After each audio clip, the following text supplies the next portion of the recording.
Welcome everybody to another Doggo Draws. Today we're going to be working on a picture I've titled the Sedimentary Sandrake, because that's a double pun. It's alliteration and a pun. So you see, it's because sand is sediment. Did you get it? I hope you got it. So this picture is of Baadan the Balukath. This is one of the first character and original species I ever made, with a rich backstory and stuff. He's a bit old. I made him his own little FA account actually, just to play around in character as him, back in 2012. But he's a lovely fella. He's a sandrake. He's actually a mammal, but he's got a leopard gecko-like skin. Here, look at his refs. This gives you more information. Don't mind the very incidental censoring of certain parts. Look, yeah, his pictures were rather well anatomically correct a lot of times. It's fine, but these are lovely pictures of him. Probably the best one as far as general look is this one. This is very much gets his look across. He's blind, by the way, as you may notice. His eyes are a bit cloudy. This is the only problem with this picture is he's not heavy enough. He's a fat boy. Probably not usually quite this fat, but he is a fat boy. They've got a lot of interesting traits. We actually went over a bunch of the history of the species and of Baadan himself in the start of the stream. So, hey, if you want to come by, streams, do consider coming by. You might see exclusive content or hear me narrate interesting things that you won't see on YouTube. So, come by my Twitch. And also, if you haven't done so already, like the video, because that also helps out. And subscribing does too. If you want to hang out more casually and just watch my YouTube account, a sub's always helpful. We also have a pretty cool Discord community if you want to come by there, hang out with people. Makes it easier to find the streams, too. I do announcements there. But yeah, so, stream exclusive content is a thing. It's usually a bit off the cuff, but quite interesting all the same. So, YouTube audience, check out my Twitch. But anyways, the species is very diverse, complex. I actually put way more detail in than I thought. I just pulled up, earlier I pulled up the documents for the species and character history, and I was just like, holy shit, I wrote a lot. I made a whole world for these guys. And their history is really interesting. They're kind of a fallen from grace species that used to be more sentient. Baadan is quite sentient, but his species has gotten more feral overall. But he's a cool guy. He can do sand breath due to a sac in his throat. He's got an amber-like tongue. Look at his tongue. Look at this. Look at how lovely this tongue is. Basically, his flesh color is generally kind of an orangish amber, but his tongue in particular is probably something I probably can't quite get the majesty of this down in this coloration today, but we'll try our best. But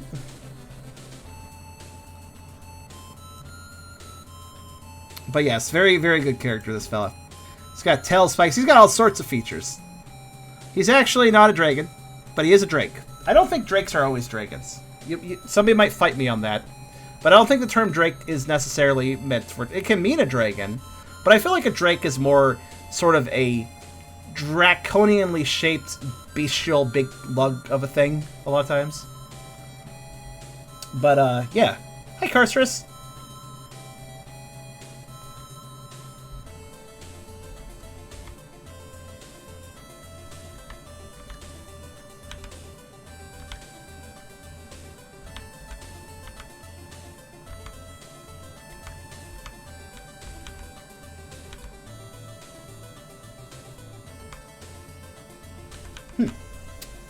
A male griffin is also called a drake. Are they? I've never heard that for griffins. I'm under the impression that drakes tend to be lesser dragons. Yeah. Though he's not actually a drake. I mean, it's hard to tell what exactly a Baadan is, because he's got a leopard gecko-like skin. He's a mammal. They give live birth, and they have a milk that they give their young. It's technically a nectar. It's actually... They have a honey milk, effectively. It's like... Instead of having milk that they produce, it's basically something called damare, which is like a honey. And like a honey, it's kind of a superfood. So also Sega apparently. Yeah, Sonic music is totally appropriate for this lumbering beast. If he was told to do a spin dash, he just kind of plumped down and not do anything. If you tried to make him do a spin dash in a Sonic game, he would just do this pose and not care.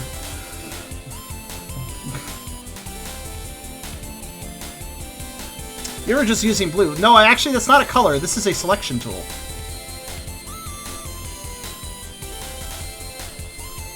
It lets me select layers and move. So I just split up the different parts of the picture with that.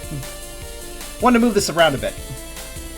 Wyverns are fun, as are amphitheses.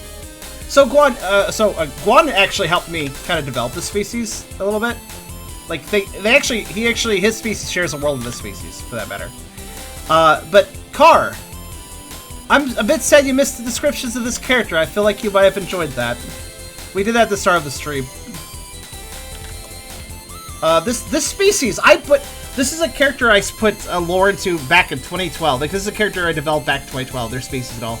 And reading back those old story descriptions, I'm absolutely impressed at just how much detail I put into this character and his species. Like, I forgot just how much detail there was.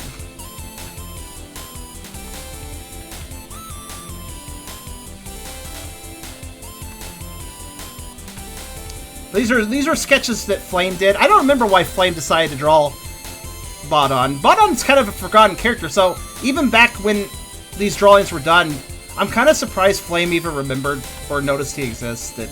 A lot of people didn't really recognize Baadan. I made him back when I was less popular, so not a lot of people really got to notice him. He's pretty cool though.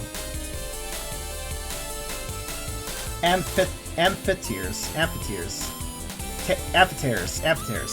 Okay, got it. I understand. What were we talking about? I don't know what those are, though. I know how to pronounce them, but what are they?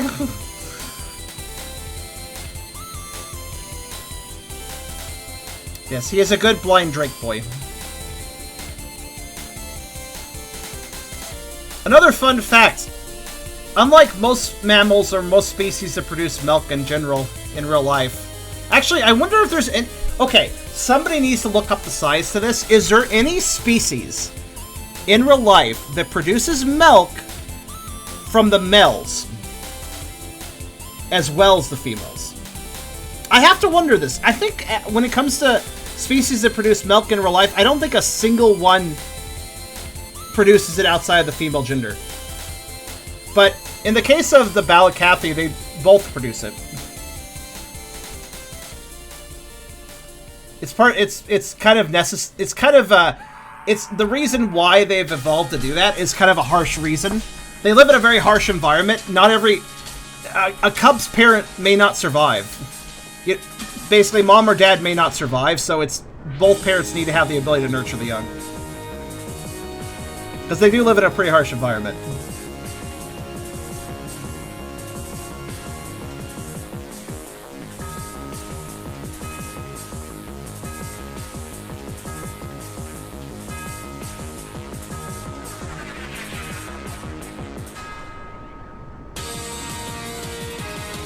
Usually, yeah.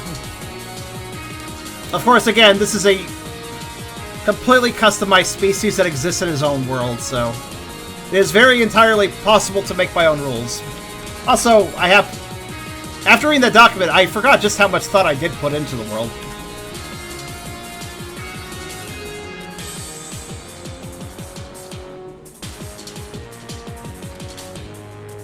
Yeah, it's not. This isn't Earth, so. The Dayak fruit bat. So there is a species that does that. That's interesting.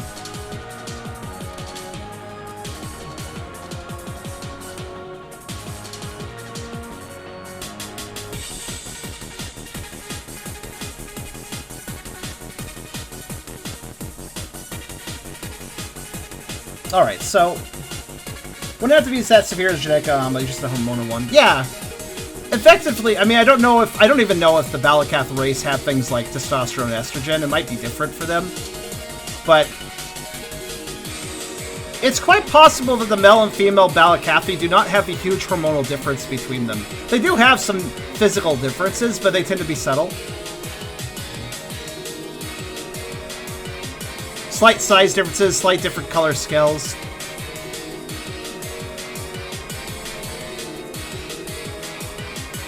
Though it's not, nothing's a consistency though.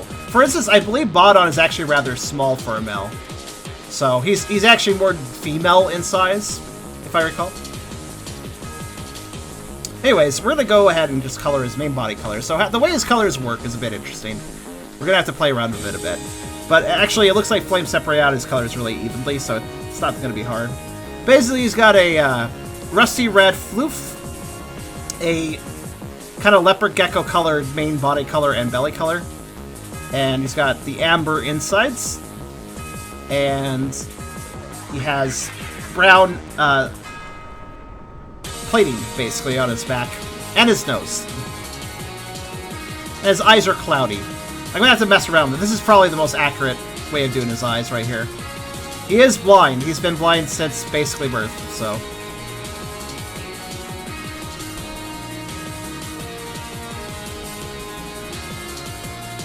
Which is why Flame did not draw him with any irises.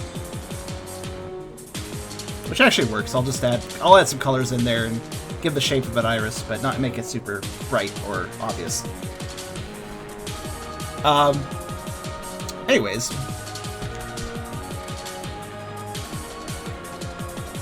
Blake, what did I tell you about apologizing too much? You're such a derp.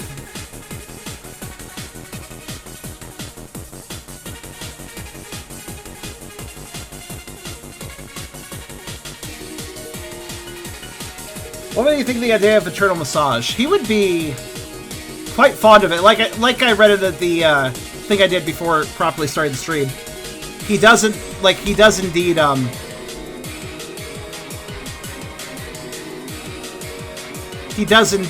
eat his friends occasionally. Not to digest them. As I went over in the description of the species, they can actually control their digestion. The purpose of that is mainly to ration their food, because again, they live in a harsh environment. So if they eat something that's not very perishable, like say nuts or something like that, they can digest the food over time.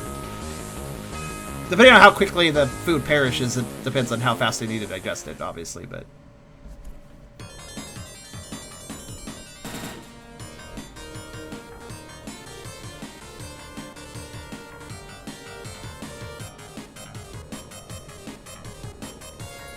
I mean, I apologize a fair bit to be polite, like apologizing for starting the stream late, apologizing for my delays here and there. But I do that because, not because I think anybody's going to hold it against me. I don't apologize because I feel like I did it bad. I apologize because it was kind of inconvenient. I don't feel like I don't think what I did is deplorable, having a delay or whatever. There's usually fair reasons for me to be a little delayed, but at the same time, it's nice to go ahead and just be polite. But I feel like, Blink, you're apologizing a little harshly about yourself, which is why I addressed it.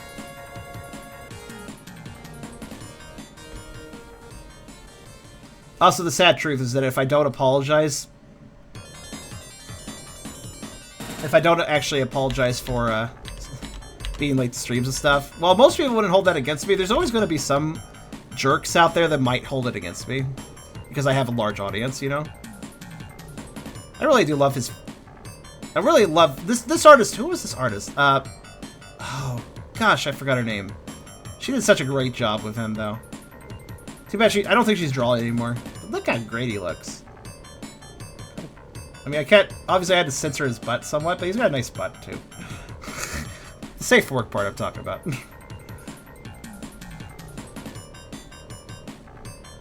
He's a character I made. Of course he has a nice butt. Are you surprised?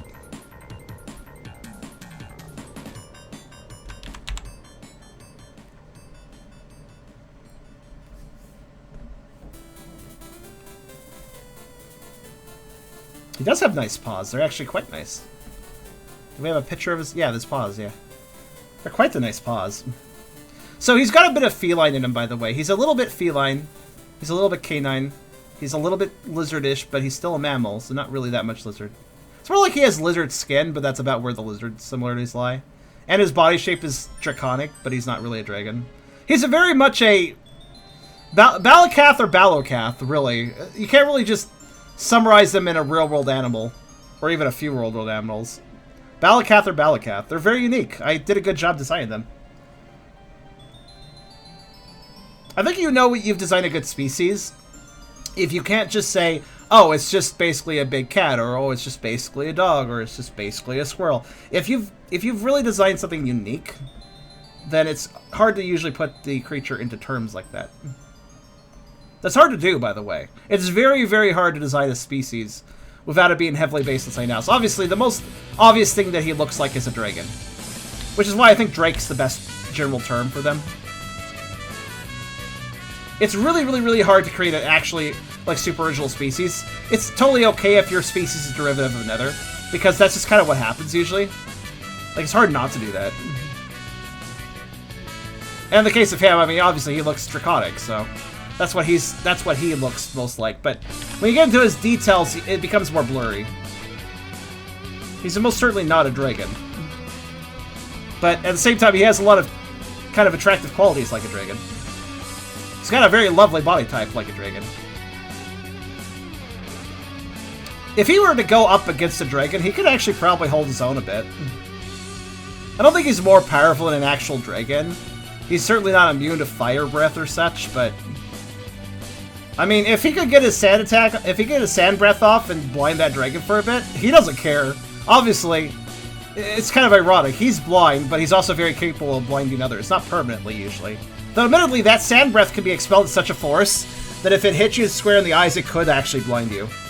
Obviously, he doesn't use the sand breath unless he actually needs to. He's not a meanie. He won't hurt people intentionally, unless, you know, he's hunting something, or he needs to fight something because it's a threat. So if he were to go up against a dragon and manage to land the sand breath correctly, he would have a huge advantage at that point, actually. Because if he could land the sand attack and then obviously close the distance with a dragon and get his rather large, like, he's got a lot of combat options actually. First off, while his teeth may be omnivorous, he's got very strong jaws, kind of like a hyena. So if he got a bite around a dragon's neck, even if the dragon was bigger than him, he could do some real damage. Beyond that, those claws are not to be messed with. They are very thick. They're not terribly sharp. They do point. They have a point. They're not terribly sharp, but to be fair, the sandy environment doesn't really dull them that much either. He's not walking on tons of hard ground. So they do remain sharp to some degree. But more importantly, they're just really blunt. And regardless of sharpness, they can just slash right in because of the level of the heaviness of the paws. You can just dig them right into skin or scales or whatever. And of course the tail, which the spikes on them are not huge because, again, logistically speaking, they can only be as big as the tail is wide, effectively. But those spikes could do some damage too. It's a mace. A mace tail is definitely powerful, and their tails are powerful, so they could dig those spikes in as far as they can go. Stab the wrong spot, and you can disable something real fast. And then, of course, the plating that he has, such as on his face, his snout is protected by that plate on the top. Usually going for a muzzle swipe or something is pretty effective against creatures, but such a thing could ricochet right off his plate and protect him. And of course, going for his eyes wouldn't really matter. He's already blind. He doesn't even need them. He doesn't need to turn his head into attacks. He can keep his vision away from the enemy, and thus protect his face a bit more. Because he doesn't really need to look at the enemy to fight them. Because he doesn't look. He's blind. And then his back plating. That may seem a bit random. The plates on his back, which are in 2 rows, by the way. I think there's a picture here that shows that. Could have sworn. Okay, maybe not. But there's 2 rows of them. They're on both sides of the spine. This protects his spine a great deal. It's very hard to chomp on his back and try to disable him by biting his spine or slashing his spine. It's very hard to do that because those plates very much protect their spine. 4 more months. You could still technically attack the spine between the plates, but that's a lot harder. You know, there's quite a few creatures where they're especially if it's larger like a dragon. The idea would be to, you know, chomp around the back and crush the spine and paralyze the enemy, paralyze your prey, basically. You can't really do that with a Balukath, even if you are bigger enough to get your jaws around it. Because those plates are freaking durable. You'll have to. It would take some time to crunch through them. Ark as an OC would be very interested in him as a xenobiologist. I'd be happy to have.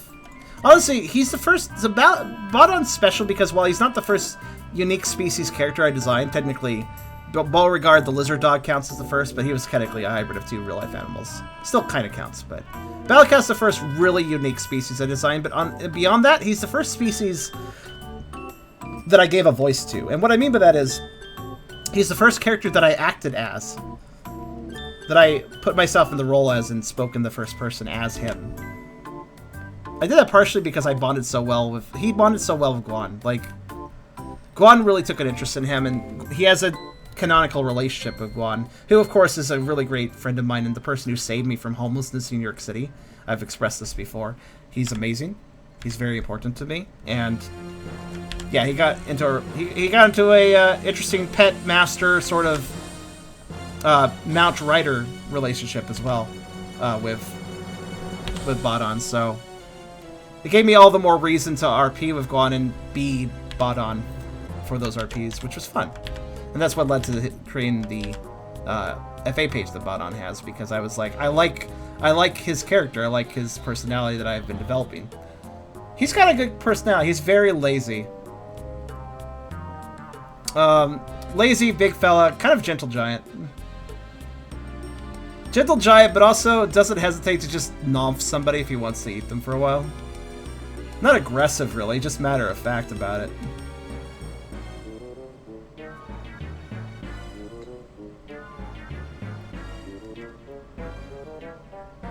So, Ark, if you'd like to beat him, maybe I could do that later. I mean, yeah. Perhaps. Perhaps so. He's a character I wouldn't mind getting back into basically acting as, because I really enjoyed his personality. He's still unique. I haven't created a character with his personality since him. Like, I haven't replaced him, you know? He's kind of hard to replace. He's very special.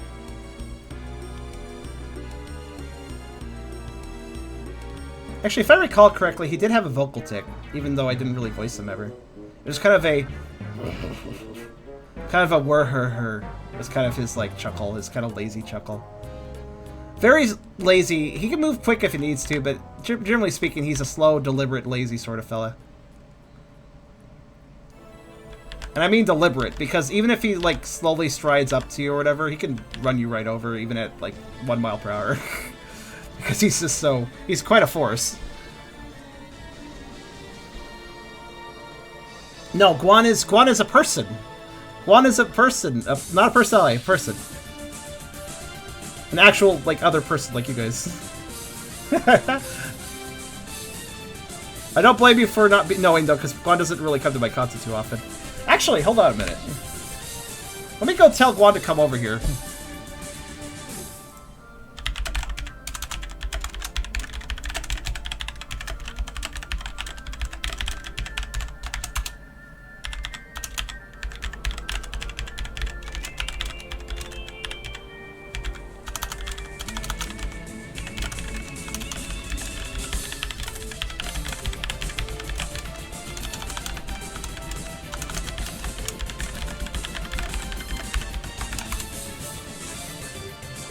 Alright, I told Guan I'm doing Baadan art. That'll probably spark his interest.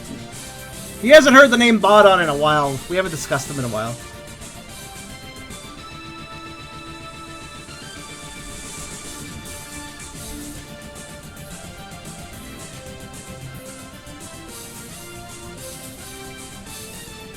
Yeah, Baadan's generally a gentle giant, but holy shit, he can be fierce if he,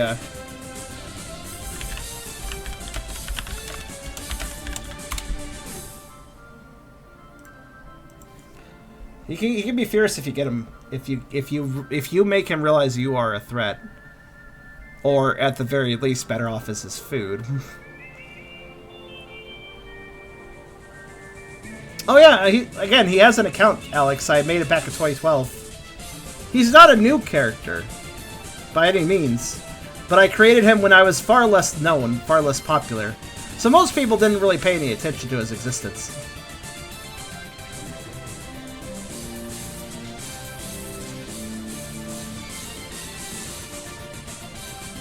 I actually made the species open, too.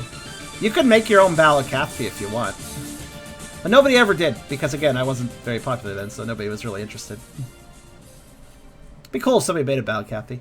I think it's a good species. If you want a dragon-like thing that isn't a dragon, it's a good species to go for, I'd say.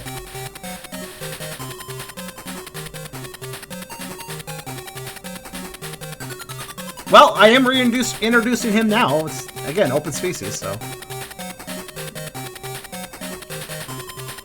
He is not the only of his kind. That's always been the case. Also, how does his arm work here? It is thick. I don't know if that's correct. I'm going to reshape it. I feel like his arm is incorrectly drawn here, so... Let me...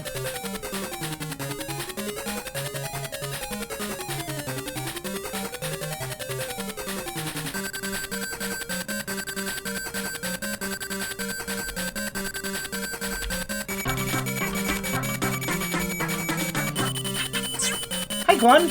Oh, thanks, dude. I'd be super honored to see another Balukath character of someone's. Ideal non-destructive research subject. Low-key cooperative, probably easy to trade with. Food pleasure restricts his fancy. Yeah! Generally food. He might enjoy some other pleasures, though. Like, what would he be interested in besides food?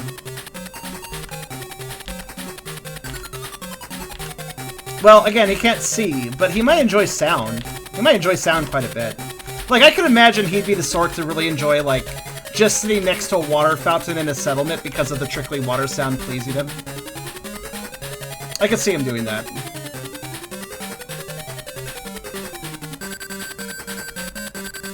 He might enjoy music, yeah. Wonder was... I haven't really thought about music in him. Hell, Balukath might have had music back in the... Again, Balukath are a fallen species. They used to have a civilization. They used to live in neat, opulent structures and stuff that got buried by the sands when civilization got lost. They used to be far more civilized and probably quite powerful. But they're a fallen civilization. And now mostly exists as just beasts in the sands. Their sentience still exists, but it's usually not... Well, it needs to be brought out, kind of, usually for most of them. Most of them are... at best, kind of tribalistic in their sentience level. Some can be much smarter if given the chance. They haven't lost the capacity for intelligence. They just have lost the intelligence. Their minds are still strong. It's just they have no reason to use them since their society fell. So they have kind of reverted to beasts.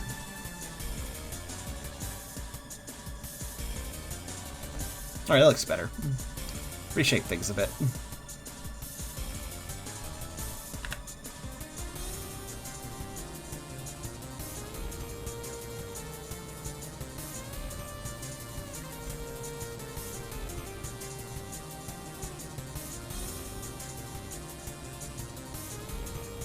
This is a very sketchy set of sketches, but it's nice to do these. It's nice to color these up all the same. Yes, I think he would enjoy song and music. I'm sorry you're exhausted, Guan. Did you have a long day?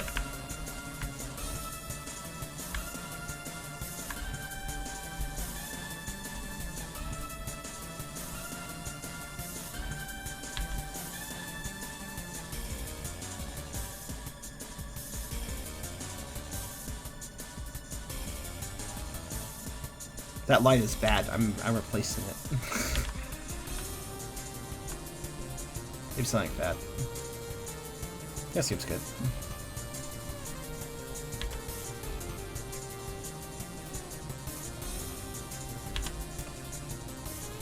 What if I should just add lines all over the place?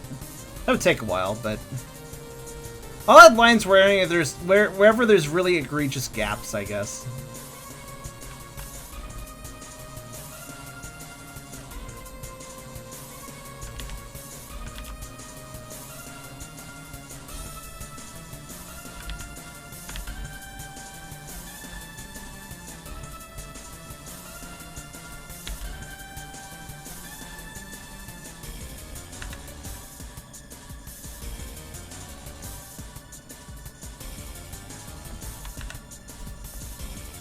wouldn't take that much effort if I just chose the most prominent spots, I guess you could say.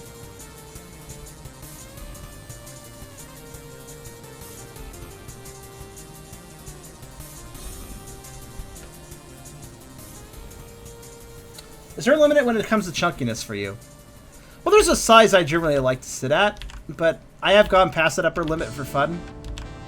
I usually like it where you can still tell the body, you can still tell the legs and arms and head and torso apart from each other. I like nice and big, but I still like there to be some body structure generally. That being said, sometimes I get into a real silly mood and I'm just like, you know what, I want to be a blob.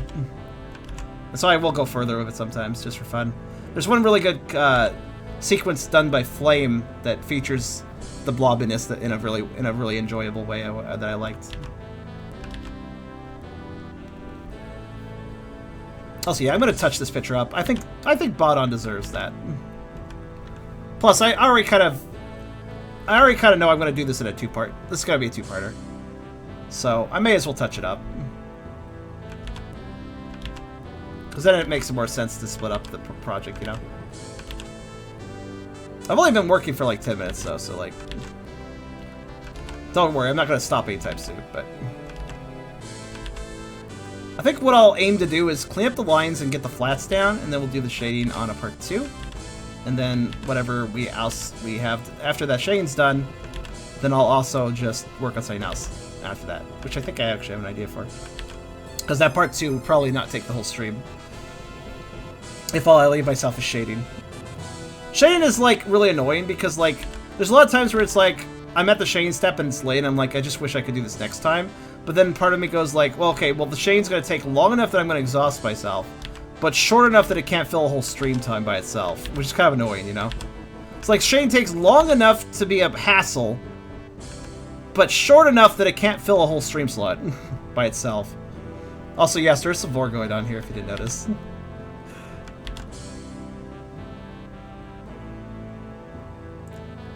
I agree, Guan. Thank you again for helping me make this species.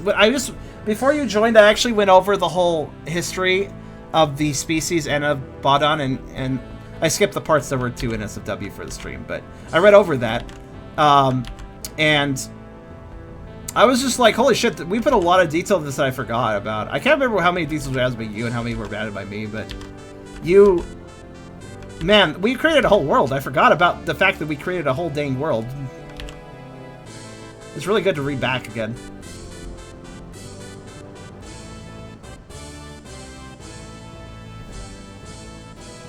Yeah, Cinnamon, that's kind of me, generally speaking. I like fat to the point where the structure can still be seen. Now, granted, I love that structure being bloofed out. Gigantically freaking thick thighs are great. I just like to be able to still tell their thighs. God, I'm such a thigh... I'm such a thigh slut, honestly. I'll just say that, because it's true.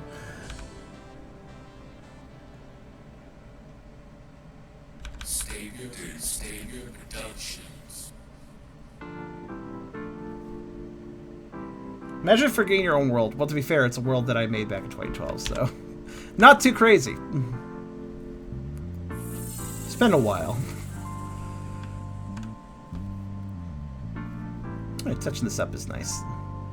I don't need to fill in every line, but just kind of dumping it around here and there. It looks better. Huh. Where is... So... Flame did his claws black here. I guess I'll go with that, I guess. That's fine. They should be white, but it's not really a big deal. The fact he's got the claws is the more important part.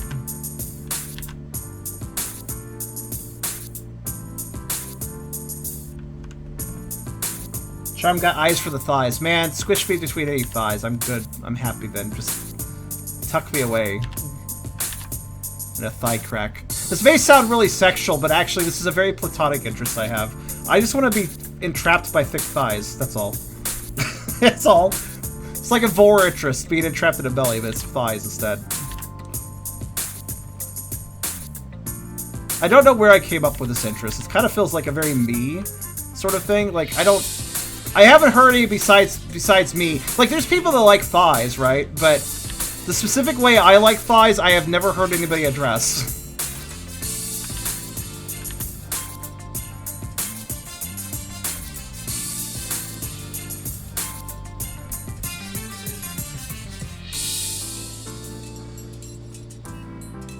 Oh yes, this picture.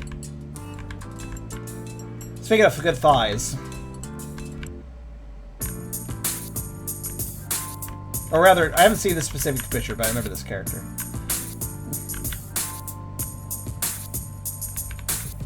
Vanessa, that's her name, yeah. Vanessa! Vanessa is typically drawn a bit thick. Which is good.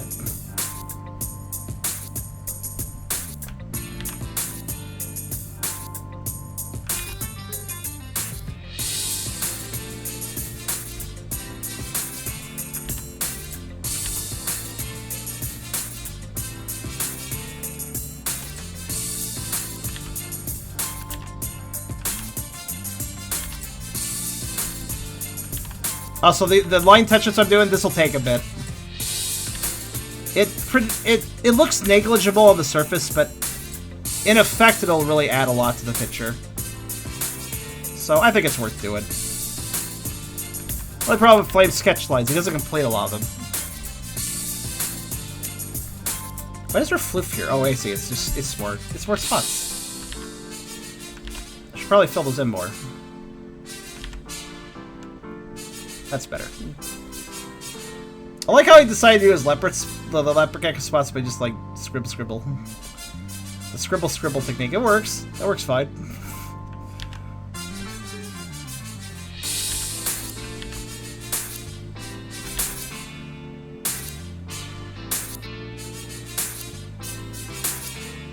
A gift. Yeah, the character of Atsu. Who I still. Atsu is still... I don't know where that nickname came from. He only ever was called Anthony in the past. I'm still thrown off by Atsu, because I've never called him that. He's always been Anthony to me. I've talked to him before, I think once or twice. I feel like we were supposed to talk more often, actually. But then it never kind of... like, we were planning on chatting up more, but then we never actually did. He is a good fellow. He is good Umbri.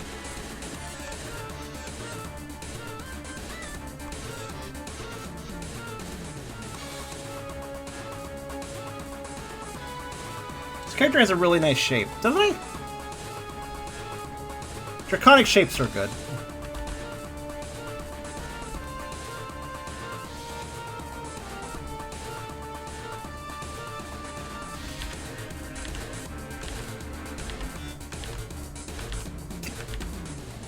The only hard part of line touch-ups is it's entirely possible I'm going to miss something. And then I'll be like, later I'll be like color and I'll be like, ha, okay, then I have to switch back to the lines. Wait, hold on. Why did he make his claws black on his forepaws, but his hind paws are white? Huh. Okay. Now I might change the forepaws. Did he do that on the other pictures? Yeah! He did! Huh. What a weird... Except for this one where he didn't do it. What? Flame, what are you doing? I don't understand you sometimes. Felt like he was having this weird consistency going on, but then third picture, no, he didn't do it there. Okay. I'll clean up the claws to make them white.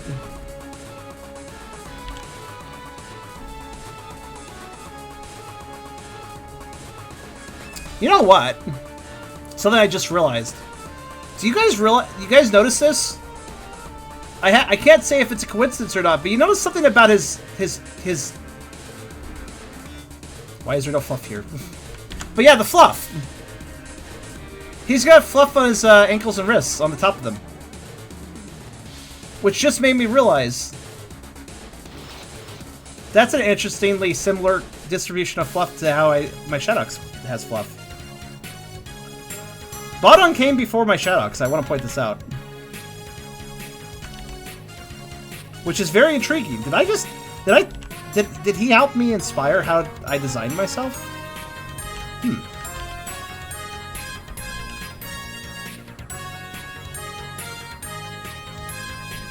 Wait, what? Why am I being pinged?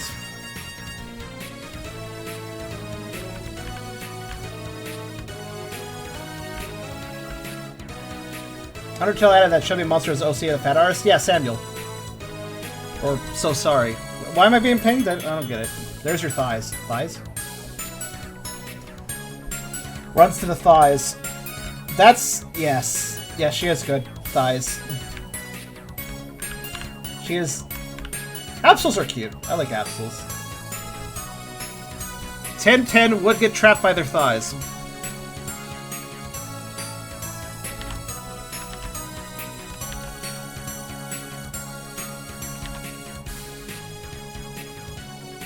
But what about Vaporeons? I didn't see it. Actually, the chat's moving pretty quick. Thanks for being so active, chat. I actually appreciate that. If I can't quite read the messages, I'm actually kind of happy about that, because, like, that means there's plenty of stuff I can interact off of. It's great.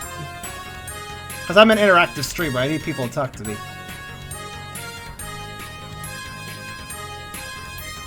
Why not just repeat what I was supposed to read? It's hard to scroll the chat. That's the only problem. It's really hard to scroll the chat, because if I scroll the chat, the pop-out chat, I can scroll up, but then as soon as somebody posts a message, it pops it all the way back down again, so it's really hard to look up messages. You know? Once they scroll too far, I mean.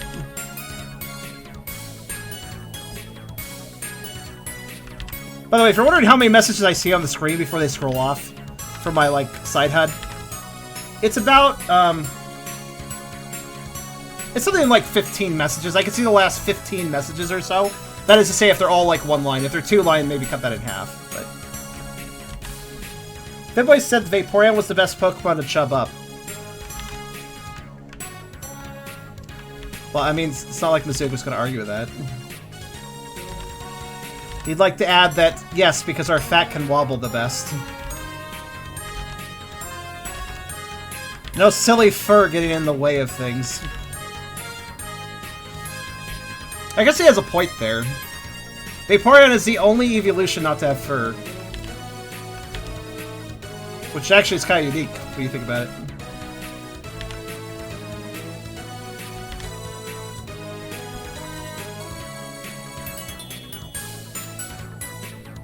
I mean, to be fair, Quan, that is a relevant statement for Mizuko.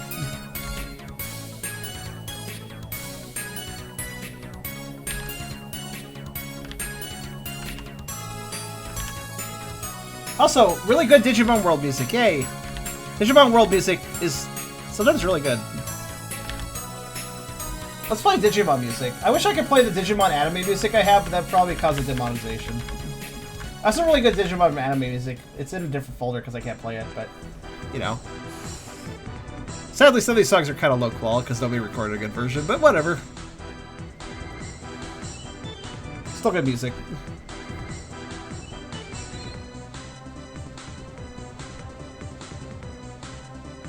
Espeon don't... Wait, no, Espeons have... Wait, what? Espeons have fur? Don't they? Pretty sure they do.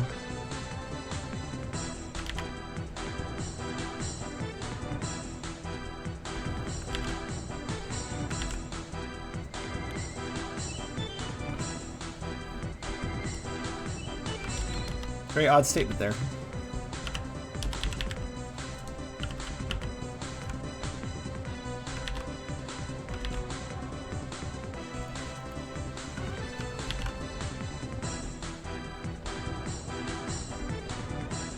This fluff is weird. I think I cleaned it up a bit. Alright, there we go. It doesn't have to be perfect. It's still a sketch. I just want to make it slightly less sketchy. I'm not literally lighting it. I'm just unsketchifying parts. That's all.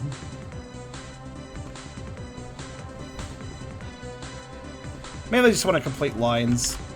Especially lines that are kind of notably absent. Ugh.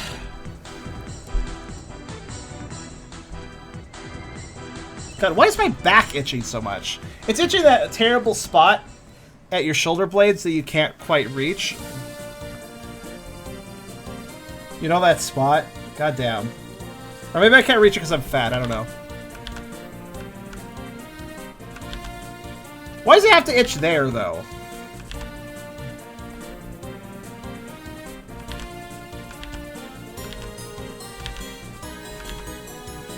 Wait a minute, I just had a realization.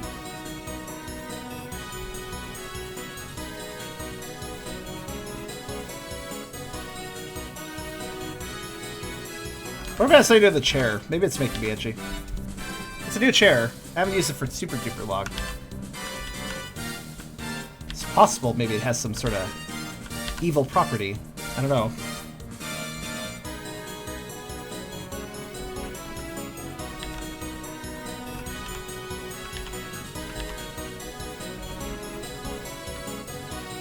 Long-ass arms? I don't need to be a little nightmares monster, thank you.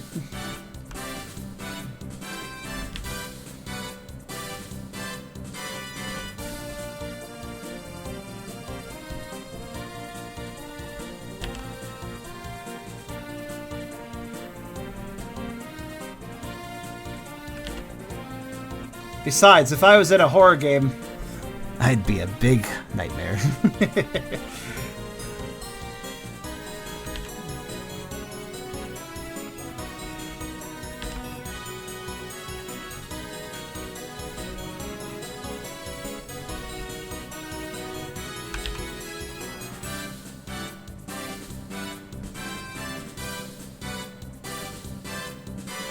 Everyone was kind of a... Yeah, that's true.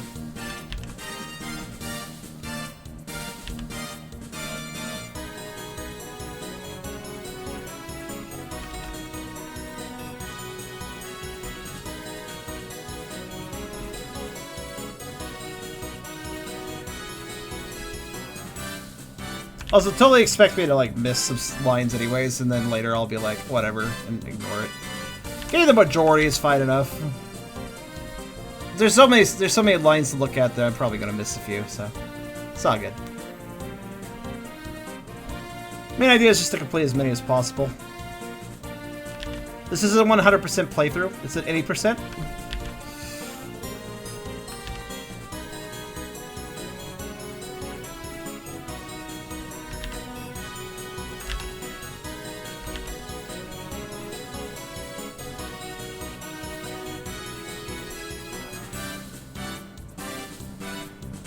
Well, me being in a horror game may be something that, if the cards all line up correctly, maybe I can pull that off for Halloween. I'll just leave it at that. It is a desire and a hope I can pull off. It all depends on if I can recruit some people or help.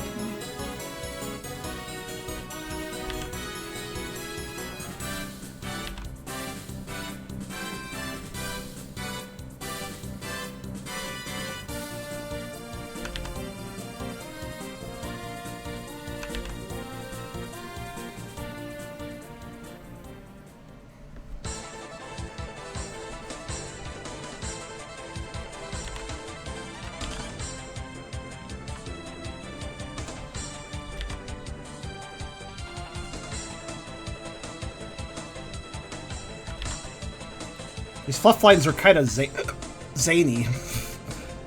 Zane Belchy.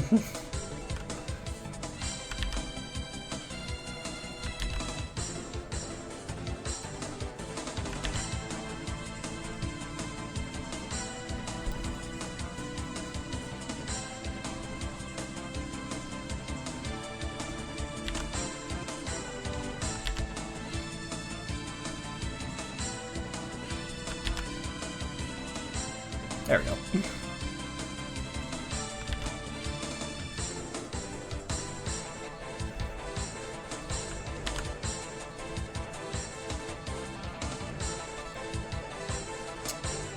I guess I'll just kind of... Where's that plate even going? There. Let's do that. Actually, that plate should theoretically not be visible, but I don't really care. It looks fine.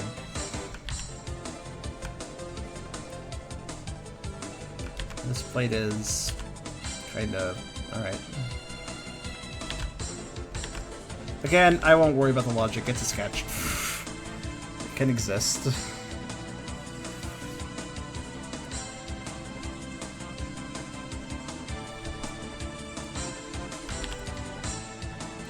It would be nice to have it appear, even if it's weirdly placed.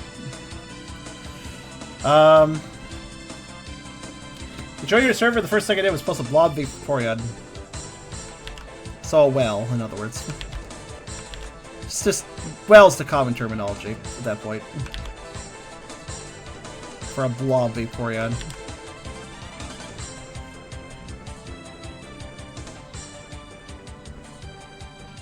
Why should I just a Vaporeon that got stuck in a freezer? Mizzy immediately equipped. Oh, Fridge would hate that one.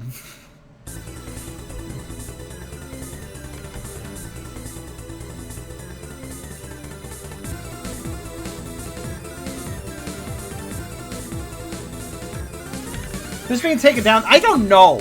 That's a good question. Actually, you guys want to help me figure this out? What the heck's this? So these are his teeth, and this is his tongue. So what's in between them is something. I don't know what it is. This looks like a tail, and it's probably a paw or something, but I have no idea. It's just a very quickly doodled thing that flamed through in his mouth. So I guess we'd have to determine that. A creature being gobbled? Yes, that's obviously implied, but what creature?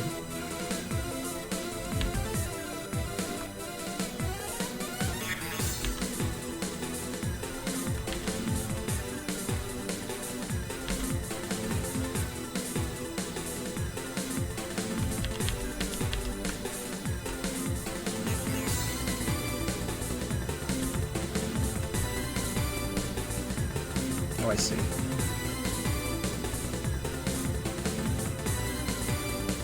There we go.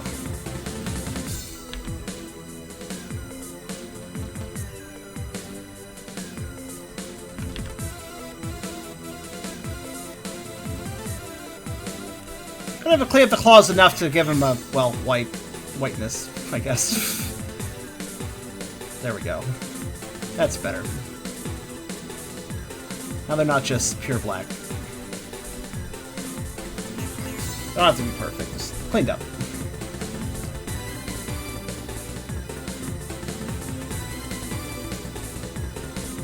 Could be an iguana tail, but maybe it's just my eyes. I could see a little bit. It's got stripes on it.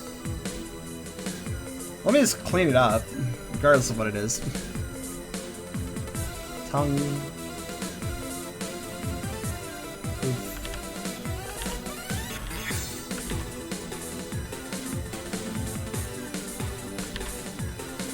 It's clearly such a doodly thing. I kind of find that amusing. Like, it was drawn in 2 seconds, kind of thing. Hey, whatever, it works. Doesn't matter too much, it's all going to be Podge, ultimately.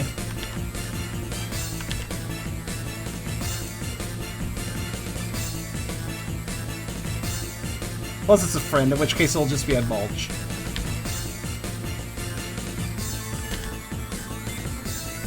I see like a tail stripe that goes on both sides of the tail at the end here, and then 2 that don't circle fully around at the front. I don't know. I could just throw random colors on it and say it's a food. If you guys want it to be something specific, you guys can help me figure that out when I color it. We'll worry about that then.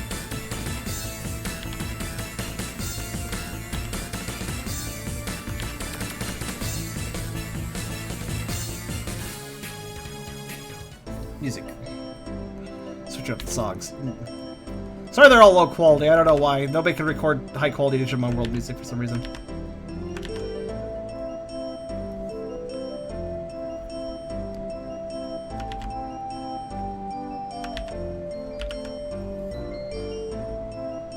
Call your boyfriend a butterball would be goals. Well, Aragon has achieved that goal, I suppose. You can call me that.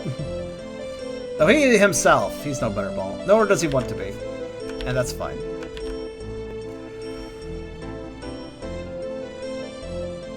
The elusive desert taco. Didn't know desert tacos had tails, but then again, I guess it depends on what you put in the taco. Alright, so that's good for this one.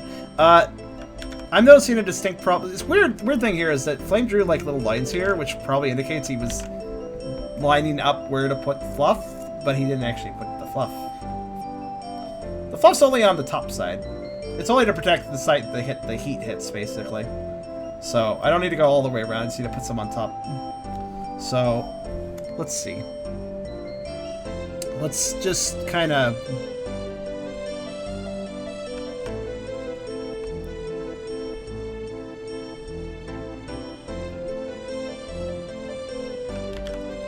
I'm not the best at scruffy things, though, unfortunately.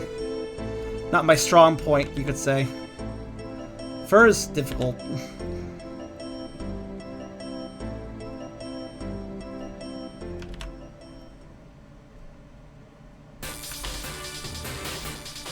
I guess that works.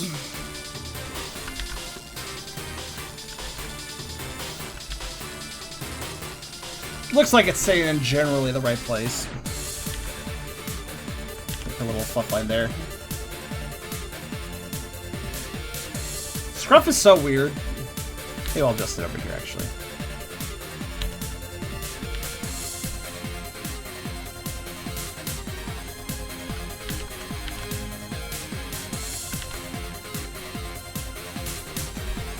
Yeah, I think that's fine. I'll just kind of do that on both sides.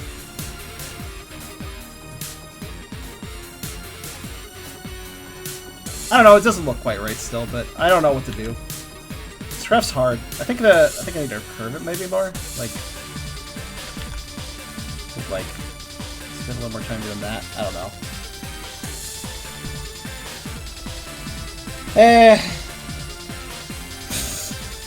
Fluff's annoying.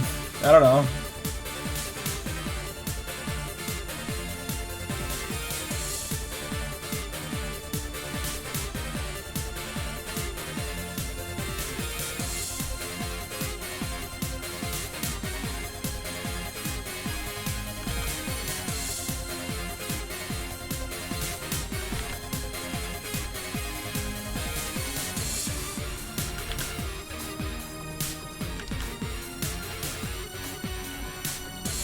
More comfy with that side, though. That looks better.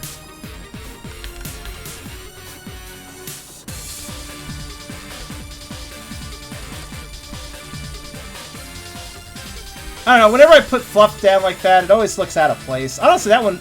Honestly, his left paw. This one. This one works. This one over here, I need to rework it more. It still doesn't look right. The other one. I like how I did it on the right side, but the left side. I don't know, probably, like, the upper part's fine. This part's fine. I just need to, like, figure out what the hell I'm doing on this side. How did I do that well, but not the other part? Oh, I think I get why.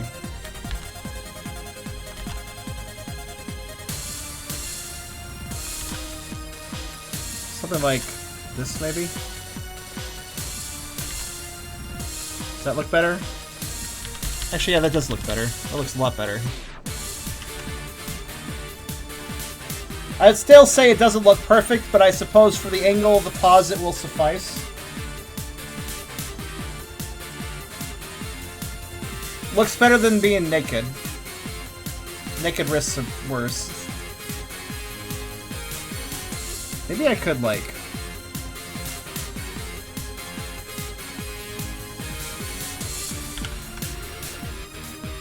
fuck around with its shape a little bit. Let's see.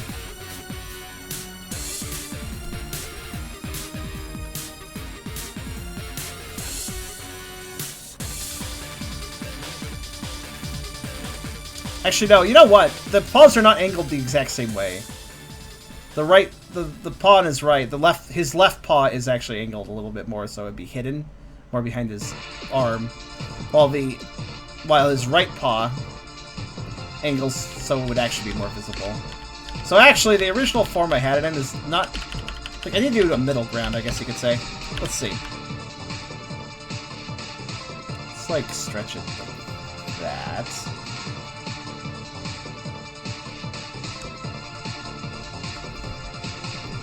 Yeah, it looks wrong because unfortunately, stretching distorts the lines, but I'm a-thinking. Night, Beers.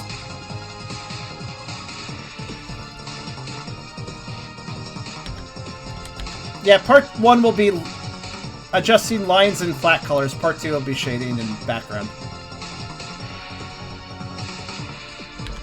Now, how do I fix this shit? How do I make it look okay?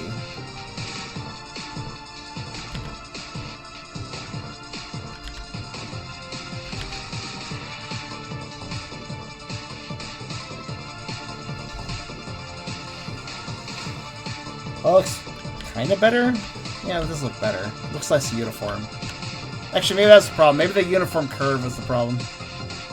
You know, I think I'll take it. I think that's fine. What do you guys think? Is that...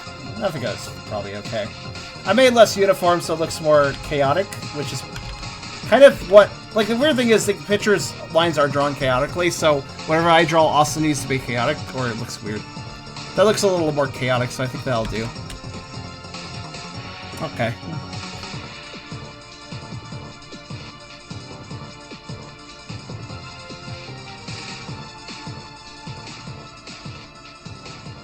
Alright, let's move on. I kind of want to add, like... He is blind, but maybe still do... He still has, like... How to put it?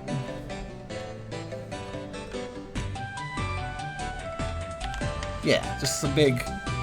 Like, he's very... He looks very grumpy in this picture.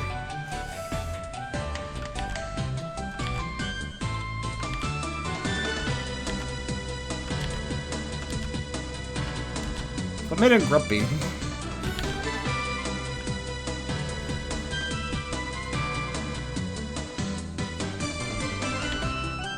He does still turn his eyes and stuff, by the way, so that's why I'm doing that. That's pretty good. Doesn't look like he's looking at anything in particular, which is appropriate.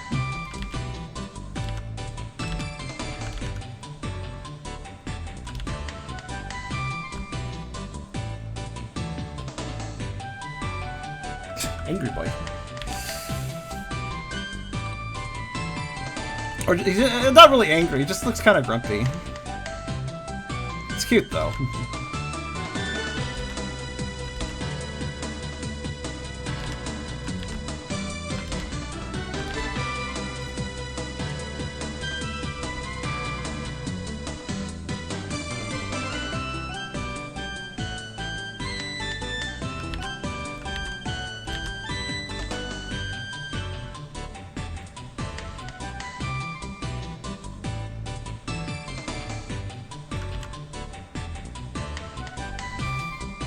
Oh, missed my chance now. That's fine. Probably best to split it up anyways. I was pondering getting a bit of food, but... Save for another day.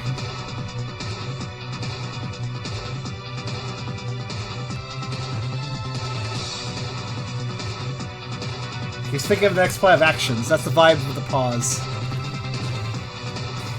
This is Baadan plotting.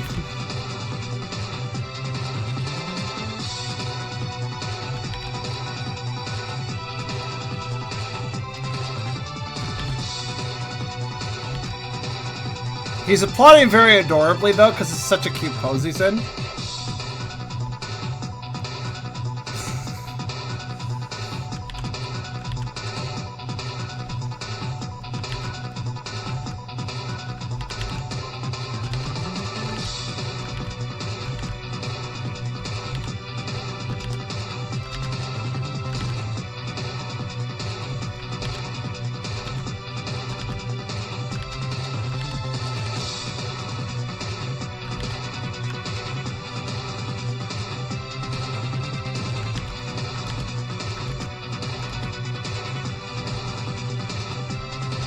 Or he actually left a friend in too long. He's sad? You think this is sad? No, they could control her digestion. That wouldn't really happen. I guess there's a small chance if he, like, slept with somebody inside, they could end up digesting, but... The thing is, though, the ability for them to ration their food is an instinctually brought upon thing, so sleeping, being mentally checked out would not cause digestion to happen by itself. However, if his body did decide that food was immediately needed for nutrition, then that might be a risk, yes, at that point. Sleep plus body saying, alright, time to digest. Which it could do, Maybe he's thinking, do I want to let my friend out? Maybe.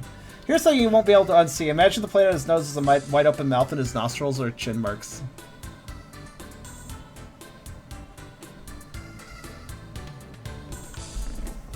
I'm not seeing it personally. The position is just wrong. It absolutely looks like a nose plate to me. Even if I try to see it that terrible way, I can't see it.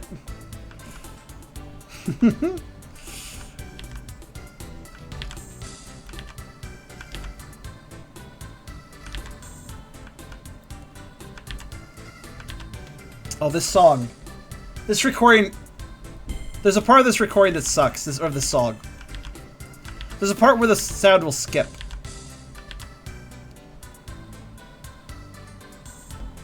Nobody recorded any good... There!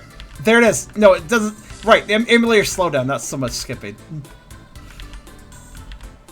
I like how I remember the musical... Like, I like how I remember, like, a tempo error in a song.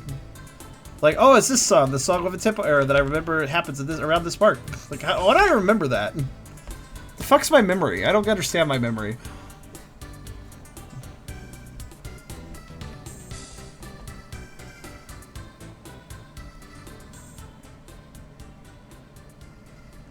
I have trouble remembering some things, but I can just remember something musically that doesn't matter at all. And is really just, like, easily forgotten.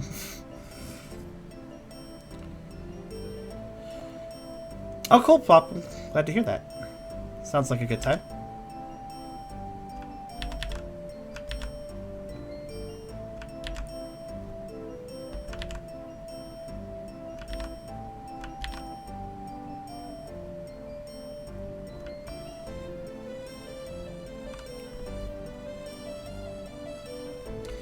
This Digimon World 3 song really feels like a Pokemon Mystery Dungeon song to me.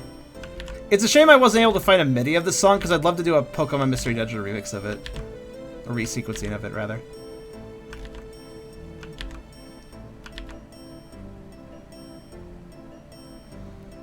This is the most PMD Digimon song. Basically. Gosh, though. I love how even though Flame's lines can be very sketchy, when it comes to Fat, he's always got, look at these perfect squish lines. Look at his back pudging out right here. Yeah, it's good. It's good stuff. He might be really sketchy, but when it comes to Fat, he always makes sure to get the details right.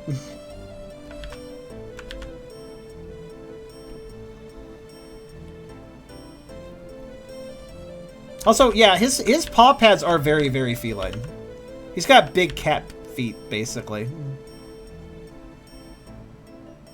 Except for with much thicker, non-retractable claws.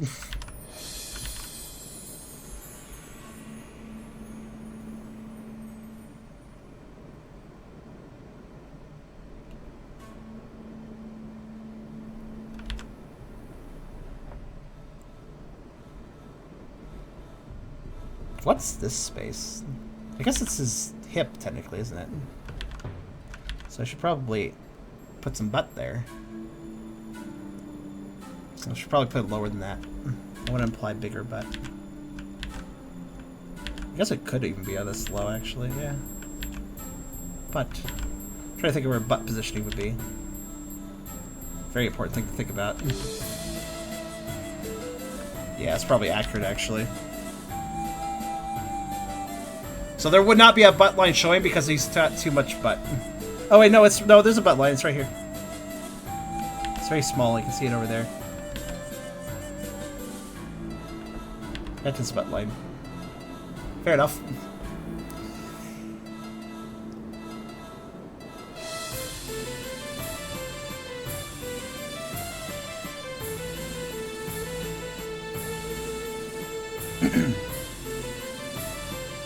Welcome back, Alex. Buttline would be an interesting TV show. What would it be about?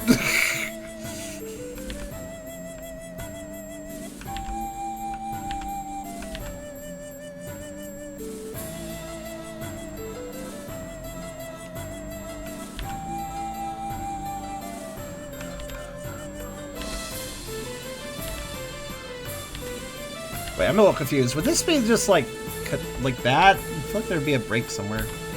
Maybe not, actually. The other side doesn't, so, okay. Doesn't matter too much to me. I think it looks fine either way. That said, This part would look better if it curved down a bit.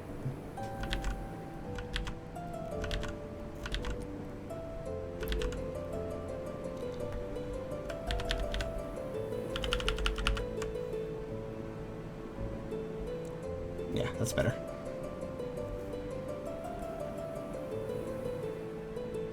All the butts. It'd be about butts. I mean, this sounds like a good show to me.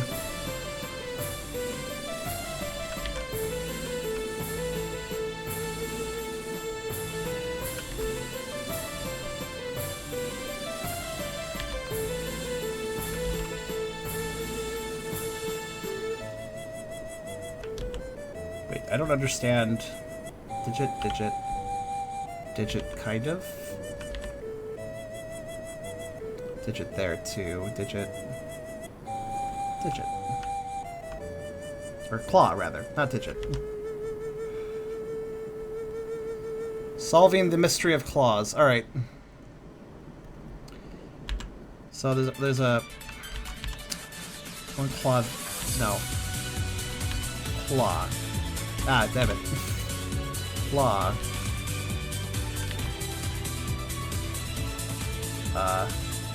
Claw, but also not black. There we go.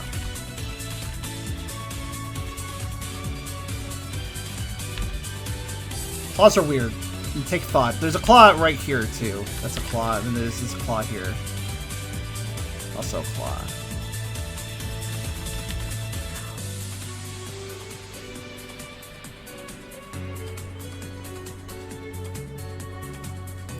Claw and claw, and then this is a claw, I think.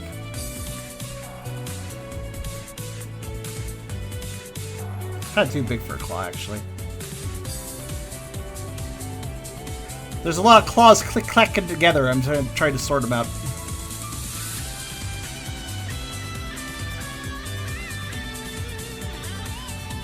So this is a claw, and it's super like that. Doesn't have to be perfect, mind. Just claws, you know?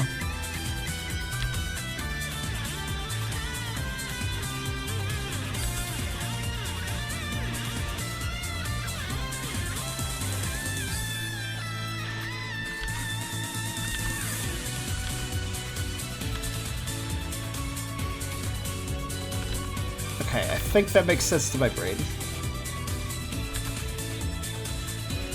Good enough. Claws.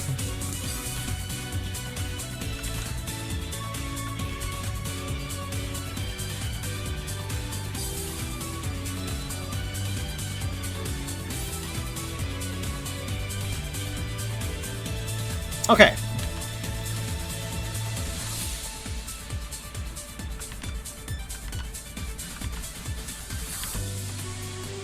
The song is nice.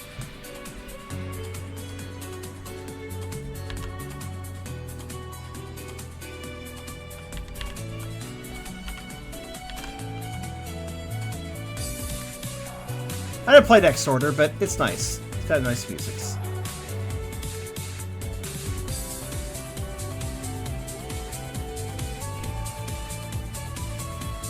Oh, wait.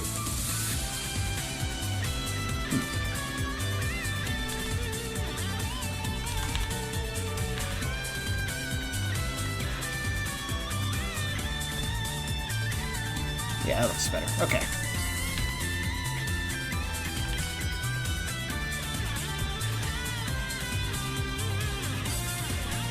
Cool.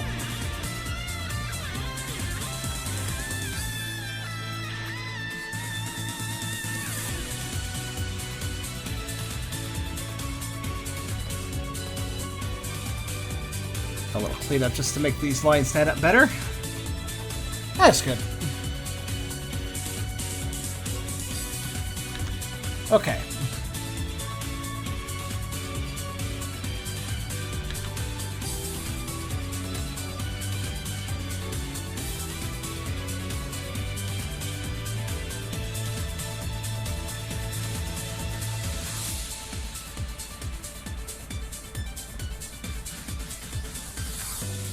Good. Next story was okay, but it had the Tamagotchi issue. Is the Tamagotchi issue where oh right, I've raised this Digimon up for a few, like, several hours now, and this game really it died.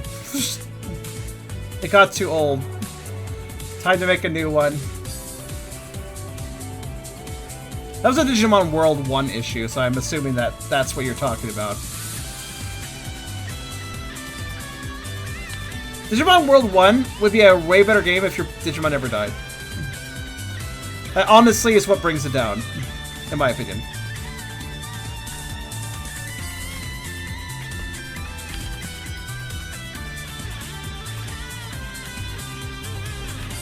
I don't mind all the caring.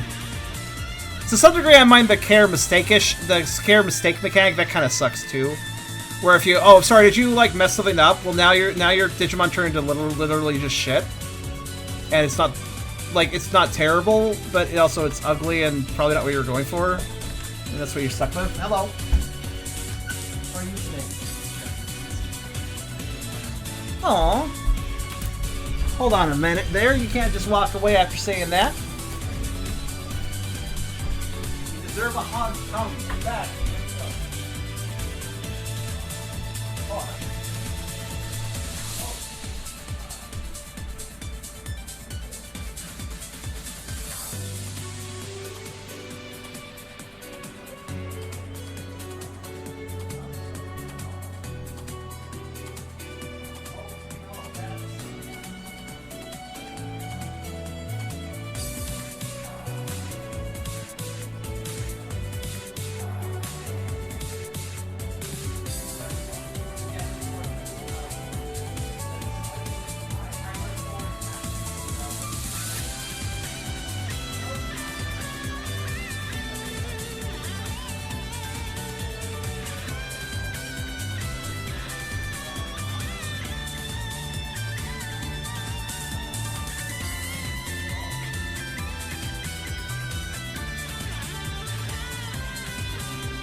Alright, friendos, you probably heard some of that conversation, but give me a minute. I have a task set upon me in the kitchen right now. It's it won't take too long, but I need a minute. Aragon ordered a big old pizza from some place the Golden Corral, I think. I don't remember what it's called. Which is very nice of him. We're splitting it. But so, and due to his kindness, I will overlook the fact that he put green olives on the pizza. He loves green olives. Green olives. I've expressed to you guys my opinion of pickles before, how I don't really like them on things. But I don't hate pickles, and I can eat them by themselves. And I can pick them off just fine, but green olives? I don't know what it is. I like black olives a lot, actually. But green olives? The very scent of them bothers me. I don't know why. They make me think of, like, the smell of them makes me think of stomach acid. It makes me think of throwing up. I don't know why my sense is detected in that fashion, but anyways, I need a second to pick off all the green olives and put them on his side. And then I'll be back.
Okay, I think I've rid my half of the disease.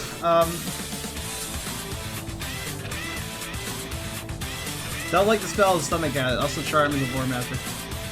Yes, but stomach acid is supposed to stay in the stomach.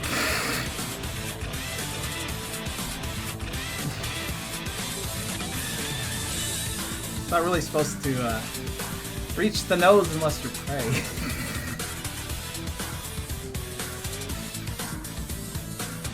Also observe, how often do I have stomach acid in my Shadok stomach? What are Kalamata olives? Are they like green or black, or are they completely unique? And Femboys, you found my streams because someone posted your my butt emote in a chat. Wow, that's a way to get people's attention. With my butt. Purplish. I have no idea what that would taste like. Probably better than green olives though. Charm, you're often in other stomach stuff. Not often. Occasionally. So I'm just reheating the pizza. Should be about ready now.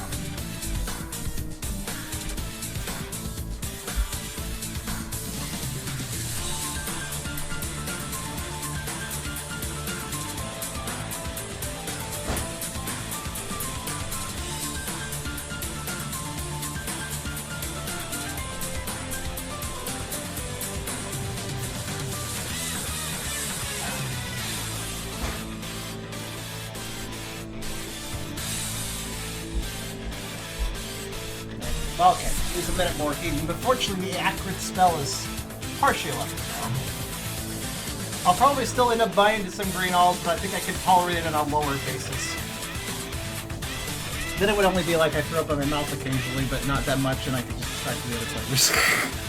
I don't know why. Some of you like green olives, obviously. Aragon loves them. Does anyone else feel the same way as me, though? That they have a maybe not stomach acid, but does anybody else feel that they have a terribly acrid smell? Like an unpleasantly acrid smell? Black olives are night and day, though.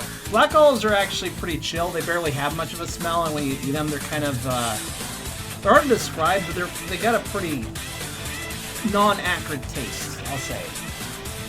Green olives are like night and day to them, though. You can't smell. Oh, you can't smell. I will say the green olives are they're better to eat than smell. I will say that. That doesn't not give them nothing.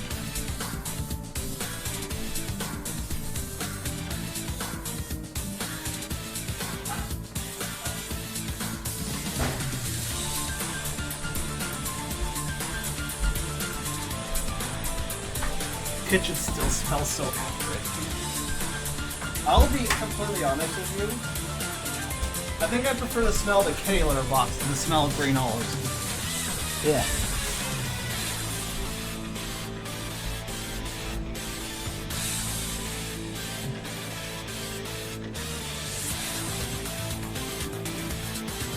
So yeah, I don't really discuss foods I really don't like, because oftentimes it's like kind of a technical issue. Like, I don't like pickles on things, but they're fine by themselves. I don't like nuts and hard things in ice cream, but they're fine. But I do like eating nuts all the same. It's usually stuff like that.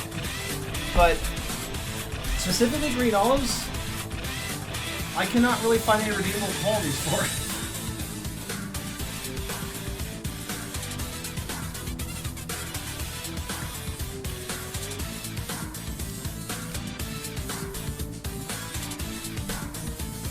Oh yes, onion. One has a exceptional version to onion.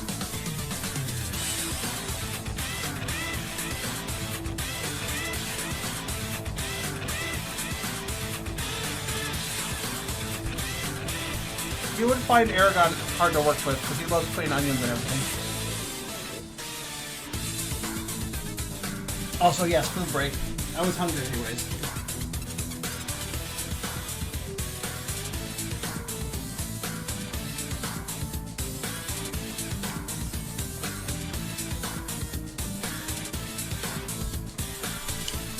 So, perhaps I should...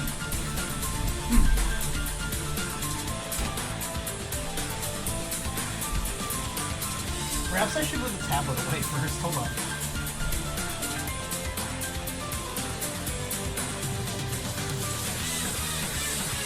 food plus electronics, so you have to be very careful. Let me...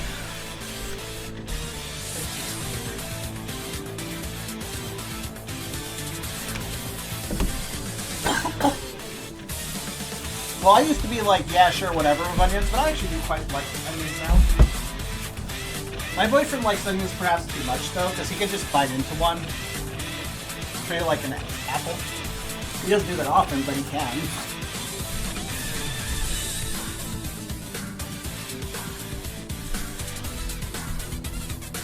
I don't know if there's anything really wrong with that. Onions are pretty good for you, so whatever. Judas, that's fine. Green onion's quite nice. It's definitely different from just white onion. So I can understand you like that. Also, this piece is pretty good once you remove the scent ingredient. Also, it has a lot on it besides green olives.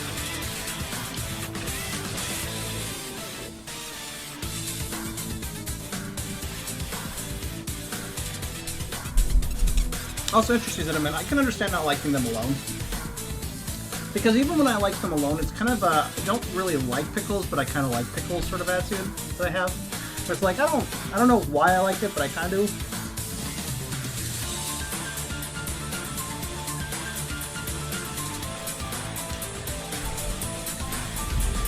I actually am kind of wondering if there's something I hate more than green onions. Or green olives, I mean. Green onions are good. But I wonder, I'm actually starting to wonder, is green olives one of my most hated foods? I mean, I guess on the subject of like really unpleasant pungent smells, there's some cheeses that do that too.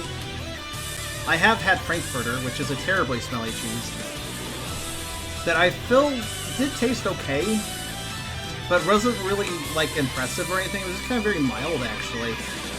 Frankfurt is a terribly smelly cheese that a lot of people can't stand the smell of, but some report it to be worth the taste. Having tasted it, I can say that no, it doesn't taste anything like the smell. It's quite edible, but also it doesn't really taste too different from a mild cheddar cheese. So why the fuck would you bother with that smelly mess when you could just have mild cheddar cheese, which is effectively the same taste? Okay, maybe it's like a creamier version of mild cheddar cheese, but... Durian. I haven't had that. Isn't that a smelly fruit?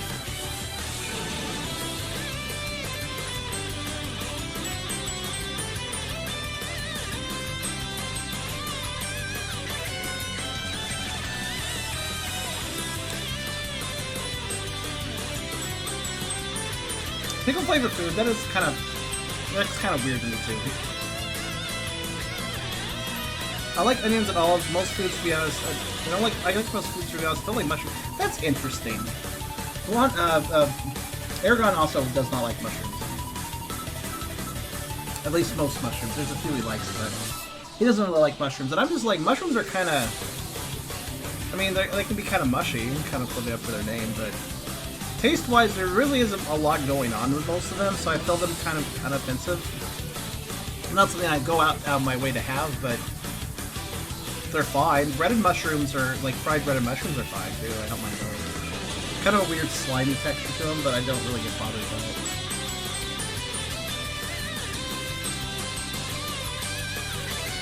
Yeah, fried breaded mushrooms are nice. No, I've enjoyed those. Kind of on a weird sort of, I don't know quite what I feel about this texture, but I like it, sort of thing.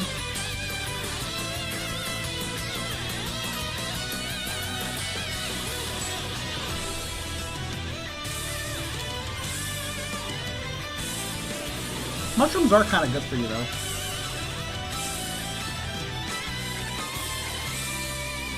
There's one mushroom I'm interested to try. It's brought by that guy who does all the Scambaiter stuff. I forget his name. But he covered the chicken of the woods, I believe it's called. It's a mushroom that grows in the forest, at least around Europe. And it's called chicken of the woods because its texture is very chicken-like, apparently. Like, at least when cooked, I think.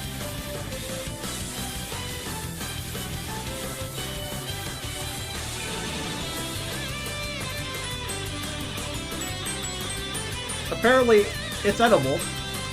Apparently a fairly hardy mushroom. Also, what? I think I would be interested to try more mushrooms, even if I'm kind of like not super duper into mushrooms. At the same time, wouldn't mind trying more. Because I've noticed a good flavor occasionally with some mushrooms. It kind of depends. They are savory. The savory things are nice.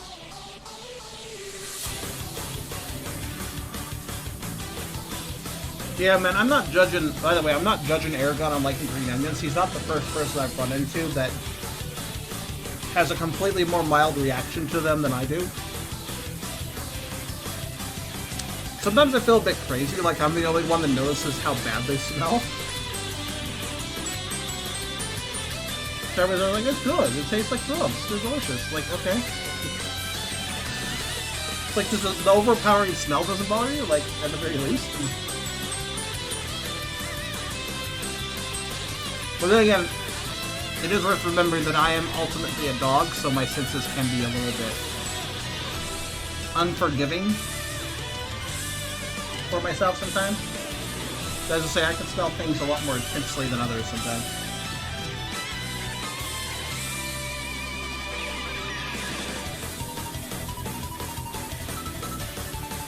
It really is mostly about the smell of green onions, or green olives. I don't like their taste either, but I'm actually, I missed a few here, so I'm still eating a few green olives.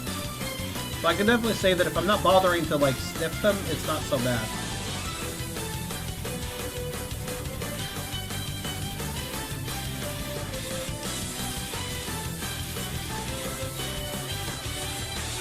There's a type of fruit called pawpaws. Oh yeah, I have heard of those. Not eaten them, but heard of them.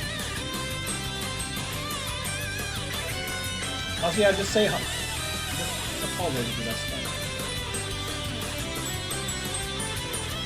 So, you know, what's the most polarizing pizza ingredient? I feel like that's kind of a tie between, depending on who you're asking. I feel like anchovies is a common ew. I've never had anchovies on pizza. I have to wonder if I'd enjoy them more than green olives, though. They do seem kind of a little eh. I don't know if I want a random dish on a pizza, but, cilantro? Wait, cilantro. What's cilantro? Remind me what cilantro is.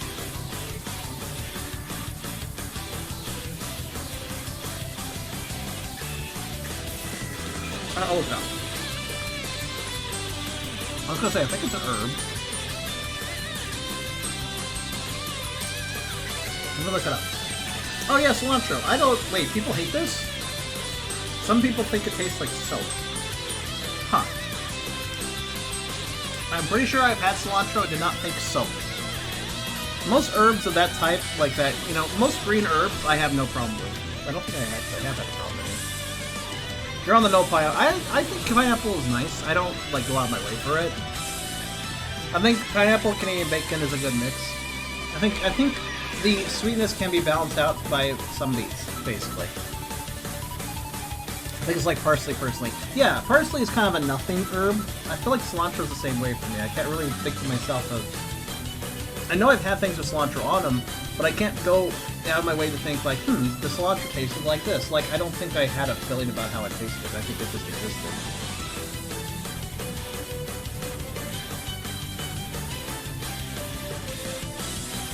Where I live, some people cook with nothing but Spam. Well, definitely too high in sodium content to be ingesting all the time without some health issues.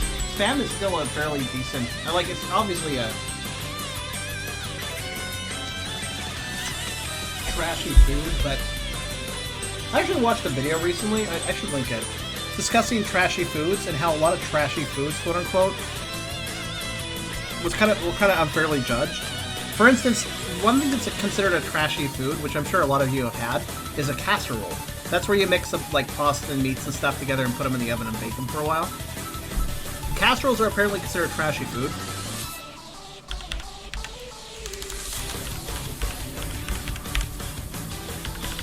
But casseroles are cheap and actually quite tasty. Casseroles, you can kind of throw whatever into them. They taste good and they don't cost much. pretty effective, and you get a lot of different things in it, so there's some nutritional value there too. Casseroles amongst foods considered trashy foods, which are basically just foods that poor people eat, effectively is what trashy means, I think, when you get down to it. Let me see if I can't find the video I watched on this, because it really went into discussion about it.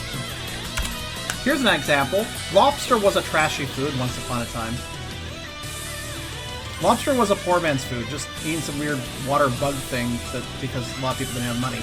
But eventually it got carried out of Brooklyn or something by people who found they had a taste for it, and then they like started importing it, and then it became really expensive because the people collecting lobster realized they could charge a lot for it at that point.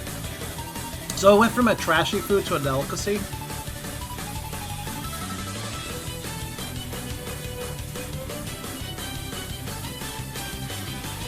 Which is really just kind of a statement about how social pressure can completely change the view and price of something, even if it doesn't really change otherwise.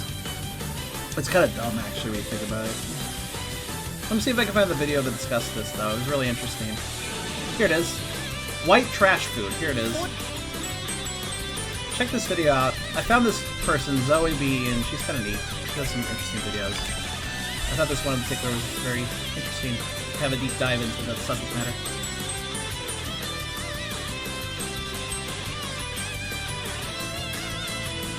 It's a video that really discusses how social hierarchy ultimately determines the value of a food. Because nutritional value is not that important to determine whether a food is trashy or not.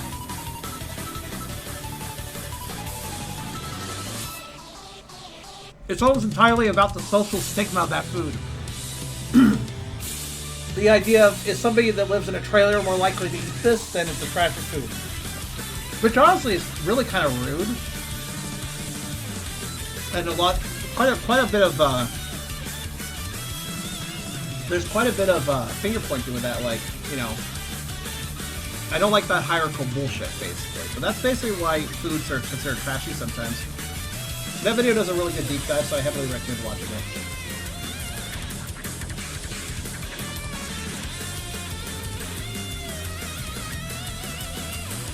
Also, see you later, hope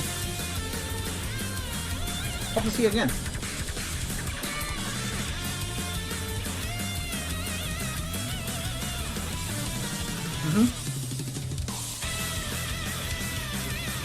Oops. That bite had a big piece of green olive. Cringe. Oh well. I won't throw up or anything. I've got a stronger constitution than that, but it's still not pleasant.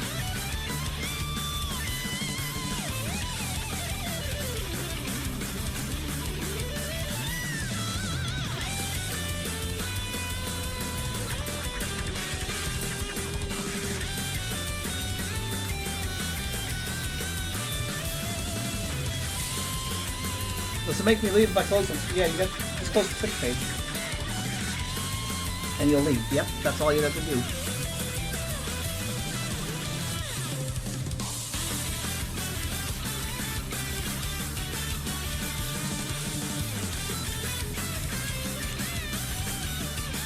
Chopped Oreo cookies, Spam, and mayo sandwich? That sounds like a mix of things that wouldn't work together. Like, Spam and mayo, okay, yeah, but Oreo? To be fair, though, Wendy's kind of, like, even low-key advertises that people buy Frosties and eat them with their fries, like, dip their fries in the Frosty. I've never done that. Apparently some people do that. I don't like the idea of mixing savory with sweet too much, at least not commonly.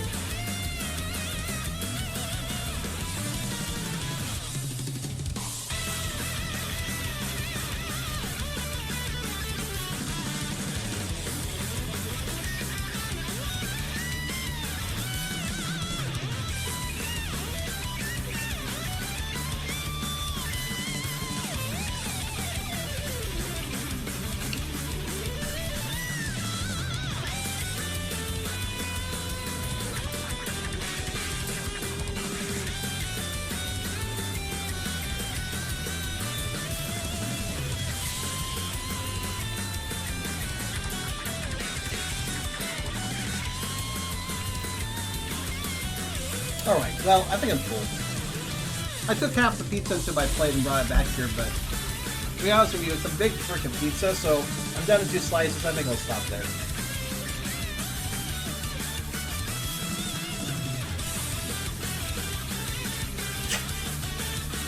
Like, bro, I of course can gorge the rest, but I'm feeling sated for now, and also I'd like to get back to drawing. This was a very impromptu meal. I'm sorry for the delay, but to be fair, it's I feel like it's okay if I take a food break, considering that, you know, during my streams, considering that I still talk to you guys while I eat. So I just basically turned the stream into just chatting, which is an actual stream category. Talking like this is what some streamgoers do on Twitch, if you didn't know. Just talking like this is all that some streamgoers actually do. I say it's all. I'm not trying to downplay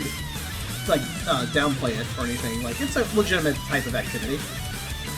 Discussions with the audience. In fact, I kind of like it. I kind of like the channels that do the chatting thing, because I feel like a lot of streamers don't really interact with their audience, but the people who do the chatting only streams definitely do, and I respect that. So, I'll be back. I'm gonna put this pizza away and have another good. Then we'll...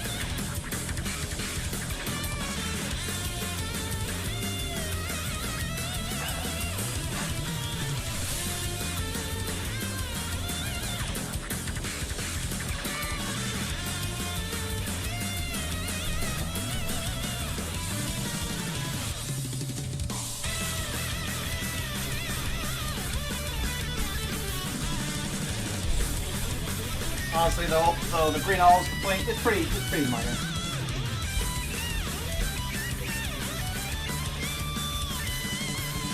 It created a mild hassle for me to deal with, but that does not at all outweigh the fact that Airgun was really sweet and got me some food out of his own pocket, which I really appreciate. Not only did he get me food, he also saved me the effort of having to make my own, and given that I've been a bit hankered and strung out lately, that's always appreciated. Just not having to make food myself. Anyways, 1 second, I gotta rest and then I'll be back.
Okay.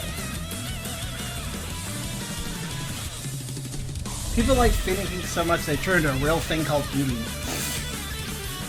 Yes, eating. Not invented for survival, but for kink purposes.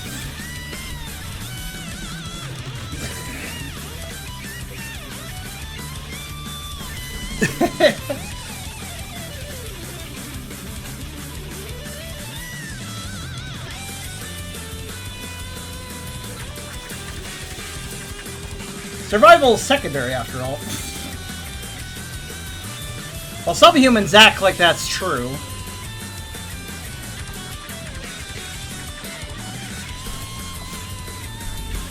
Alright, let's continue our project. Alright, where do we leave off? I was adding lines. I added an arrow for some reason. What was I doing? Oh, I think I added an arrow and forgot to remove it.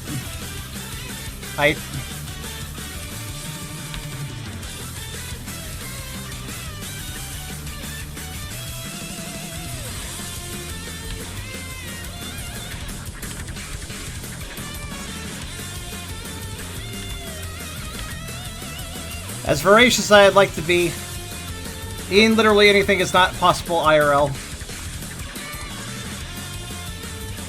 And as Shadox, I could just turn off the sense of smell and eat and greed off, no problem, but I can't do that in real life.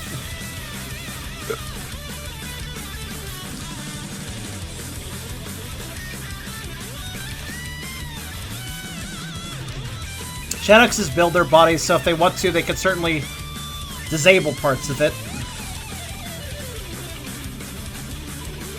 Shadoxes have the operating manual for their bodies.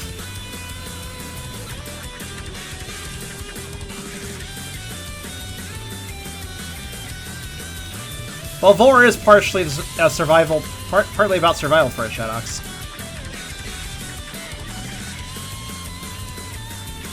Shadoxes are not bound to their bodies to live, necessarily. In a spiritual sense, but the body is exceptionally still important.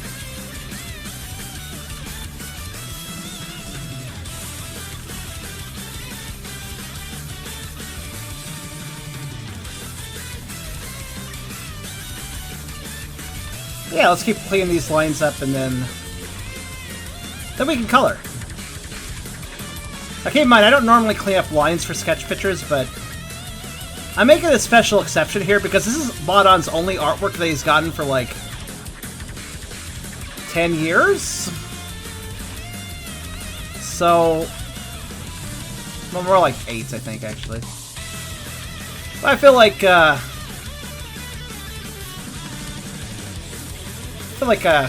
he deserves a little bit of attention.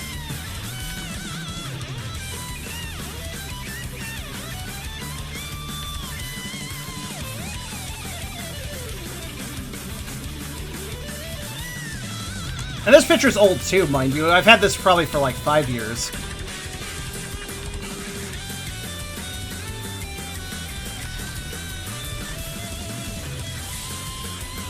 How does the fluff work here? I'm very confused. I don't know. I'll just pretend that works like that. There we go. That's fine. I added some whatever this'll do kind of lines. Also, on the subject of being, well,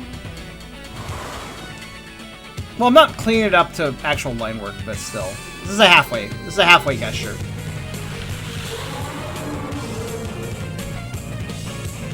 Why is this so low quality? I'm impressed at how low quality some of these recordings are. That sounded horrible. That was definitely... What do people record these at?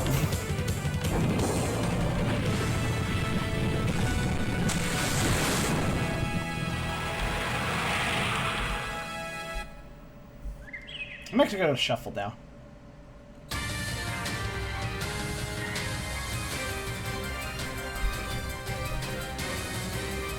Oh, Forces music. Sure, why not? Car's still here. That'll bring up the storyteller. I'm still kind of trying to figure out why the storyteller came out to Sonic Forces music.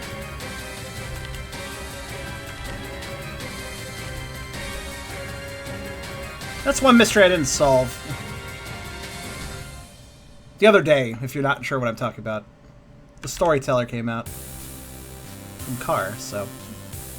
Give Music Let's Me Jam? I guess it's interesting to note because it seems that in that case...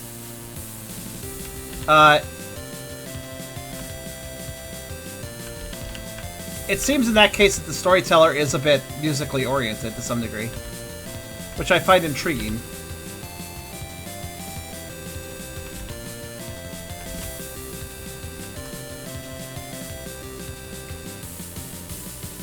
The zone is very much think if the movie Souls, and they go, oh, trust me, some good music can get me in a zone too, so I understand what you mean.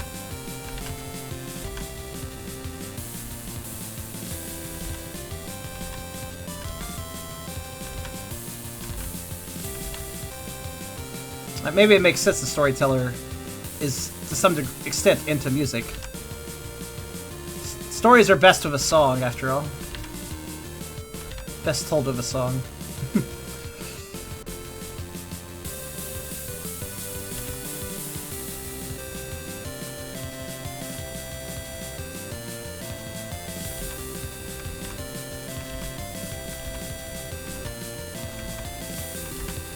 Speaking of telling stories, and speaking of the whole idea of just chatting, which is indeed a stream, a Twitch category, I guess, you know, on Friday, or not Friday, on Tuesday we might actually do a just chatting stream effectively, at least for part of it, because I actually wanted to discuss, I want to discuss both of them, but I think I'll just do one at a time, because it's a discussion piece and probably be a bit of a burnout to bring up two discussion pieces back to back. But I wanted to bring up Spotted Squeak's Vore discussion series, which he's done 2 entries on. One entry is about Vore and consent, and one entry is about digestion and the stigma against it. And I wanted to discuss those because I feel as if they definitely have, like, they're meant to be discussion pieces. They're meant for people to talk about, so it'd be perfect to bring up on a stream. But also, they're just interesting, I guess. I wanted to read them over, discuss them with you guys, share opinions. It's the stuff I've thought about myself, so...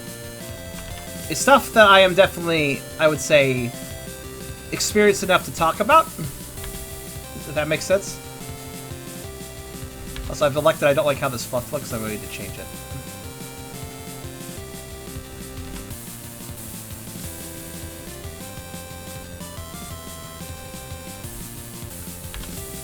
I actually gotta move it up. I feel as if it should go higher up, like...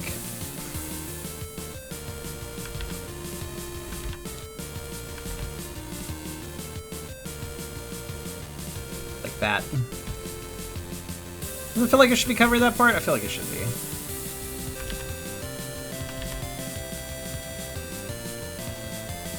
That looks better.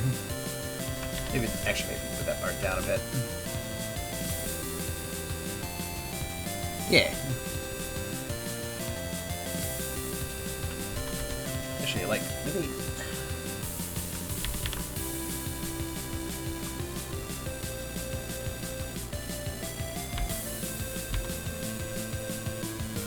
yeah. Doesn't have to be perfect, just kind of want to put some fluff in there. Alright,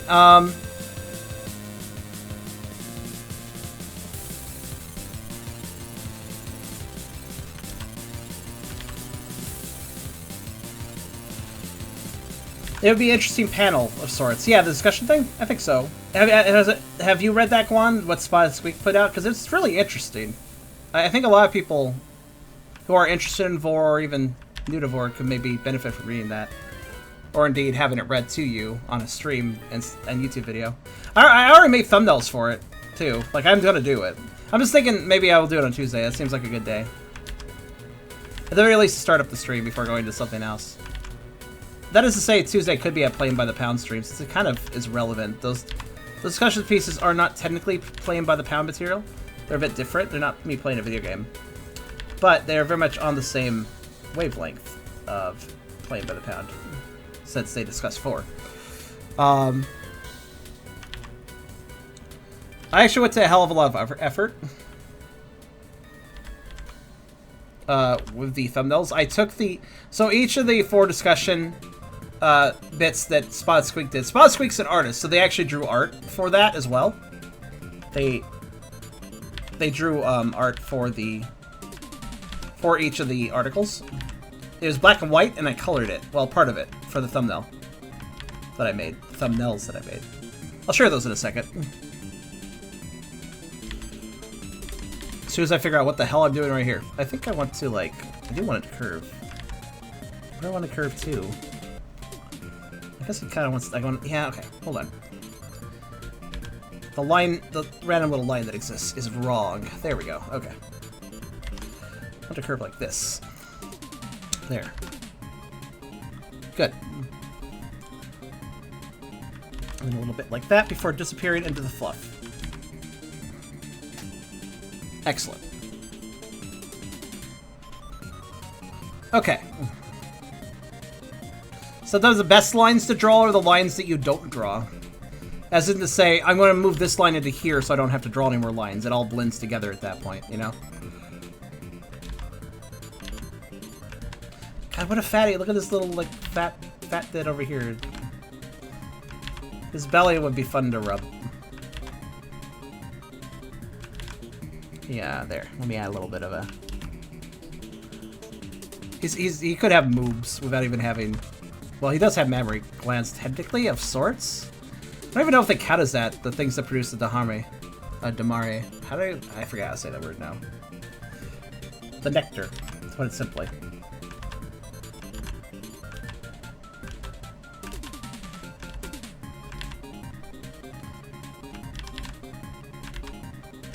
I guess he technically has mammary glands, but they're nectar glands.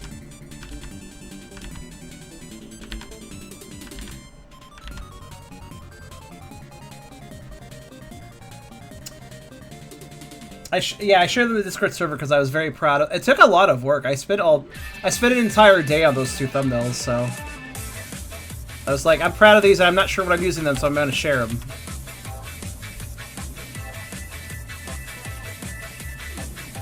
Incidentally, Spotted Squeak just drew Evok the other day. It's an amazing picture.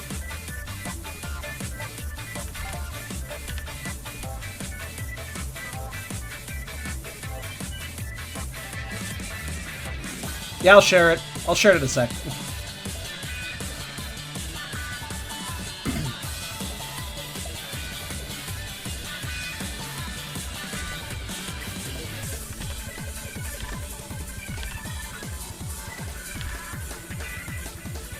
The remix of Mega Man X6's boss theme. Very good. I hope we get another Mega Man X game.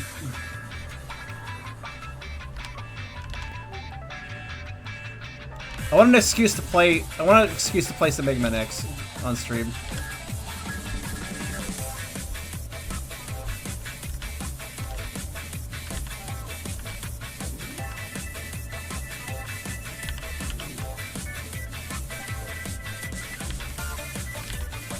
I like Mega Man X more than Mega Man. I like Mega Man a lot, obviously, because I have a Mega Man series. But I actually like Mega Man X more.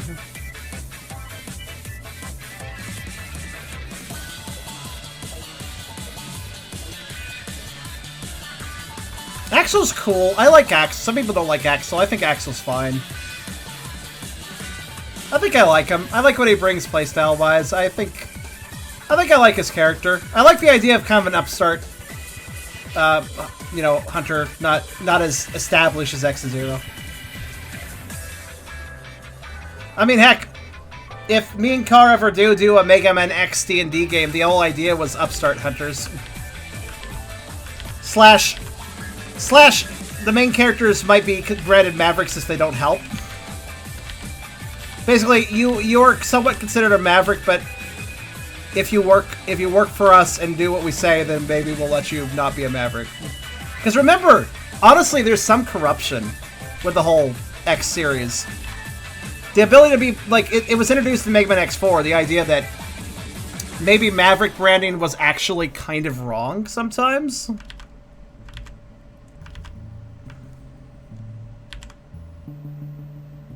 Lancer RPG rules, which I don't know, but I'd be interested to learn.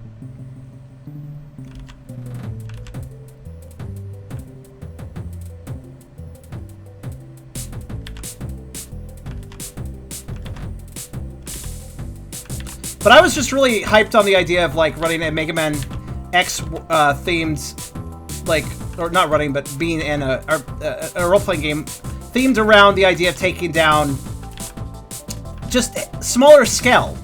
You know, we only ever see X and Zero going after those really huge Mavericks that are a big deal and cause a lot of damage, but there's smaller ruffians too, for sure. And it'd be interesting to have an RPG Maker game that addresses smaller scale conflicts, you know? From hunters that are less high rank. And you get to see more of the world that way, really.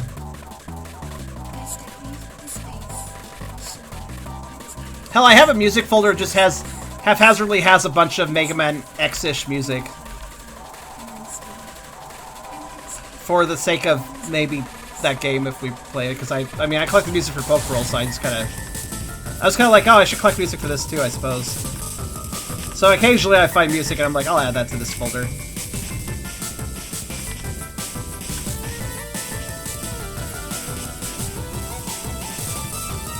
Well, that's another thing. That's the other advantage of, like, scaling it down and being about smaller hunters dealing with smaller Mavericks and being more small scale.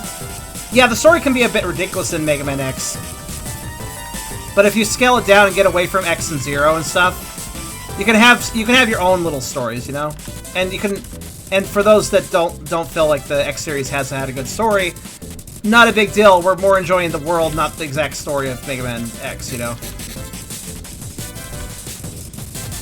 I like the idea of, what's the word? Contiguous stories? Am I using contiguous correctly? Basically the idea of things happening while bigger events happen elsewhere.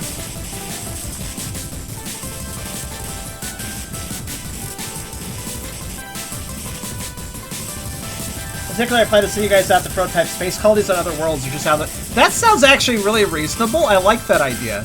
I mean, there's already space colonies and stuff in the Mega Man X universe. They're always around Earth, though. I love the idea of, because I don't see any reason why Reploids couldn't go out and be like, I'm just gonna go out into space and check out some other planet. Because, like, why not? They're not humanoids. They don't have to worry about, like, you know, dying or something like a human. I kind of like that idea. I mean, why wouldn't Reploids be the ones exploring space, if anybody?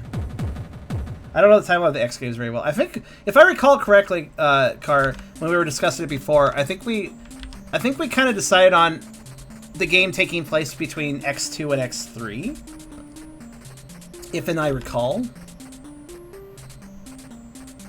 I think that was our loose idea.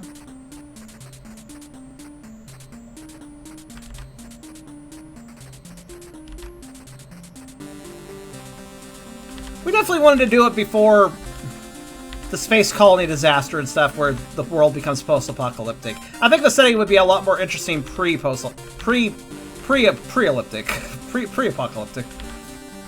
More potential there, you know?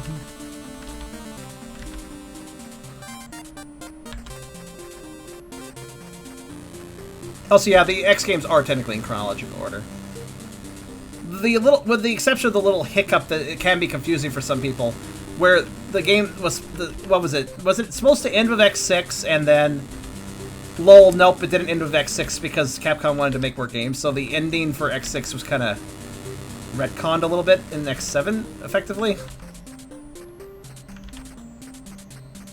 Something like that happened. Yeah, command mission's a weird oddity. I don't know if, I think some people don't consider that canon. It's interesting about that game.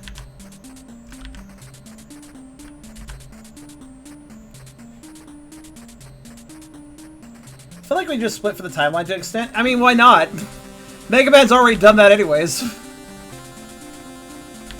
May I point out how, what was it? Mega Man Battle Network and Mega Man Classic are two different universes branching off from each other. One of which where Light studied robotics, and one of which he studied computer and digital world and shit.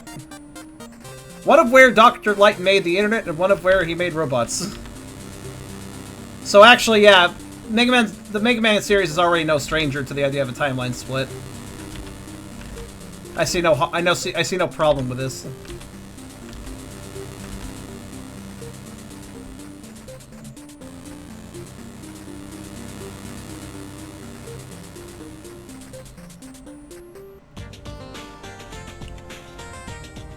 Heh, speaking of Mega Man.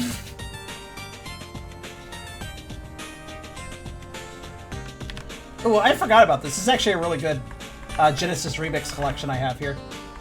Let me play it. I've got a bunch of these. Since we're on the subject and all. Here's a bunch of Genesis remixes of X music. It's really good.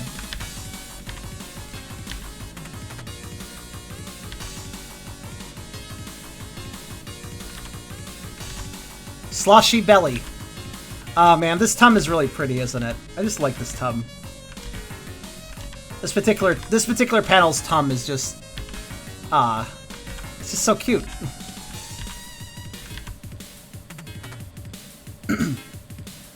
Why not a split where instead of the net or robotics solely, they instead look beyond looked at both in order to expand humanity beyond the planetary borders? That could be interesting. I actually at one point thought that myself. Like, okay, since you know the timeline split between Battle Network and Classic Mega Man is because Light pursued robotics exclusively or the internet exclusively. I did actually have that thought before. Like, what if there was kind of both being pursued? Neither advances quickly, but both advance together. That'd be kind of interesting. I mean, to be fair, even Battle Network technically has robots. If I recall, one game had a bit of plot where Mega Man could go into a robot body and, like, control it, and basically be in the real world by doing that.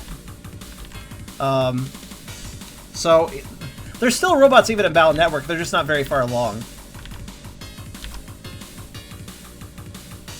I didn't really play Battle Network. It's what's interesting here, Car, is that you don't know Mega Man X's story as well, but you know Battle Network. I'm the opposite. I didn't really play Battle Network, but I played all the X, or at least watched all the X games. I think I played them all at one point, or at least Caleb played some of them. So, visual memory.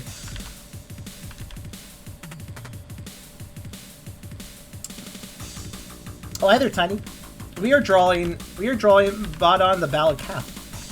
Or Balukathi. He's a very old species of mine that has lied dormant for like 8 years.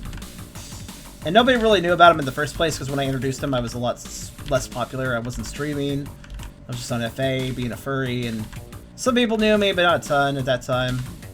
That was not nearly the same as how people know me now. So this species got kind of just ignored. Through no fault of anybody's, obviously. Just I didn't have enough attention to really express the species. Now, what is going on with the floof here?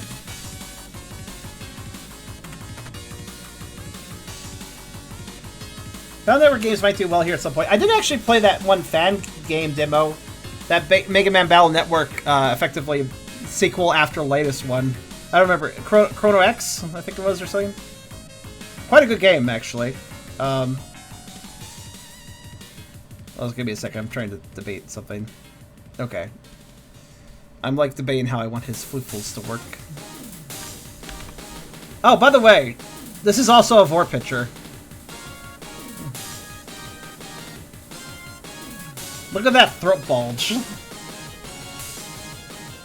He's just holding somebody in his crop. I don't think he's even swallowing them. He brought him to his neck and just stopped to laze.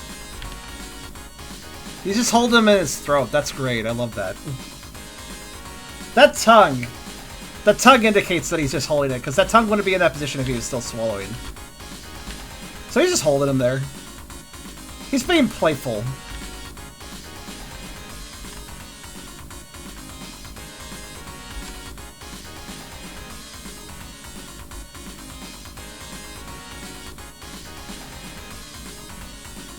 Yeah, I see that smirk.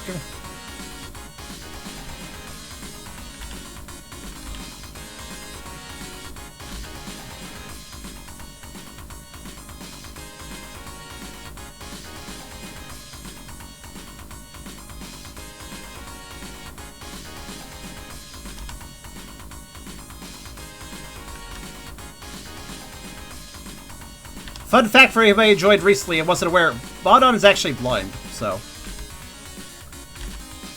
Can't see a thing. Doesn't really bother him, though.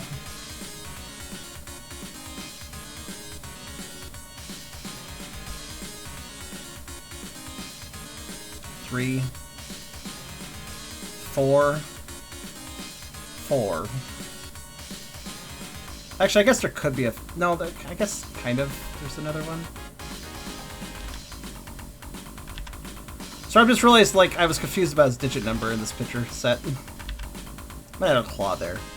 Just to make it more obvious, like, yes, there is another claw. Another paw. There we go. That makes me feel better. Oh, good night to you, Car. It's fine. I love your rambling. It was fun. You have a good night. I'll talk to you later.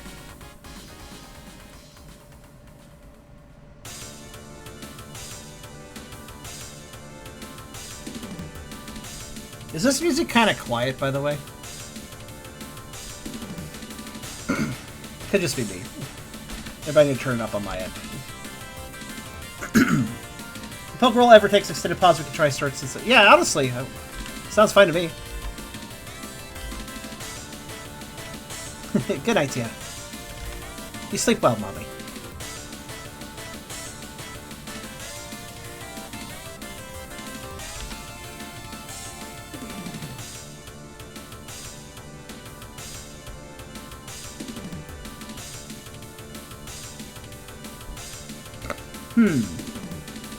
Okay, so the footfalls that go down his back, they need to be completed, so I'll just do this.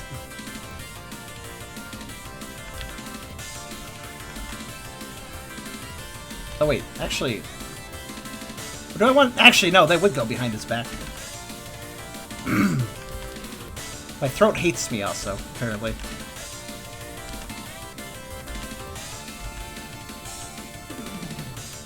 Alright, so let's see here. I don't know whether the lines were drawn very thickly, but I need to just, like, fill these in more, like this.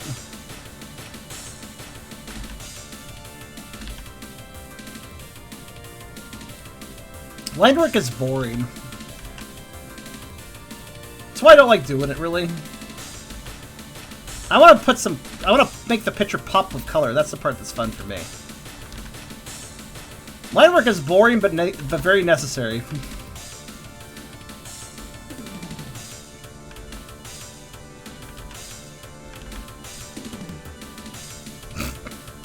I love how he's upside down. He's being such a snarky. Such a snarky Dirk. Dirk? No, he's not. He's not a Dager. Dirk. Snarky Dirk. Somebody said it's very cat-like, and actually, yeah, I kind of agree with you. He does have... He's not technically a feline, but... He does have some feline traits, so it's not off the table by any means.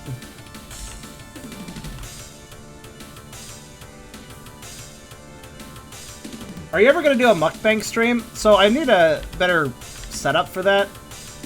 I have the webcam I need, just... Getting everything else situated is kind of tricky. It's not a bad idea, though.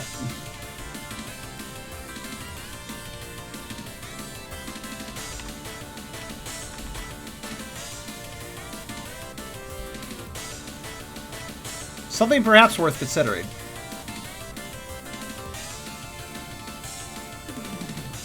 I know some people would probably come to troll, though, if I did. Admittedly, here's a problem with mukbang, and here's the real issue of me, like, setting up a mukbang stream. There's a problem with mukbang streams. For those unaware of what mukbang is and are hearing that, I'm wondering what the fuck that means, because it sounds kind of weird. Mukbang is basically where the streamer goes on webcam with a whole bunch of food and just eats it. It's basically there to appeal to the feeder aspects of the audience, I suppose you could say. But there's one really big inherent problem with the mukbang community. And that is that I can bet the people will come by, new people come by wanting a mukbang, come by and immediately get really pissed off because I'm a guy. A lot of mukbangers are actually females that are pretty. It's actually, I think, the norm. It's an idea of watching, you know, attractive women eat food a lot of times. So I can guarantee you that this would generate hate because I'm some fat guy.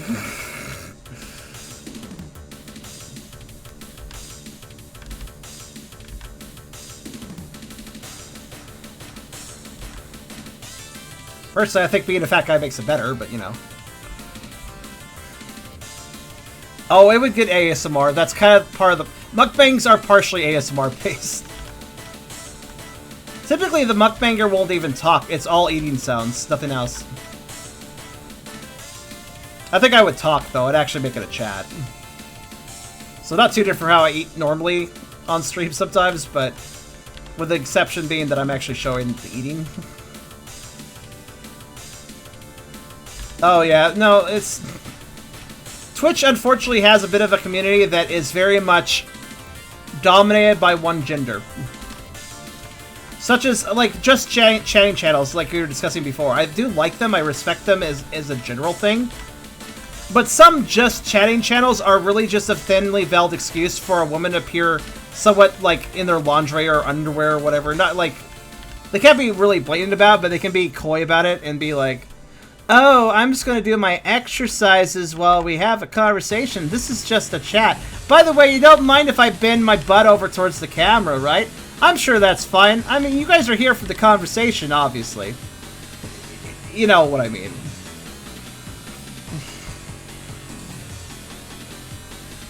I don't really respect it because, well, one, it kind of actually violates Twitch's rules. But they're doing that sort of halfway approach where it's like, we're not quite violating the rules. Granted, again, I'm not necessarily against even that. Because after all, I'm the guy who did button-on art on Twitch, so I definitely understand the idea of following the rules, but maybe not exactly. I'm not violating anything, and technically I suppose they aren't either. However, there's a difference, I guess? Because there's a difference between kind of selling your body and... Which, again, I'm not against that. I'm not against prostitution, even. Like, I understand that's a living for some people, and I'm fine with that. I'm not going to be holding judgment against that, but I just feel like it's a little weird to go that far on Twitch, you know? And honestly, the main problem is that it does create a bit of a... What's the word? Stigma? Expectation? Which, again, if I did something like this, then... I guess the main thing that bothers me is not the streamers doing it, it's the horny audience. They're just there for her body. But they'll act like they're not. That pisses me off because I feel like that's not a proper just chatting channel, you know? A proper just chatting channel should be there to actually have a discussion. Not to ogle a hot girl.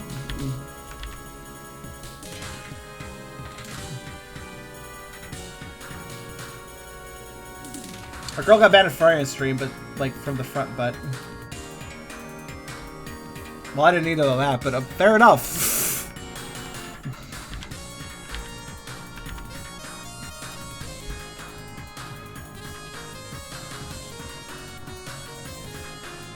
Okay, that's enough stickers, thank you!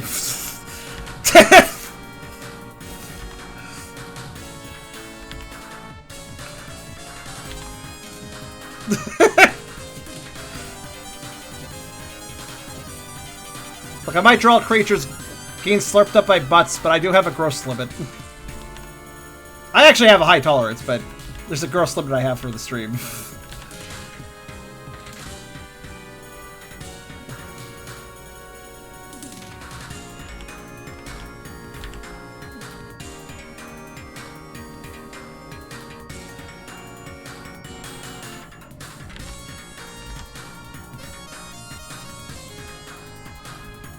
You're high. That explains your mistake, I suppose.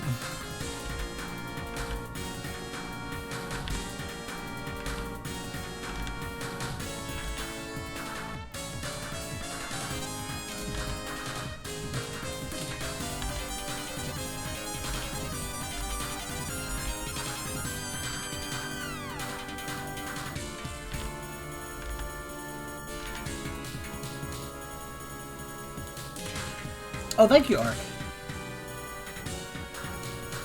Oh, wait, you just read it? That's weird. I thought you read it a while back, actually. Oh, wait, maybe you just didn't have time till now.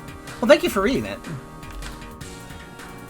You put me to shame? I don't know, actually. I think you write fine, too. I haven't really read enough of your writings to really form an opinion, admittedly, but I don't think I'm that. Well, I don't know. I try pretty hard when I write.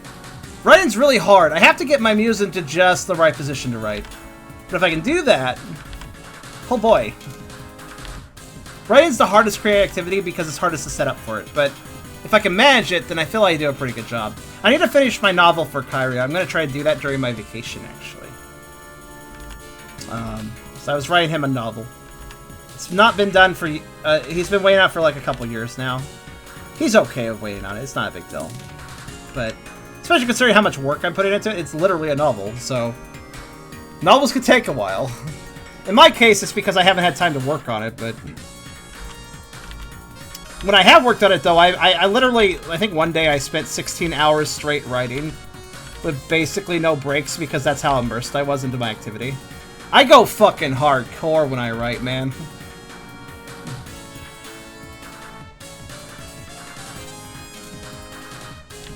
There is true immersion into that world that I'm writing.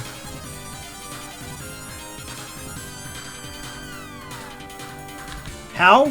This is how dedicated I am with my projects. Have you not noticed this when I do really long streams? When I get determined to do something, my work ethic is insane when I want to. I can be very lazy, mind, but I kind of feel like I have two states. I have lazy and holy shit, Charm, why are you working this hard? It's like my two states, I think.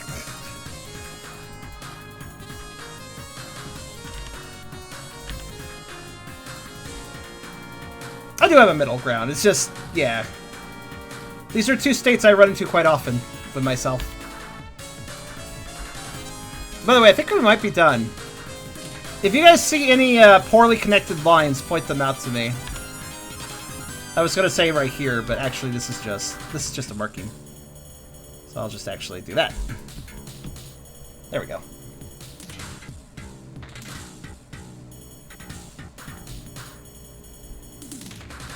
You were just hoping in to see. I hope your hopes were not dashed. But also welcome. Do you think we should make the throat bulge a little more distinct?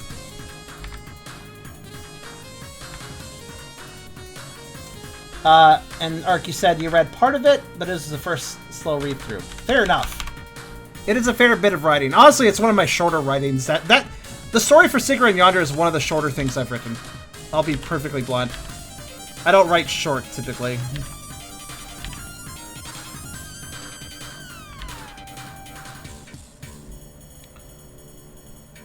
Oh yeah, that looks good. I'm enhancing that throat bulge a bit.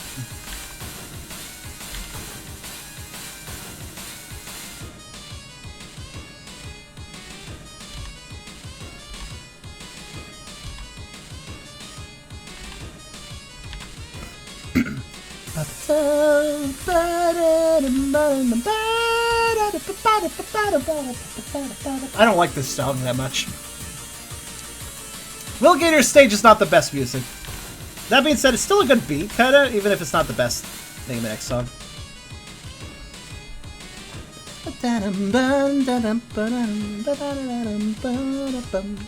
At least it sounds good on the Genesis. I dare say it probably does sound better on the Genesis, actually. Good night, Blood. You have to show me short story. Yeah, sure.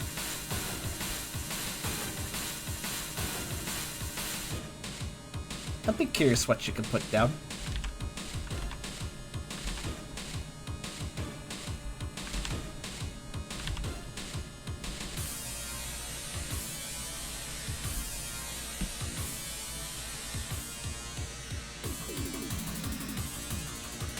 Yeah, it looks pretty good.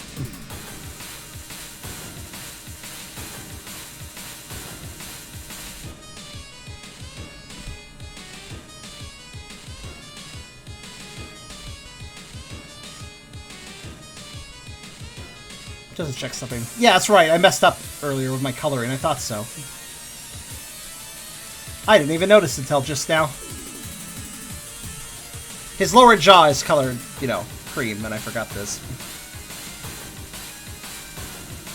So...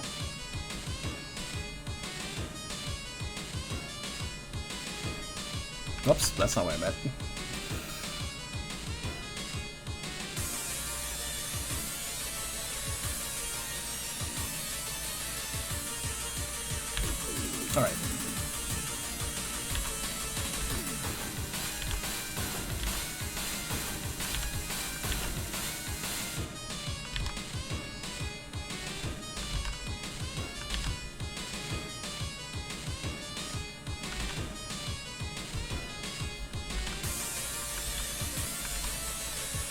Oops, I forgot density.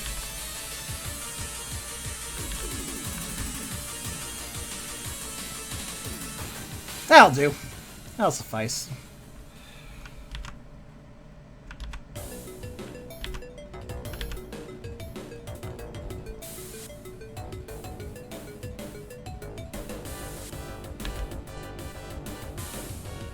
Though, nah, I'm gonna mess with it a bit.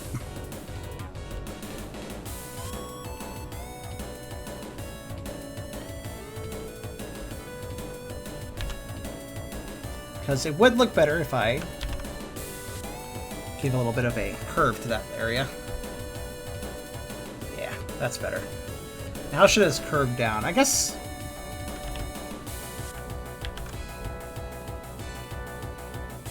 you know, however I want to do it, really. Probably... like that. Yeah, I think that'll do. And then, yeah. Maybe back a bit more.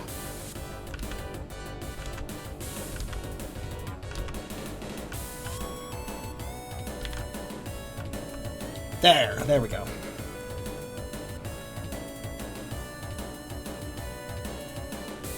I think that's fine.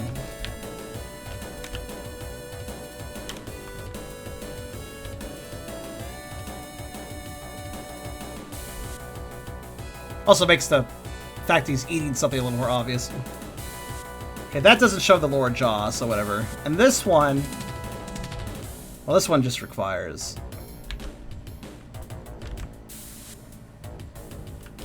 something to the effect of this.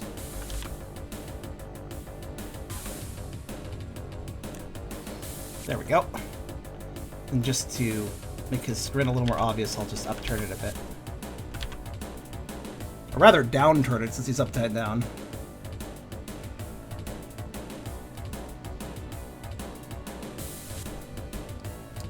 Also, thank you, Blink.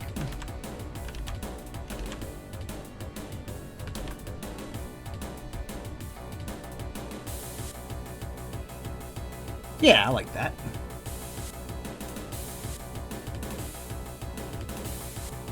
Well, I wanted to make sure the marking line did not make the little smirk go away. So I made the smirk a little more prominent. Bounce. Okay, cool. I think I'm done. I think I'm done with the lines I made. I could escape this grayscale hell. Excellent.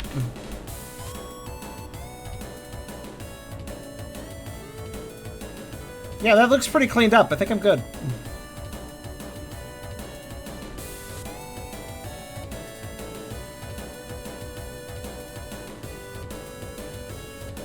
Oh, okay, there's one problem still. Because... neck bulge, yeah, okay, so I'm gonna need to, like...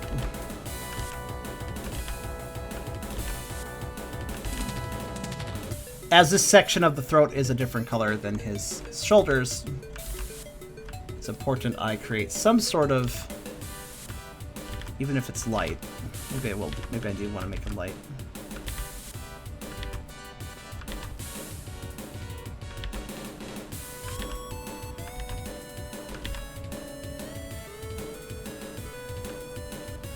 Or I could just... yeah, I could, actually.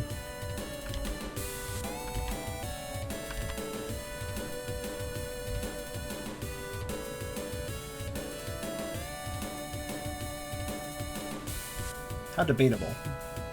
What a huge pudge this fellow is. Yeah!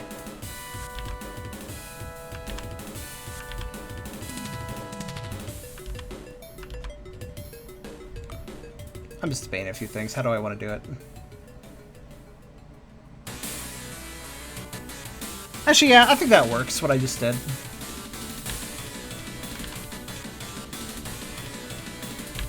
And then...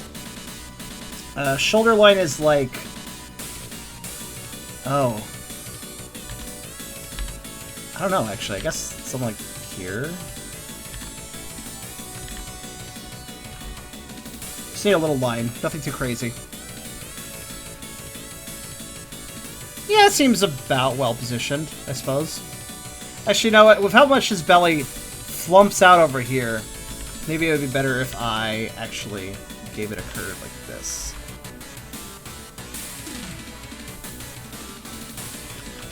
And then just cross this line over just for a little bit of blending. Like so. Yeah, that'll do.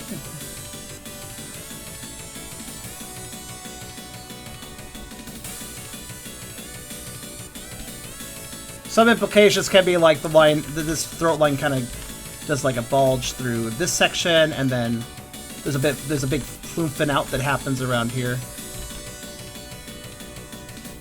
to match up with this. Yeah, it works. You also gotta consider distortion. Fat can squish places, thus losing its shape somewhat. Distortion is always a factor to consider if you don't think the lines line up quite right. If they don't line up quite right, that might be fine. It might actually be desirable. Okay. One other thing I want to try, though. Are these really accurate? I feel like, maybe.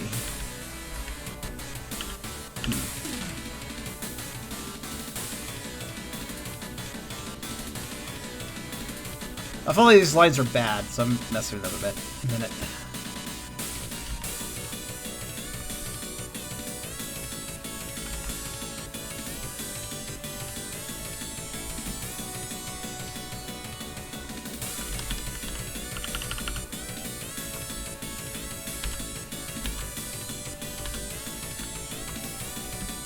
That's better.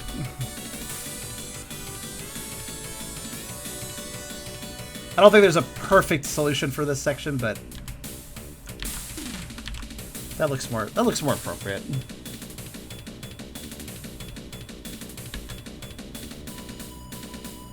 Could also smooth this out, actually. Looking at it and thinking about it, there's really no reason for that to be so harsh a line. So let's do this.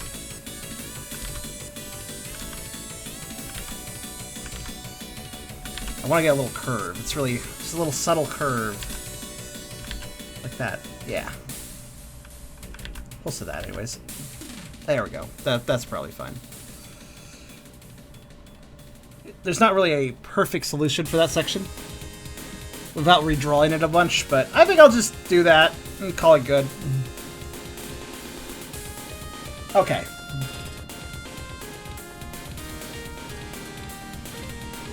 Also, night to you, Alex. Oh, that little random line I just drew helps a lot. I'll leave that there. Okay. That was an accident. That was literally an accident line. I just tapped the tablet when I didn't mean to. But yeah, I'll take it. Okay. Oh yeah, his eyes. Right.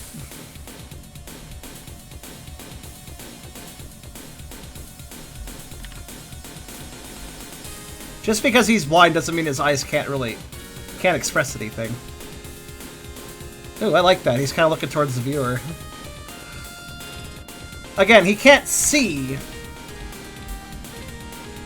but he can still look at, even if he's not actually looking.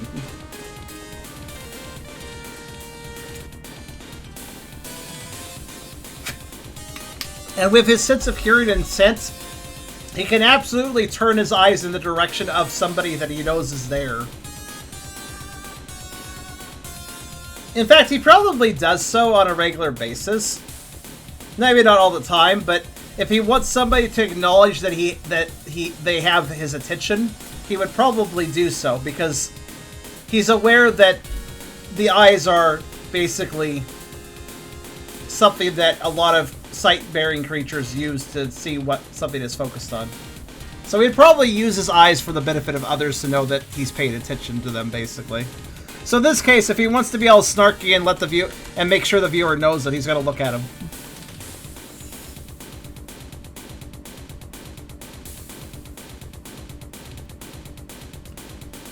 So yeah, he would rotate his eyes towards a person, but as far as them actually focusing, the eyes focusing, they wouldn't actually focus. Because, you know, blind.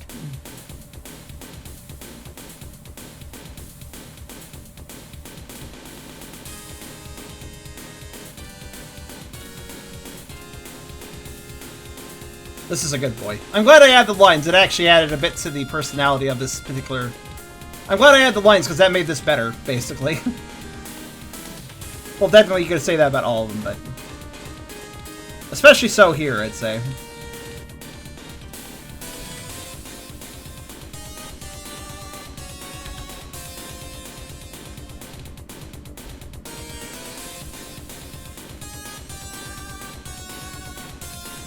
Oh, by the way, if you're curious how many lines I added myself in all this...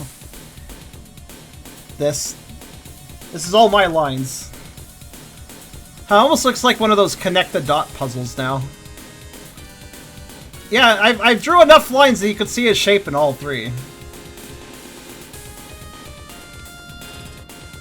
Little tick tick tick. I just did about little tick tick ticks here and there to just clean things up.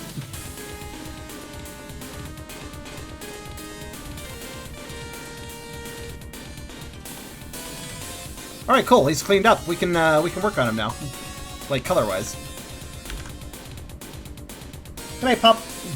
And good night to you, Tiny. Oh no, we're losing everybody. That's okay. It's midnight. It's understandable. I had to start late today because stress. Stress was the reason. Somebody stressed me out yesterday, and it was just bad. They still haven't talked to me since then. I won't bring up who it is, because that would be kind of rude, but... suffice to say, it wasn't very fun. Hopefully they've learned something, because they're definitely the ones that messed up with me, I'll say that much.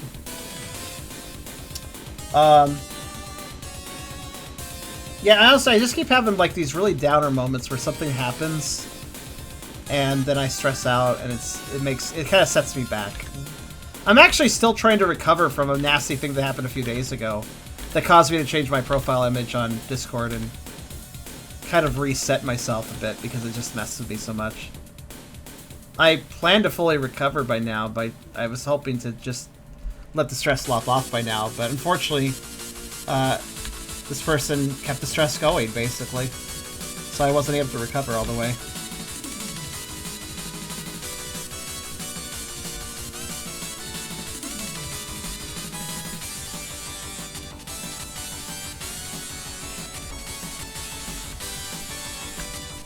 But yeah, I haven't talked to them in a day. I'm wondering what they think of what they did now. I don't think they did anything malicious, mind you. It's just they are... Well, in their own words, they said they might have a psychopathy. And that might be true. They might lack an ability for proper empathy. Also, welcome to whoever just joined. Oh, Mix Homito. Thank you for joining. You had this stream on recommendations. Very curious. I am somewhat happy that I'm getting recommended to people. Both on Twitch and YouTube. I'm just happy about that.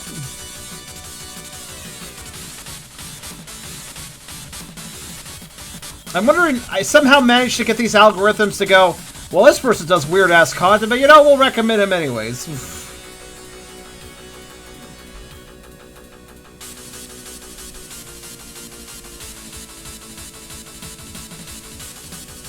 I feel like I'm being recommended despite my content, in a way. Sociopathic, not psychopathic. Sociopathic, that's what I'm looking for. And again, I'm not trying to be really harsh in saying that he might be that, because that was actually his own words for the situation, and I was like, yeah, I kind of see that, honestly.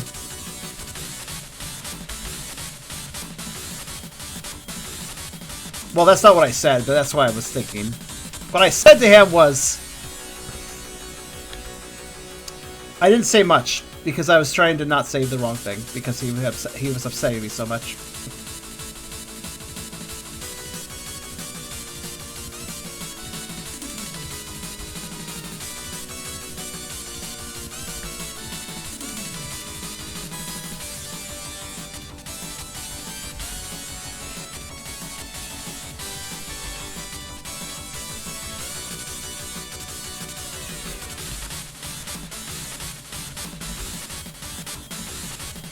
Yeah, I still missed the line. I knew I'd do that.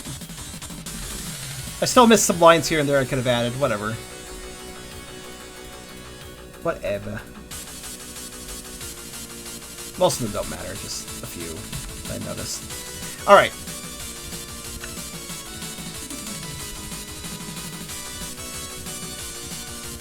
I recommend you, but I kind of don't have that type of influence on others. I would recommend you is what you mean? That's fair.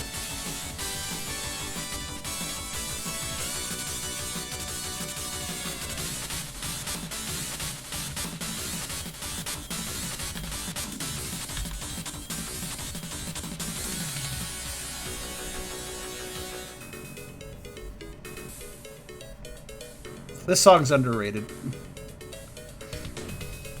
Crystal Snail from Mega Man X2.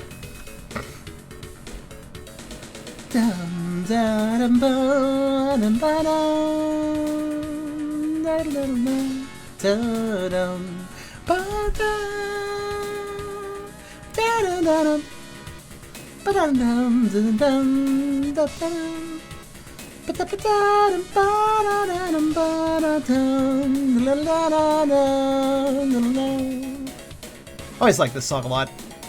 Felt that it had a lot of personality.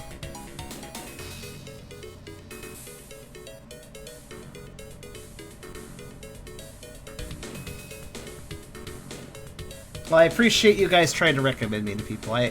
Spreading the word is helpful. We can't just rely on algorithms because bots are stupid.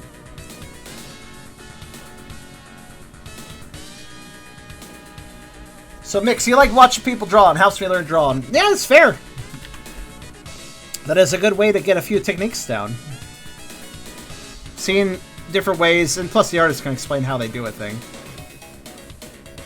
Or why they do a thing, which is nice.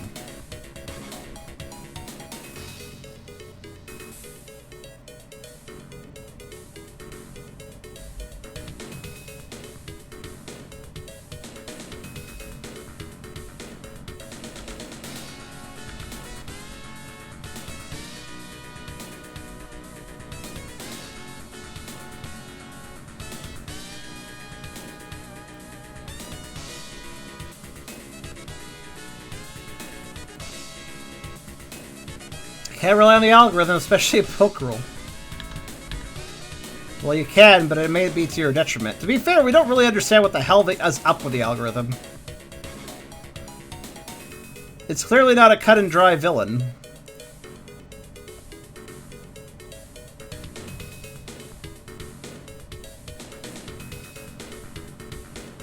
Bots are useful with humans accenting their features. In other words, bots are useful as an assist. They are not useful to independently run a system, though. And that is the problem that YouTube most of all has. They leave everything to their fucking bots. The level of human interaction is very piss poor. And that's why the bots suck. It's not so much the bots themselves suck, it's that the lack of human intervention to the bots sucks.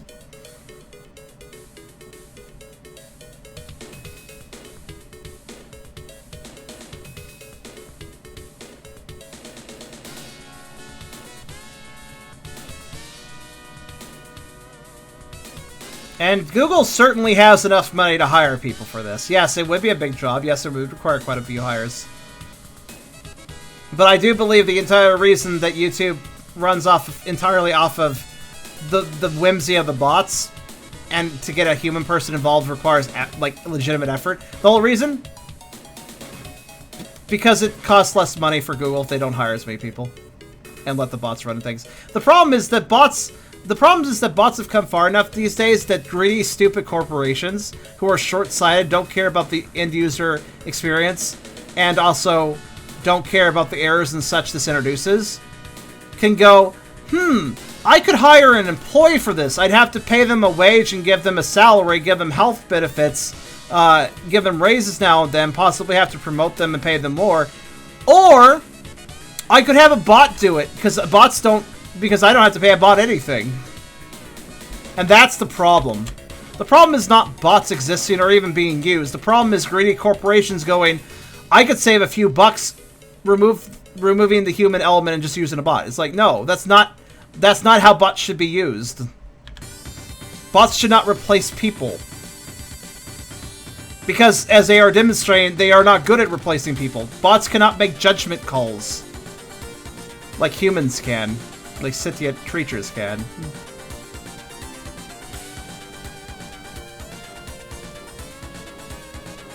Oh, you're a fine mix. Not used to watching Vore, but it's really well done. Really cool to see how this is being done. Thank you. This is kind of a casually Vore-ish picture, plus also just really fat.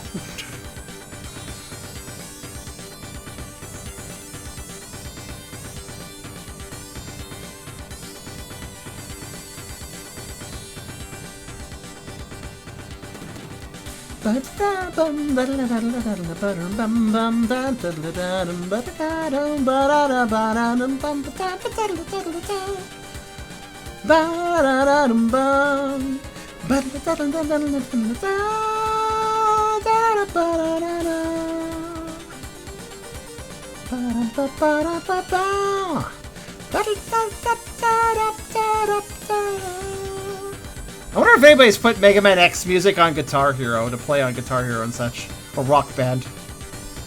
You know, so like some mods. Just a thought. That'd be fun, I think, to play.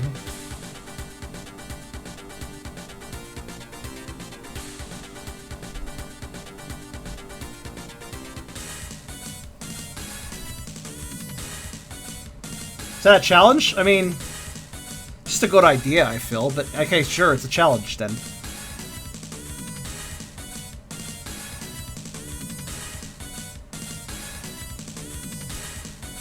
I wonder which... I think Mega Man X2 has my favorite boss theme. This one.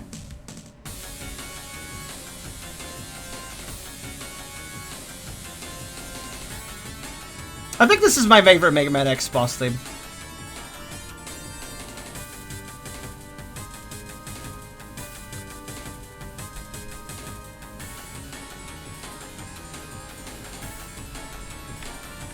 If you fought my Maverick, harrowing Shadox, it would be to this theme.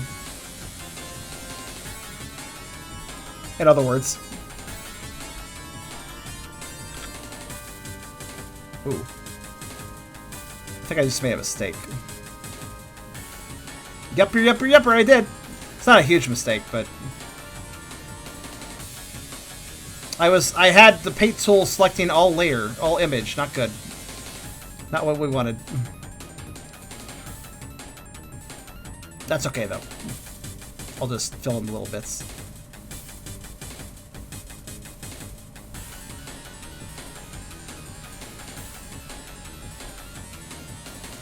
X8s? I can't remember which one that is. Honestly, I like a lot of the boss themes, it's just... X2 might be my favorite. I don't know, it just has a... It's both menacing and kind of playful. I kind of like the mix.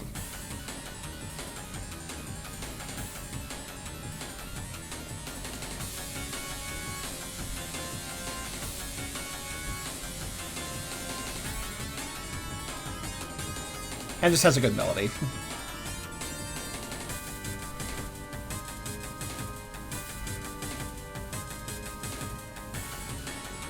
So interested to see you play as Herring Shadox. You spell it almost right, just 2 R's instead of 1. You're very close, though. Good night to you, Hyper.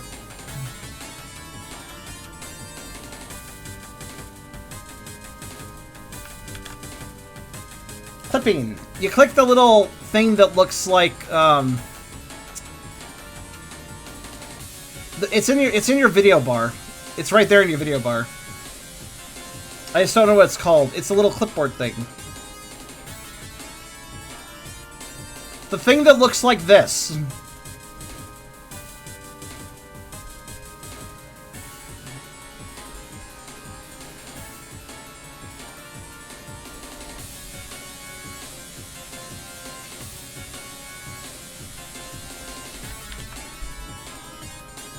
Yeah. Action and cut thing. That you click that, that's how you'd make a clip.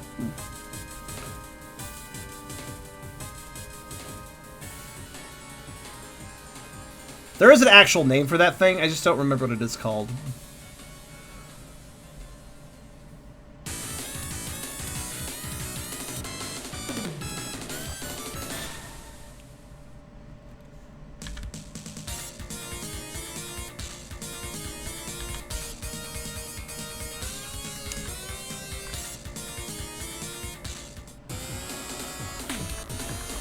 See, actually, I want to find the X3's boss seems pretty solid too.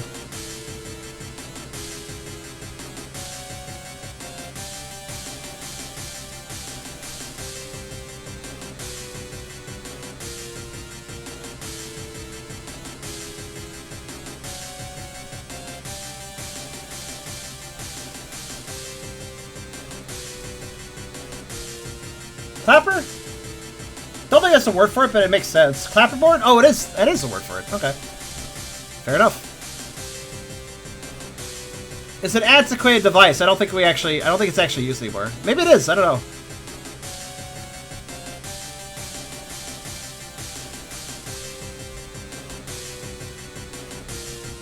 I feel like technology would have outed that, but then again, it could still be very practical. It literally makes a noise to let people know, hey, we're filming now, or stop, cut. Which has a functionality. I'm gonna play all the boss themes. X4. Oh, you know what, actually? Maybe X4 is my favorite. This is a good song, too. As far as boss themes.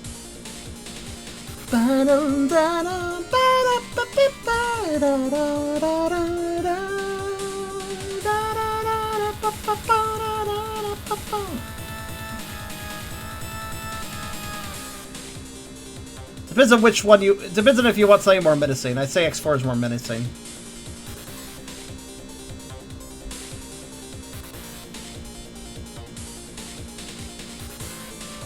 Oh. So actually, you can actually go to my video list, check out my past broadcasts, even the ones still running, like this one. You can go to those and clip those if you missed something. It is possible to go to the history of past running broadcasts and basically clip out of them.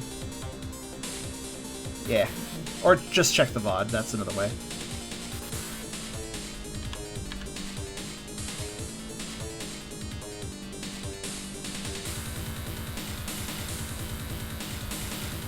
Fair enough. I actually don't know what you were going to clip. I kind of forgot.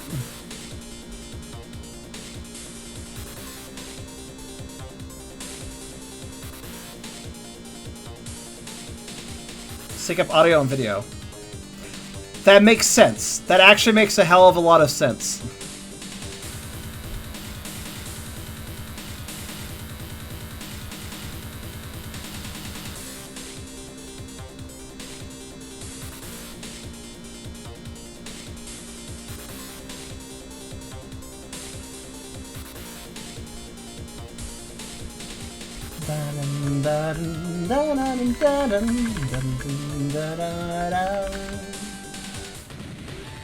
Here's X6's theme. I don't really care for it, but it's not bad.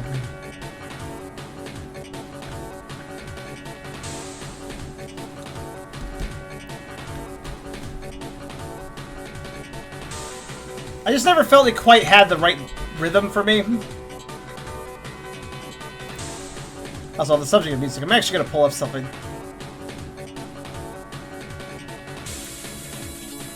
It's an interesting song, but it doesn't quite work for me.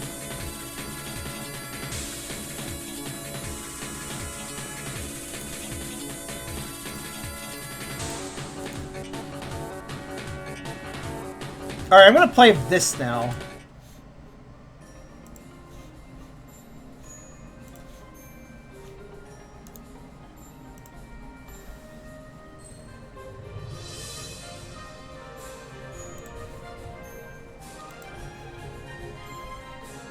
This is the collection of Mega Man X music I collected for possibly a D&D game that we're now listening to.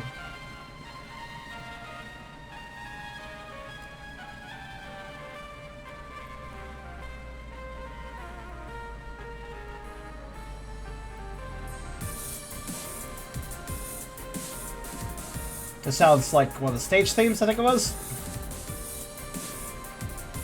Yes, I basically threw together really quick names for, like, examples of what things could be. I named this one Space Compression Facility. And to be fair, if Car wants to have a spacefaring game, this would probably be a very useful song. Space Compression Facility, that's... I think the idea there was the idea of, like, warp points. Like, creating portals, effectively. And a science lab for it, effectively. For quick travel between points. And of course, naturally, as it being a stage theme, the Maverick probably took it over.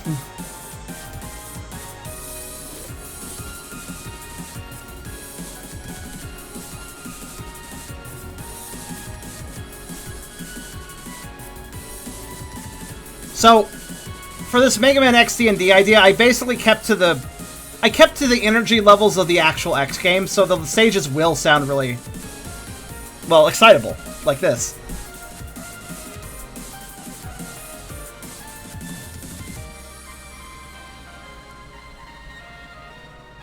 What Maverick would take over a warp?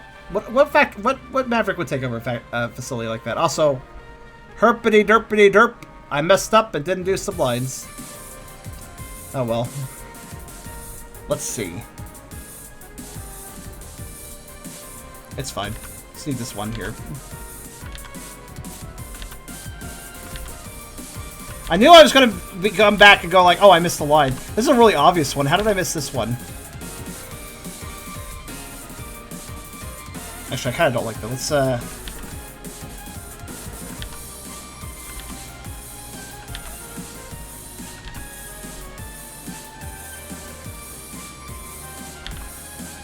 Goose should head to bed, but he's not gonna.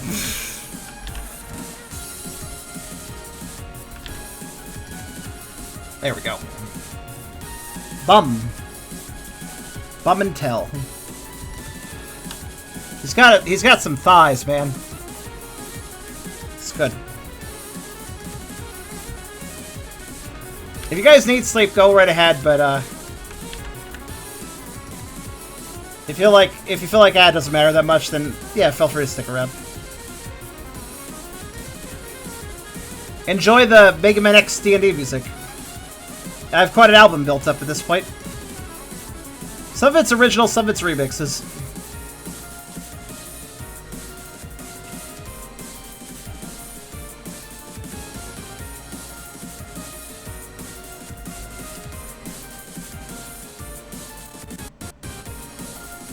The stream will go until these guys reflect, until all three of these Baadan images are flat colored, I guess.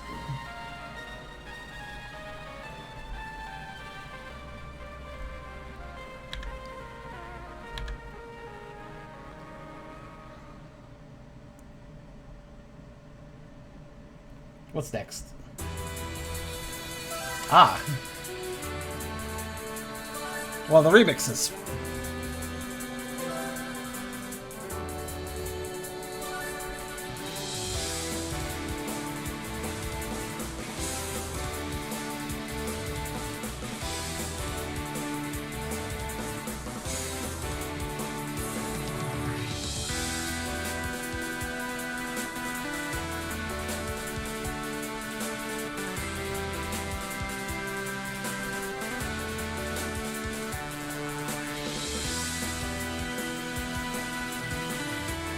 Alright, good night to you.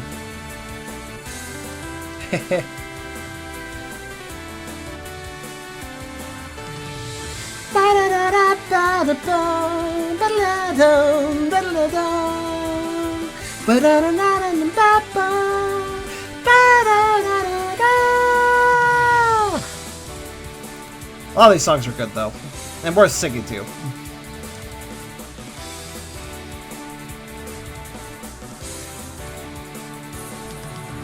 Bum, ba-dum, ba-dum, da-da-dum, da-da-dum, da-dum,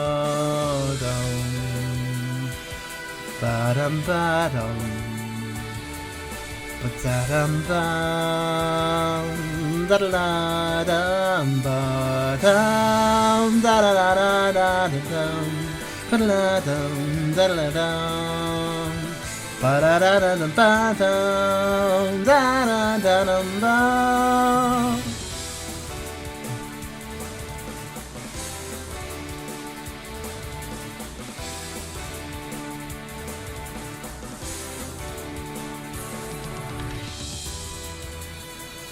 I didn't really have a place for this song on the D&D album, just... Again, any places that I meant for these songs to be in are very, very... They're very, very early beta. I didn't really plan it too heavily where these songs would be used. Since I don't even know how the game is. I don't even know anything about our possible Mega Man X games, so... But this is Sigma's Stage 1 from Mega Man X1. And just a really solid remastering of it. I feel like it could be used somewhere.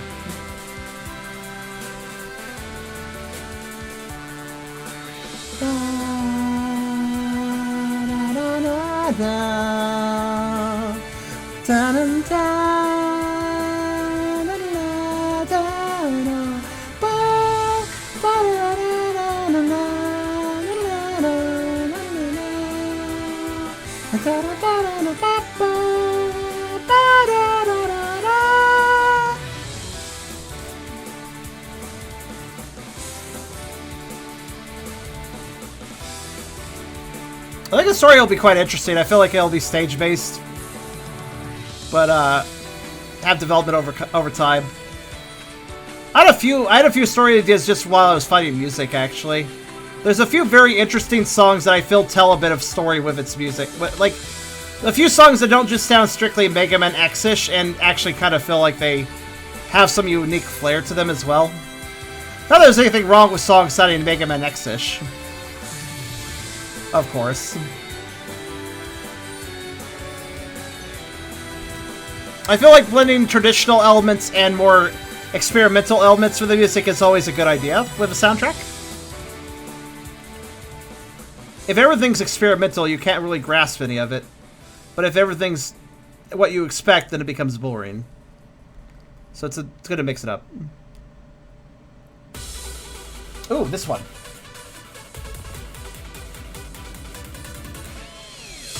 Stage Deep Forest. I would like to see your guys' brainstorming as to what Mavericks would be in each location, though.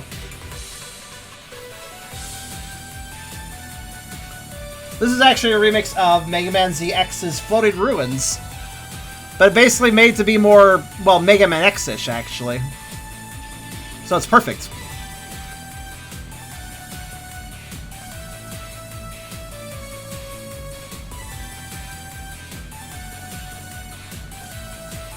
So yes, Deep Forest.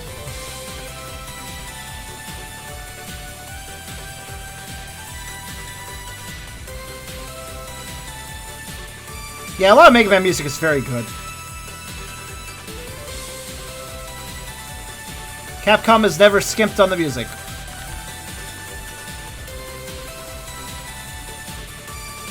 Mavericks are...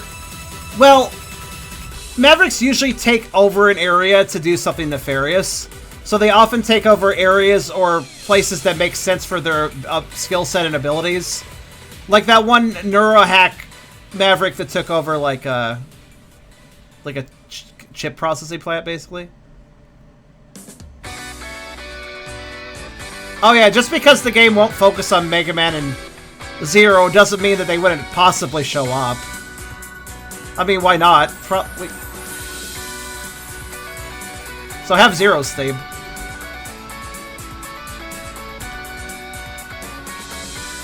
After all, we've seen X and Zero work with lower rank hunters all the time. The intro stages for like X2 and X3, for instance.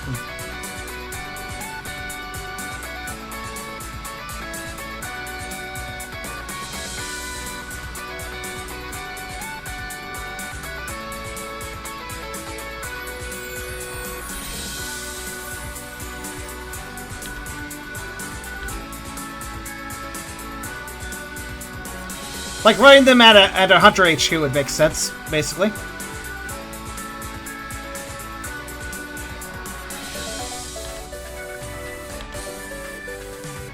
Or maybe if we go after a Maverick that we were sent out because that Maverick was thought to be at our ranking level of of strength. But it turns out that actually they kind of need to send an Ace Hunter after that Maverick, and we're kind of in hot water at that point. Could happen.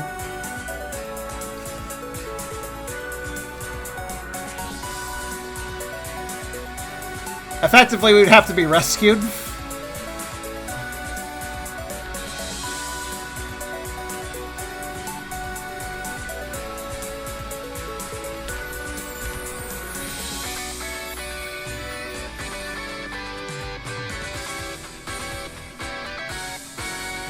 Maybe.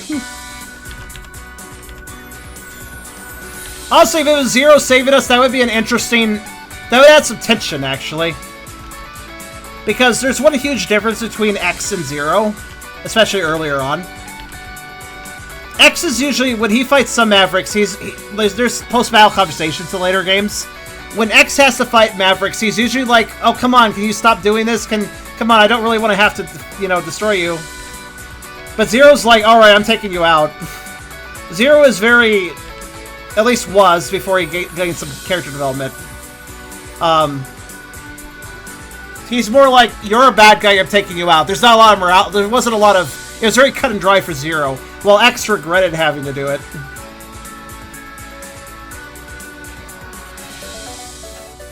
But it's worth noting that our characters, at least some of us, at least a couple of us probably, I know my character absolutely would be, so I can speak for Harrowing Shadox.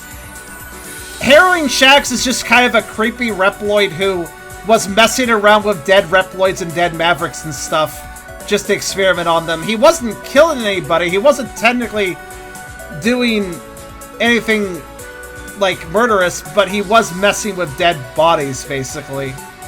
Which got him branded as a Maverick. With a chance to reverse that calling by basically working as a Maverick Hunter. Basically, work as a Maverick Hunter or be branded a Maverick.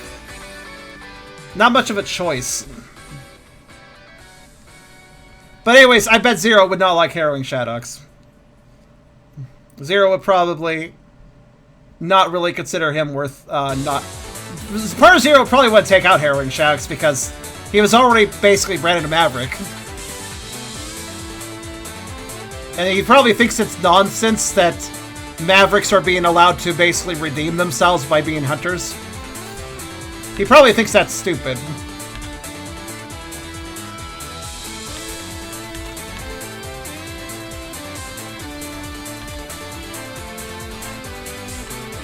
And potentially dangerous.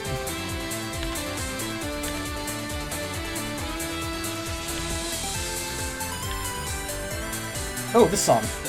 Mountain Stage.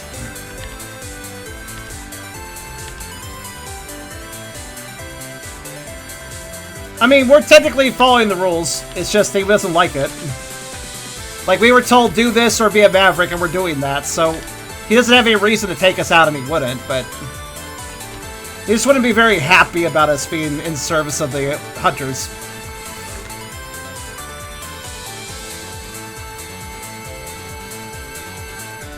Probably just think, at the very least, the Harrowing Shadox would be better off scrapped.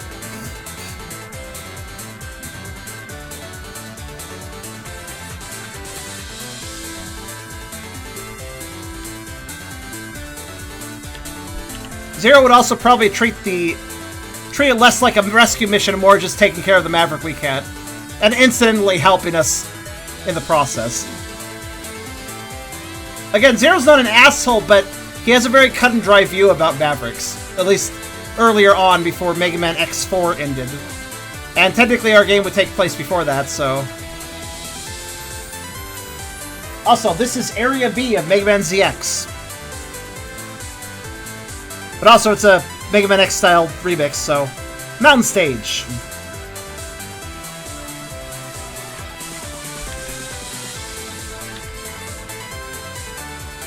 I don't know why, but I'm thinking of a Maverick that's like a big old burly ram.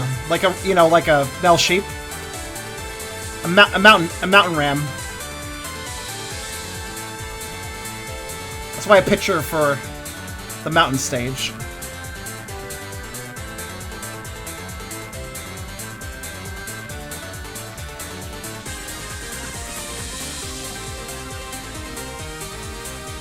Honestly, coming up with Maverick designs will be fascinating. If Carcerus wants to seriously pursue this game, I might even try to find people to commission for Maverick drawings or something.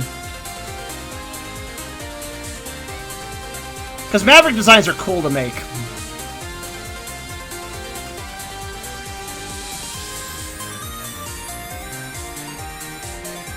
What would a mountain ram do? What abilities? What powers do you think he would have? He would probably just be really fucking strong. I feel like he could throw a rock at us pretty easily, like a giant boulder.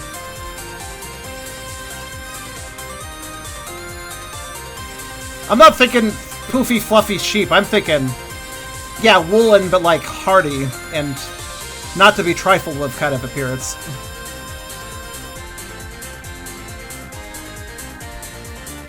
Have you seen some of the fan Maverick designs that exist on like DeviantArt? They're really cool. Let me show. Let me show some of the stuff that has inspired me.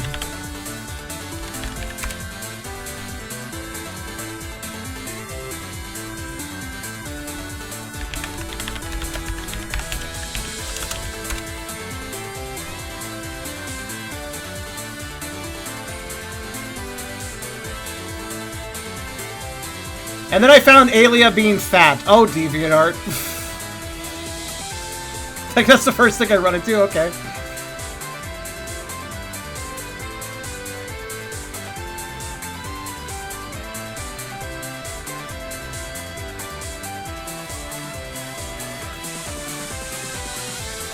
Alright, let's see what I can find. Hellfire Cerebus. I like it.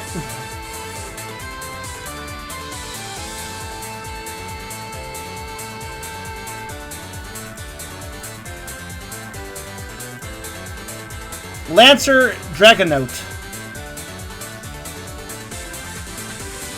Ah, I'm trying to zoom in the page. It's so small. Let's see. Mavericks. Here we go. Tesla Kotal. Oh, I like that. Tesla Kotal. I get it.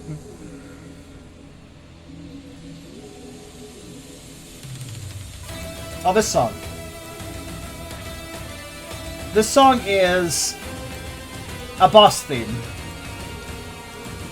Versus Keeper, I wrote. Hi there, what? I don't want to log in. Shut up. Disco Flamengo. I like it. These are by Toasty Man, by the way.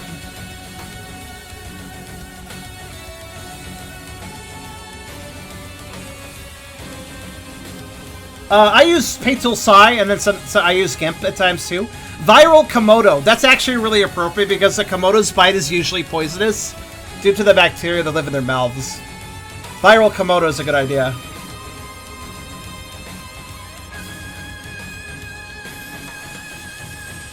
Yeah, Maverick designs are cool. Bunker Cicada.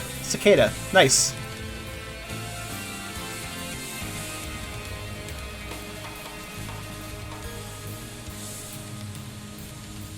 I know it's a little off-center. You guys can just deal with it, though. Neurohack Mosquito, which is actually for... Yeah, it's for Mega Man X Corruptor. It's a fan game coming up.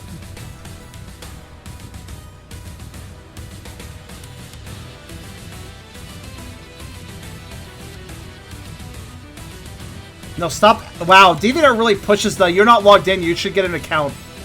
That's really annoying. Sparkling Scorpio. Yeah, the Maverick designs are... It's so fun to make Maverick designs. Warp Vulpix. That seems like that would be the guy in that one... the Warp Technology Facility thing. That song earlier that played.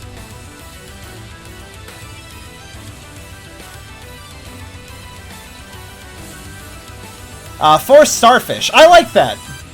I like that. Make it a Starfish Maverick. That's kind of a cool way of doing it.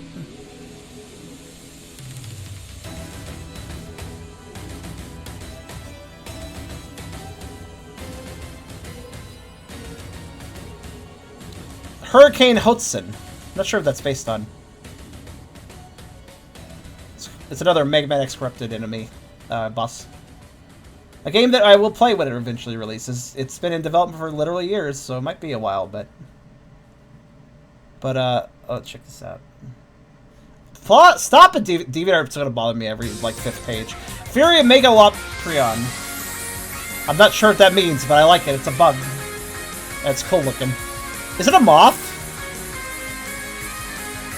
Yeah, it's a based on a final moth. Well, Beerus would like this one.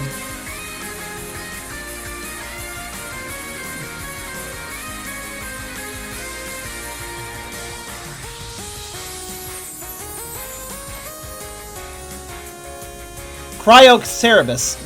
Nice. I like the one that has a blep tongue.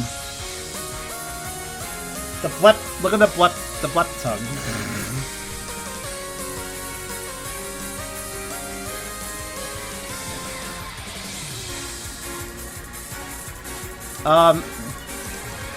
Whirlpool Gladius. Oh, it's a swordfish, isn't it? That's really cool, actually. I like the color scheme. Man, you see all these cool designs that people come up with, like Hurricane Griforce. Nice, nice. A bit of a Storm Eagle inspired.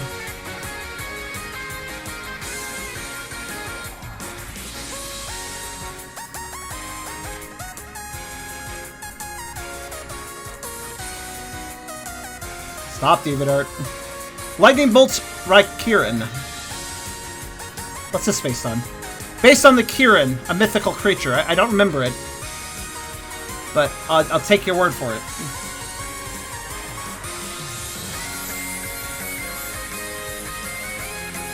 Yeah, Mavericks can be a really cool design. Digger Dionea?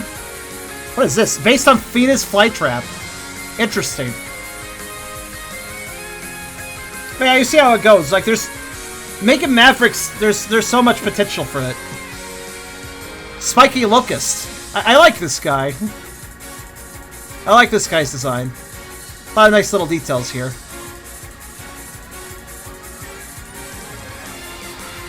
But yeah, it'd be nice if I could, like, hire up the people that do these cool designs on DeviantArt. That'd be pretty sick if I could hire them for some help. Like, obviously, there's some very talented individuals. Also, for those that didn't see Harrowing Shadows, here. This is mine.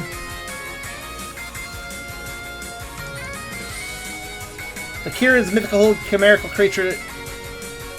Okay. Is it also sometimes a horse? I think I've heard of it before.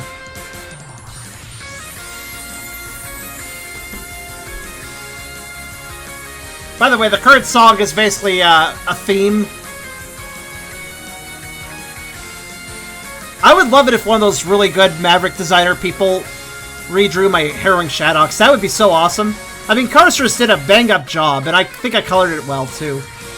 But it'd be nice if one of those people who are really, really good at drawing robots did Harrowing Shadows. That'd be really neat to see. I'd love them to just enhance this design. Alright. This song's the Bunker Stage. But also, it's from ZX Advent. Or, it's a remix, but yeah.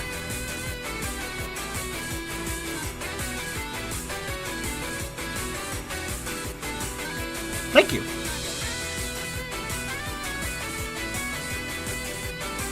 Harrowing Shadows' thing is to basically be able to take control of broken machines and Mavericks and Reploids as well. He's a bit of a puppeteer sort, doesn't like... He can fight directly, but he prefers to effectively be the manipulator of other things fighting for him.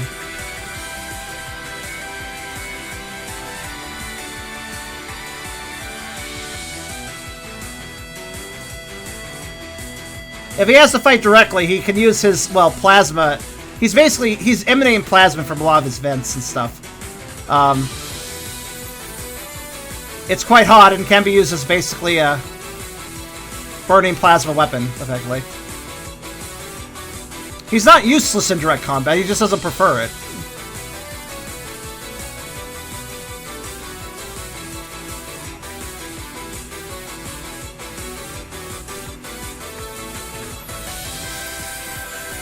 Something you gotta force him into doing. By basically him not having something else to use instead.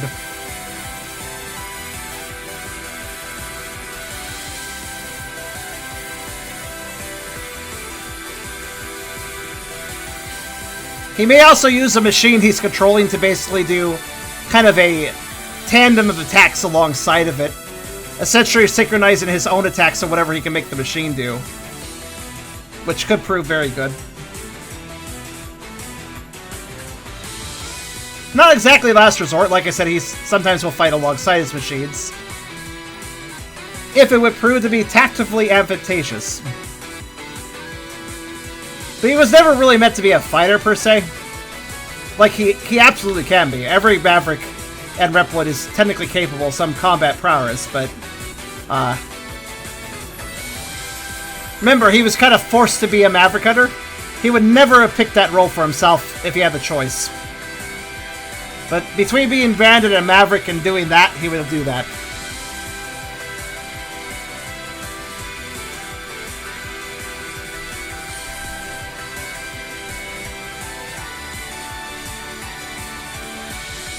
He much prefers slinking into a war zone only after the combat is ended, to maybe grab a few corpses to mess around with.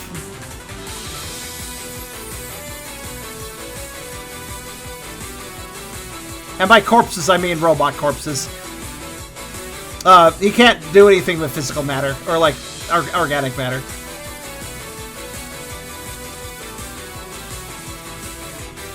Yeah, the only time he'll see the only time he'd willingly go to a battlefield is after the battle's over. Normally. But if he didn't choose to be a Maverick Hunter, he would be scrapped, right? Yep. Being branded a Maverick is basically being branded for death, so...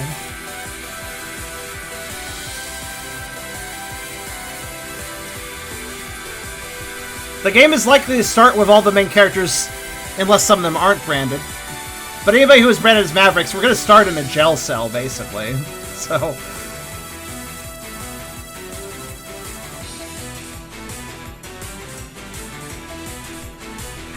that is just how... that's honestly how it works. It's all very canonical, what I'm addressing. Branded a Maverick, then you get taken out. That's how it works. That's just how it works. There's no in-between. Let's see, which song is this? Turbine Ruins.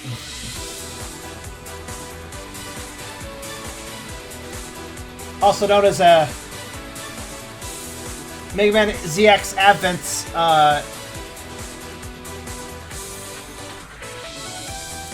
In the Wind, right. That's what it's called. I didn't play ZX or ZX Advent. But they have very good music that has been remixed by Koki to be very Mega Man X styled. Making them very effective for, say, this fan game idea. Or this fan RPG thing. Turbine Ruins. Helicopter like Maverick? I could see it.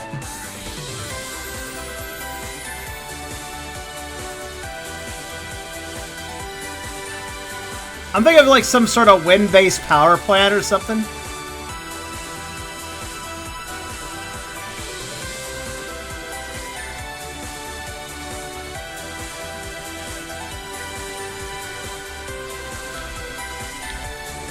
Because you can harness energy from wind, that's why there's, you know, windmills or wind turbines existing in real life. It's just not really a focused upon energy source. But in the future, in the Mega Man X timeline, it could be perhaps something used more effectively and engineered around more effectively. It'd be kind of a cool concept, I think.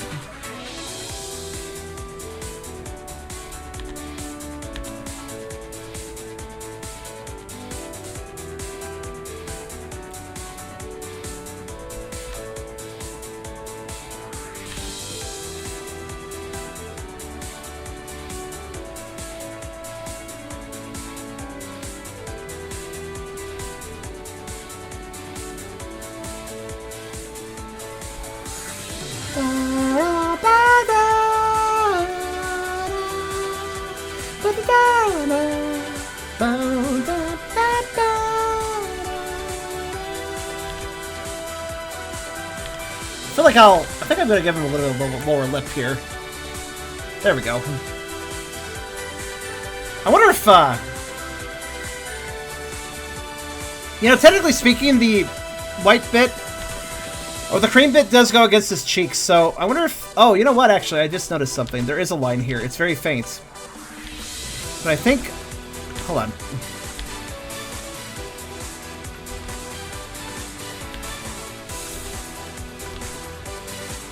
There. The cheeks would, in fact, be still lighter, so... There we go. How's that look? I think that'll do. It kind of makes him look blushy. It'll look less blushy once I add the color, but...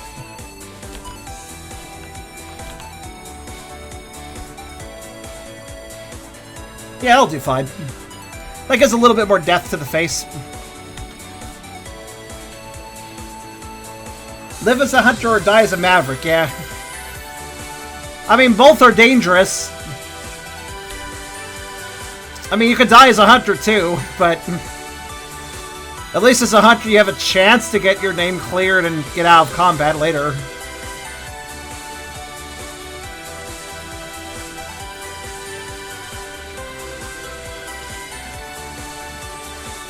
Yeah, Herring Shaddox would be... He wouldn't be a good guy per se. He's not really evil, he's more just chaotic neutral. He very much just did what he wanted to do with corpses of robots. To learn about them, to figure out what he could do with his abilities with on them.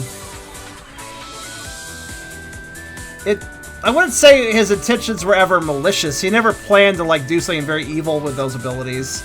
He just wanted to mess around, effectively. Out of curiosity. A very selfish curiosity. But I mean, he never made the corpses he was playing around with, so... He had some standards, you could say. Despite the obvious undesirability of what he's doing.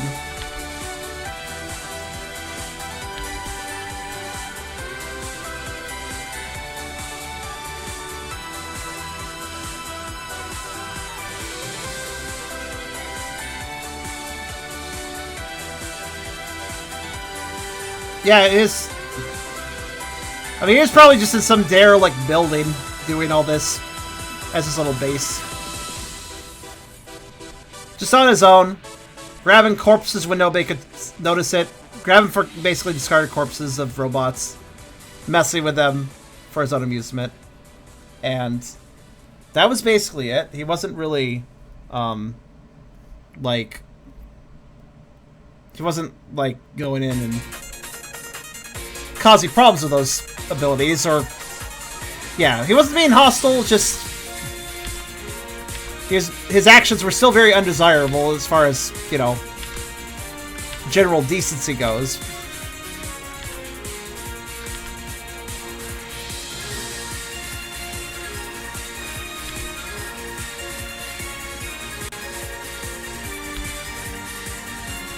Which is why he was branded Maverick.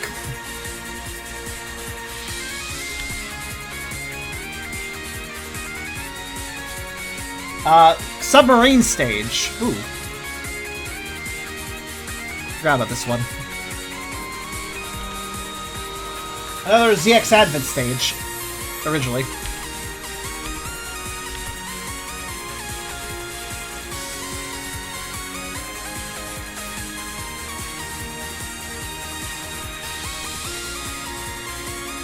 Did not attack no one, caused no trouble for anyone. Well, he did cause trouble. Some replicates can be repaired from critical damage, technically. Some of them can be fixed up. I mean, look at Vile. So it's possible he was taking away people that could have... replicates that could have been recovered. Hi, Key. It's pretty good.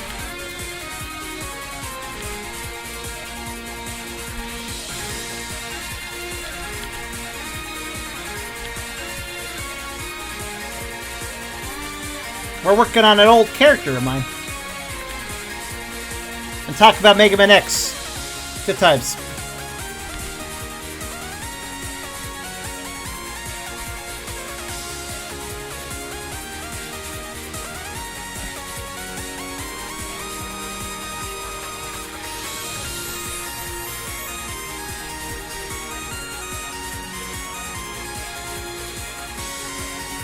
Yeah, technically what Herring Shacks did was a very much a gray area because it wasn't direct aggression, but it was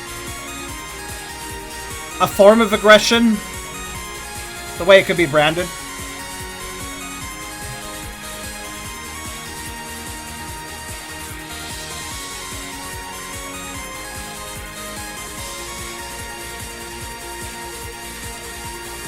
Oh, I recommend. Mega Man's just fun. I don't know.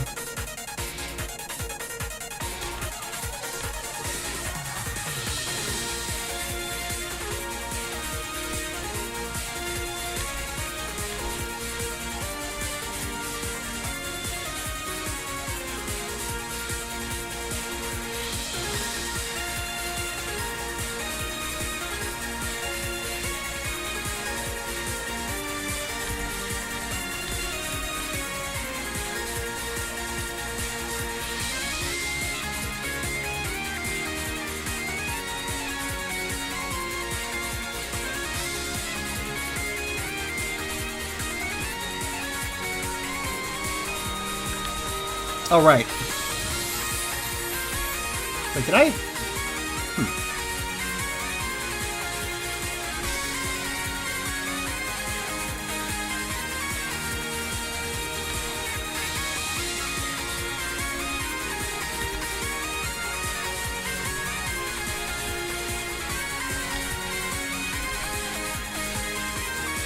Yeah, it's better. Okay.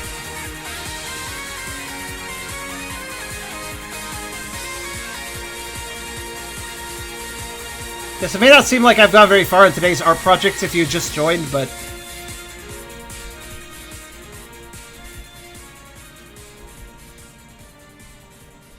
These 5 million line touch-ups, I did say otherwise.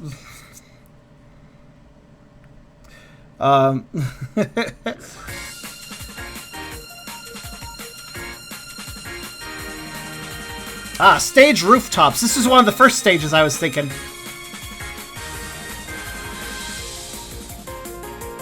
Oh, ZX Radfit remix, because there's so many good ones for Koki. This was what I was thinking was a nice early mission. Dealing with some ruffian maverick causing trouble in the city, kind of like a street punk. That'd probably be a good first stage for new maverick hunters.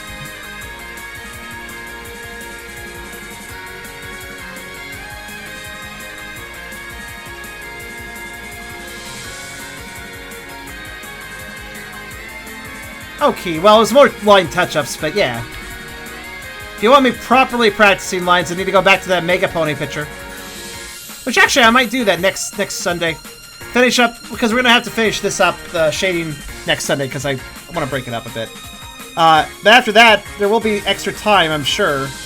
And we can use that extra time to work on the Mega Pony picture.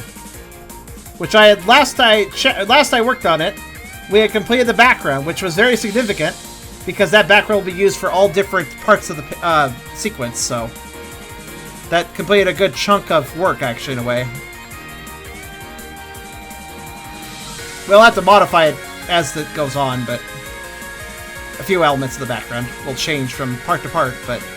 Yeah.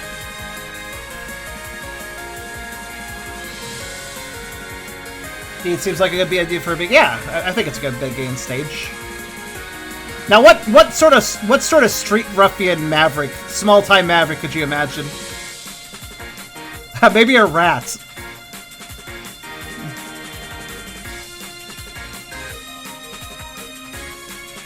A rat maverick. That could work. I think that would give the impression of a small-time maverick pretty well.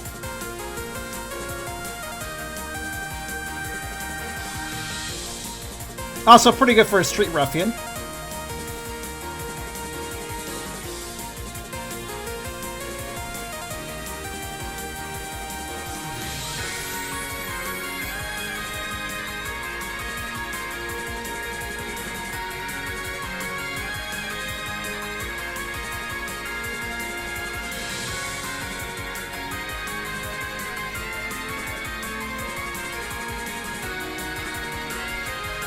30XX, you know, I played it a bit more off stream. And I'm a little annoyed. If you do a normal run, it's honestly not hard at all. I kind of know what I'm doing with a normal run to, like, win it. It's not really hard anymore. But if I add any challenge elements, if I up the difficulty by adding challenge stuff, it kind of instantly becomes impossible for me. There's no real in-between I can find.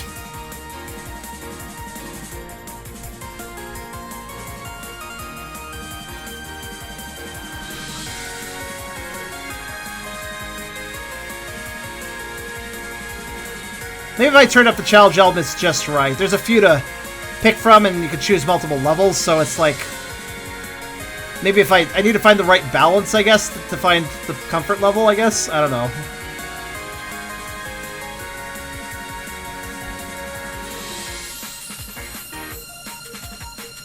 The sweet spot is... Oops, I drew wrong. It's hard to find, though.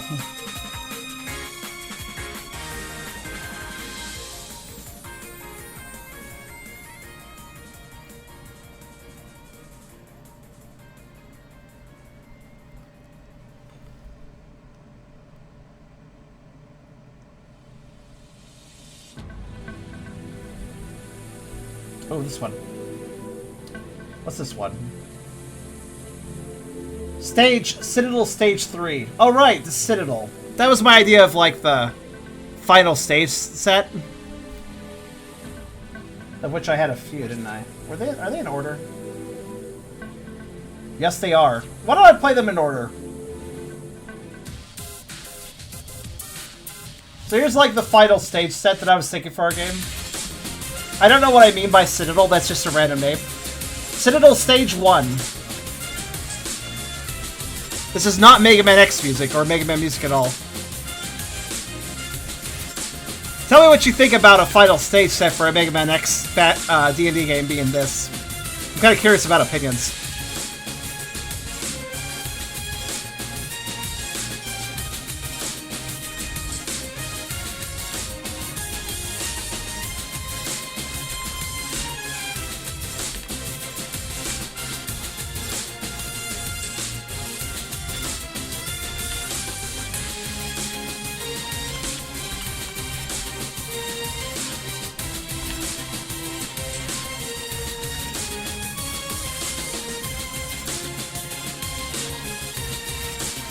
Yeah, so Citadel Stage 1.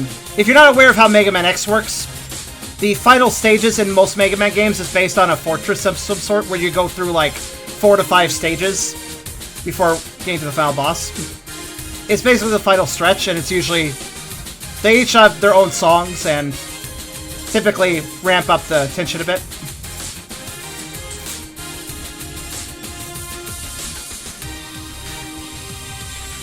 Each stage can very much have its own mood, though, at the same time, as you're going through different sections. And yes, infiltration was definitely the goal with this first stage. Listen to this part.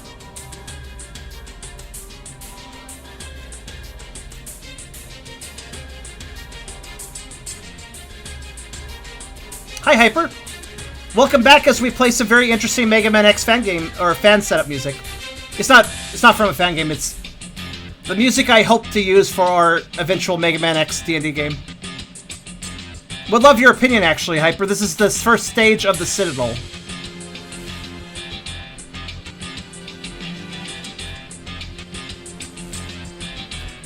Which would be the final stretch. I really like this song. It's such a unique song. This is from an MMO, actually, Tria Savior.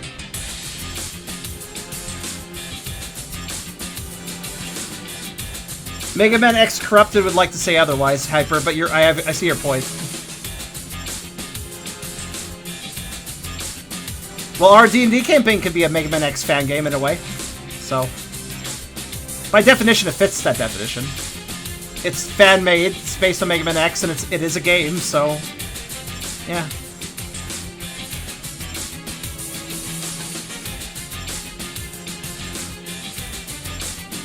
Mega Man X Corrupted has been in development for a very, very long time. I think there's a lot of work put into it. It's not released, but it is More than a fetus, I would say.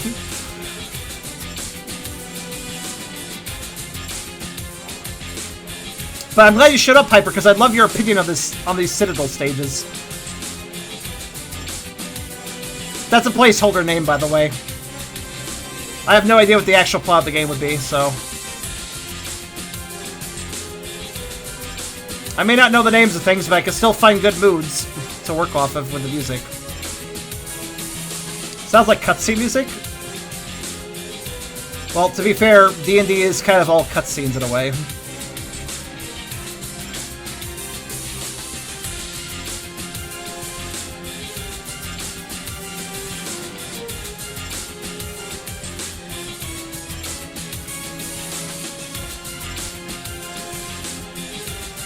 Good night, again, Parker.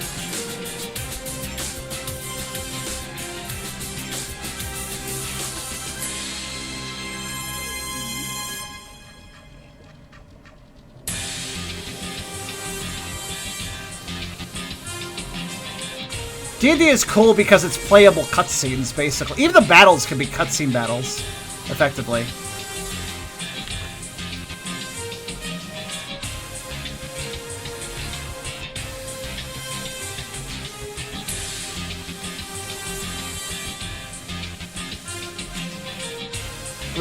Given how bombastic they can be, you know?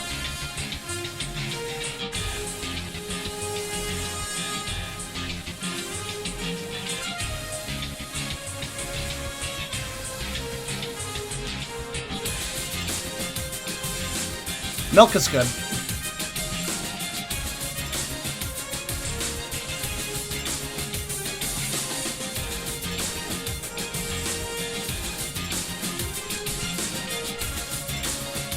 By the way, this is a long song. That's not a problem. I think it's kind of good. I like the idea of the first stage having this much bombasticness. I wish I had some milk now. Oh well.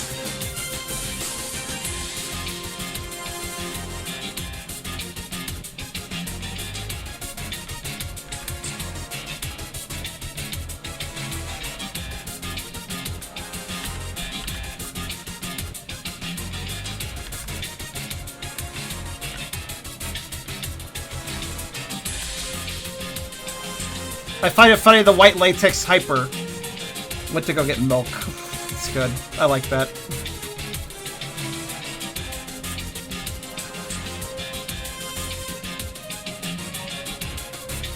One, 2 plushies? Oh, that's great. What kind of plushies? Where were you? Were you like at a fair or something?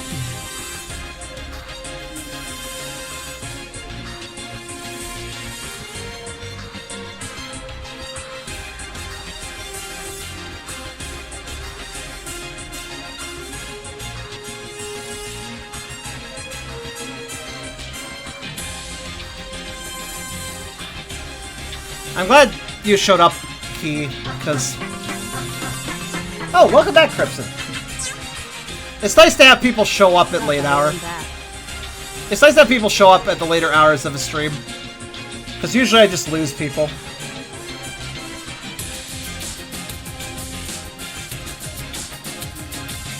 Piper can make his own milk. Well, he is a kobold with an udder now. That's not even the first form he's had an udder in. Being able to make your own milk is exceptionally handy. I would love that. I really do like milk quite a lot. So, I would legitimately be okay with that.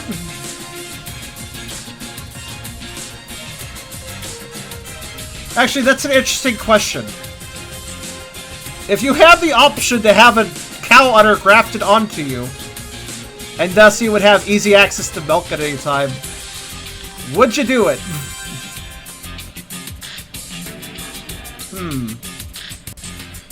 I feel like they would be socially awkward but very useful.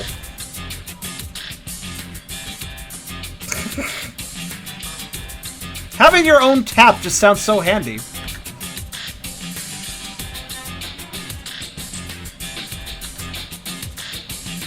Good luck with pants, though, at that point. You probably have to, like... To be fair, though, the udder would kind of probably, like, hide stuff anyways. You probably could get along with a skirt or something. That'd be fine. Cow milk. It'd be a cow udder, so cow milk. Well, I guess it would be kind of both, because you're a human being producing cow milk, so is it cow milk or is it human milk at that point? The odd questions the furries must ask.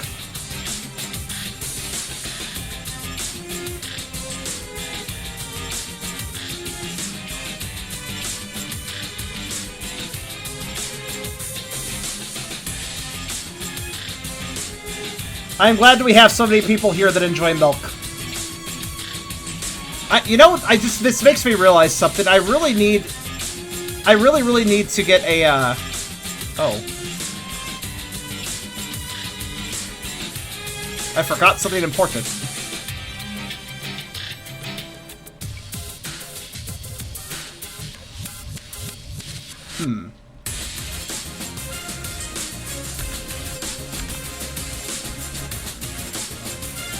I would like to get an udder picture done by somebody, so that I can work on one of these streams.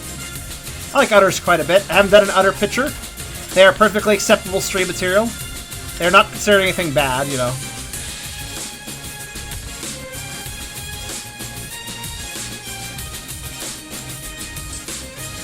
Also, what I'm doing is I forgot.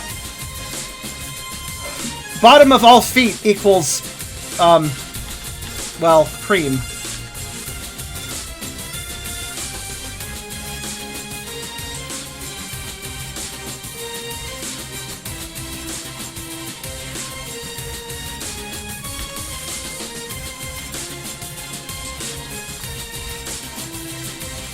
So let me add that in.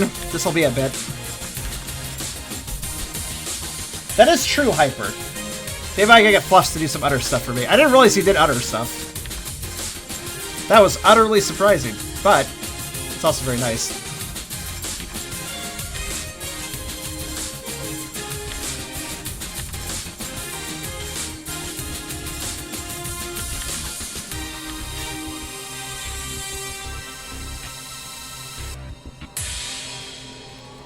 Oh, bugger. I just realized. Okay, let's see. How should I separate that? Well, I guess there's a few ways I can do it. Alright, so. Citadel Stage 2.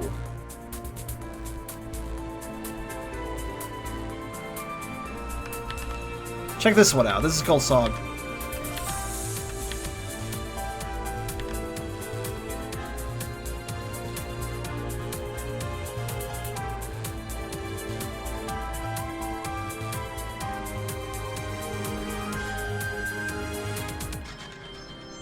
Aw.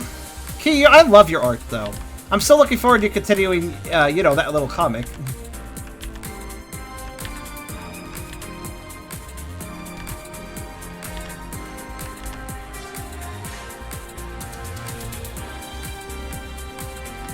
You know what I'm gonna do?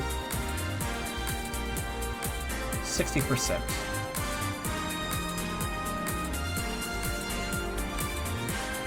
Little alpaca and a teddy bear with a Wonder Woman shirt.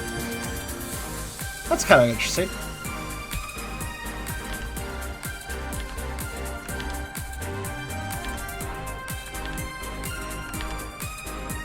Okay, so now I gotta struggle and just add, well, paw definition like this.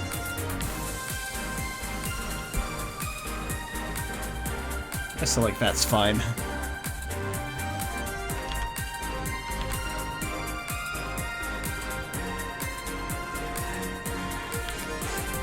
Is that acceptable? I don't know. Maybe.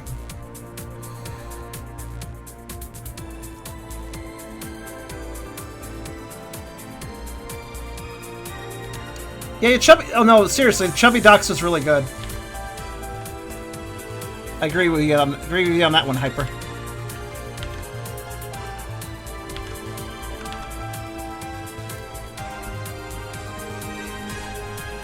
Hopefully that shape works. There's only one way to find out.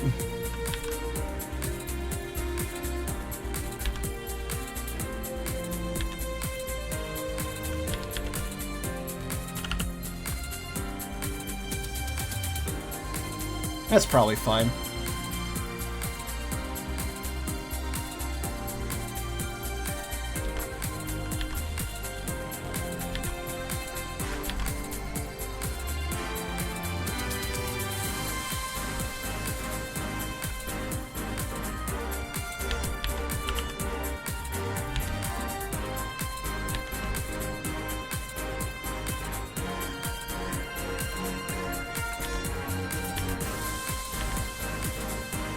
I don't think I'll show the if the bottom of the foot's showing, I need to show the it's really only that one paw that needs to show that detail, actually.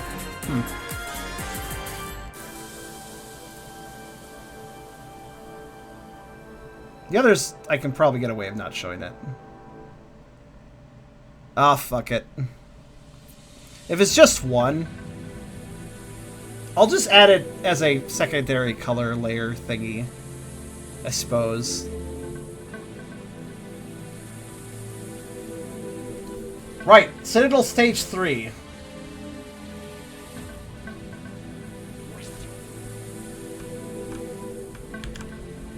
Remember, I want opinions of these. Also, you asked for an Earl because a friend jokingly called me a cow doxbolt a few times. Fluffs liked the idea. Did it extra without charging it. I guess Fluffs likes the udders. I did not know this. That's cute. Alright, cool. Good to know.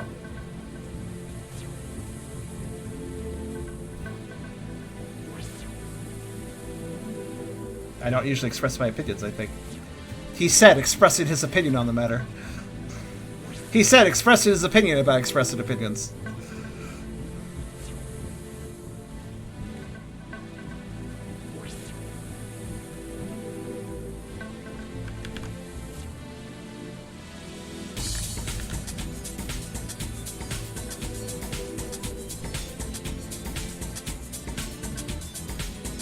That's fair, Key. Consistency. I understand what you mean. Well, if you work on that comic, I think you will. Still gonna continue busy and drained. That's fine. I think if you keep working on that comic, it might help you with consistency because you're trying to do a consistent like story between multiple pages. Then that would be actually a pretty good like way to train that, I think.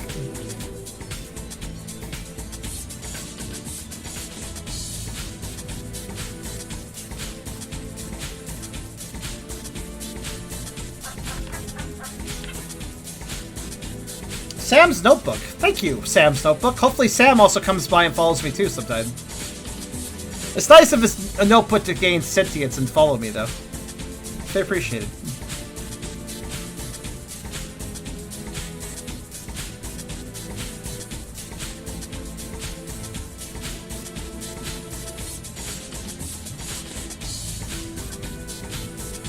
By the way, what do you guys think of this song? This is a sort of in the depths of the enemy base kind of song. Hello. I hope you are having a good night, Sam.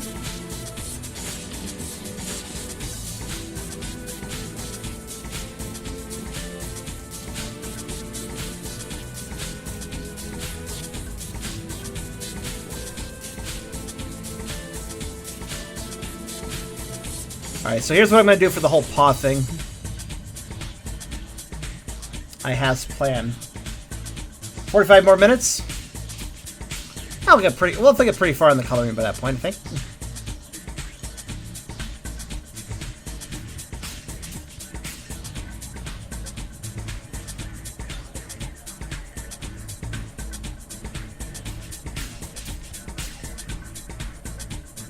I need to really remember that it's okay if my streams if I do separate out my art streams a little bit more and not marathon a project, because you know the honest truth, most people stream for like 3 or 4 hours at most. Some people stream for 1 and 2.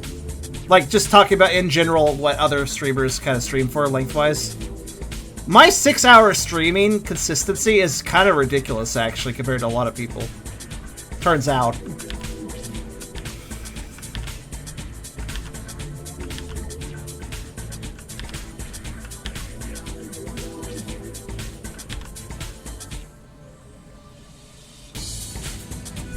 I appreciate that, Shen.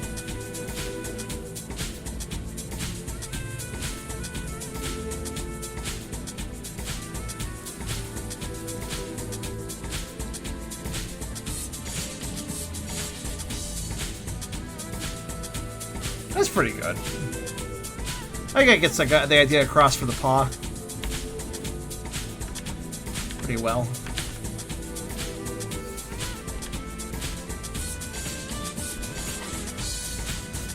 The question is, should I go around the rest of the picture and do this to the other paws? I wonder. I'm gonna turn on this because it's easier to see. I like that though. That's a good amount of detail, I think. This nice little basis of cream on the bottom.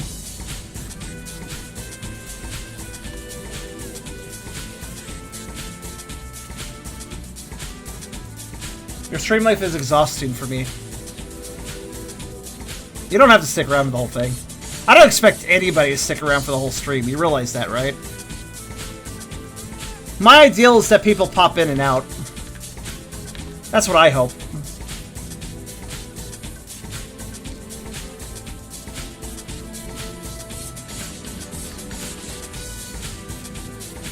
We shuffle people, you know? That's always what I'd hoped to have it happen with my streams.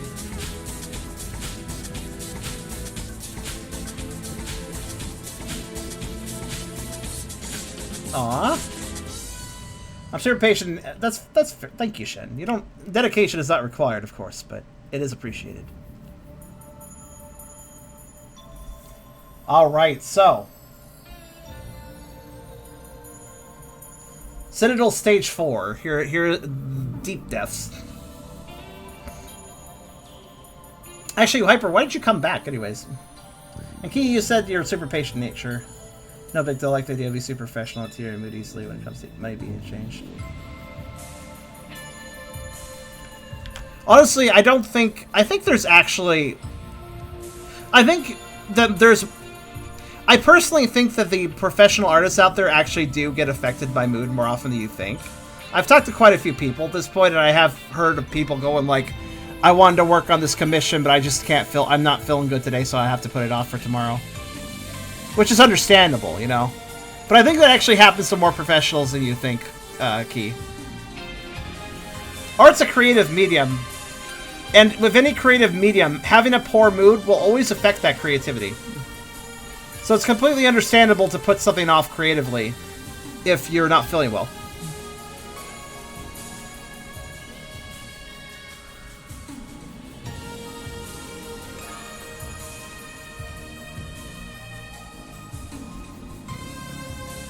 Nothing better to do, and I was enjoying the discussion. Well, we're talking Mega Man X, so it is a relevant to you discussion, I feel. Whoops, wrong layer. Glad to have you here, because it's fun to talk it. I feel like you would actually be kind of handy in maybe helping figure out the game with me and Car. Like, setting up in the preliminary setup, in other words. Because Car is not... like, Car loves Mega Man X2, but maybe not be as super well-versed with it as some people.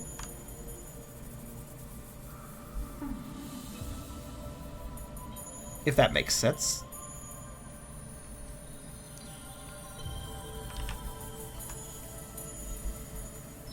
Alright, where else should his paws show... Also, just that one spot is really necessary. I don't think it's really necessary anywhere else. I guess maybe a little bit on that paw would be good. Keep it a little between those. This paw's facing away. It's probably best to leave that one alone. Let's go over here.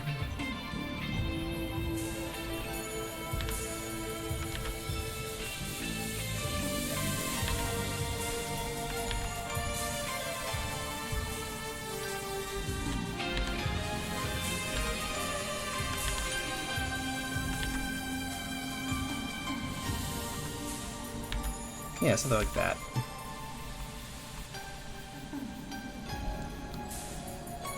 Yeah!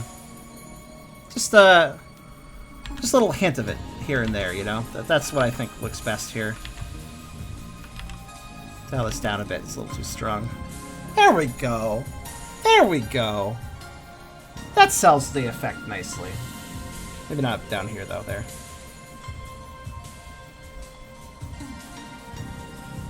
Yeah, just a nice little bit.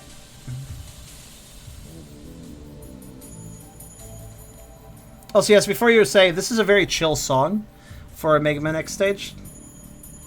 Yeah, I think it's nice, actually. It still has a lot of atmosphere. I don't want the Citadel to be just, like, standard. Or whatever the end... I mean, obviously, I'll change this up if Car needs it changed up, but... I think it sounds nice.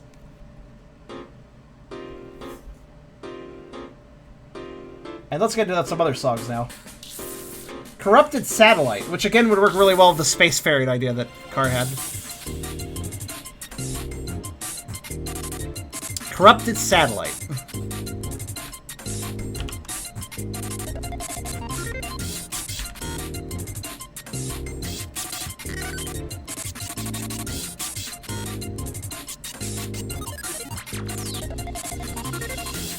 Isiki. I'm not gonna read all that out, but I read it.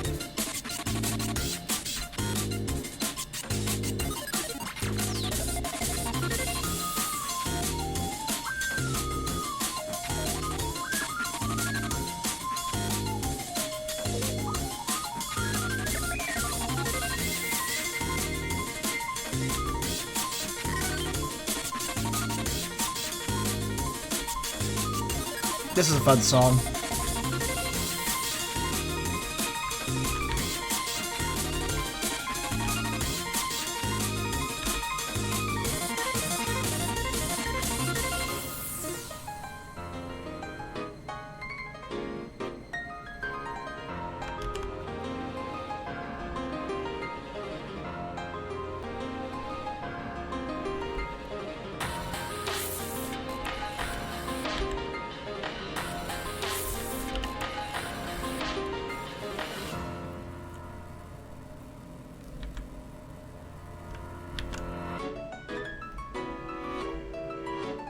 I don't know where the hell this song came from. Just kind of ran into it.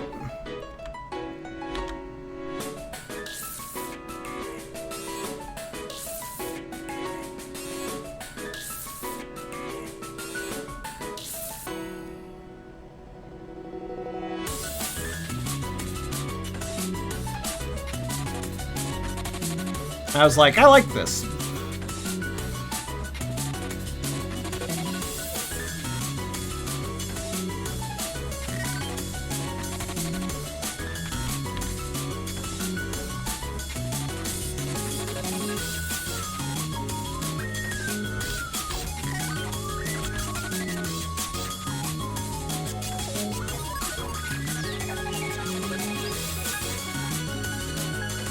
Well, Blink, if you need to sleep, go right ahead.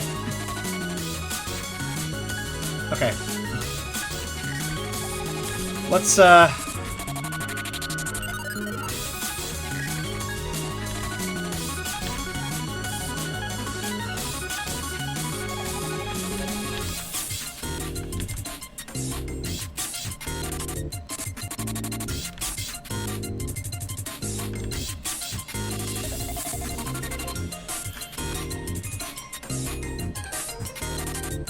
could just go into lurking mode.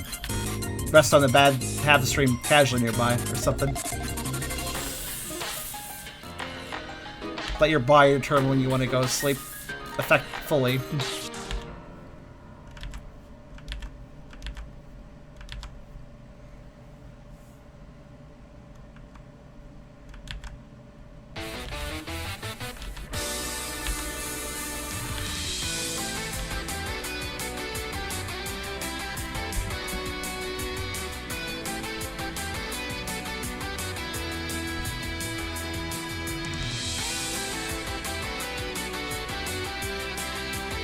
I like that.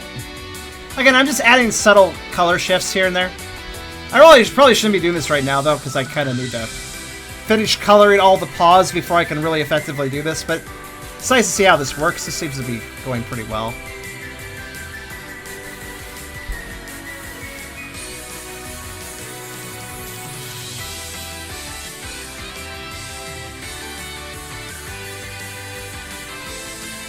Alright, let's finish coloring all his paws so I can finish that task.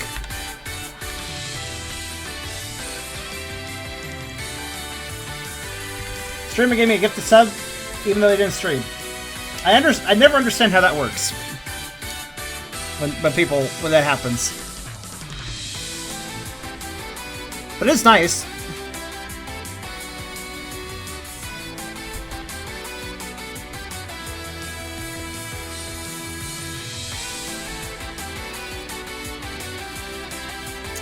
Good night to you, Crimson.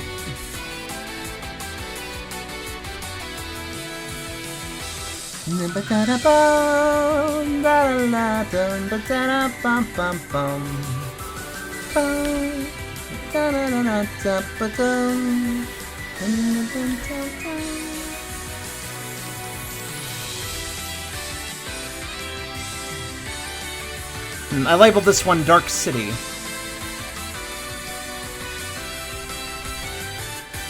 Alright, so this shows nothing but his foot bottom. That should probably be all what the cream color, huh? Yeah, probably could get away with it.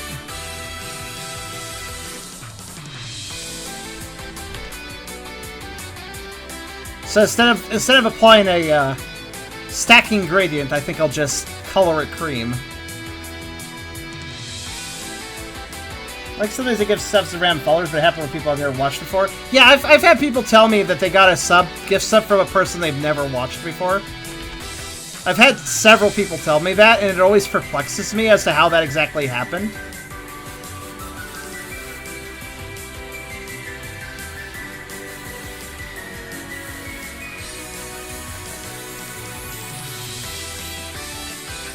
Almost seems a little suspicious, like, huh, did somebody hack your account and go watch another streamer or something? Like what? Lurking mode. You keep the stream on while you go to sleep. Yeah, you can just have it casually put on your tab or by your bed or something. Snooze to it if you just enjoy watching, but also are tired. That way your body can decide when you're done watching.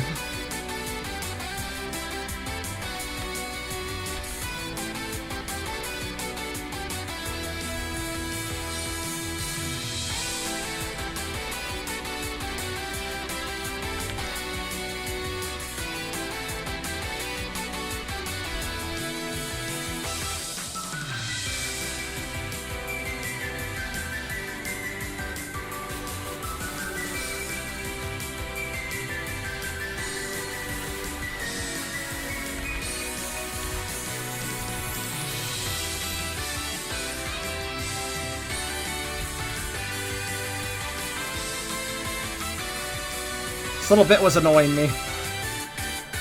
There, now it's not.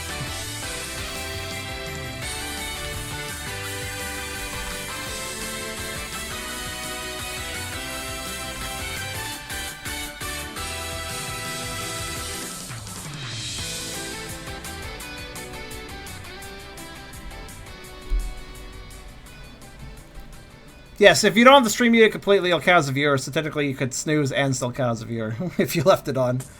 And it doesn't die or something of power, but...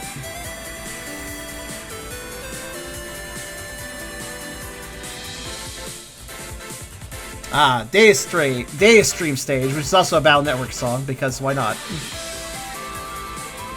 It's a good remix.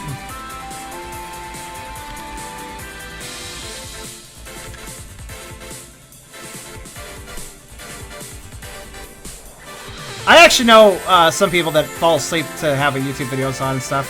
It's not that weird to do it with a stream either, I think.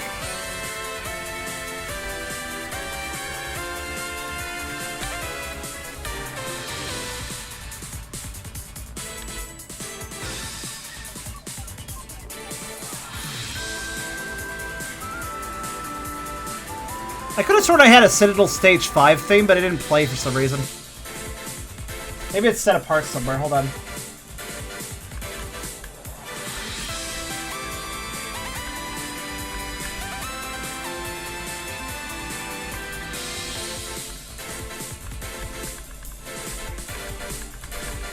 It's somewhere here.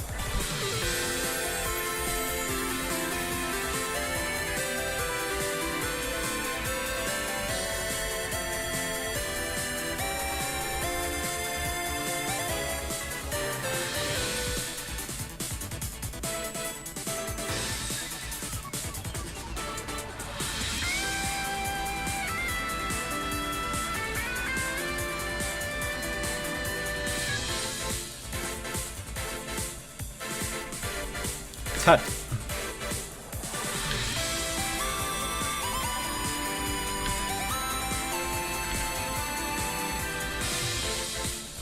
You think I'm done? I think I'm done lining everything, but there's always a little line I miss here and there because there's just so many lines. Oh well. They don't all need to be dealt with, but that would be nice to do so. Am I doing this right? Yeah, I am. Okay. See, I don't know if I just asked this, but what's everybody's favorite of the three? I think I gotta go for the one at the bottom.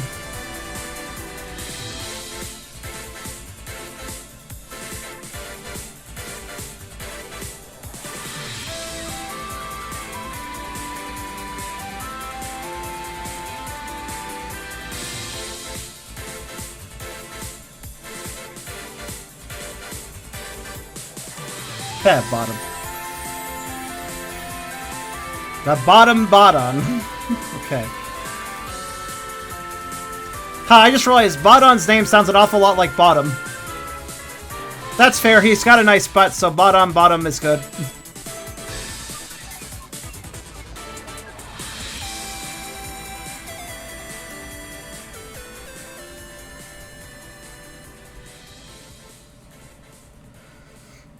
Unanimous, I seems.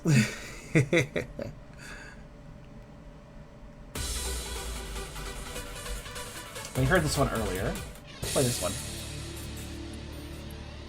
What's this one?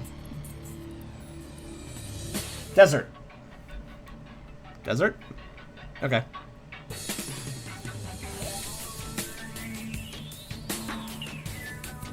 What is this? This is a weird song.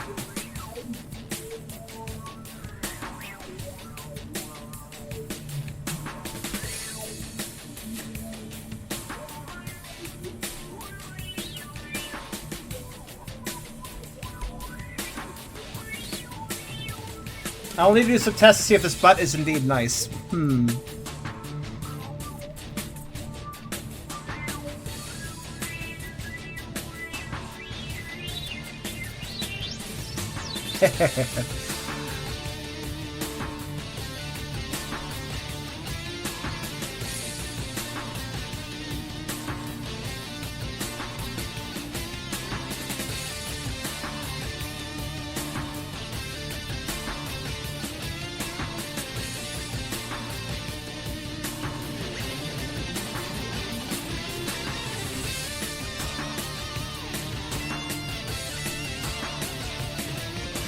I'll have to tell you more about the butt later, or just, well, about it.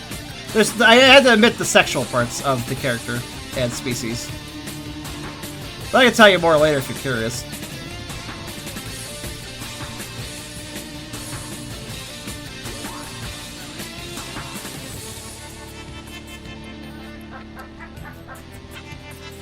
Centro, thank you for following.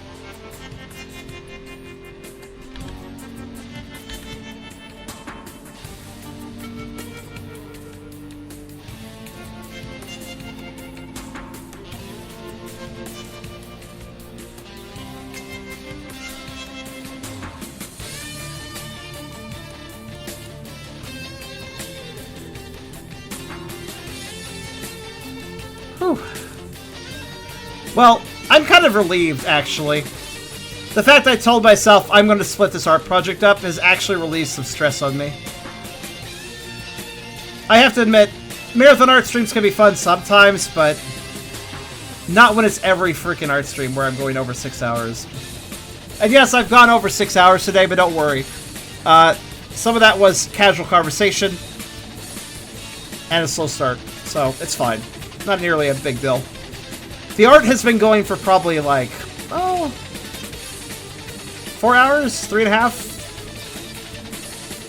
It's completely acceptable. Don't you worry. The amount of time I've been working. But all the more reason to split up the project, because by the time I'm done coloring, it will be a bit further on. Math is gay. Follow me to X to find out why. The lore section. Well, Hyper can actually read up on some of this stuff if he goes to my Ink Bunny and reads the documents on Balukath there. The intro was 1 hour 50 minutes. That's right. Wait, why was it that?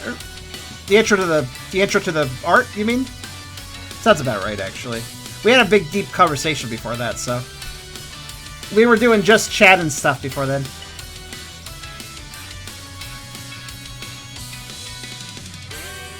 In that case, yeah, we've been doing this for around 4 hours then. Fair enough. Your YouTube intro. Fair enough. Also, firing range.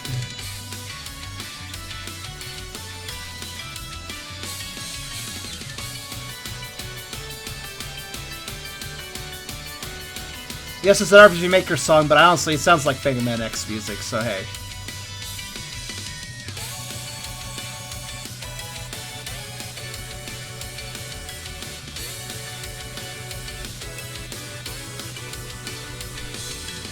The fluff broke my brain here. Hold on. That's not fluff, that's the line.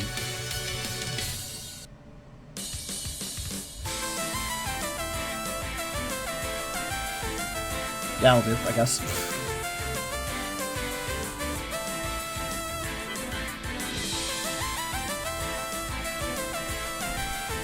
You missed a deep conversation? Yes, I was discussing Baadan here in his species.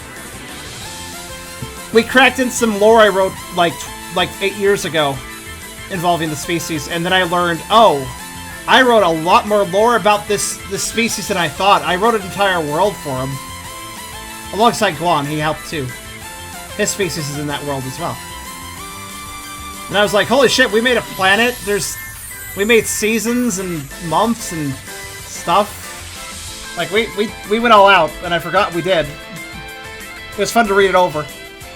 You can catch the beginning of the VOD if you like. I'm not going to save it for YouTube or anything, but you can still look at the VOD and watch the beginning for that.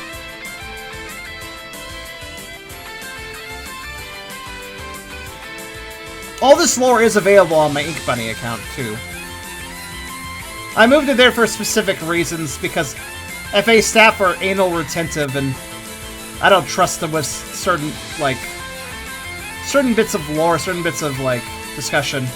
I feel like they're just gonna shut it down, so you can go read it for yourself.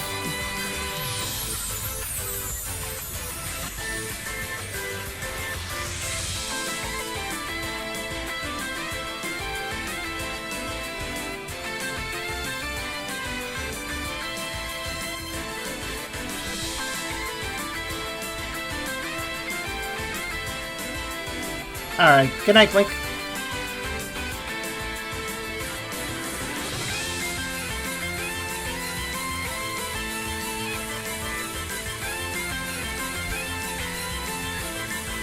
Yeah, honestly, this is the first species I ever, seriously created. Original species with a lot of, development and stuff. This is the first time I ever did something like this.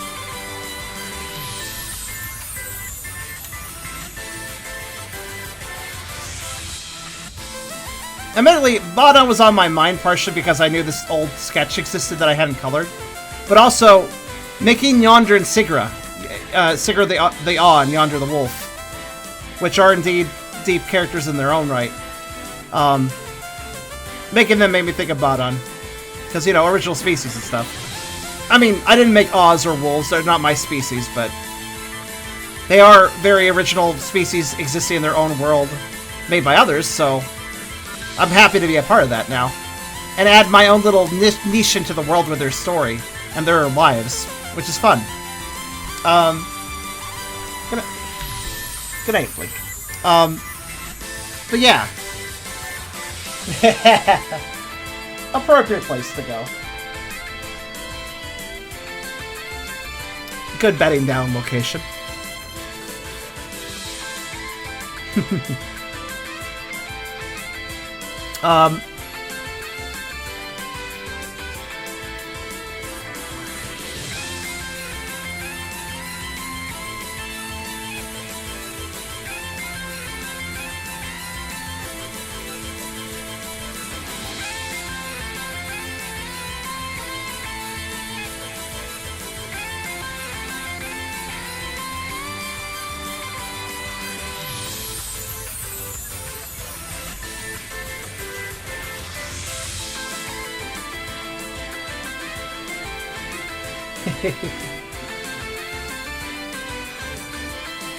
Yeah, Sigra and Yonder. Their art's done. I shared at the beginning of the stream as well. Cairo did a wonderful job on their references. I do need to get back on a small color fix, but...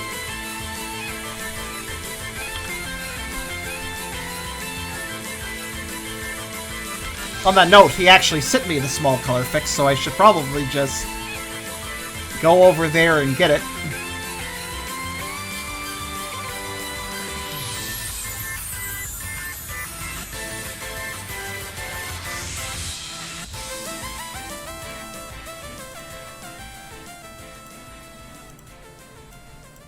Just a minute, actually.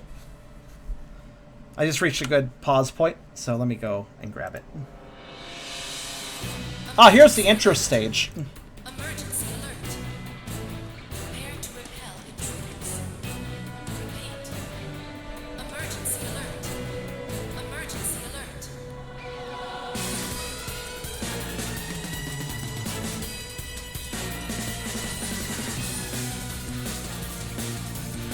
Actually, I'm going to open GIMP with this for a second.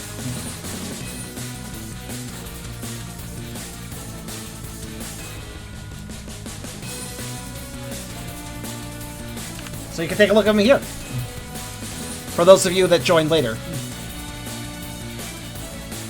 I need to do a fix on a second version too, though, so I'm going to do a little swappity-doodle, as I call it, I guess. Oh, that didn't, like, line up. Oh well, whatever, I'll line up myself.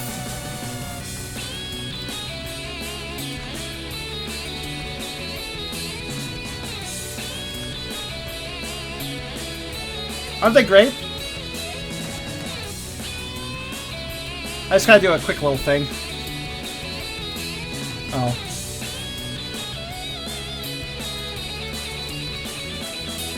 Oh.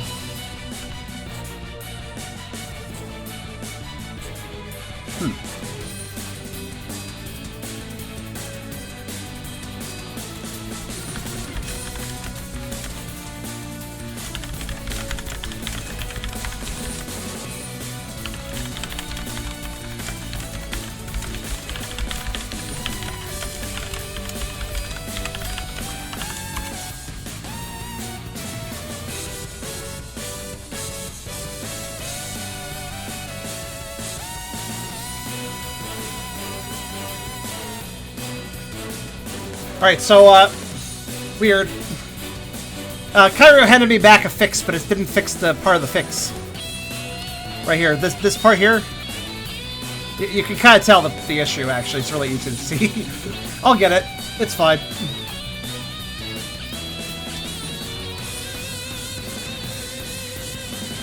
That should be fine. Alright. Okay, if I just...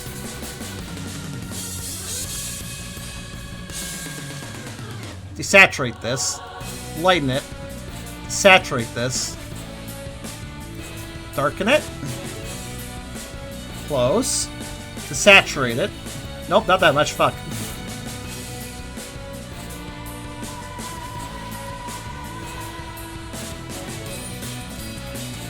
Actually, it'd be very handy to turn off the selection thing. Hold on. View. Show selection. Turn that off. There we go. Now I can look at it very carefully. Okay. A little lighter. Little lighter. Okay, just a little less saturated. Oh. Even more saturated? No. Little lighter. It's a balancing act, friends. Saturated a bit. Nope. Okay, that's practically the same. That'll probably be okay. Yeah, I can't tell a difference now. This is good. Boop. Fortunately, I am good at editing things. Wait. Ooh. Okay. Sorry, just noticed something else. Hold on. Let's be smart about this.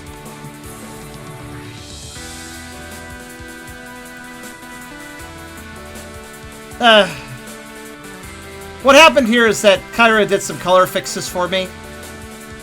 And all that happened was that those color fixes,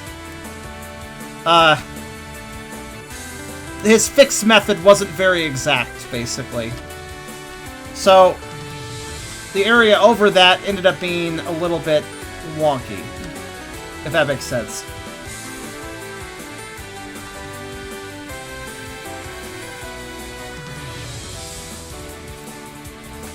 It's not a huge deal, it just means... I mean, it's a sketch, it doesn't need to be perfect, but... I think I'd like to remove the random bits of green stripes. There we go.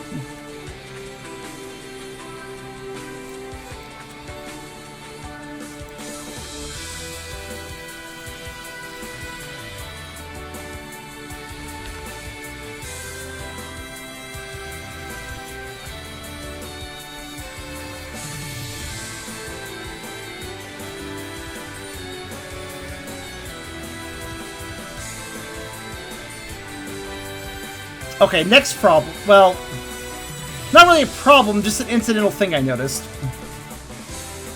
Is that, this over here is, it's subtle. This one's more subtle, but yeah, wrong shade as well. I'll just kind of do it careful. I'll do kind of just a general cleanup. There.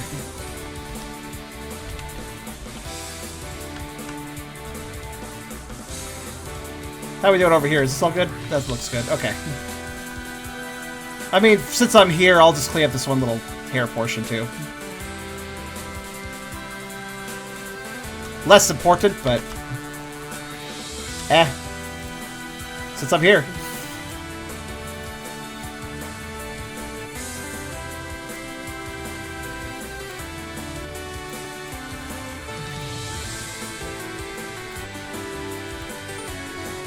I do want this to serve as a color reference as well as a general reference for other artists, so it would be good to have random streaks and stuff removed so as not to confuse other artists who might think that that is actually like an intentional detail or something. Alright, there we go.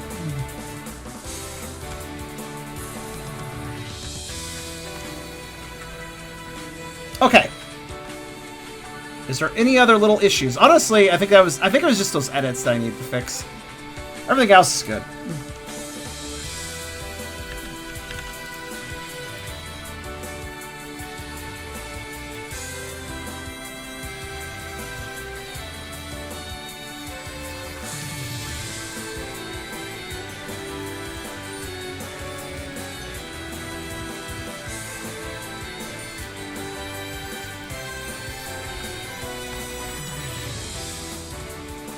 Okay, cool. I'm gonna just resave these now.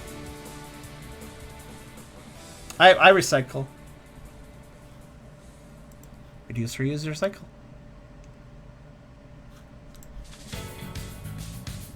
Okay. Now to resave these.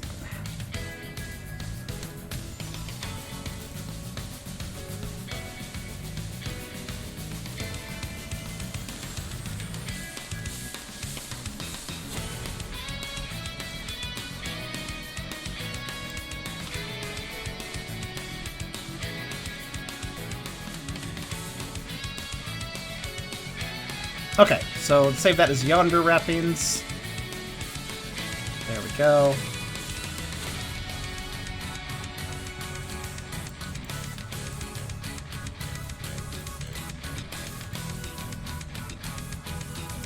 Okay, and then save these as standard wrappings.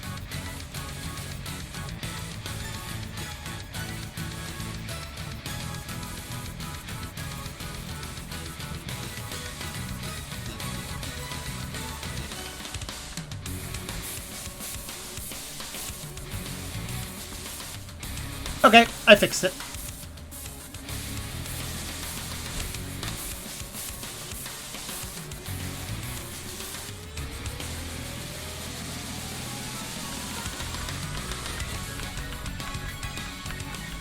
Yes, excellent. That looks good. Okay.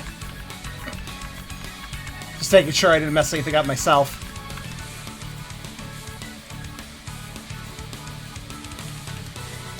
Alright.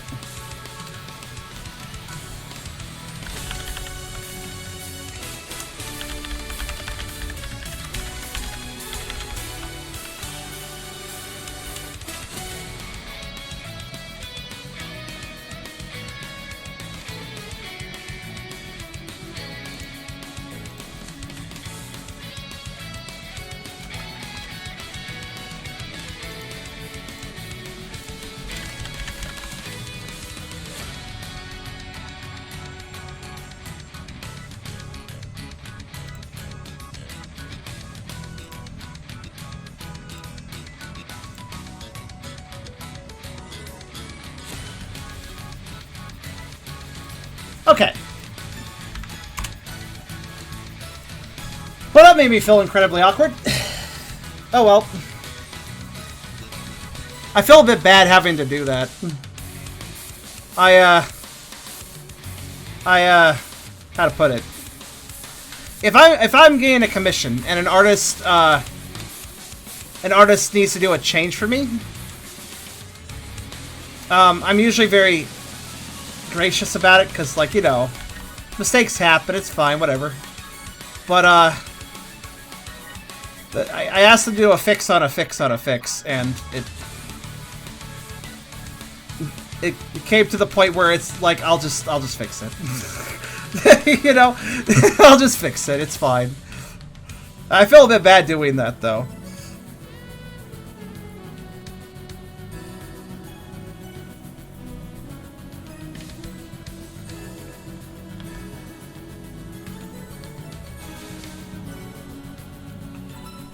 See, you guys have probably realized by now by how I draw and how precise I can be when I draw.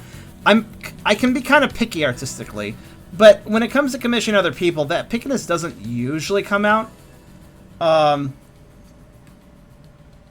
It's just like, I guess when I see something done a little like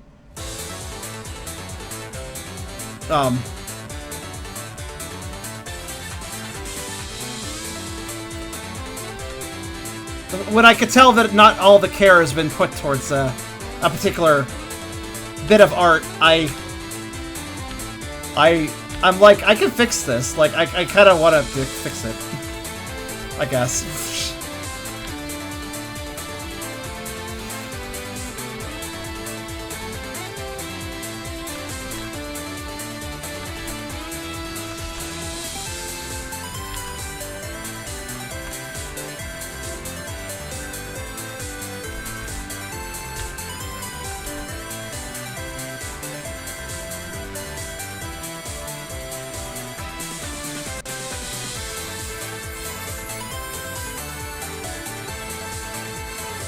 It is mountain, by the way.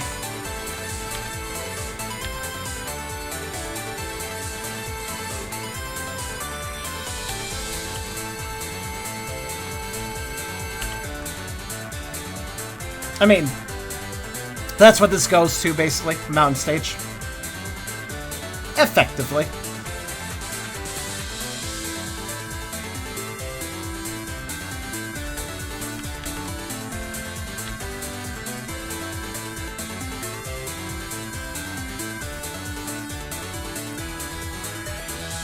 Yep.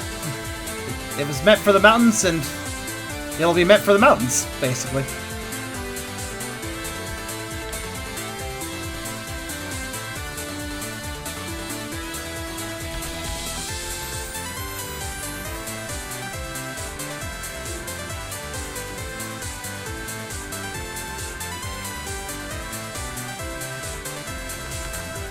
Alright, that's two. Two where the primary color is done.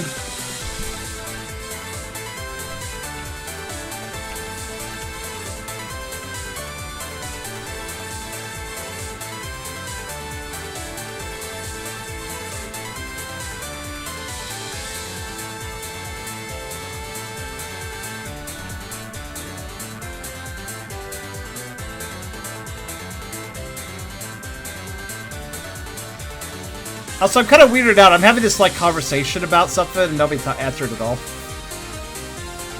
I actually wondered for a second if I was muted.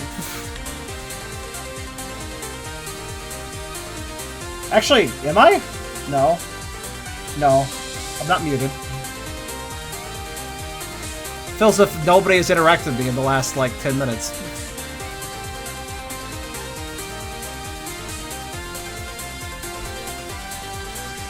Well, if I am not hearable, it doesn't matter. I'll just sing and just be by myself, I guess. I don't know why nobody wants to communicate, but that's okay.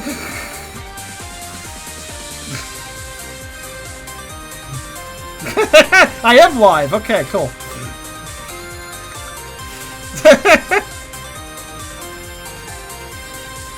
I mean, you guys are talking. It's just, it seems like you guys are having your own little conversations, and I was like, huh. I'm not involved in anybody's conversations. This does not support my giant ego. This must be rectified.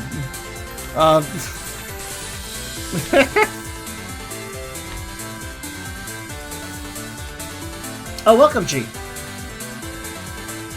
The Sigrid Yonder thing. Basically, like, Cairo was awesome. Like, don't get me wrong. We went through a few drafts together, and it wasn't his fault at all that we had to go through a few different drafts. I was also it was a confusing commission because I was commissioning Cairo for art of 2 characters of species that other people created. So I also had to bounce that off of the species creators and get their opinions and make sure that it's all good, you know? Like, namely Evok's opinion about how Sigrid looked, which required some work. Also, hello JoJo Y. I also ask myself when I'm thinking about JoJo as a series, why? Why does JoJo exist? So I also agree with your name.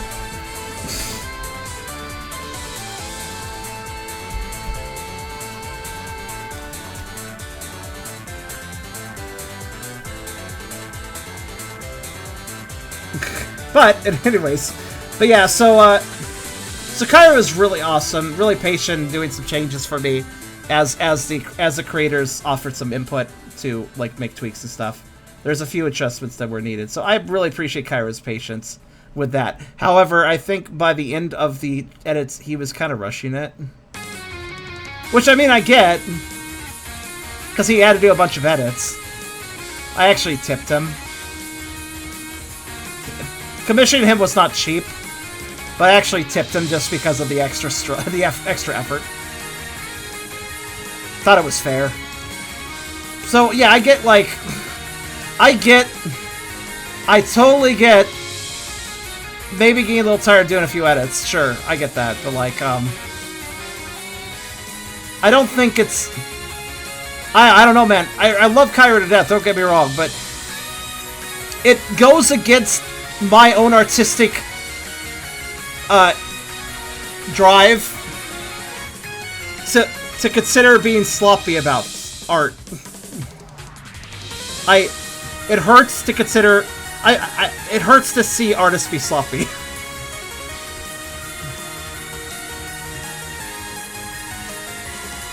Now, there's a difference between sloppy and, like, if you did a sketch and it's like a loose sketch, that's not being sloppy. That's just doing a loose sketch. That's being loose, not sloppy. Sloppy is where, in the haste of your corrections or additions of something, you effectively make it so that that thing is not done correctly and has to be reworked again, I guess.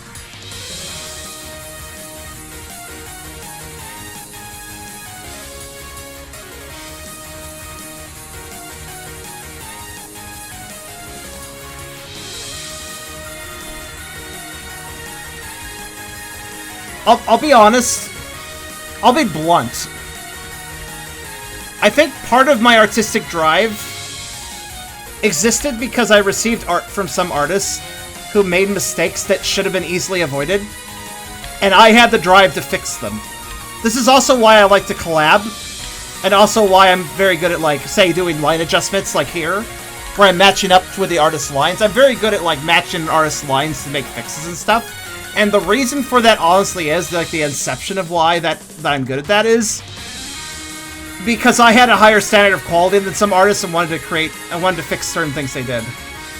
Not because I didn't appreciate the effort they put into something for me, but because I knew it could be easily just a bit better with just a little bit of skill. So yeah. See, it's not perfectionism though. It's not perfectionism I'm addressing. It is getting character design elements correctly.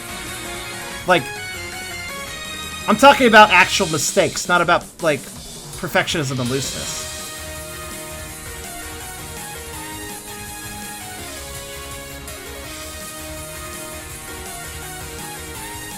I'm only interested in seeing mistakes be fixed, that's all.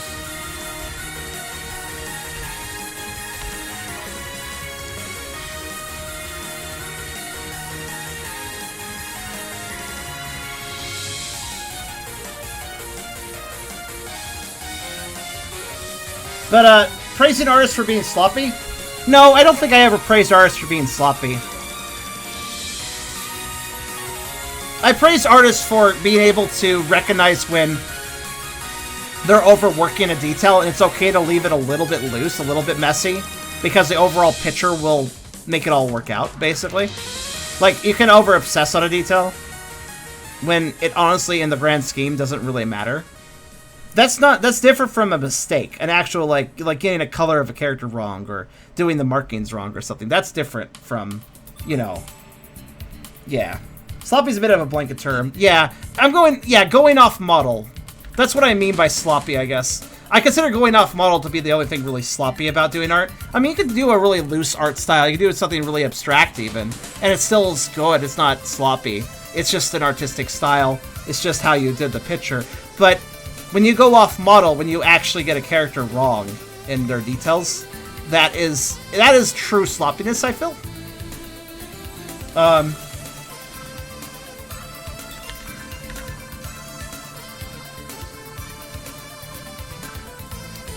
Let me put it this way. I have a lot of respect for artists. And honestly, I'm very, very patient. But I have noticed a few times, like in the past, I won't name names, but I can think of like at least a couple artists where I commissioned them, and it was clear that they came back to me with a finished commission really fast, and it was clear that they kind of just slapped it together. And then I needed to ask for a bunch of fixes because they clearly didn't properly read the details I gave them about a character or whatever. They were just like, yeah, blah, blah, blah, yeah, okay, I get it, I'm just gonna draw that. It was clearly done in a really slapdash fashion, and I didn't respect that. Maybe they were rushed or something, but... heck, man, I'd rather wait on my project being taken a little longer, but being done right. I'm patient, but... ironically enough, if a project is rushed, that kind of makes me impatient, because then I'm like, well, this has to be fixed now. This is annoying. And then I'm put in the lovely little position of, do I bother the artists for the fixes? Or do I take time out of my own day to fix this? And oftentimes I pick the latter because it's less combative. So...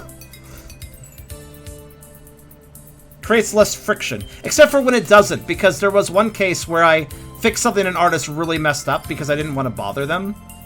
And then when they learned about it, the fix, they got upset that I edited their artwork. So that didn't go too well. Still, though, it's kind of weird that they had pride about me editing their artwork, but not pride about getting the character details right.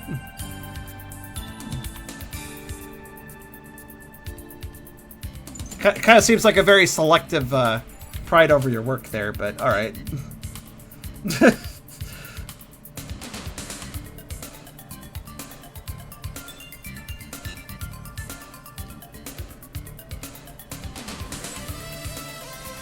Kind of made me want to go like, well, did you care about this project? It seems like you care about it, but you also didn't.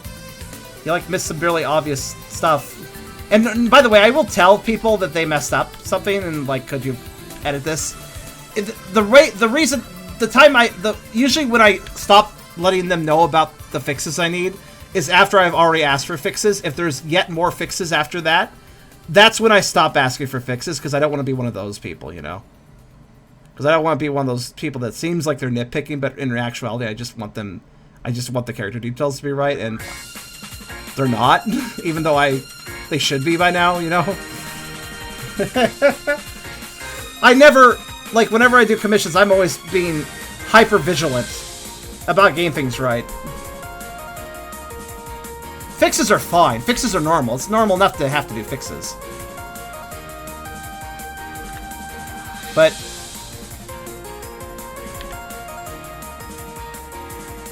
yeah. I assume it's because some of them rushing themselves, someone gives you money, at least for me, makes me determined to get done to them before anything delayed. I'd rather wait, with the exception of waiting too long. That goes the other way. I can at least appreciate an artist's drive to get the project done. Even if it's done sloppily, which isn't great. But then we have situations like a certain thing that you guys actually helped crowdfund, where I was getting my Shidoxian added into Spyro Reignited as a playable model, and how that let's see, it's been about 1 year since that was yeah, it's been over a year now since that was arranged as a proper commission. I got one loose 3D render about a month in, and that's it.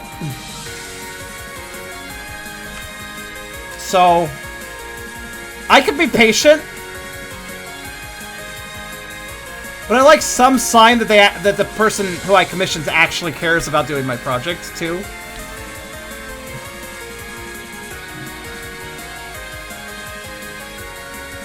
I'm not easily impatient, but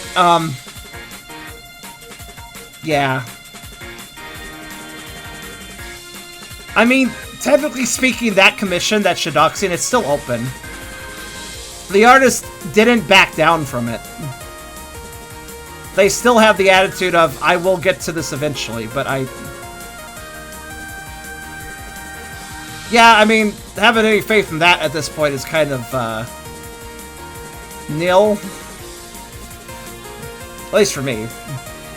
I'm not angry about it, per se. I'm more just disappointed. So anyways, these are two extremes. The artist that feels too much pressure about getting a commission done and is sloppy with it. And the artist who doesn't feel enough pressure about getting a project done and basically makes the commissioner feel like they don't even matter. These are both extremes and they're both bad.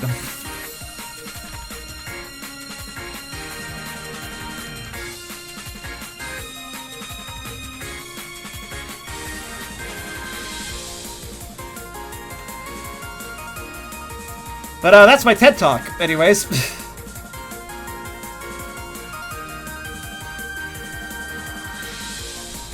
Is this a fifth claw? I'm confused. Oh, I see.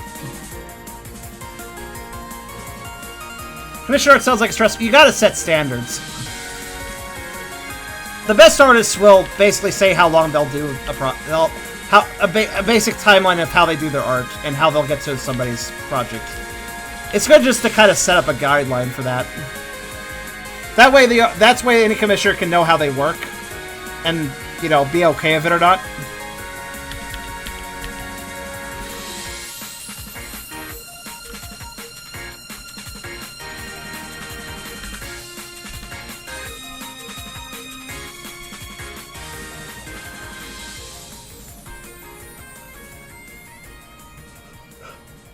Well, there is a difference between healthy pressure, healthy stress, and unhealthy pressure, unhealthy stress. Like, it kind of varies.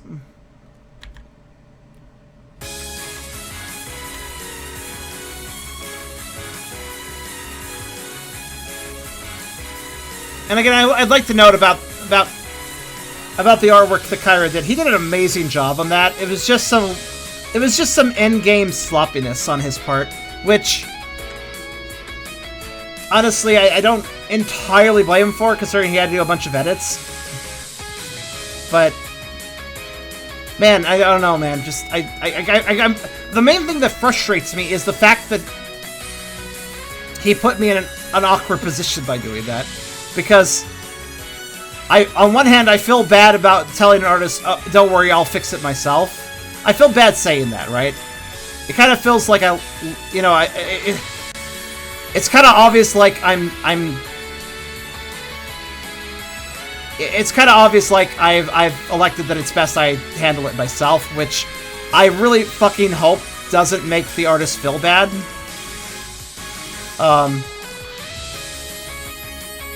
Because it's not oftentimes a hostile thing when this sloppiness happens. It just happens, you know?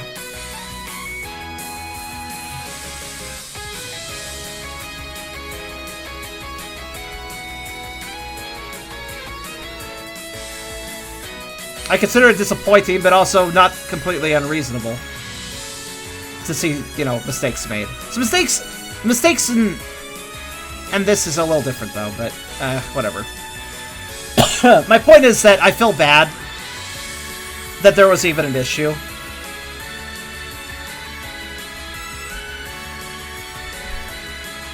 I kind of hate being put in the place where I have to either be like... Well, I don't feel like I'm being nitpicky. I'm just asking for a fix that didn't happen, so I'm asking for it again. Like the exact same fix, you know? Which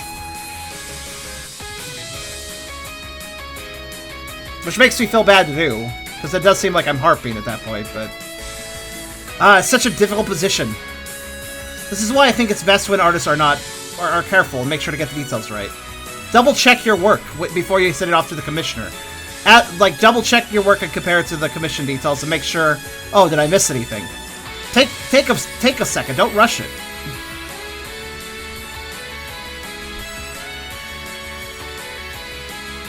Mistakes happen, but mistakes can be caught.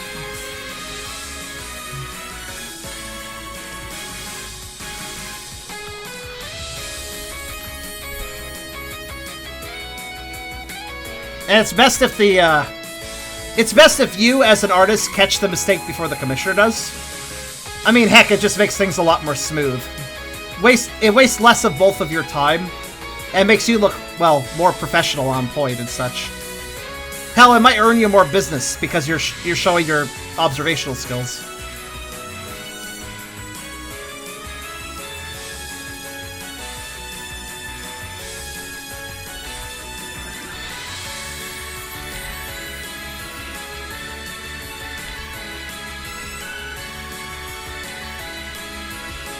The soul drawing did a while ago for an art class contest kicked my ass 2 days and it really showed my limits.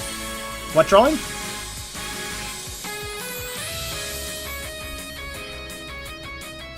But yeah, I'm weird, guys. I'm just gonna explain this like straight out. I feel really weird if I have an issue with a friend. I wouldn't say this is like a issue like I'm mad at him or anything sort of issue, but like it just puts me in a really uncomfortable position. I guess maybe the uncomfortable position is simply commissioning a friend. Because he's your friend, but now he's also like, you know, somebody you paid money for a product, which feels kind of weird. And then, like, it doesn't feel weird if everything goes smoothly, but if there is a problem, that's when it gets awkward for me.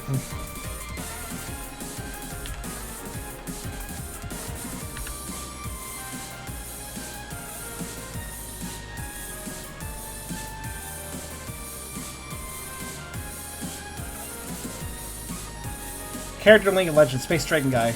Oh, neat. So also sounds... Knowing League of Legends probably a fairly complex character to design, too.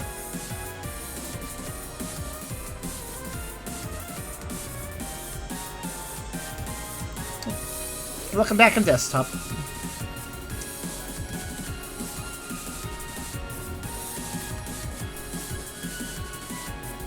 Yeah, the reason I'm yammering about all this in the first place is simply because I feel really bad that I feel misgivings about a friend, even if it's a minor misgiving in this case.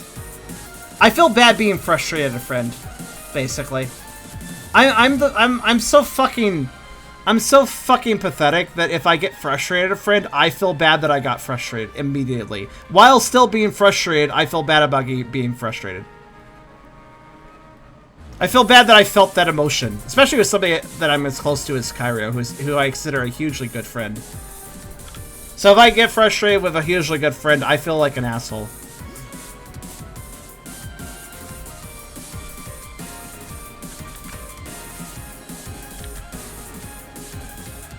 Because, I mean, he's a hugely good friend. I really care about him. So why am I having problems? It sucks.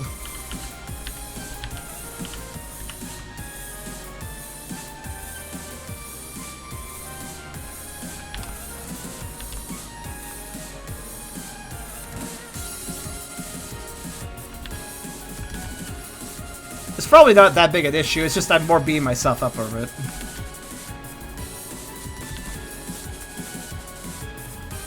You can be mad at your friends. I just hate being mad at my friends, though. I wish that didn't happen.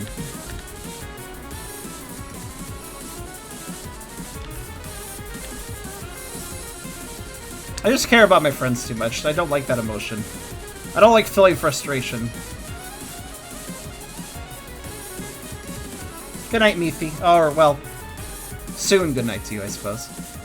I mean, you're right, though. You're right, Key. Business always makes... Business can ruin friendships. I've commissioned Kyrio before. By the way, this is the first time I've had this issue. But it might have been all the edits. You know what? I'm going to talk to him about this later. I'm just going to talk to him later. It's fine. Oh, not tonight, though, because it's just not a good time. But I'll talk to him tomorrow. I'll just let him know, like, hey, dude, I want to admit I was frustrated. And I'll just talk to him about it. I'll just open up and be like, I'm sorry.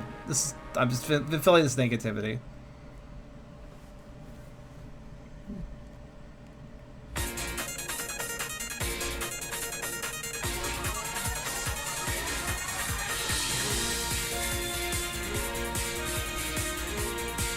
Let's go around a bit.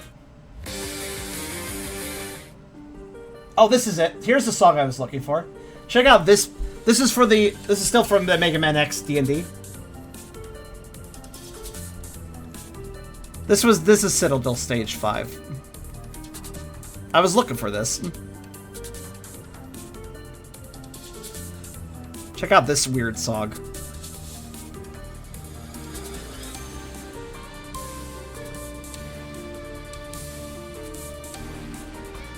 I actually called this the source.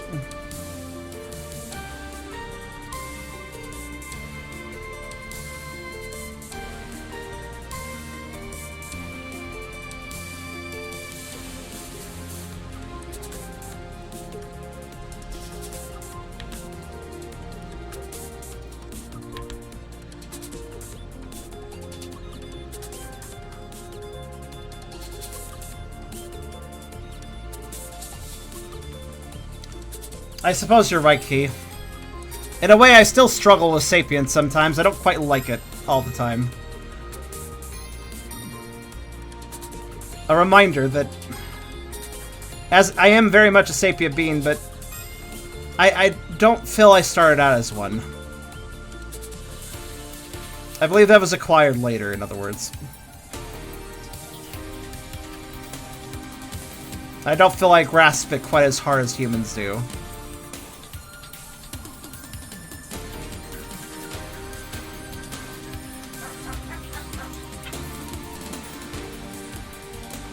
Hey there, Azzy. How you doing?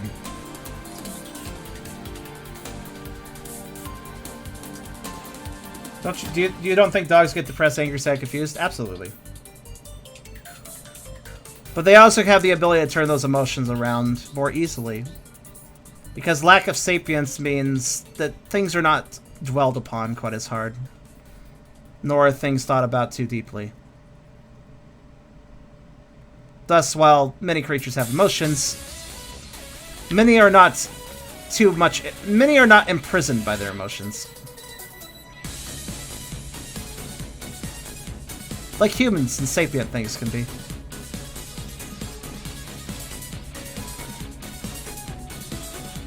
Azzy, I'm okay-ish. There's been a few downs. myself. Something I'm kind of dealing with in the moment, but sorry to hear you're not doing well.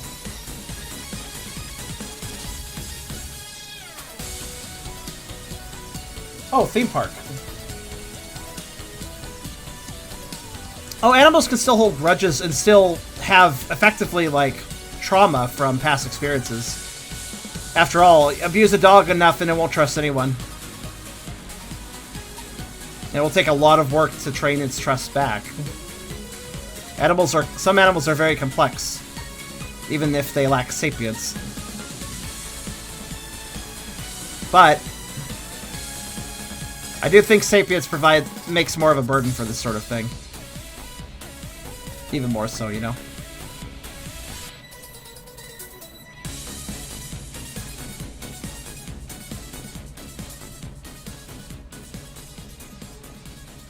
It's an interesting discussion because there's no right answer. We can never completely understand the human mind, or the animal mind, or the mind. It's impossible to fully understand that sort of thing.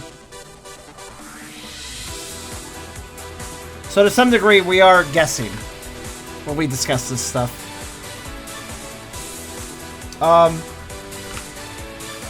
Also, I'm going to switch back to the normal music album now.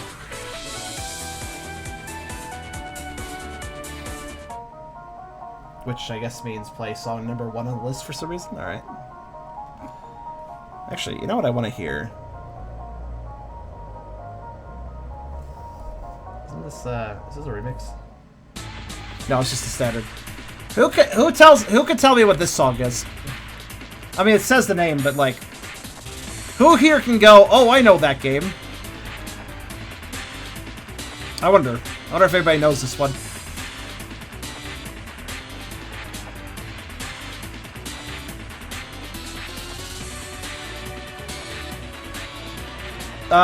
It's fine, Hyper.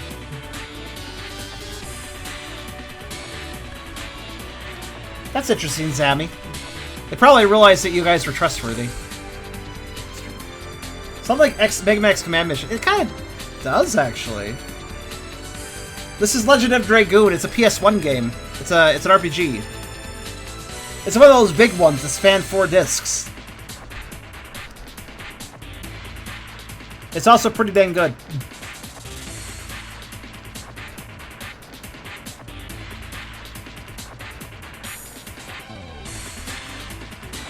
It had pretty high quality graphics.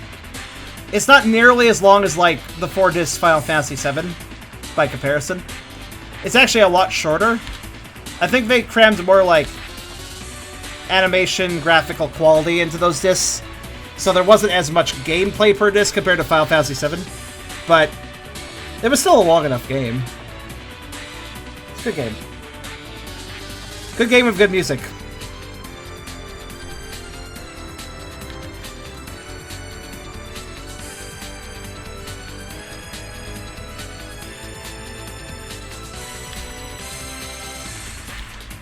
Also, I guess I apologize for airing out some of my issues with someone else on a stream. I guess that's not exactly the best place to do it, but admittedly, if I may be starkly blunt, I don't have much time to express myself otherwise outside of streams. So busy.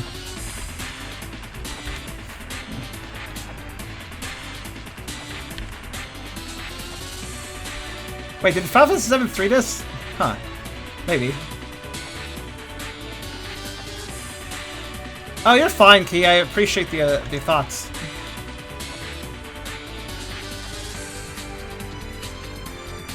The song was used near the starting areas. It's the boss theme for earlier on. Yeah, the first boss battle for earlier in the game. Also, just a really swank song. I like it a lot. It's got a good sound.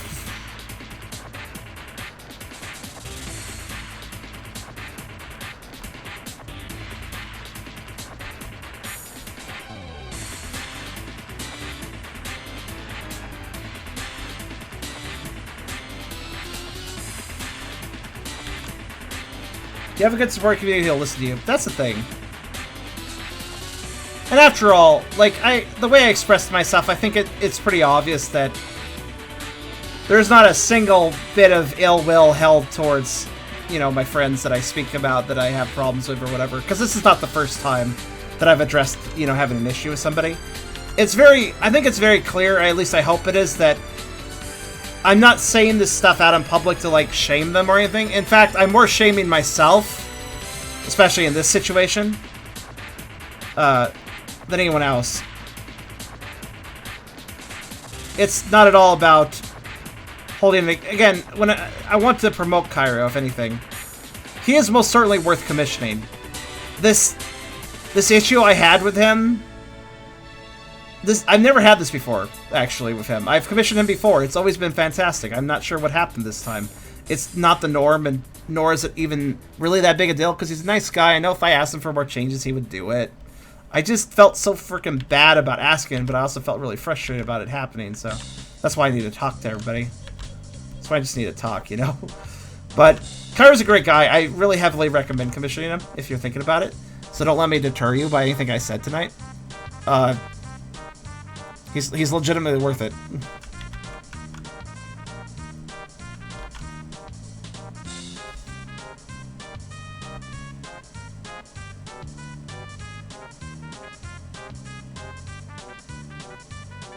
Weird me out with a philosophical question? I suppose you can if you want to.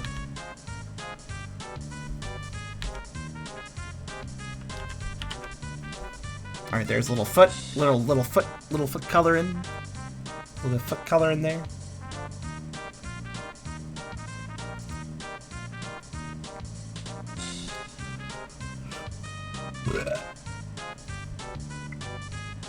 Excuse me.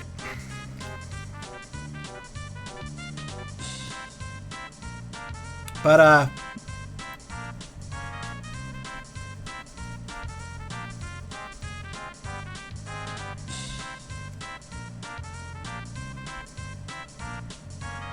thank you.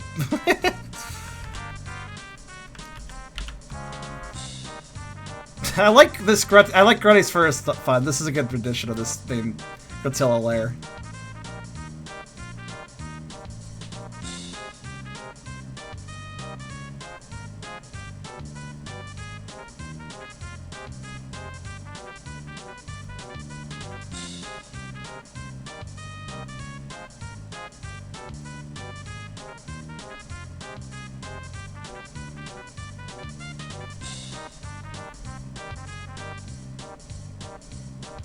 That looks pretty good. Maybe double it, though? Yeah, that looks pretty good. That's too bright? No, I think that looks just fine. There we go. Do you guys think that... Do you guys think this paw needs any... Maybe a little edge. Maybe just a little bit.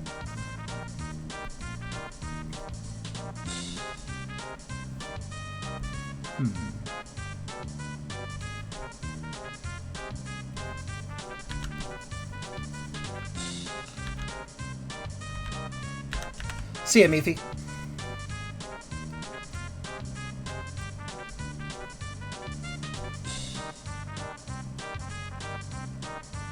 Yeah, it's fine. I'll leave that there like that.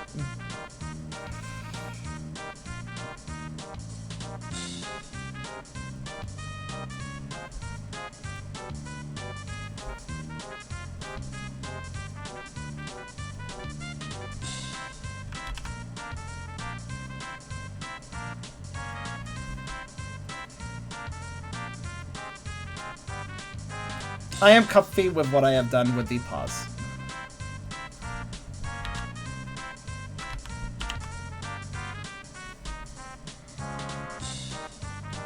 It looks acceptable.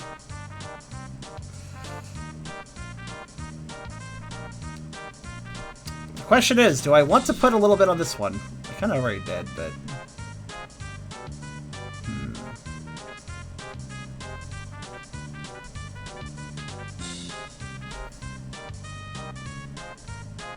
Oh.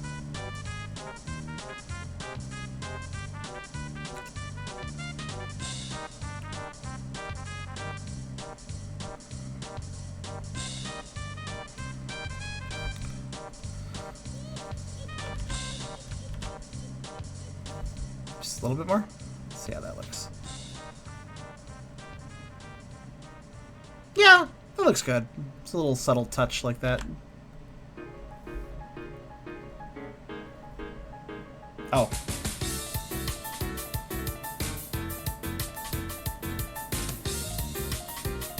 This song.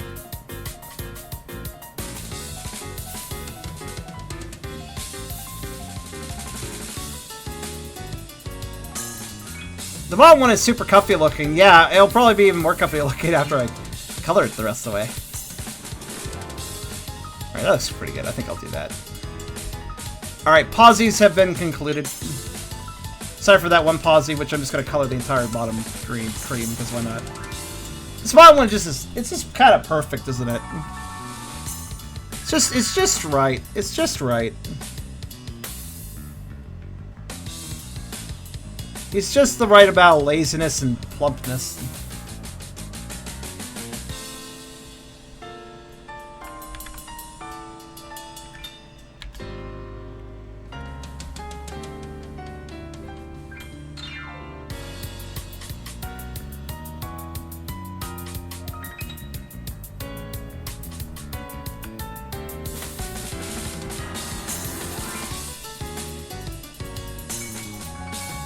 Alright, wait, am I done with that one color? I think I am. Yeah, it looks good. Alright, color 2. We finally reached a new color. He would let you use him as a pillow. He's probably sunning himself and holding that... mind you, those who didn't notice, he's got prey in that throat of his. That throat's bulging. He's just holding... he's just glutting somebody in there. He's not letting them go to the belly. He's not letting them leave. He's just holding them right there. They have a lot of muscular control inside, so that's actually not even that crazy. They could easily just keep something in their throat if they want to. And breathe around it, no problem.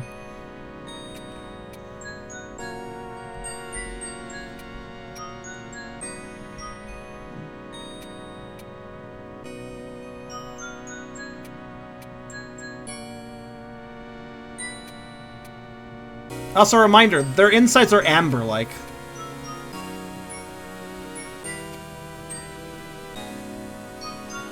The flesh will be a little tricky to do, actually. Because it's very detailed. Yeah, I gotta put a sheen to it.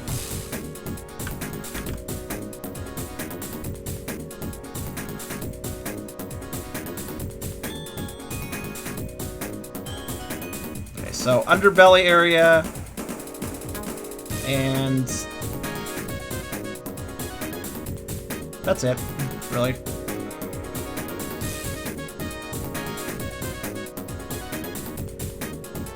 And the paw, bottom. And the jaw. Okay. The amber gold. It probably has the smoothest, like, like, it's flesh, but it's also very smooth flesh. Not in a way kind of like amber, where it would be... like soft, but a bit glassy, I suppose.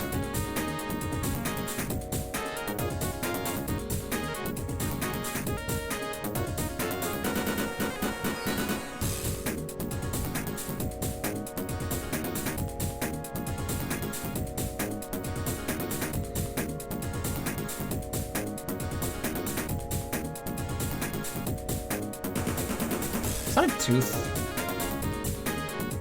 Probably.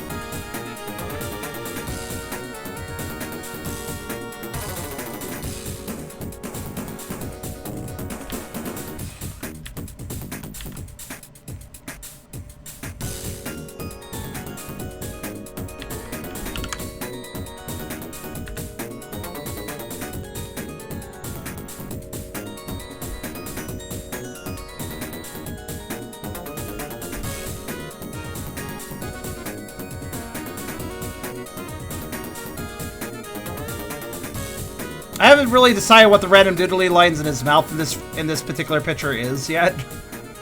It's something. Not sure what. scare cord! Alright.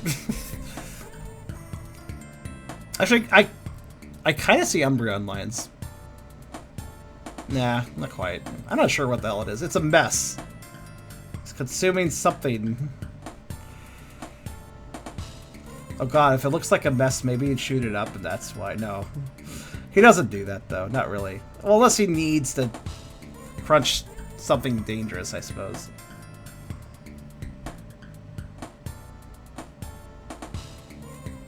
Eyes? I don't quite see it. Okay, the philosophical question Ray comes in 3 parts. If you were to give a drawing sentience a life on a page where it experiences the same feelings a normally living being would, what's the morality behind erasing them? We'd probably be killing them. Count as killing. I feel like that one's actually kind of not too hard to think about. I feel like that one's pretty cut and dry.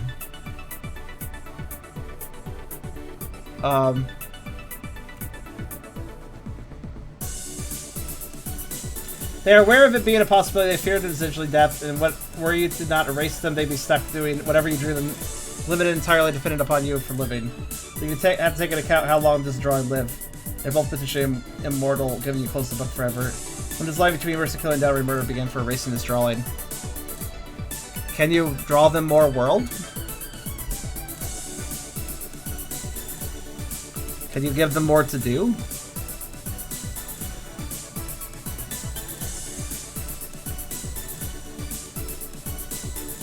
Can they go to another page?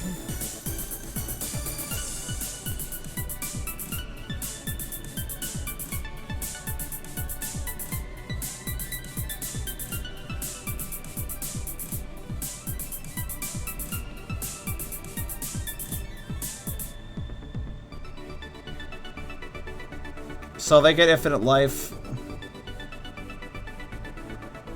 I suppose if the book that they were in was cherished and I passed it down to other people, you know, if I were to perish, somebody else owns it.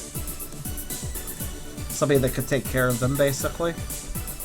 And then, whenever that drawing creature wished to stop existing, they could just indicate it somehow. Like, would they be able to indicate? Would they be able to communicate?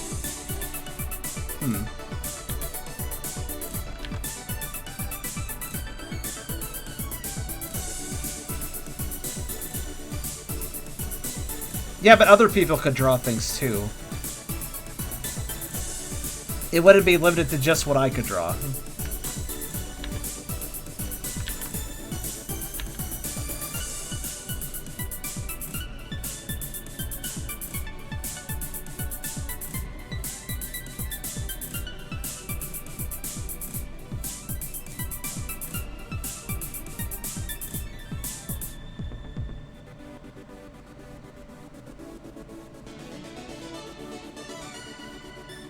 Everhood's dilemma. Yeah, infinite life just be real cool for a while, but then not at all.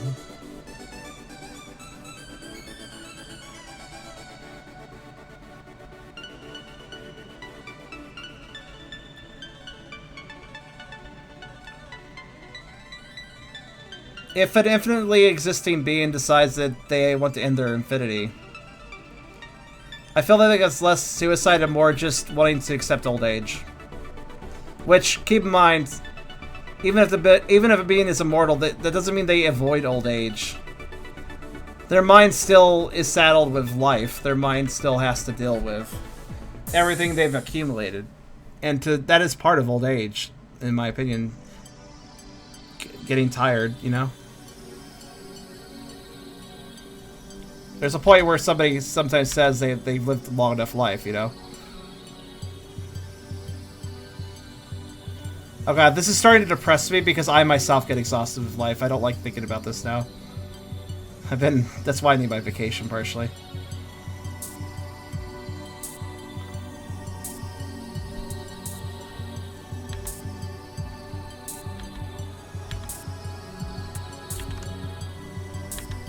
Please keep in mind, that's not like me stating that I want to stop living. That's just... Life has been proven to be very capable of overwhelming me over and over again. So it is entirely possible for periods of time to be quite tired of it. This is different from wanting to die, don't worry.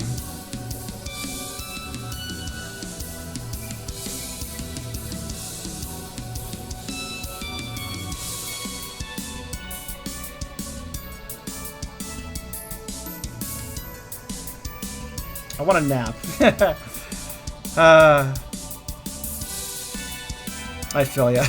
But like, a nap, not in the sense of like, I just want a break. I just want my break. I just want to actually... the problem is, I can't just take a break.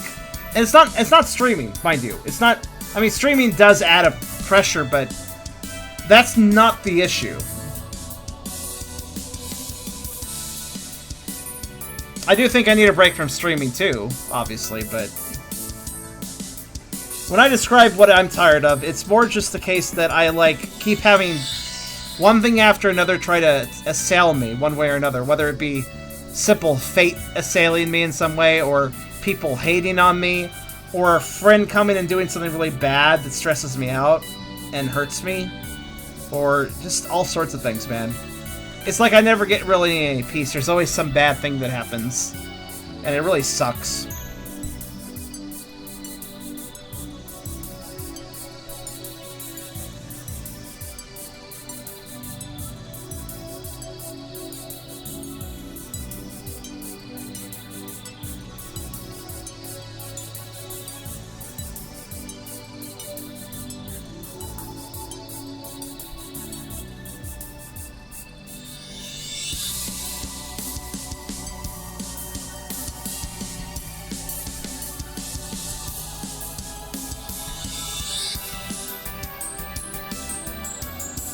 Oh, hey, this is a remix of the...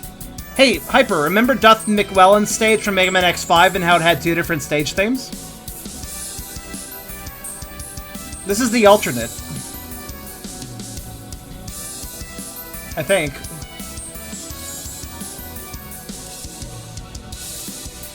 If Hyper truly is a Mega Man X fan, he'll know what I'm talking about.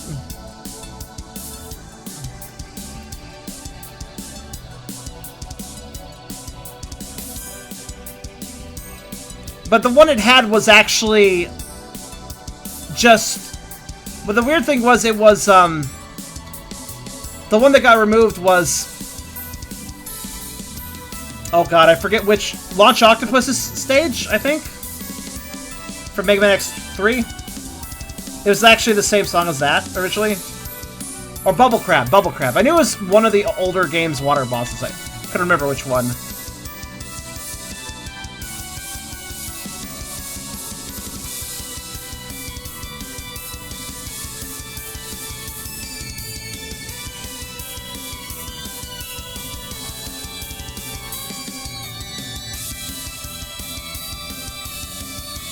And pick the time for... Yes, I haven't... I keep not having time to announce it.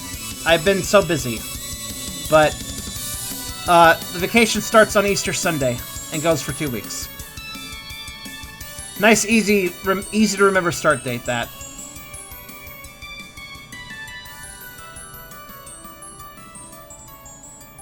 And of course, during my vacation, there will be a video released every single day on my YouTube. Because I prepped content for the vacation. And those are really cool videos. I've been saving them for the vacation. So, they should be very enjoyable, I hope.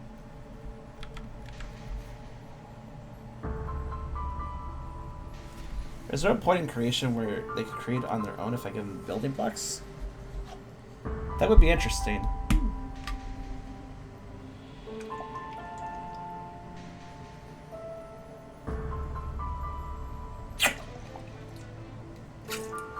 The only way to ensure that nothing bad happens to me, nothing stressful happens during my vacation, is to cut off contact on Discord from everyone.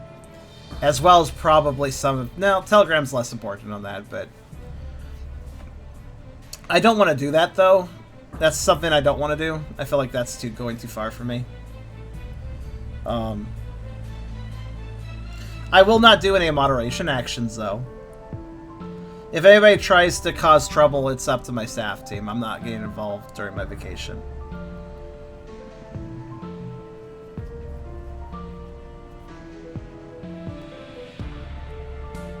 I am effectively not staffed during my vacation. That's the way I'm looking at it.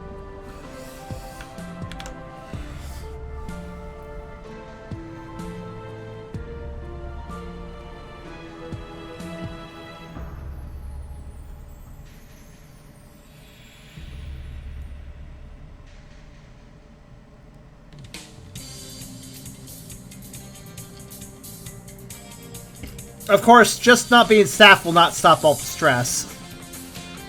As I've been saying, some stress has been coming just because of people just hurting me, unfortunately. Usually not intentionally, sometimes intentionally. People are dicks sometimes, or just very unaware of what they're doing. I noticed in particular that one person I was been having some big issues with, I noticed that they've been kind of avoiding me now.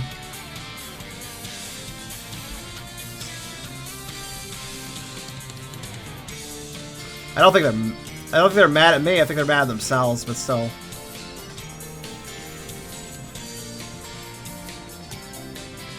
It's kind of a casual observation, I guess you could say.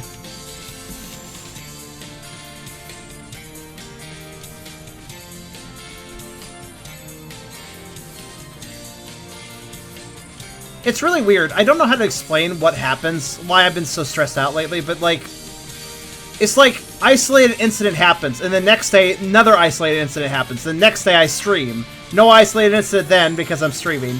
Oh, but an isolated incident could have happened on the Discord or something while I was streaming. I don't see it until the next day, where I'm taking another date. Basically, any periods of time where I'm trying to take a break typically get caught up into some sort of issue of the day.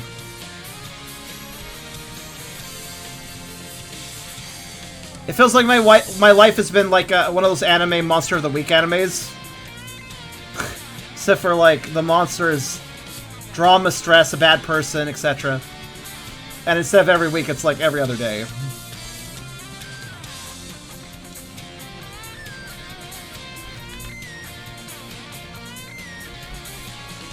God, this is one screechy guitar in the song, I just realized. It really just screeches out now and then. I'm not sure how I feel about screechy guitars. Like One Punch Man. Wait! Isn't One Punch Man not really an active, like... I mean, he's a good guy, but like... Isn't he kind of an incidental... I never watched the show. Isn't he kind of an incidental hero where he's just like... I just want to go have a coffee today, and then he gets attacked on the way to the cafe. It's like, alright, well... Isn't it just like he's constantly being pushed to fight things? I felt, yeah. That's kind of how I feel. That actually is similar.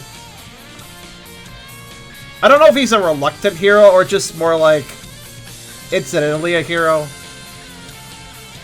Though sometimes it's not even a case of being heroic, it's just somebody wants to fight him, right? So, I don't know.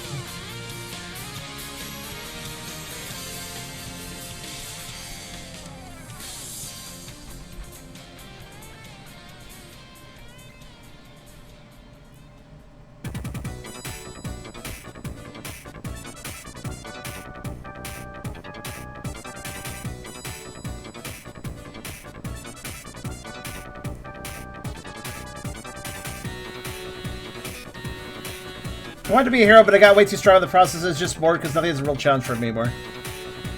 That's fair.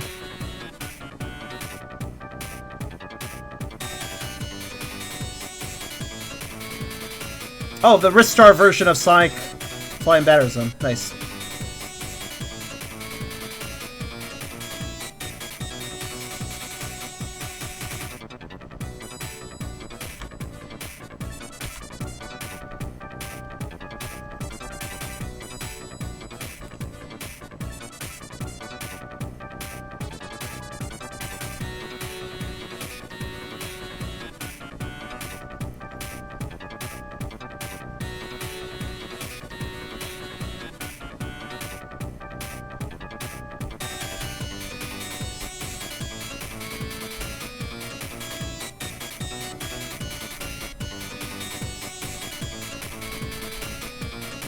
So he does wander into trouble seemingly by existing.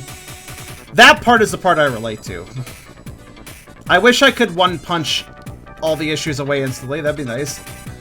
but I don't have that luck. Saitama is still more lucky than I am. Because at least his problems can be quickly solved. Even if they are constant, like a mosquito. Which we do share that similarity. I really can't begin to explain it. All I know is that my friend Essler, he said he didn't believe in the concept of, like, luck. But after hanging around me long enough, he actually does believe in the concept of bad luck, because he thinks that this isn't a coincidence anymore, how often things happen. He's now that he's on the staff team, he can actively see some of the stuff happen, too. And he can see for himself that I'm not being dramatic. Because it may seem like I'm not really mad if somebody says... I'm not even really mad if somebody were to say, oh, Charm, you must be exaggerating. You don't have that many problems. I don't think I'd be mad if somebody said that, because, yeah, that would be logistical. It would be very logistical to say that, yeah, it seems like I'm having way too many problems. I must be making some of these up. Like, I wouldn't even blame somebody for thinking that, because that kind of makes sense. Like, that sounds logical, right? Because I seem to be having so many problems that it doesn't make any sense. That doesn't logically work, but that's what's been happening.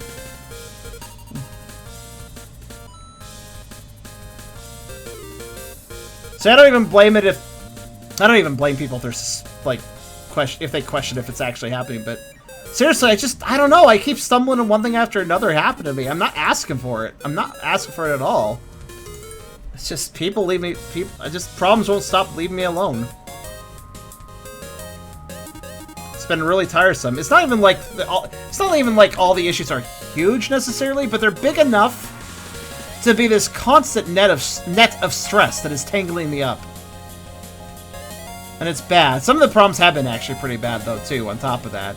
Where even if things had been going well, it would still greatly affected me. Such as my breakdown 4 days ago. Which I never fully explained, and I won't, because it involves basically explaining that somebody messed up, somebody that we all know. And I don't want to drag their name through the dirt. But suffice to say, I was already stressed, and then somebody pushed me even further. Because they had no fucking class. They had no empathy. They completely had no tact or empathy. And pushed me when I was already teetering on the edge of a cliff. And it's very frustrating they did this, because I know that they weren't being malicious. But they just fucked up really hard. But what made it worse than 2 days ago, in the process of attempting to apologize to me about all that, the whole half of their conversation, the first half of the conversation with me, where apparently they were trying to apologize, was them explaining how they felt like they were being slightly mistreated and had a few gripes about how people reacted to them. And they addressed that for, like, actually no, it was more than half the conversation. It was like 3/4 of the conversation was about their gripes. And then eventually they got into, oh yeah, also I apologize. And it's like, holy shit. That is like the worst apology I've received in a very long time. And the thing is, I don't even think they were being disingenuous. I think they just suck that much at proper tact and empathy and solving an issue. This is just how much they suck at that, basically. I actually had to just go and say I don't accept your apology, talk to someone else. Talk to Essler, actually, because Essler has been involved in helping me out with stuff like this. Because I couldn't. I just couldn't after that. It was like, it was only near the end of this conversation that I found out, oh, this was supposed to be an apology to me. I had no idea it was an apology up until the end of the conversation. And when I learned it was supposed to be an apology, that kind of just broke me again. Like, when I had that realization of, this was him trying to make up for this? And just, like, realizing, like, holy crap, what the hell?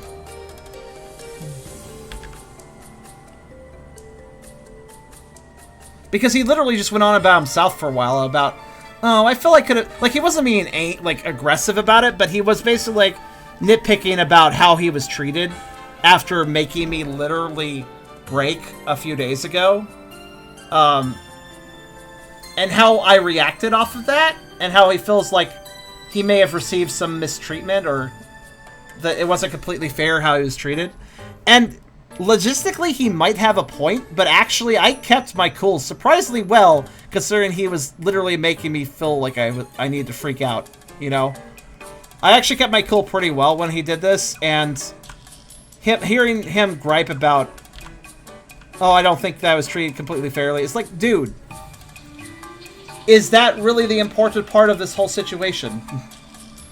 Maybe that doesn't really matter in the grand scheme of things? Maybe it's water under the bridge? Maybe you should be a little more concerned about how I'm doing? I mean, I won't always ask people to concern themselves more with me than themselves, but in this situation, oh yeah, that was actually, like, really logical. He messed up, and he didn't really have a place to be nitpicking about how he was treated.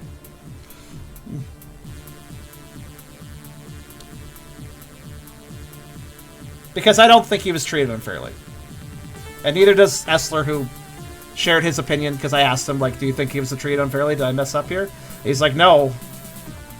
And I talked to some other people, and those other people were just like, dude, why is he still your friend?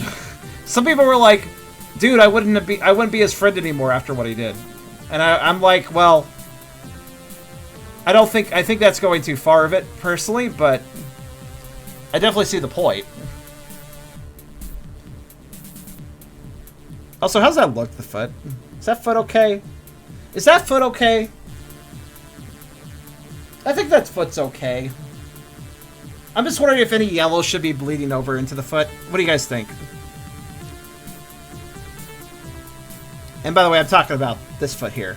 You can compare it to, like, these feet and stuff. Like, he's got cream on the bottom of his feet, so what do you think? Think a little yellow should be there still, though, just to kind of blend them? I don't know. Let's try it. I'm liking the foot. Okay. Oh, actually, yeah, no, that looks good. Look. That's good. I like that. I'll do that. Just kind of lean it over like this.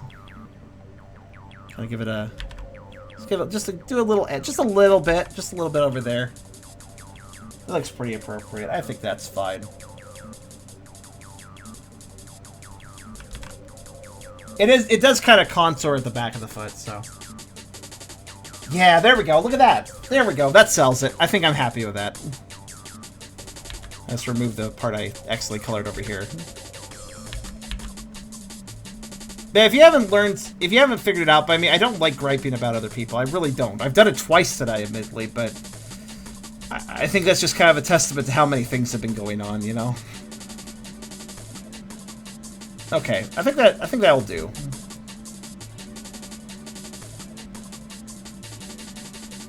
Okay, maybe I actually colored it down a little too far, but I'll just ease it up a bit. There we go.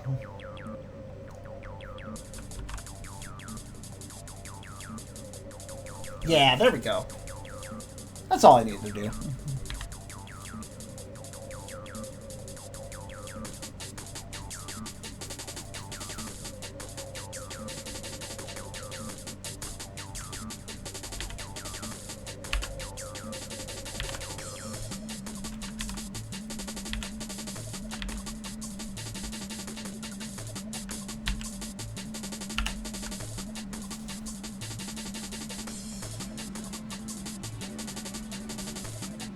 I like it.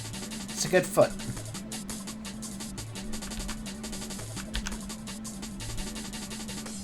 We're starting off on the right foot with this picture.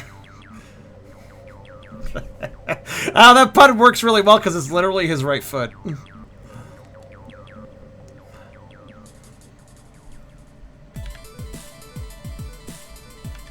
But yeah, I don't like griping about other people, even anonymously. It's not really my forte to just gripe about what other people are doing. I prefer to deal with issues in private, if you haven't figured it out. But sometimes, man, sometimes you just need to vent. And I don't think it's wrong to even vent in a public platform like this, as long as I do it responsibly. Which I feel I'm doing. Ralph would be proud.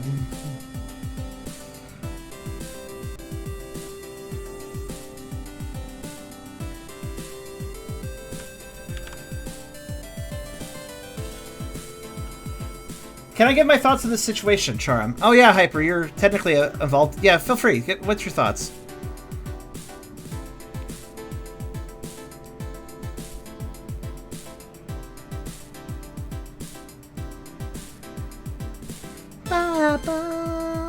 Oh wait, it's not the part of the song. I don't heck know. I didn't really play 3D Blast.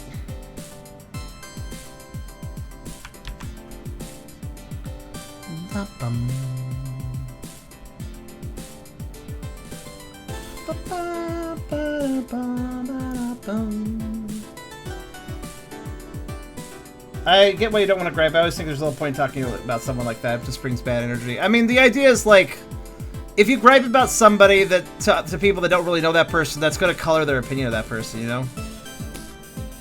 And it's like, I'd rather people figure out their opinion of a person, like, neutrally and on their own. I don't want to color people's opinions about people, unless it's a positive opinion. But if it's a negative opinion, I don't like to color people's opinions of somebody out in a negative way. It's just not cool. I don't like doing that. But at the same time, I need to vent. Like, things have been all over the place for too long. I can't just not talk, you know? So, Hyper, you're less mad about what he did at the moment. I'm more livid about his apology. Yeah, honestly, what he did in the moment was a really stupid thing. But also, it's something that I could have moved past if he had realized what happened. And I don't think it clicked with him what happened, right? I don't think even after it happened, I freaked out a few days ago. I don't think it clicked with him what happened, what exactly occurred. It didn't fully register in his brain, because I do think he struggles with empathy. And indeed, he might, as he himself put it, he might indeed be, what was it? Not psychopathic, it was sociopathic. He might be sociopathic, which, again, was his own words, and also, that's not to say he's an evil person. I know a lot of people will hear that word and think that's what that means, but no, that's just, it effectively is just a mental disorder. I don't think he's a bad person. I think he just has some real issues properly interacting with others, basically. Effectively is what happened here.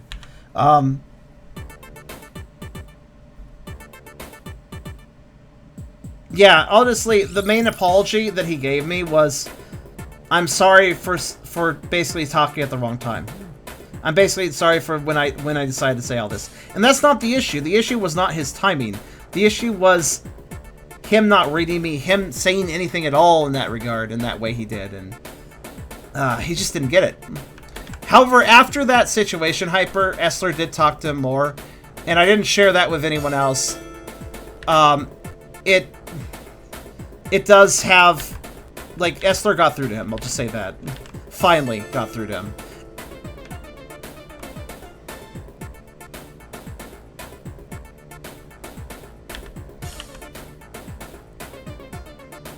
I think it clicked because since then he actually left.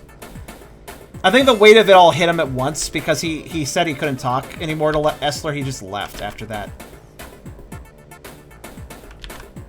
Because, like, the way he said it, it was very evident that, like...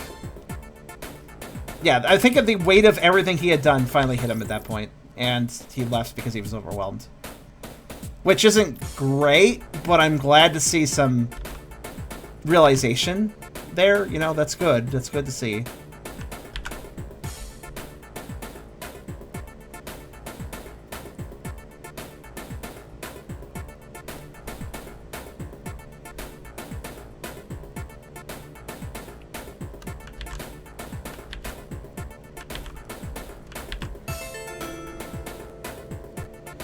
So I'm curious, I'm waiting to see what happens. Like, I'm waiting for him to get back to me and see what he does. I'm giving him space since... Getting the impression that he needs to sort this out. And we'll see what happens out of that.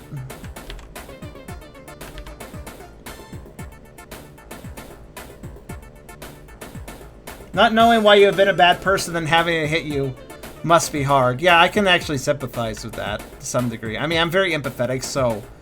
I'm generally aware of my own mistakes as I'm doing them, or very quickly afterwards, but I mean, there's always times where you can get caught off guard and not know that you were hurting somebody.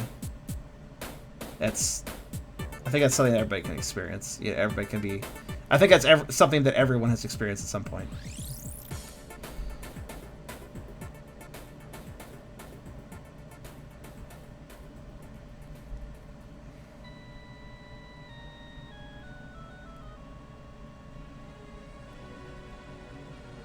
Oh, Pokemon Garnet. Title theme. Did this game ever get finished? It actually kind of interested me. It looked interesting.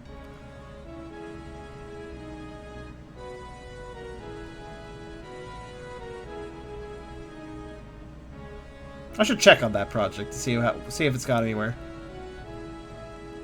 I don't usually care about Pokemon fan games, but this one actually caught my attention a bit. It did a few things different, but not in like, we're going to be really serious and grimdark and put a cult in the game kind of way, but more of a... We're actually going to have an interesting storyline that might be a little more serious, but not like to the ridiculous degree of some trying too hard fan games.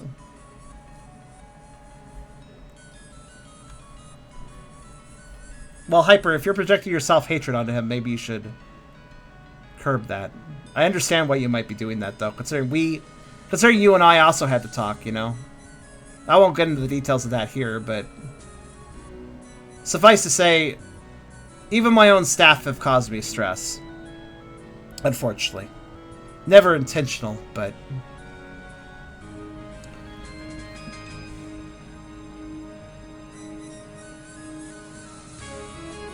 Also, Shinkito, you had to go back to mobile? Did desktop stop working or something?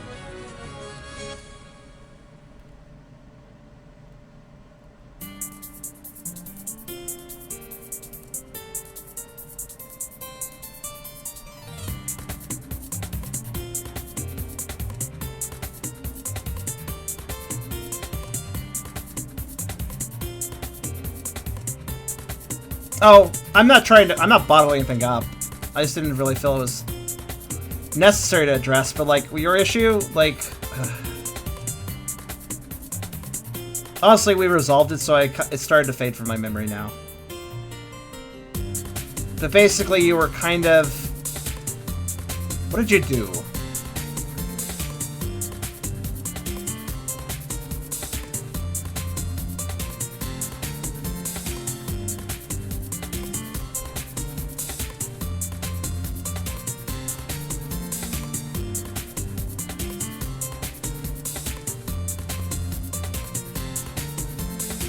I'm the sort to have no reason to hold grudges, so... Sometimes when an issue's resolved, I just let it go, especially when things have been so stressful. I don't have time to latch on to old issues. Time and memory space. Anger issues. Right. Right. The umpteenth time that you reacted very emotionally, angrily, and upsettedly at a situation, dealing with it poorly. In this case, I recall... Sometimes you had lashed out at other people. And that time, what I got you on, what really hit me, what you did recently was... In the staff woofing, Hyper had... He needed help with something in a different staff woofing channel. He needed my opinion about something, and he was in a hurry to get it. So he asked me for help, and I was handling a number of other things. I acknowledged that he had said something, but I hadn't quite gotten to it yet. And then he came back with a very sarcastic, aggressive attitude. I think what he did was he posted... Effectively, he did, like...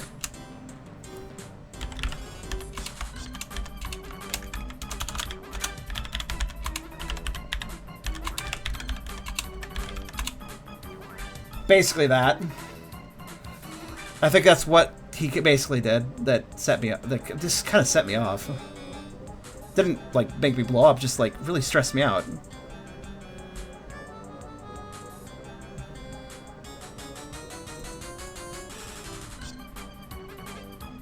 This is the reason Hyper got demoted.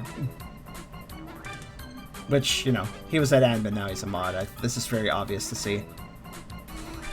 It was not even really a punishment. It was more just that he can't deal with this role. He needs to have his role lowered, which he agrees upon.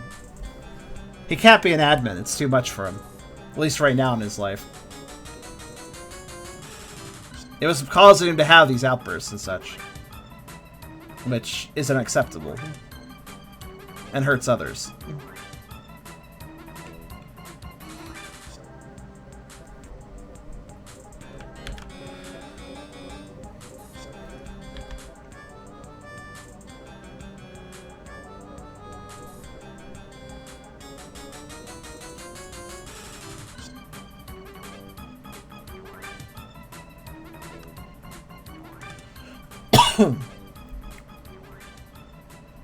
Well,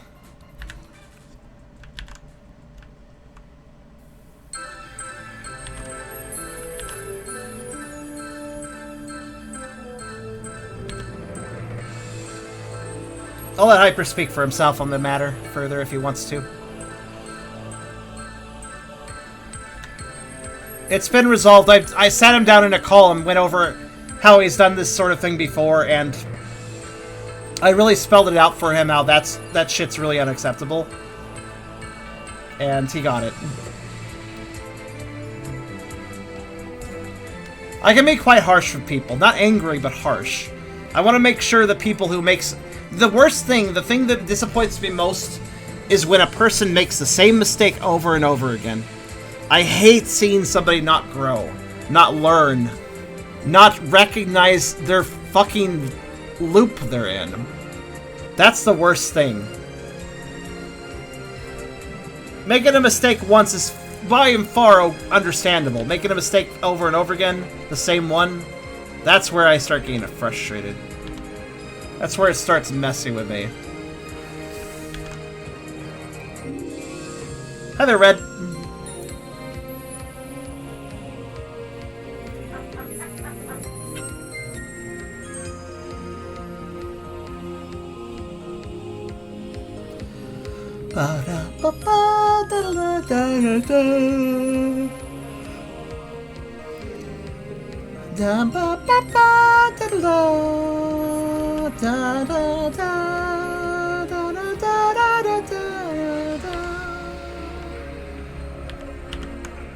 I need to play this game. Gates. Haven't played it yet. Some point I will.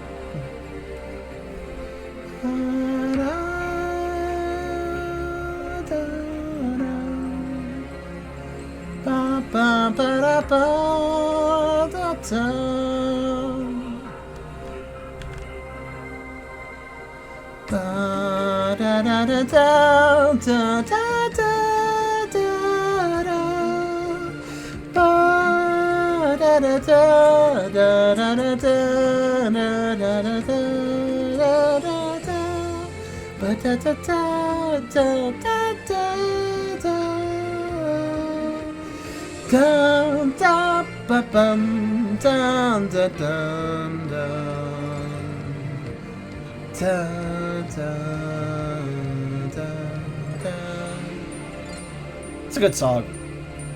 Gates might not be a good game. I don't know. Hyper hates it, but sure seems to do good on the music all the same.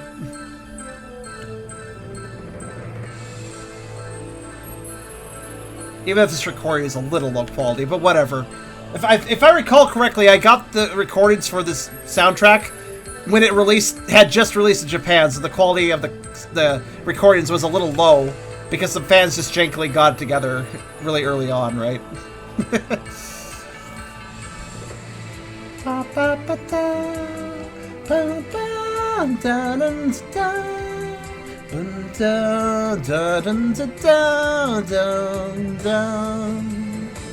Mod? You don't think you want to be a mod, but you're curious if I still think you should be a mod. I'm kind of in the middle of the road about that, though I'm kind of wondering why you are curious if you don't actually want to be a mod. The curiosity would make a lot more sense if you were interested in the role. So that's a bit perplexing to hear. Alright, next we do is Floof.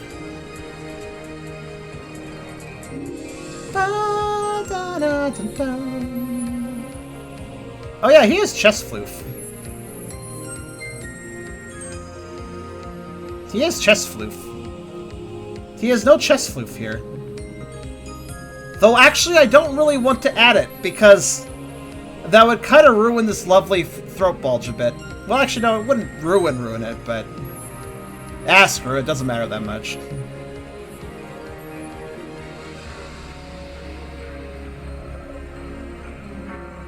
I actually gotta wonder, maybe he looks better without the chest floof? I don't know. He does have it, though. What do you guys think? Does he look better with or without chest floof? I think he looks fine without it. He's got plenty of floof anyways.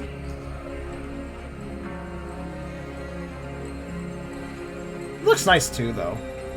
I feel like it's kind of an either-or situation. I just realized he doesn't really have the chest floof with this one either.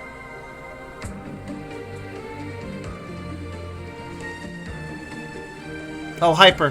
Alright, I don't know what you missed, but... I said you could speak more about the topic if you wanted to.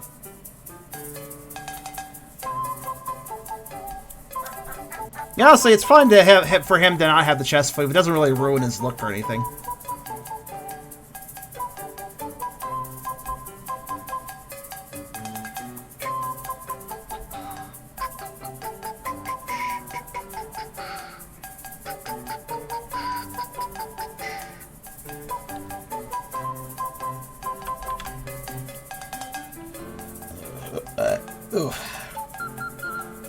Sorry to hear about your, gut bomb, as you put it. Hello there, Pyro. That's a cute little picture. I like it. A little chibi fox.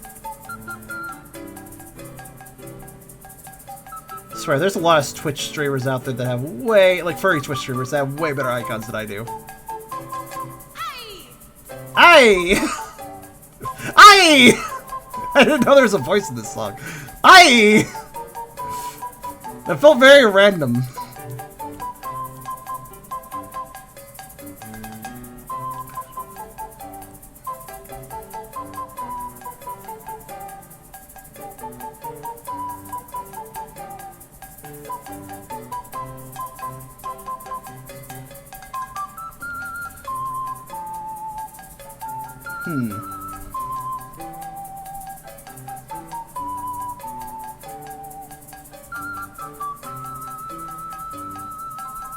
Honestly, once we actually hit partner, I can actually consider myself a better emotes. Because I'll have more emote slots then. Like, way more emote slots, by the way. I just hope I can get there at some point. We need more viewers. A rain party of 16 people, that definitely counts towards that, yes. Hello, everyone.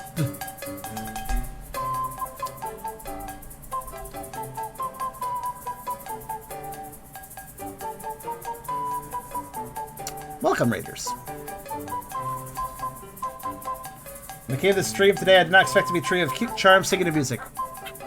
Art streams are the best place to find me singing. Because I always play music to the art, and I generally at some point start to sing to it. So if... Olay! The random voices in that song was really funny. I like that, though. But yes, welcome everyone. Bipolar Wolfie, Axwolf, Azulf. Oh no, Vikings. Wait, where?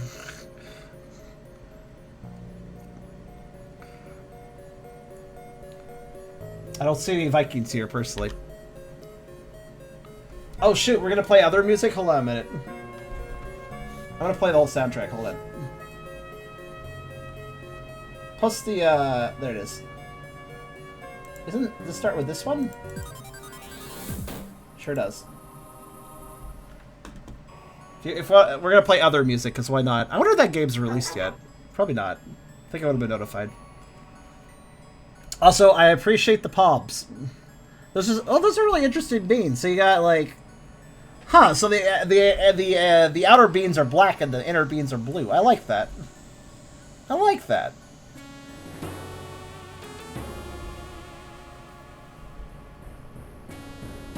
Oh, right, Hyper. I mean, you could just DM it, yeah. If you wanted to stress it to me.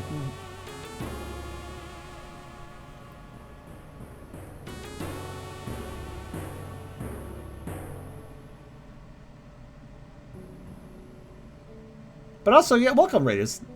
What a late hour to have a raid, but I appreciate it. In fact, I really appreciate it a late hour because there's less people hanging out. It's always nice to have some more people around. I have a pretty reasonable attendance during the day, but once it gets past 10 p.m., I'd say. My streams don't usually go past 10 p.m., but sometimes they do, like days. Which goes well past. When I go past 10 p.m. or so, we start losing people pretty fast. So it's nice to have a raid at this time.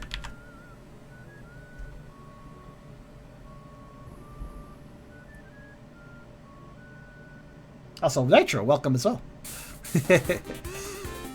So anyways, other RPG. This game is cool. Look it up. It's just other in capital letters. You look up Pringle Other. Pringle is the name of the guy making it. It's Genesis RPG. Genesis style, I should say. This is the main battle theme. It's very good. Those that like Undertale may enjoy the battle system. It's very unique, actually. But harkens a little bit back towards the more action-y RPG kind of elements of Undertale.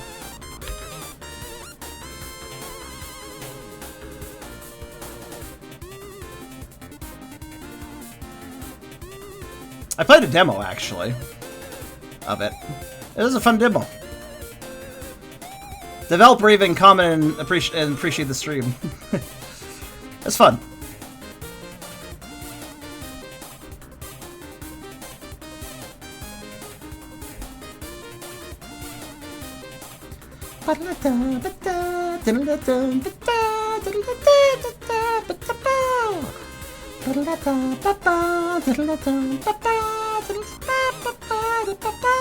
This is hard to sing to. It goes really high. Yep, it's Other. Other RPG. Other RPG. You could search it with the word RPG as well. That might find it better. Ah, one of the boss themes. I really am impressed by Pringle's musical expertise. He's, in addition to programming the game, he's also a musician. And I like his music.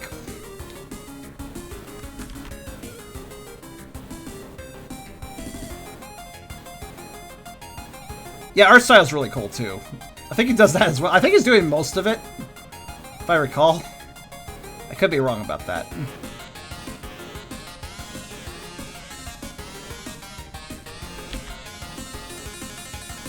Wait, that marking literally makes no sense.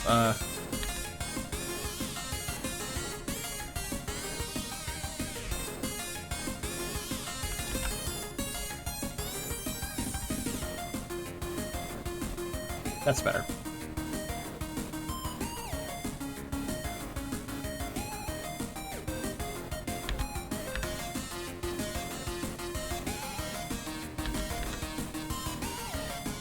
This is really cool that that Pringles works off kind of a Genesis style, because I'm really a big fan of Genesis style music, so kind of a big fan of him choosing that too. Also, he really knows how to do it. Like, listen to that warble. He knows what he's doing with his sound chip.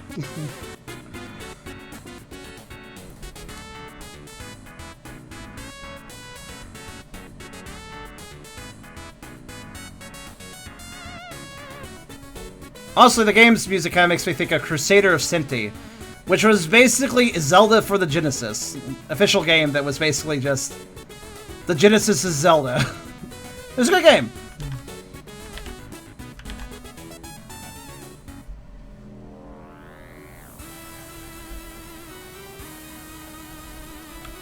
Whoops.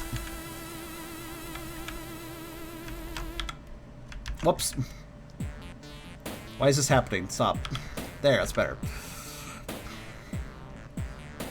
You can throw your sword? I think so? I do believe that was maybe it. I have an LP of the entirety of Crusader of Sinti 100% on my YouTube. It's an old thing back before I was streaming, but I have an LP of it if you want to see that. Played the whole damn thing.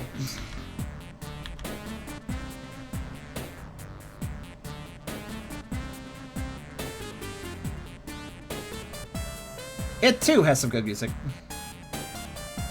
LP is the disc. No, Let's Play. Remember back in the day when YouTubers did Let's Plays? They used to be all the rage.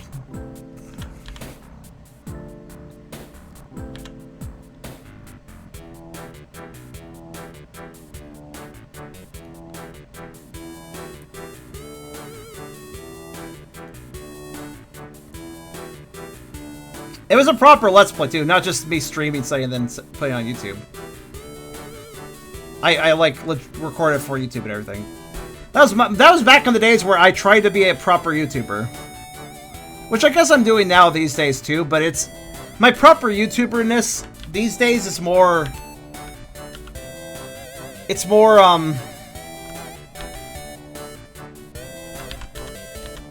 you know, I stream it and then it goes up on YouTube, and occasionally I make a YouTube-only video. Because I don't focus YouTube anymore, because screw YouTube, kinda.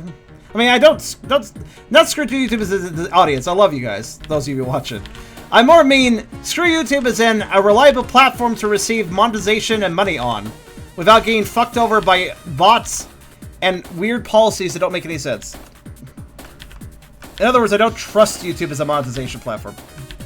I will monetize, I'll try to get money I can, but let me put it into perspective. Last year, I was receiving less than $100 at the start of the year.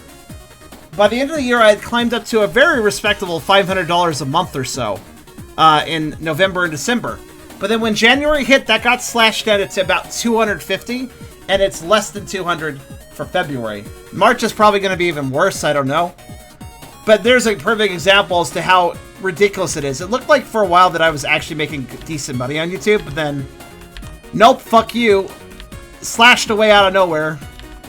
And I realized that January is just a bad month in general for revenue, but like, it also was bad in February, and also the amount it got cut was ridiculous. So I just cannot see reliably using YouTube as a means to try to make a career and make a living and make an earnings that you can live off of. That doesn't seem viable with YouTube. I don't like YouTube, and it's inconsistency in that regard. And also, YouTube doesn't even give YouTube does not give a creator enough tools to figure out what the fuck is going on with their accounts. Like, they don't. They just don't give you enough information. So, yeah. Your channel is more of a VOD channel. VOD channel, but mixing it up now and then. Not entirely a VOD channel. And I personally feel like I put a little more thought towards my YouTube audience than a lot of Twitch streamers do.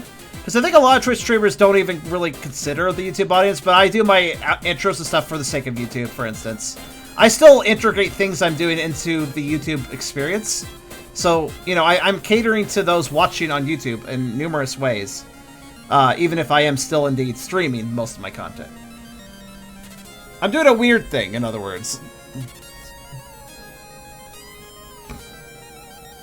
The moth that everyone gets more money. I wish moths get money, that'd be nice. Bears could give me a lot of money. Christmas ads. Well, Christmas ads do help a lot. The thing is, I also had higher earnings in November, which... Since November and December did well, I thought maybe it wasn't enough to determine a trend, obviously. As it proved, too. But considering it was really good for 2 months, I was like, okay, well, we might have a little bit more consistency moving forward now. Like, we, you know? But no, it lowered down. Granted, it didn't lower down as bad as the start of 2020, but... I don't know, man. It's declined the last 2 months, and I haven't seen... March's earnings will be known to me mid-April, basically, so we'll see what the hell those look like when I get them. But...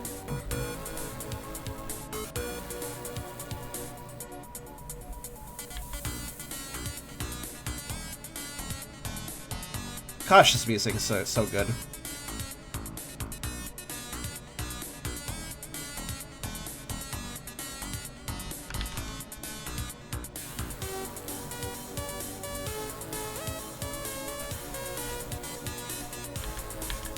I feel like this game needs more attention.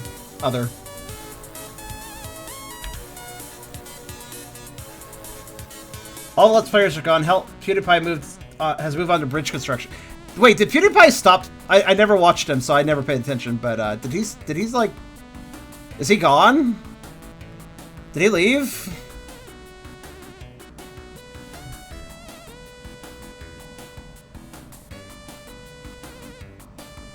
You have a good point there. You do stuff like pops and stuff to get the YouTube audience involved. I mean, I involve the community all the time. I sit down and announcements about my streaming. I also have offered numerous things to the YouTube audience, like... And also, not to mention, I actually, like... Unlike most... Even unlike most actual focused YouTubers, I freaking respond to my audience. I don't know what this is with so many YouTubers, and streamers for that matter. I'm looking at you streamers out there too, but like... So many people who do streaming and videos for people, for you know, a general audience, do not actually speak to the general audience, and it drives me up the wall.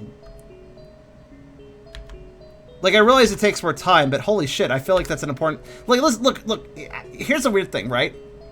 In a way, I'm bad at PR. Because I don't know what the fuck I would have wanted an Instagram for. And I kind of... My Twitter is kind of... there, but not really used heavily because I don't really know what to do with it a lot of times. I'm actually really bad with social media. I just don't understand. Like, every YouTuber is like, follow me on Instagram, follow me on Twitter, follow me on TikTok, blah, blah, blah, blah, blah. I don't know. Why does everybody have these? I don't even know what I would do with Instagram. I'm not enough of a photographer to care about... I don't even have a proper camera. Maybe if I had a proper camera, I might have some interest in doing that, posting stuff, but blah. As far as Twitter, I cannot stand its design. It's got that common social media design, which I just hate. I hate the way everything flows. I hate the way things pop up and pop away. I much prefer something more gallery-esque, you know? But, I'm an old-timer, that's why. 33, I'm very old. It's not that old, but still. I'm a little before social media in a way. So... You know, I didn't grow up with it. And neither did Caleb. So, yeah, in a way I'm really bad at social media stuff. And effectively, in that regard, socialization, I guess. But the thing is, while all these damn YouTubers and Twitch creators focus all these different social media sites, instead of doing that, what I'm doing is I'm focusing my actual YouTube and Twitch, my actual YouTube comments and responding to them. I'm focusing my actual Twitch audience and talking to them. I may suck at social media, but at least I talk to my direct audience. Unlike those people, I feel like the people focused on social media don't talk to their audience because they're too busy on the social media. But since I don't focus social media, I can actually talk to people. You know? Kind of weird how that works. The thing called social media stops some people from being social. Because the truth is, while it may be called social media, a lot of social media is effectively very shallow communication at best. Not really that social in my book. Not nearly the same as just some good old homegrown responding to YouTube comments, which is honestly a way more straightforward way of handling socialization with your audience. I don't know why people obsess over social media when you could just directly talk to people in your audience through a stream or through the comments of a YouTube video. Like, I don't know, man. It just seems way more logical to do it that way. Less of a fucking hassle. Using a different website and all, you know? Not to mention, social media is usually designed where you read the current information, you read the current messages you got, and you skip the rest, right? So, a lot of people get lost in the noise. And a lot of stuff gets lost in the noise, so you miss stuff, which... I hate that. I hate that design. I hate missing stuff. I would rather just have a little list and read it over when I feel like it and catch up, you know? But social media is basically designed to only make you care about the here and now and not anything you missed or anything in the past. Which is weird. I just hate that. But good night, Hyper. What is this song? I like it. Got a weird little voice. It's a little voice singing.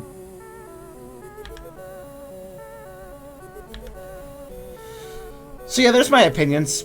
I may not be good at social media, but I'm good at socialization at the same time. I guess my main social media is Discord a social media platform? Please somebody enlighten me, because I'm so unfamiliar with how social media works that I don't actually know what counts as a social media platform anymore.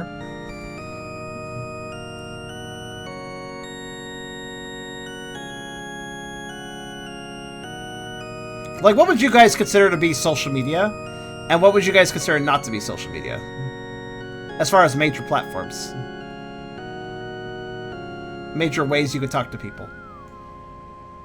I actually break this down with such large followers like thousands of people. You can't realistically respond to all of it consistently. Yeah, I mean, there's going to be a point where I even now I cannot respond to everyone.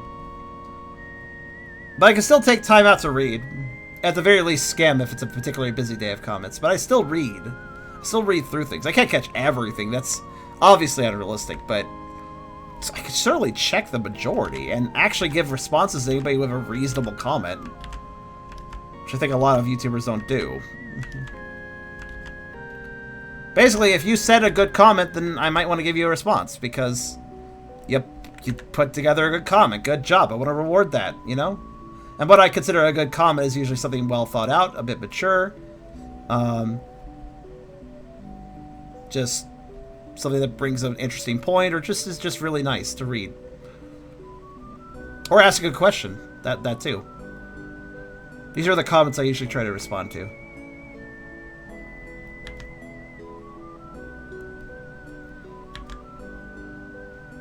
Twitter and Facebook is what you consider social media. Twitch is literally so Twitch is social media? I guess I am good at social media then. Yay.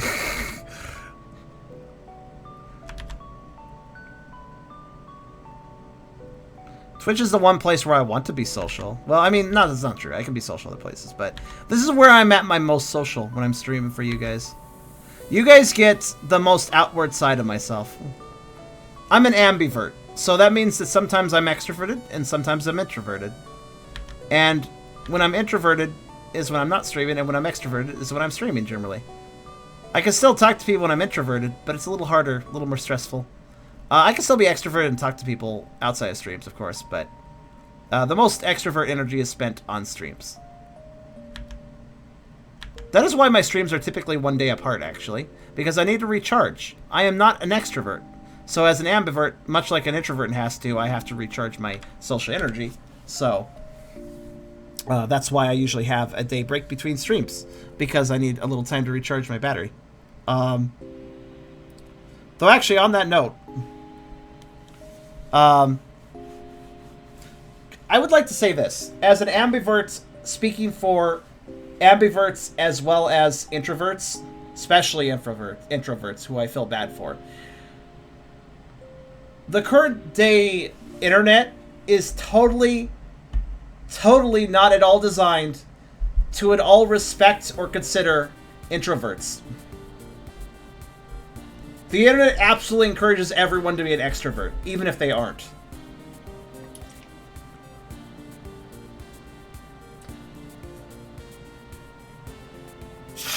And I think that's pretty shit. I feel that the internet pressures and forces some people to be things they are not. Because introverts do like to talk to people, do like to socialize, but they like to do it on their own terms and not with a bunch of pressure. Pressure, if anything, will take an introvert and make them want to squirrel away and not talk to anyone. And social media, what it effectively does is say, "Oh, did you not go on Twitter today? Did you not talk to everybody in your little group today? Oh, you're a bad person. You should have done that. You should have done. Why didn't you talk to people? That's what you should be doing. That every day. You should be doing that maybe every hour." You know, that's kind of how social media and just the internet in general pressures people. And it's pretty shit.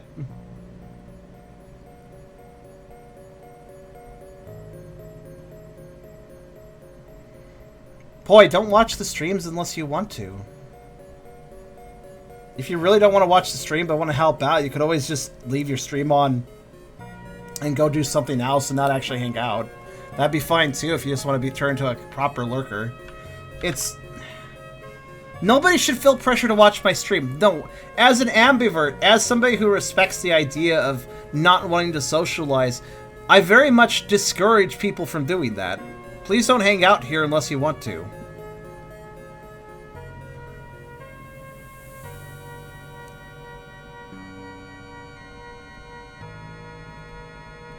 I, of course, want to grow my audience, but I don't want to do it by force.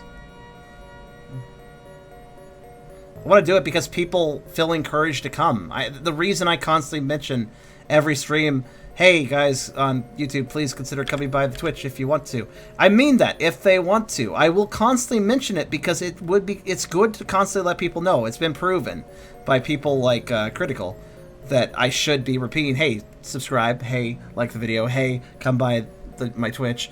That sort of repetition is still necessary because you're always going to catch somebody new if you repeat yourself. And that's the important thing. To always let that message be out there. But that message isn't there to pressure people. That message is never out there to pressure people. It's to let people know that they are welcome. They are wanted. Those that might be on the fence about like, well, he wouldn't care if I show up. I want them to understand, no, I do care if you show up.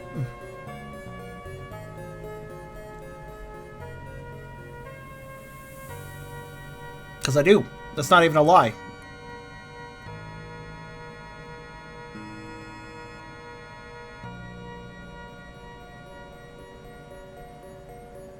There's multiple reasons why I care. Some of them more, quote-unquote, selfish, such as, oh good, that increases my number for a partner. But also, oh good, there's more people to talk to. There's more people to communicate with, hang out with. More people to meet. More people possibly to befriend. There's many reasons. Key says, I disagree there are very introverted people who love using sites like Twitter as their main way of communicating. Well, yes, there are some introverts that find using the internet and talking on the internet to be perfectly comfortable for their introvertism. I completely agree with you there. Some introverts are actually very comfortable online, but not comfortable in real life. But some introverts are uncomfortable in both environments. So, it depends on the introvert. Just calling somebody an introvert does not automatically make it very clear what they're like, because even amongst introverts, extroverts, and ambiverts, there can be a lot of variance. It can be, and people are complex. There's always nuance. Lurk while working on other things or just space it out. It's not bad to lurk. It really isn't. Now, I do like to communicate with people, and those lurking I have trouble communicating with, but that's hardly an issue. When there are still some active people to talk to. I really only have any sort of, I don't even want to say issue, but I only really notice the lurkers lurking and not talking when there's nobody else to talk to. That's the only time where lurkers become a sort of a thing where I notice and think to myself, I wish there was somebody to talk to. But outside of that, there's never any problem with lurking.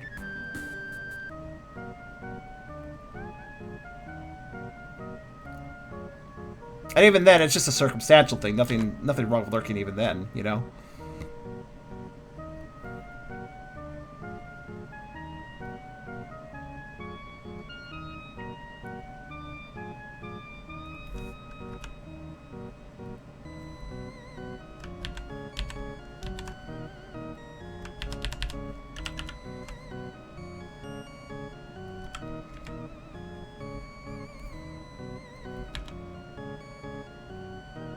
Star Project seems like it's moving slowly, but I want to remind you guys I'm coloring technically 3 separate pictures.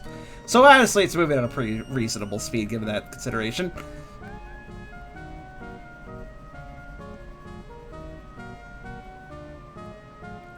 We actually are kind of coming near the end of the flat colors though, which means also... Yeah, I'm very glad I'm breaking this up. So we're going to do the shading on another stream basically, which basically means next Sunday because that's the... Is that the last Sunday? That is, right? Oh, wait. No, next Sunday is Easter Sunday. Oh, fuck. I just realized a logistical error I have made in this situation. Next Sunday is Easter Sunday. Easter Sunday is the day my vacation starts. How do I do part 2 of this if I'm taking a vacation? Trouble.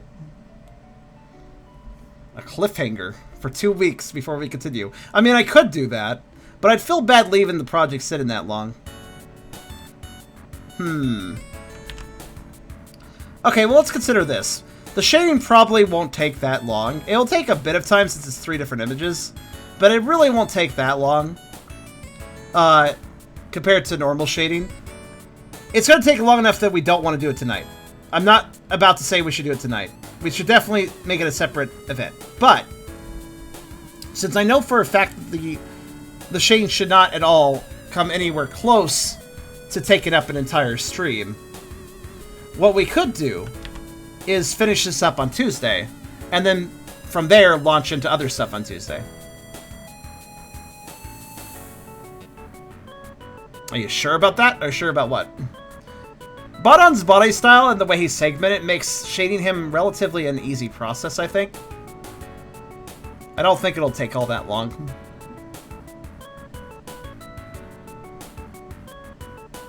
It's going to take long enough that I don't want to do it this session, because I'm already going to experience a burnout. Plus, after he's done being shaded, we also need to shade the ground around him, and then also provide some sort of background. So there's still a bit of work to do. But you've let this project on color for over half a decade. What's an extra 2 weeks? No, I like doing it on Tuesday. That's resonating with me. Do it on Tuesday, and then switching from that to other activities on Tuesday sounds kind of nice. A bit of a variety stream. We could start with this, which is a Vore drawing, and then we could do one of the 2 Vore discussion series articles that Spotted Squeak wrote. We could read that over and discuss it, which is another Vore-related thing. And then we could do Playing by the Pound to continue the Vore-ishness, I suppose, after that, for the rest of the stream. That's an option. That kind of keeps everything to a theme that way. Now let's, actually on that note, look at these awesome thumbnails I put together for the VDS, the Vore discussion series.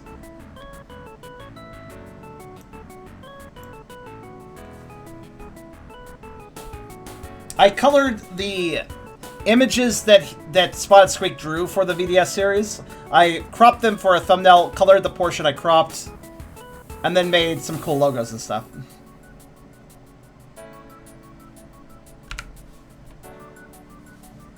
I also created a format for this so that if he makes further entries in the Vore discussion series, that I have this format for other episodes. This will be fun. I really like these thumbnails. I hope they'll get attention. Like when I do put up the essays on YouTube, I hope that these thumbnails get them a good deal of attention, because I think they are very important essays discussing topics that are worth considering if you want to be into Vore or are interested in Vore and want to discuss the morality and complexities of the subject matter, because Vore is a deep subject, honestly. Pun aside. Because that was pun unintended, actually. They are deep subject matters. There's a lot of ways to enjoy Vore, and there's a lot of mentalities when it comes to Vore. And thus, there's also a lot of conflict when it comes to Vore. There's people that disagree with each other and say, oh, you like permavore, that makes you a bad person, for instance, or something. The first article we're going to go over on Tuesday, I guess, is the one about Fatal Vore, and discussing that.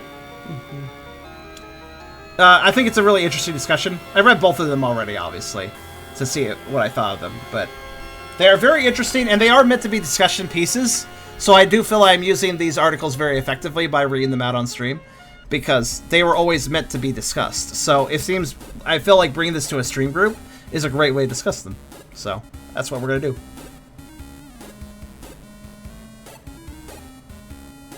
So if you want to come and offer your piece about Vore stuff on Tuesday, you're very much encouraged to.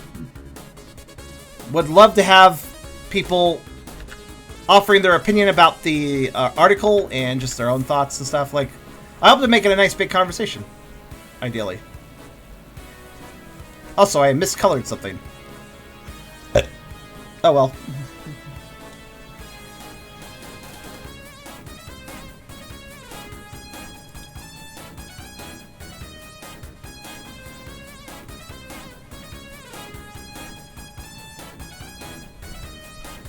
Did I save the 2 songs that Pringles wrote for another person's game? I want to hear those. Let's see.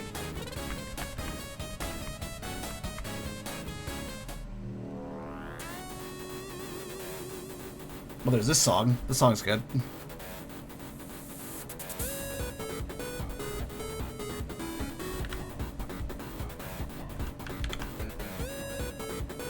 From what I've read, it's just a good overall message about consent. Well, actually, the latest VDS is about Vore consent. The Fatal Vore article may have something to do with consent too, but it's actually a separate article. There's 2 articles. And the one discussing basically digestion is the first one he wrote, and then this consent one is the second one. They're both very interesting.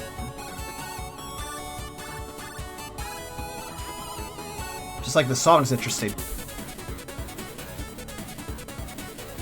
Seriously, the Genesis can fucking rock. I love its sound font.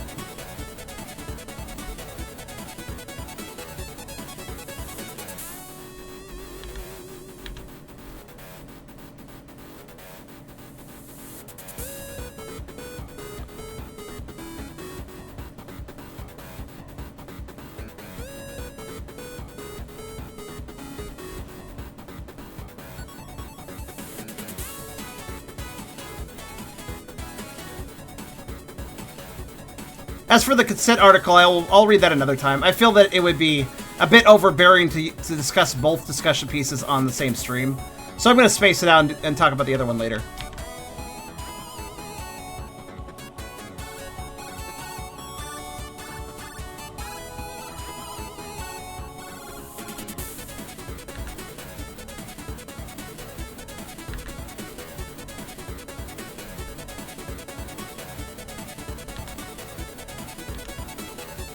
Probably for another playing by the pound later.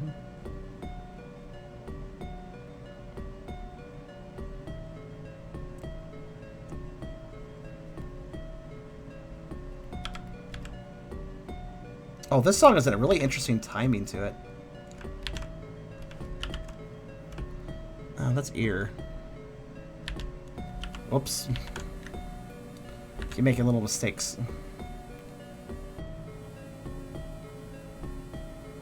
There we go.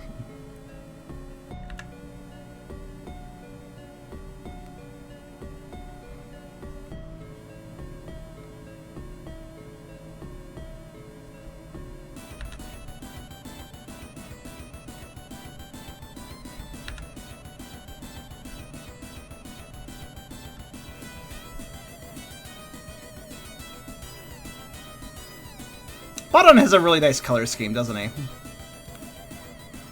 It's leopard gecko, but then add a nice rusty red.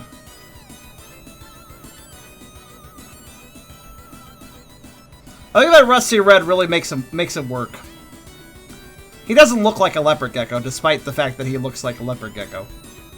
That fluff really gives him personality.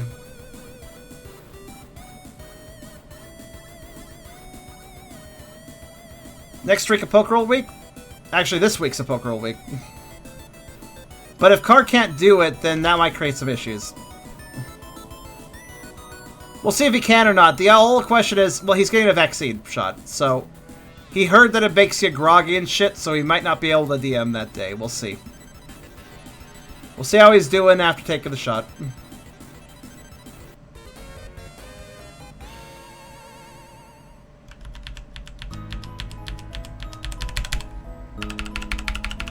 Huh.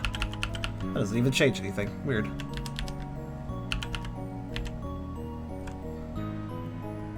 Just a weird observation about a little color thing. Welcome back. That was a weird BRB. Not very long at all.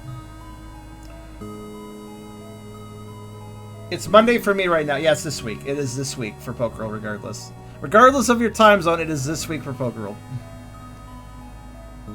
We are definitely far enough into the week at this point that it is most certainly this week for everyone in the world, I think, at this point. At least I would hope so.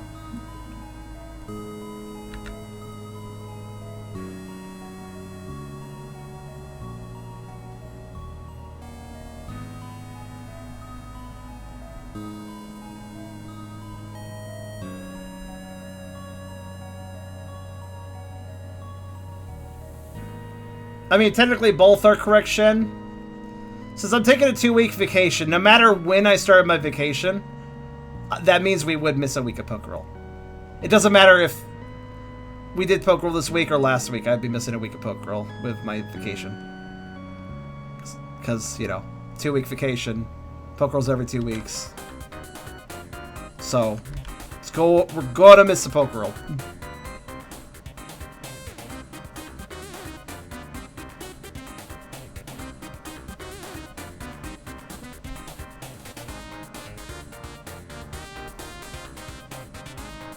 Oh, the shot affects people a few days after the fact? I don't know when he's getting the shot. I assumed it was the same day, the way he was wording it. If he is getting the shot same day, and you are correct that it only affects people like a few days afterwards, then he probably will be fine for Poke Roll. How does it affect people, out of curiosity? I don't know if I can get the shot. I don't know if Canada has it yet. Not really sure how this works over here. Probably should get it.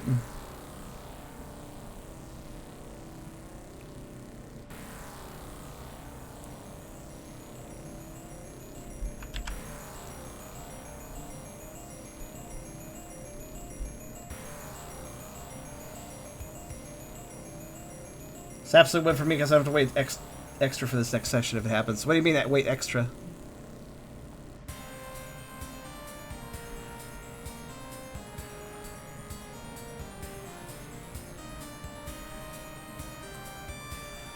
If Card can't do Poke Roll on this Wednesday, then we'll probably have to move the Poke Roll to Friday.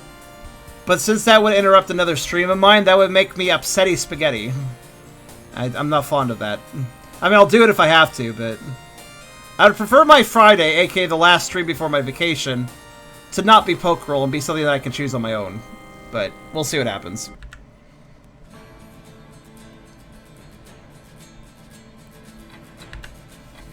Oh, Outlaws. Yeah. Spaghetti. Western.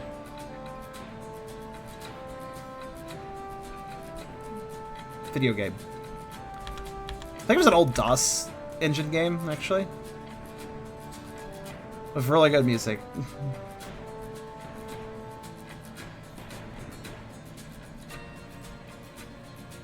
I do not think it would be this week, period. I thought it would be next week, but you have the vacation. So it would not happen at all. You're off Shen, to put it very simply, you're off a week. It is this week. Like, that would be on schedule regardless of me vacationing or not. You must be off kilter because we didn't do Poke Roll last week. Ergo, Poke Rolls this week. So you must have mixed up your weeks again. The game is by LucasArts. Yes, you know the game. It is indeed a LucasArts game. A very good soundtrack. It has a really interesting soundtrack. Like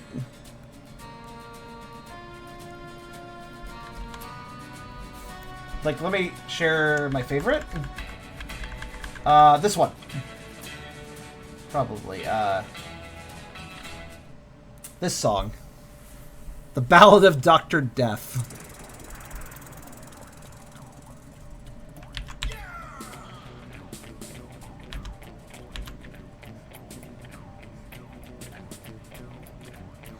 Dr. Death is one of the villains in the game. He's an old timey Western doctor, but he kills people because he's evil. He's one of the you're taking down a posse of bad guys, all led by this major bad guy who like killed your wife and took your son, I think. And Dr. Death is one of his henchmen, so you can tell by his name. No, he's very friendly actually. Oh, okay, fair enough, Shin. Yeah, Poke Roll's normally every other week. That's generally how it works.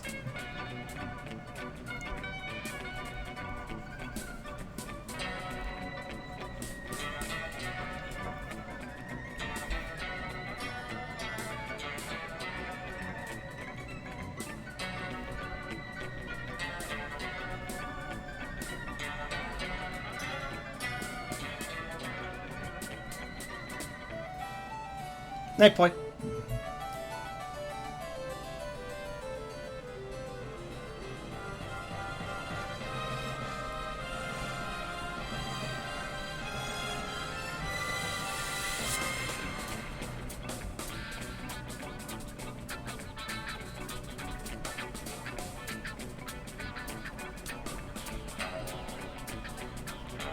Yeah, keep in mind this music's all like level music too.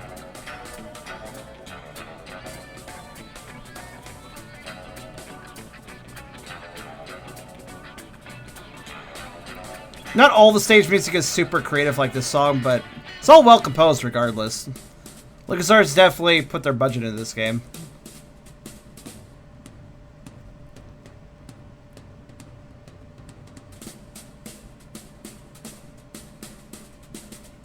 I think it's kind of an unknown soundtrack. I don't think a lot of people know just how good this game's soundtrack is.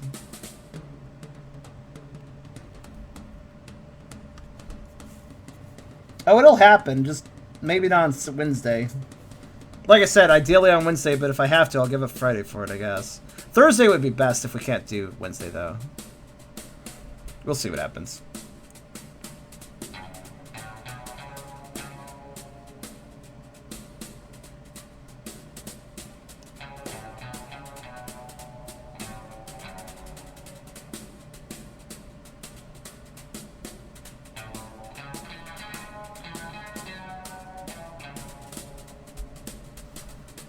Never really been a fan of Western aesthetic music, but I can tell it's really well put together. So, not normally same. Don't really. I think it's spaghetti Western stuff is fine, but it's not something that I'm deep into usually. But when it's done really well, it gets my attention, I think.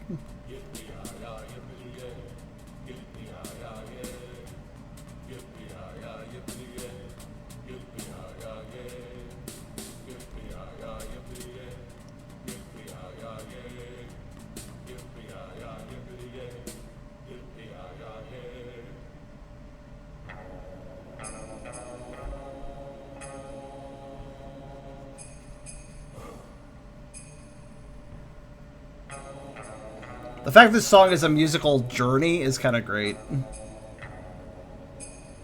Like, it's still the same song, by the way. As you can tell, obviously, but... it's like going all over the place. I love it.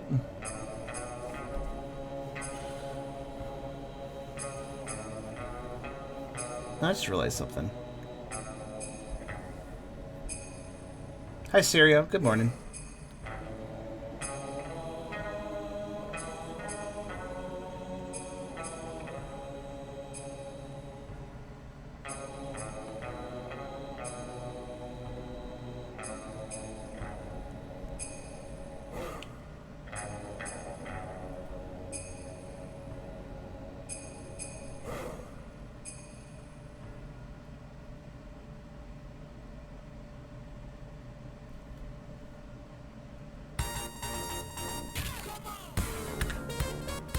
Hopefully you guys are drained like you were last poke roll. Was I? We were drained last poke roll?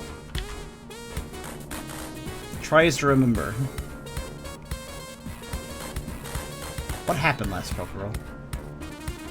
I have a terrible memory, so what happened last poke roll?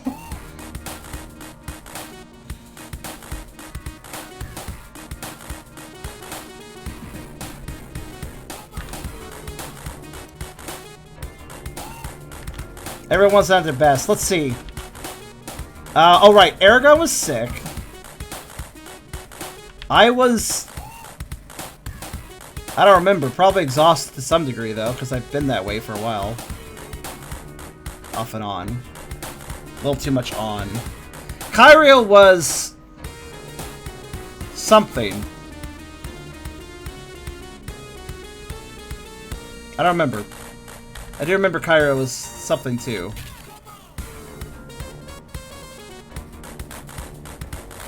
I think it may have just been tired. Yeah.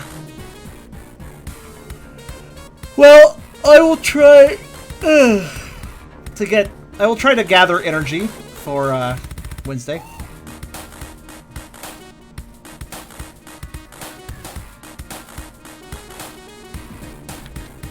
By the way, even if I didn't have my vacation, we couldn't do poke roll next week as opposed. If we have to postpone this Wednesday's poke roll, even if I wasn't doing a vacation, we couldn't do it next Wednesday because Kyrie was celebrating his birthday then. So.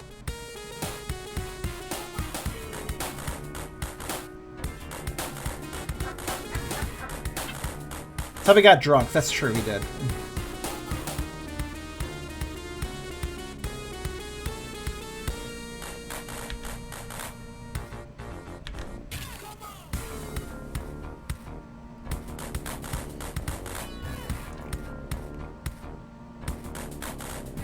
Yes, it is. Kyra's birthday next week.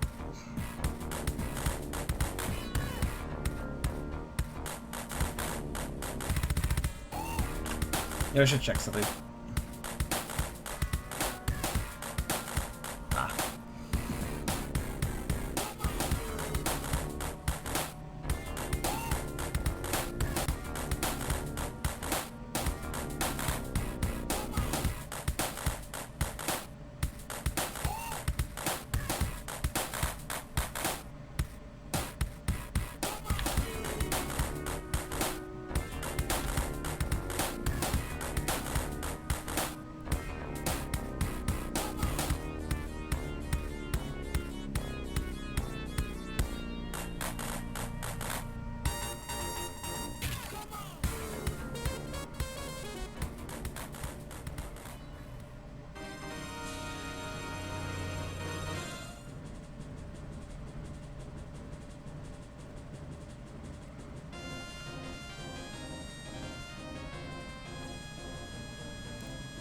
Starfax!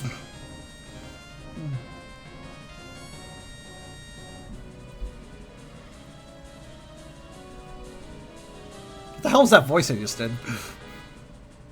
I just like slammed my throat into a weird position and said a weird way of saying Star Fox because I felt like it.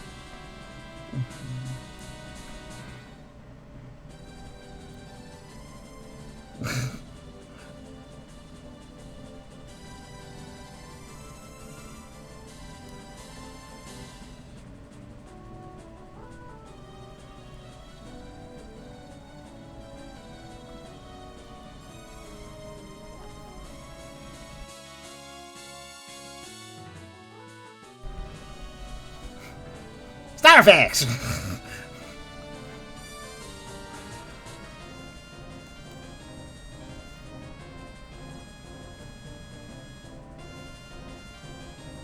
Do a barrel roll! I don't know. Just fucking around.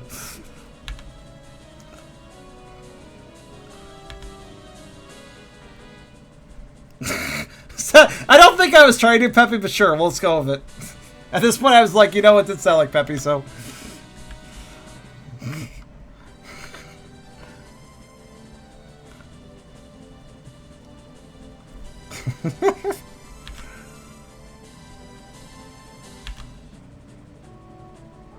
Slippy, watch out! Bug out your tail!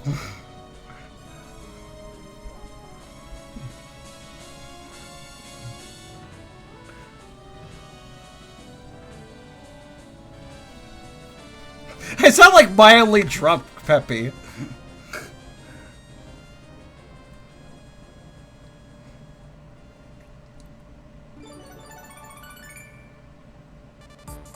Let's see, can I do that line? Like, I kind of remember that line. Let's see.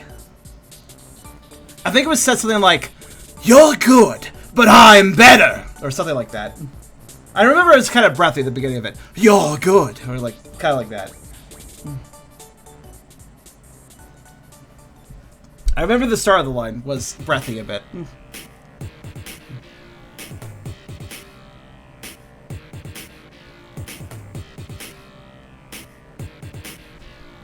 You're good, but I'm better. Is this to this day the line that makes me wish Wolf would claw me?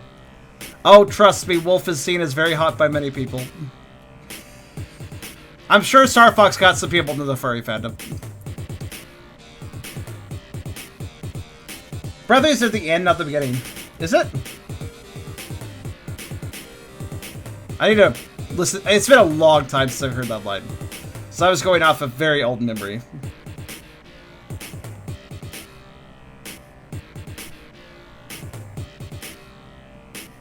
This way is coming together, by the way. Sounds like TF's Vinci.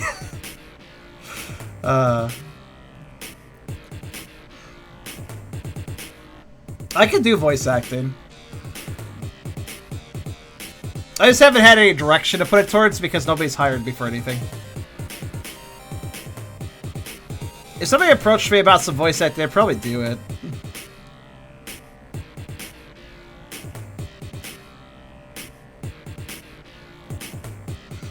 Okay, you describe it in such detail. I could tell this line turns, like... This line rustles your jimmies, doesn't it? It makes you want a wolf to claw you. What an interesting statement. What an interesting way of phrasing it.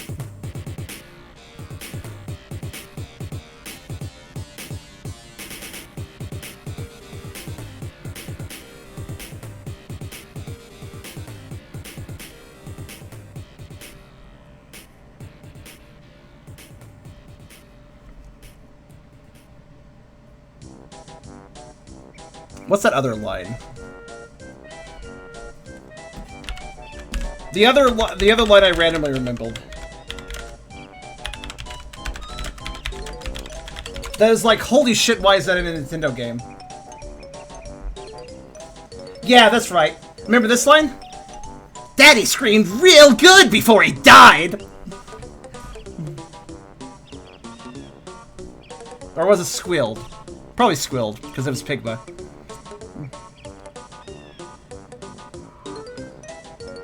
That was a very holy shit kind of line.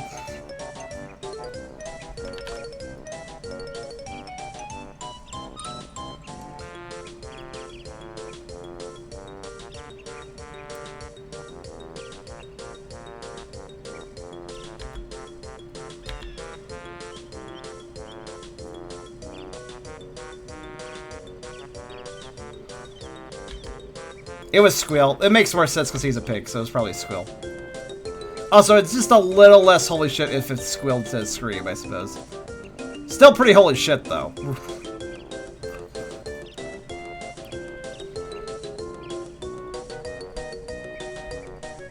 Also, due to be in bottom, I'm allowed to use phrases like, I want Funky Kong to push me down the stairs. That does not reflect my feelings of Funky Kong. My original thought, my immediate thought after that is like, wait, Funky Kong, though? Also, why do your slightly sexual statements involve domestic violence? I'm just mildly noticing this.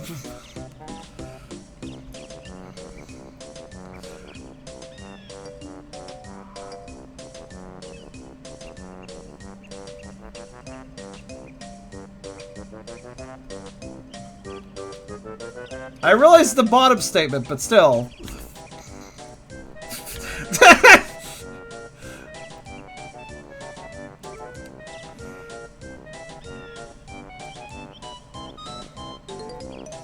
Because it's hot, obviously. Look, I wouldn't want Wolf to claw me, but if he was doing a nice canid bite to the neck and drawing a bit of blood during activities, that would be acceptable. It's not really...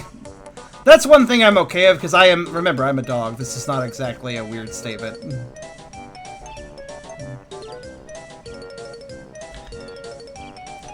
A common act of dominance. A neck bite. That's true. That's true, Sirio. There's such a thing as consensual pain activities. BDSM is generally a thing that can be done. And should be done, obviously, consensually. Typically, BDSM is pretty well regulated, actually, in that regard, so... You know. I don't really like a lot of violence, but... canid neck bites are one thing I'm okay with.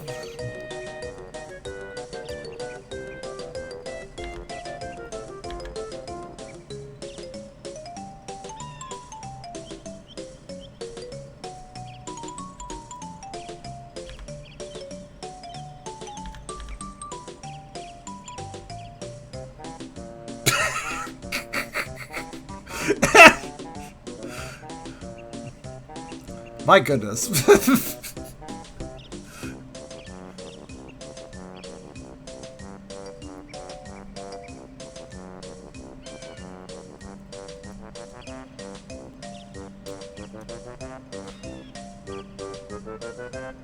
So you're into breath play, got it.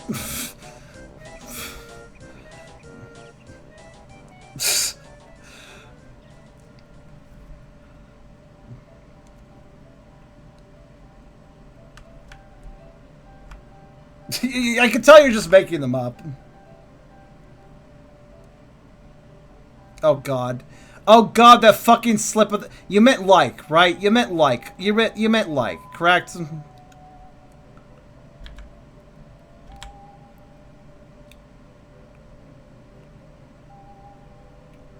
Please tell me that was a spelling error.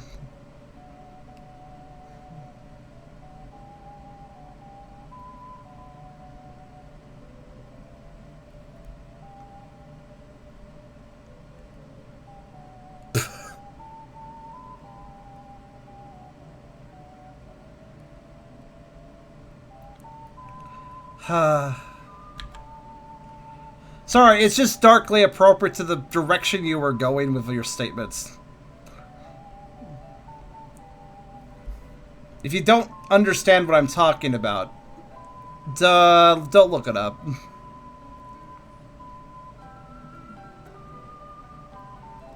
There's just a particular activity.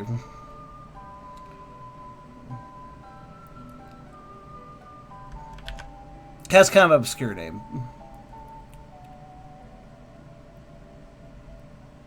If you look it up, don't do it in Google Images. Please, for the love of God, don't do it on Google Images. At least, like, use Urban Dictionary or something. I don't...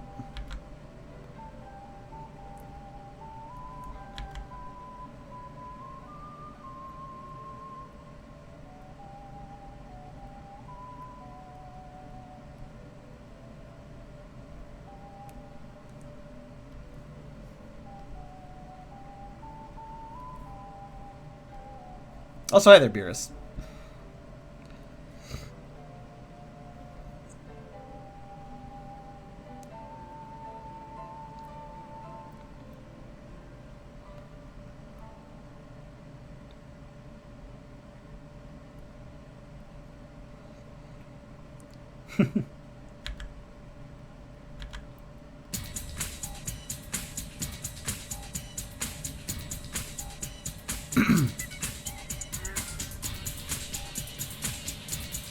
Mercury Core, what the hell? Let's see here. Good song. You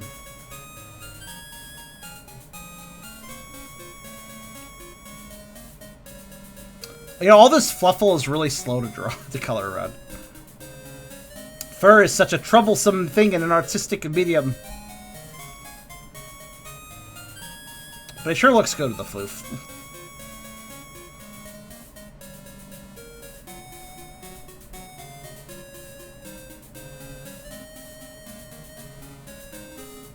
Also, for anybody really super concerned that I'm going to kill myself over this picture, I'm actually saving the shading for a part 2.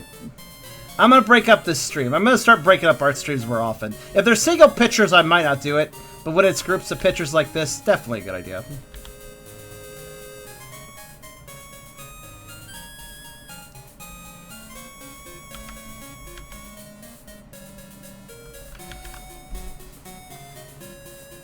Well, those are fine, Serial. There's just another thing. Let me put it this way, because it's the only way I can think of putting it.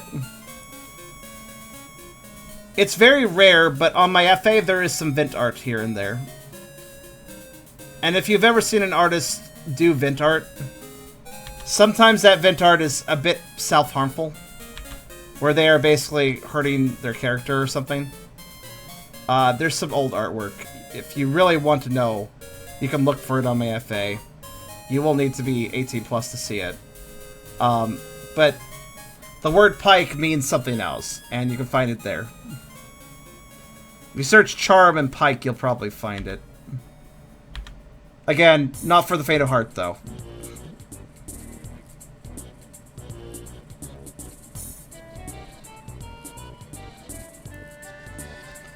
Admittedly, if you go look at that picture, though, it might be slightly relevant to the stuff I've been dealing with lately. Because I recall that the picture, in addition to being violent, had a lot of words. I surrounded the picture's background white space, I surrounded it with phrases from actual phrases people had said to me. Things that hurt.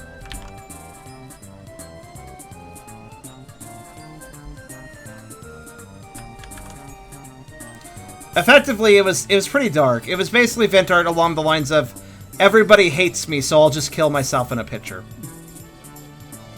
To satisfy them. It was pretty fucking dark.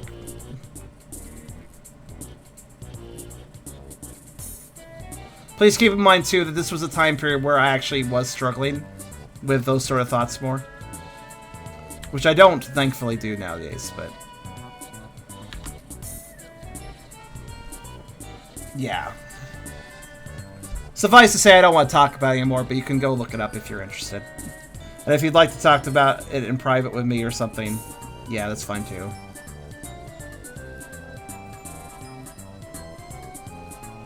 But, you know what? I wish people would understand that when you hate on other people, that can deeply affect them, you know? Some people, trolls, assholes, people that just want to hate. Scum of the earth, yo.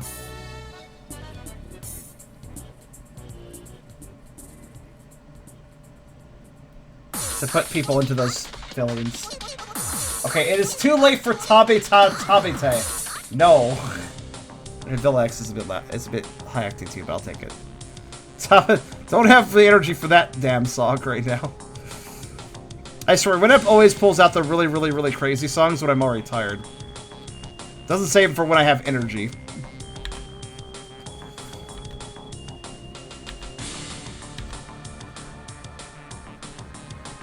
Good to hear you're feeling better compared to back then. Yeah, I mean, things have still been hard and stuff, but I don't have those thoughts, at least.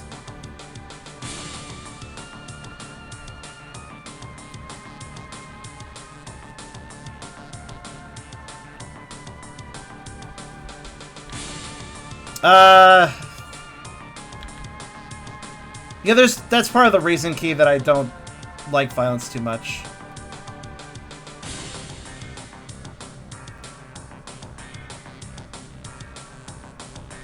Because it reminds me of self-violence that I did commit. Which isn't great to think about. That would actually be the best way to put it, I suppose.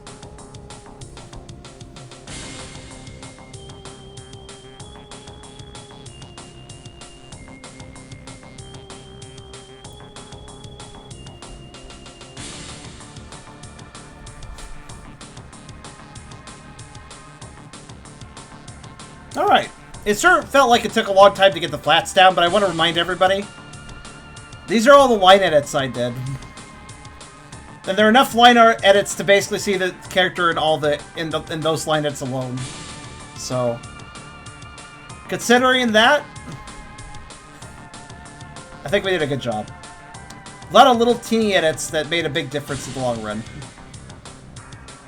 Hi there, Ungulf. The Europeans are appearing. Hello, Europeans. I assume you deleted it because it doesn't show up in search. Might have? Maybe I did delete it. If I did delete it, I guess that's kind of understandable. It was vent art. It was something for a particular time, a particular circumstance. Or I didn't put search terms to it. That's another possibility. Let me take a quick look myself. I'm kind of curious if it's still up now. I think it would have gone into scraps, if anywhere. Oh, no, it's still there. It's still there. You don't have to look very far. Just go to my scraps. It's on the first scrap page. Well, the only scrap page. I don't have that many scraps.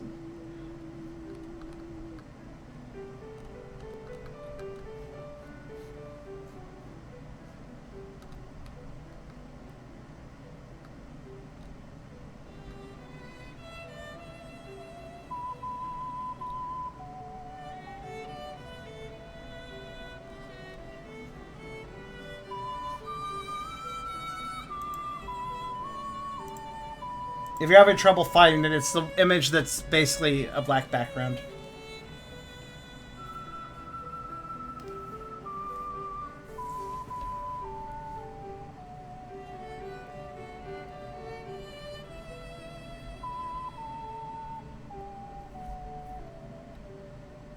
Even in the thumbnail view, I can see the chaos and violence in that image. That I could see my own chaos just looking at the thumbnail, basically.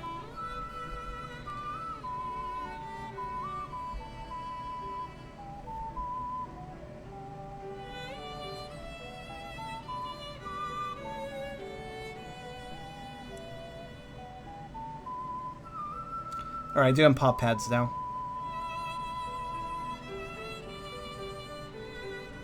Which is pretty quick. We're getting down to little details, which won't take as long.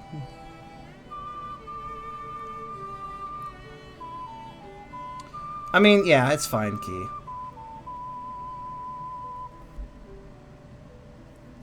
I appreciate it, I know. That you probably feel a bit bad now, but...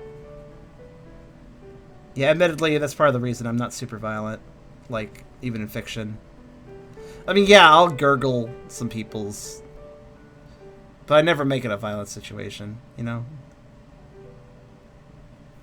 Actually, that article that I'm going to read on Tuesday, that might be a really good article to jump off and discuss that more. How I feel that this sort of thing is not super violent and mean and such. Which is basically what the article's talking about, so...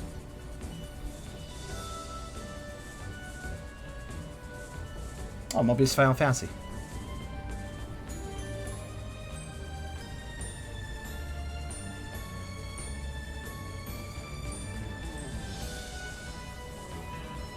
Pop ads.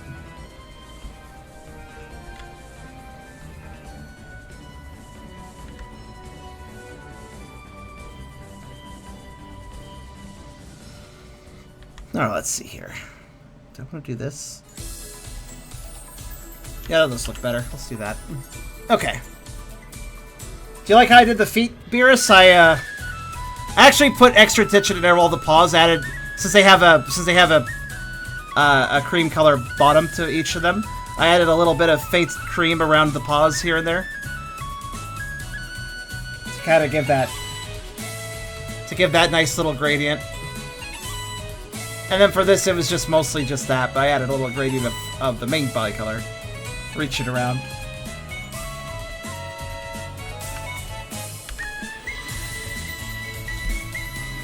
Ah, it's a Pokerol song. I feel like I have a paw-related picture of his, actually. I could have sworn he had a paw-related picture. 1 second.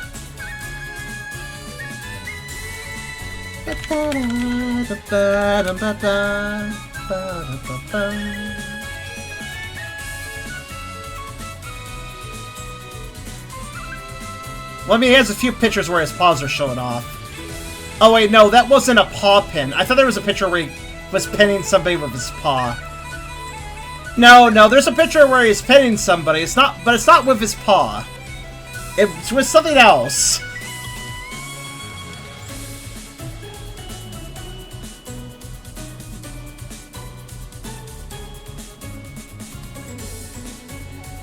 Now, the idea of him pinning somebody with his paw, though, is not a bad one. Which is why I kind of thought about it.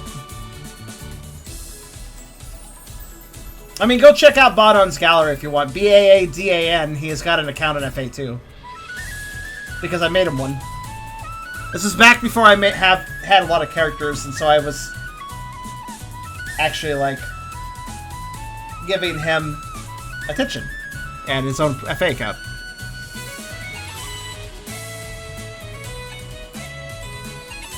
You know, I haven't logged into his account in a very long time. I wonder what comments he has right now. He probably has some comments and notes I didn't read.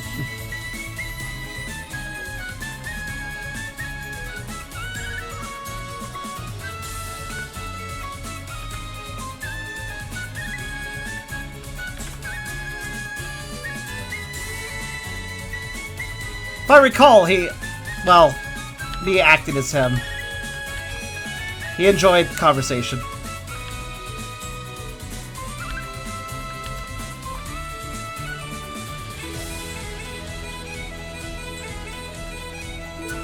He is not a personality, despite my little slip of the tongue there, by the way. He's not a personality, but he was very easy to play as, effectively.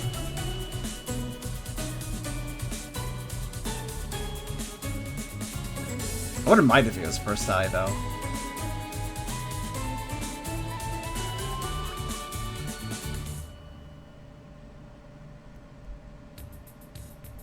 That would be kind of nice, actually. I mean, look at this. Look at this snarky. Look at this snarky. I think this one particular image really does encapsulate him pretty well.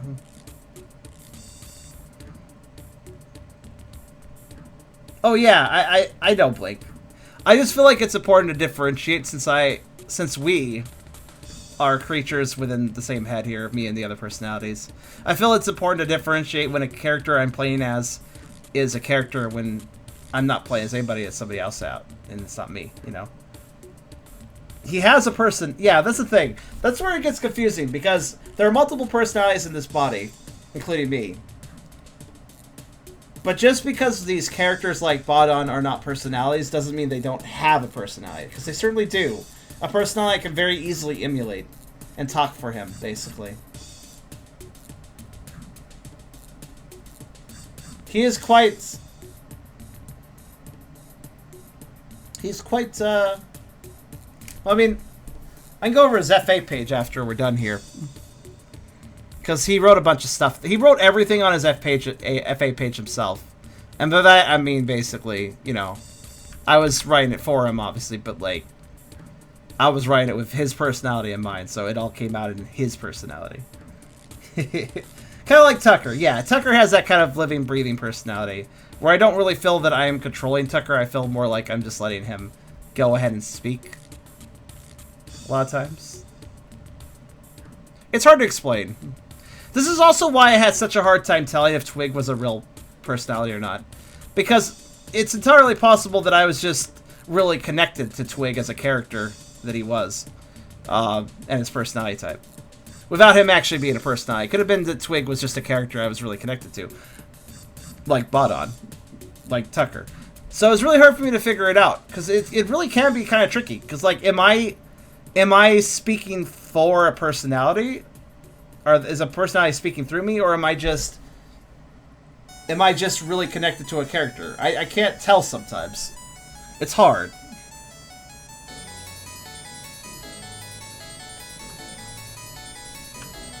There's a very fine line between those two. Partially because I connect so strongly to events, RPs, pictures, characters. I connect strongly to that stuff. So it's hard to tell if my connection is just because it's something I connect strongly to, or if it's because there's something else going on.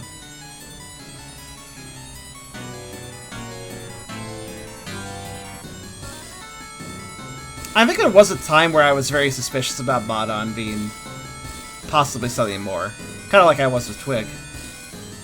I don't think anything came of that, though. I mean, it might still be possible. I don't know. It's impossible to completely rule out that a character is just a character.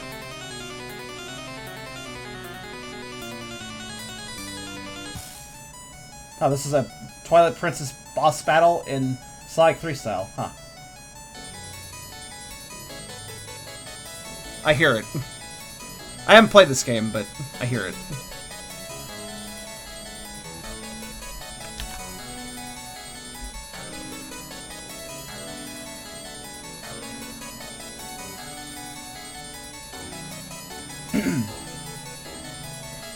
I guess, in other words, what I can say is that while I can be fairly confident that a character is just a character, I can never be 100% certain. As long as I have a connection to them, I can never be 100% certain. If I don't feel particularly connected to a character of mine, then it's pretty obviously not a personality, but if I am connected to a character, I can never say for certain. Twig is made... After what Twig pulled, after the stunt Twig pulled, I'm suspicious now. After that stunt, I can't say for sure. Yes, I will call the stunt Twig. That's exactly what it was. Shush. I'm not mad, it's just... It was a stunt.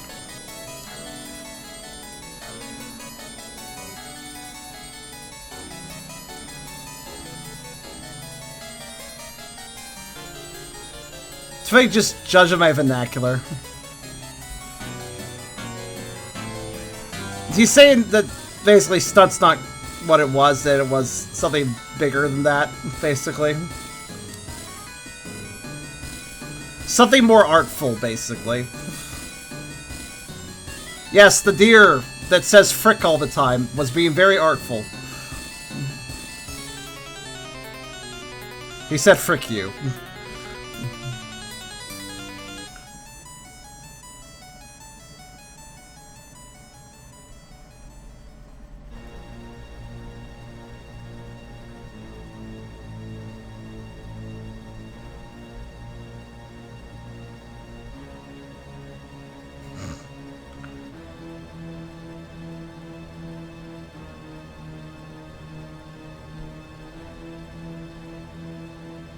Stream debut. Oh. You guys want to be subjected to that? Frick you again, of course. There it is. Instantly, before I even finish the statement.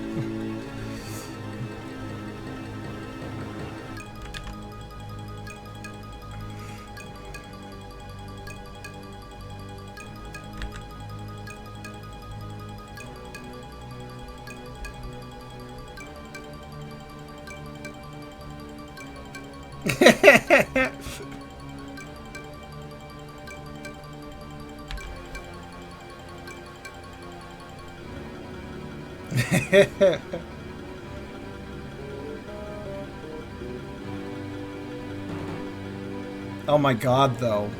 Oh my god, though! Guys, but he talks like Gluttony. You know, from Oversexed Evolutions or whatever. So you realize what that means, right? He's gonna make me sound so he's gonna use my voice box. Well, it's not mine, to be fair, but... He's gonna do that vocally. He's gonna sound like the fucking whitest bread white bread. Oh my god.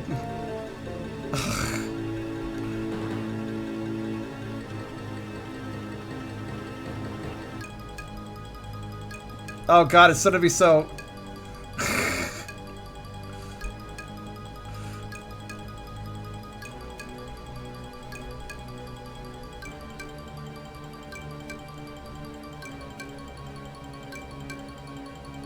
Twig ruined that character for me as soon as there's a new page for it. I've seen Twig. Wait, there's a new page?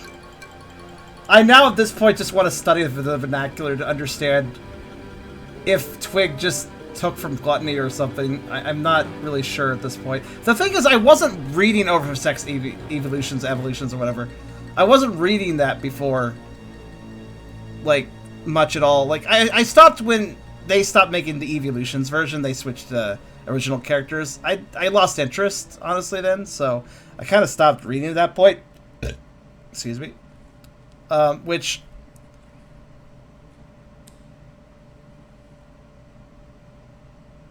I know there's a Gluttony equivalent to the proper free version, but... Which is a nice character, mind you. I just kind of missed the evolution angle. That's all. As someone who is black, I beg you please, this is what I shit to hear. Is this going to be offensive? I really hope not. Wait, as long as Key Squid is here, then he can give me his seal of approval because he's okay. He's black, so it's okay now, right? Is that how that works?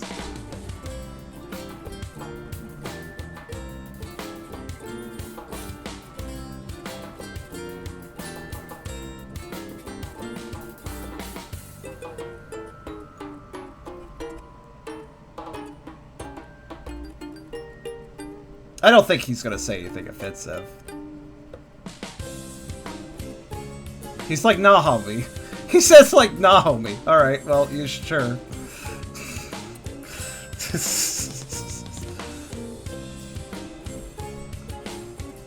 To be fair, I don't think Twig would. Sure, he has some real white bread vernacular, but he's not gonna use any of the bad words.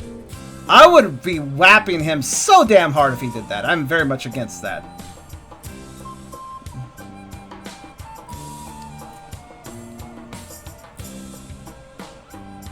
Twig is reassuring me by basically saying, I ain't black, yo. To be fair, I guess that's true. He's got a very interesting dialogue, but to be fair, he's not black, yo?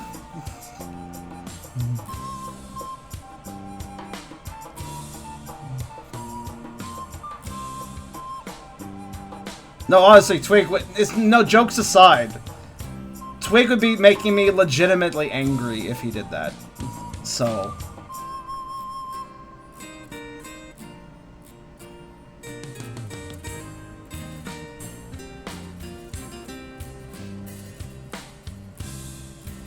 Again, you guys know my stance on racism.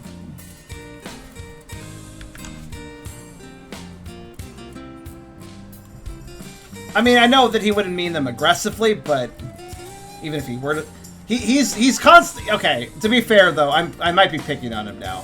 I might be, yeah. He's like really... He's like actually seriously reassuring me at this point that he's not going to say such things.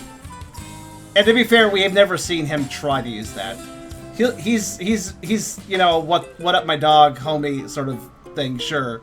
But he won't say the bad stuff, so that's true. He won't do that. That's true. Frick you, Engulf, apparently. But yeah, that's true. He doesn't... Well, he, typically will stay away from the crass words. Beerus has seen him use that word, but it's under special circumstances. This is coming together well, by the way. Also, why are we listening to Pac-Man on a ukulele? I'm not really sure.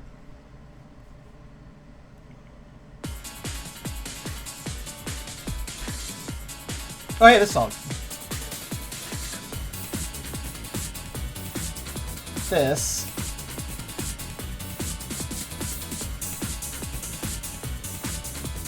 It's good.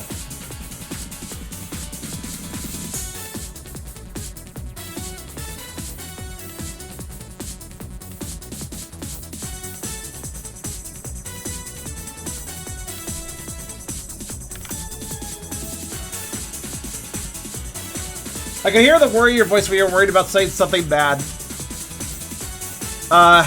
When? I am a little sensitive about this stuff, admittedly.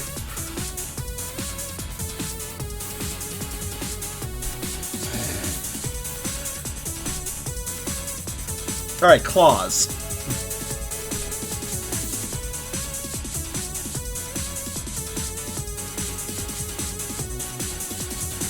Whatever. I think we've established my brand at this point to understand that whether or not I'm cringy, or whether or not Twitch is cringy, I guess in this case, such vernacular would obviously not be offensive. It'd obviously not be meant offensively coming out of this mouth. Because Twig has a responsibility, and honestly, we all kind of have a responsibility over reflecting the right qualities out of this body, out of what we put out of this voice box. All of us, all of those personalities.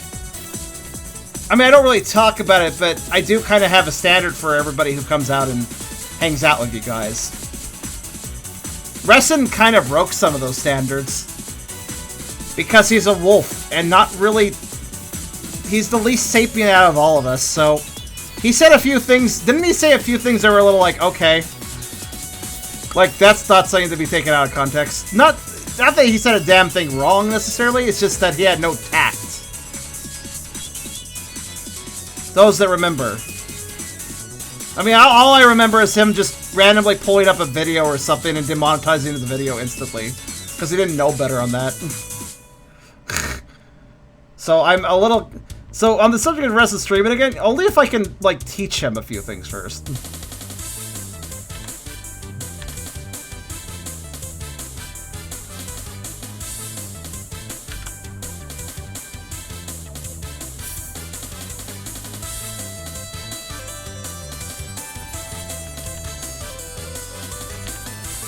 You can watch the whole VOD back. It's on YouTube.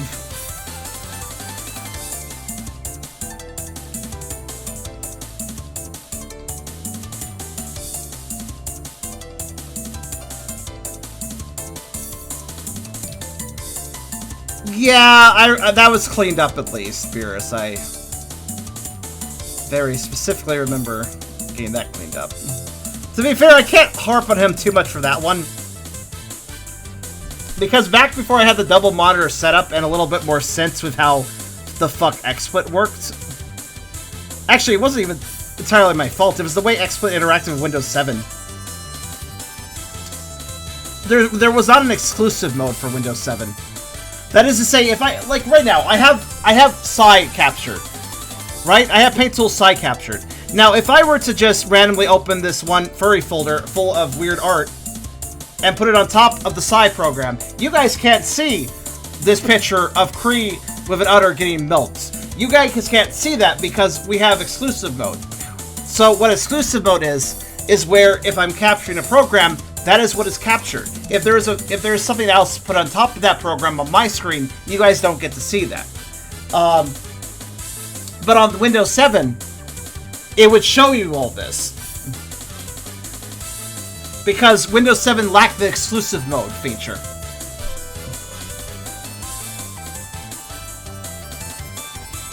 So if I accidentally opened something and it popped up over something I was streaming, oops. Yeah. I just moused randomly over. So you know how there's a little question mark symbol in a lot of Windows Explorer functions? Like if you're just on a folder view or whatever. So I just moused over the little help icon by accident as I'm discussing this stuff and you guys are doing that face at me. And what does Windows tell me? Help! Okay, what about help? Get help. Get help. Okay, thanks, Windows.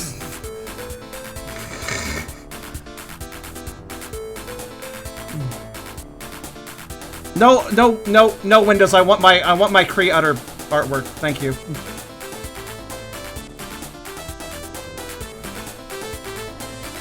If I need help, that just means I don't want a solution.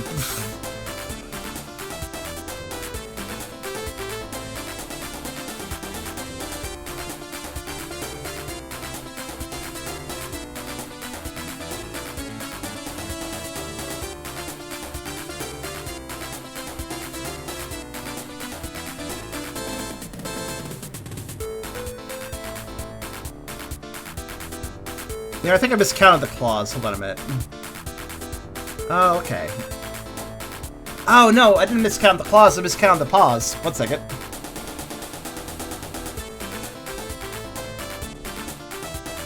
By the way, how this Aquatic Ruins Zone Act 2 is pretty good. You gotta show the udder now you talk. Look up Kree. Look up Kree and udder on FA, and you will find that and more. Kree udder. That is Kree and then udder.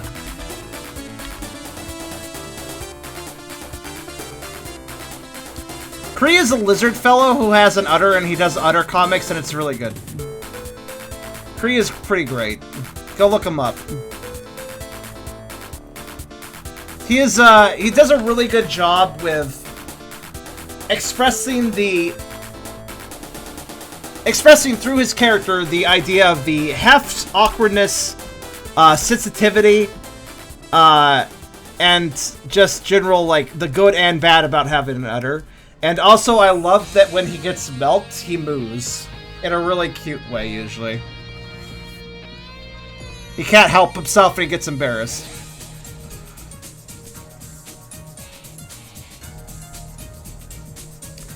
I love a character letting out a good moo. It's cute.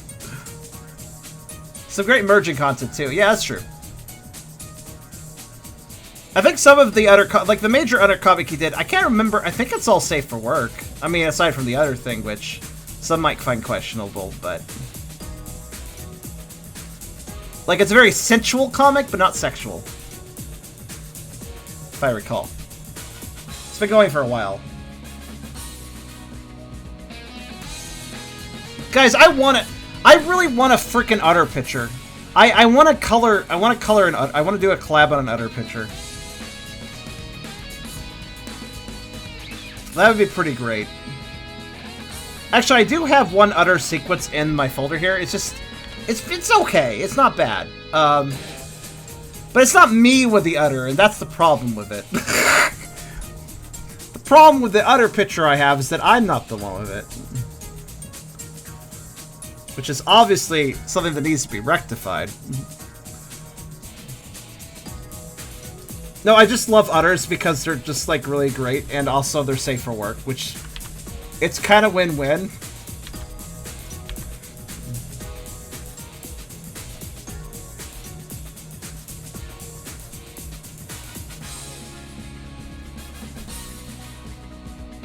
That's true. I could maybe. Well, here's the thing. Fluff's picture of Hyper, very cute, very cute. Let me go to my udder folder that I have on my, because I have an udder folder. Let me go to my udder folder to look at it. It's really cute, but he's still early in drawing udders. He didn't quite. It's really adorable, but it doesn't quite have the sag, the heft, there's a particular quality to a good udder. It's really adorable. I like how it's done and it works for the style, but that's not quite the udder I need.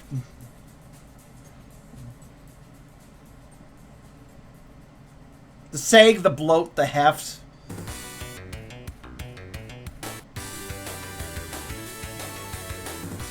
Ooh, boss attack. This is for a boss rush Sonic 3 Genesis mod, I believe. Charm, look at DMs. Uh-oh.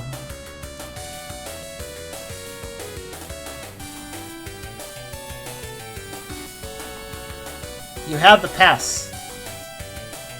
You have the pass. No, I won't do that.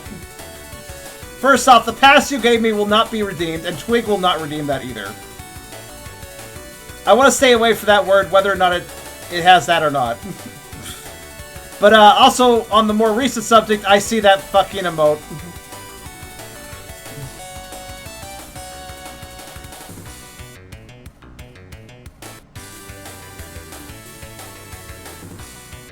Coward.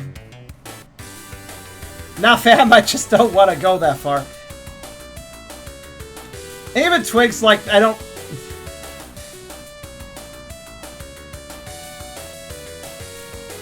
Twig basically said that word's not even that fun, yo. He prefers dog, apparently.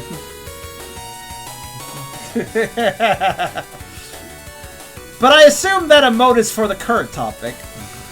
Also, that's an adorable... Is that a Night Stalker? Or is that what they're called? The How to Train Your Dragons? That's really cute.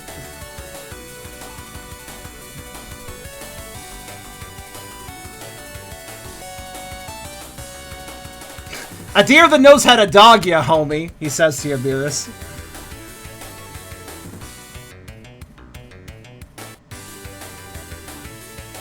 I cannot do the vernacular, by the way, if you can't tell. I am just flatly saying these words because I ain't got the skill to use them. Well, I guess we'll see how Twig uses them.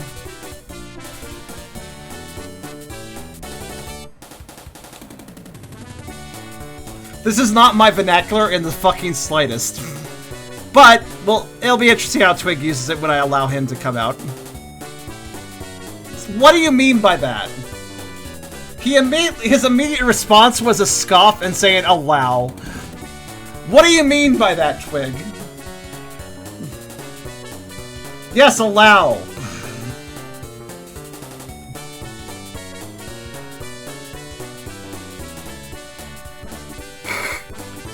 He's gonna do a hostile takeover, I don't know.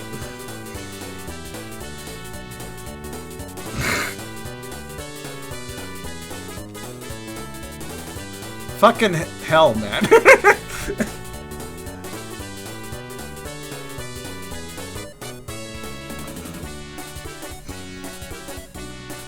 Alright, anyways, alright, time for Amber.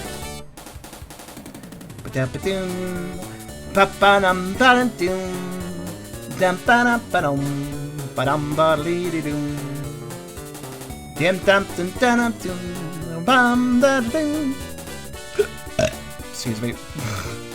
Wait, am I missing anything? No, it's just flesh now. Okay. Oh, I just realized I gave his ear a different shade in that picture. That makes sense, actually. Ah, screw it. I'll just capture the colors. Hold on. So his I see what I did. So like, oh, here's the thing. His inner flesh is like this. And some sort of gradients on that. But his tongue specifically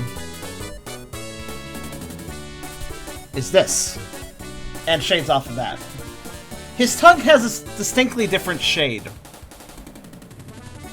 Sweet liquid gold. Here's the funny thing. You say that? Balukath produce milk. They are mammals. Except for the milk they produce is actually a nectar. And actually it's more like they're producing a honey. Except for it's more powerful, medicinal, and nutritious than honey. So actually, on the subject of sweet liquid gold, yeah, they can kind of give you that as milk too.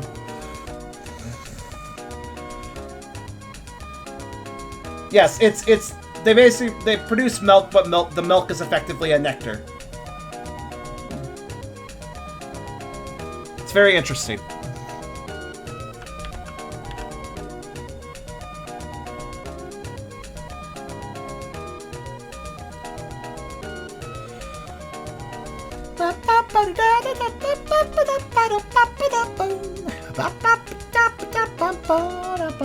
What the hell is this singing style I'm doing? I love it.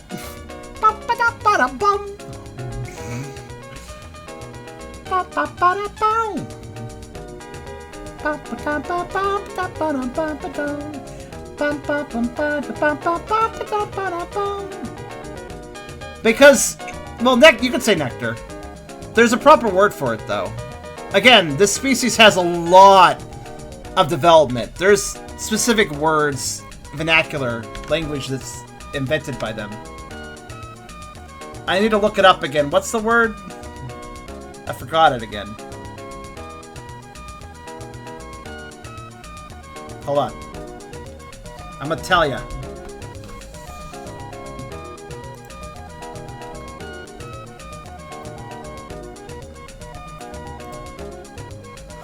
Alright, here we go. Let's see. Ahem.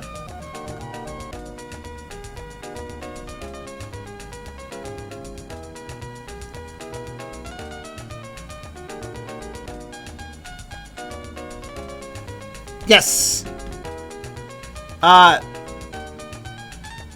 Ambrosial nectar called Demarhe. Literally sand nectar, because they are desert creatures. If you want to know how to spell it, it's this. Demarhe.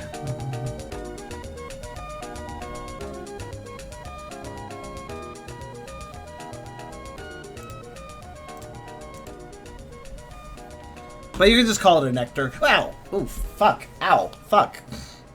Okay, I get it, drawing arm. You're tweaking out because you've been drawing too long. Chill out. We're taking a break soon. Or stopping soon. Yeah, I just, like, I had a really powerful twitch in my arm. It surprised the shit out of me. Goodness me. Let me stretch it a bit.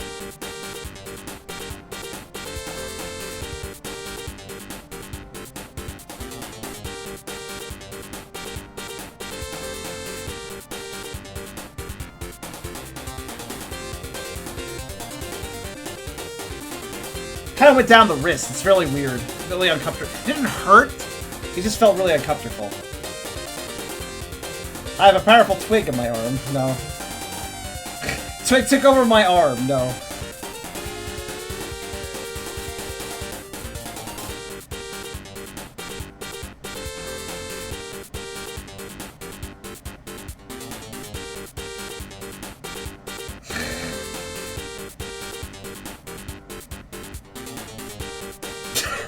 Twig, this isn't really giving me much confidence for you coming out. His response was like, "Yo, I'd draw a dick if I could do that."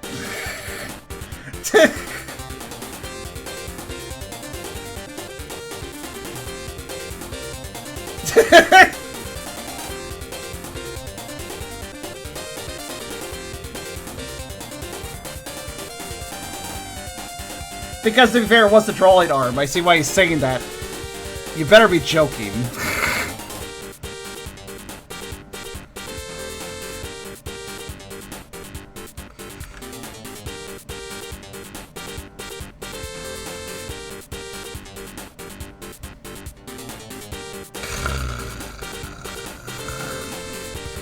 He's judging me for the way I use his vernacular. I'm sorry I'm not fucking gangsta like you are. Twig. Don't fucking know.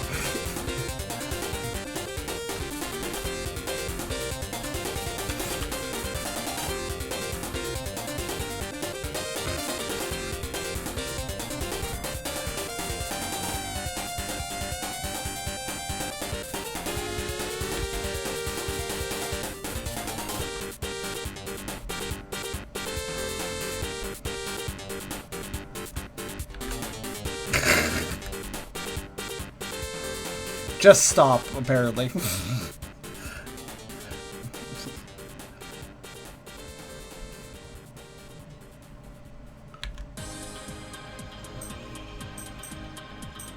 I mean, it is kind of amusing to talk with him. It's kind of half a shame and half a blessing he can't use the voice box at the same time as me, huh?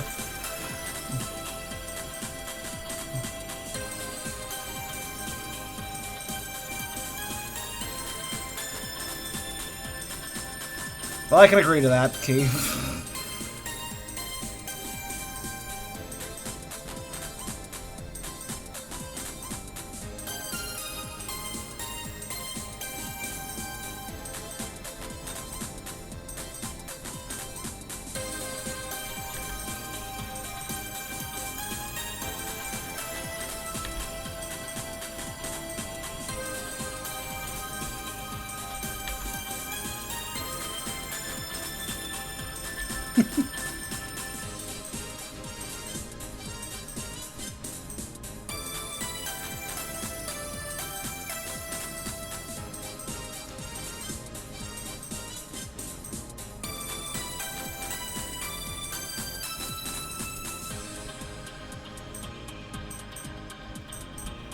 His response to Beerus's word.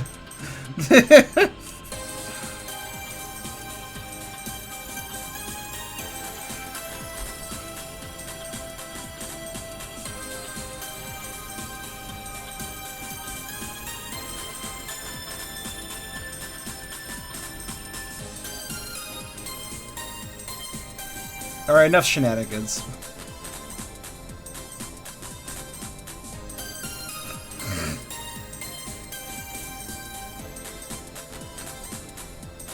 The reason Twig can quit back so easily if he wants to is because when it comes to most of I've explained this before, but I'm sure some of you haven't heard it. When it comes to most of us personalities, you can liken us to all be in the same car. Like use this analogy: we're all in the same car. It's just that only one of us is in the driver's seat and the rest of us are in the passenger seats. And if I am driving but somebody else wants to drive, I have to get out of that. I have to stop, get out of the driver's seat, and switch to a passenger seat, swap with them. But with Twig cares less about that and more about, I'm gonna jump in your lap and try to drive the steering wheel.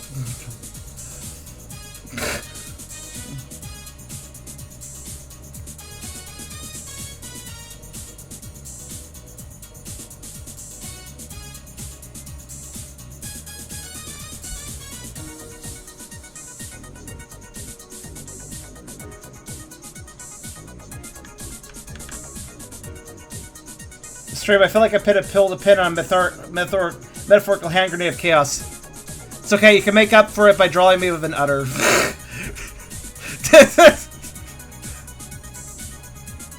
Good, now you're indebted.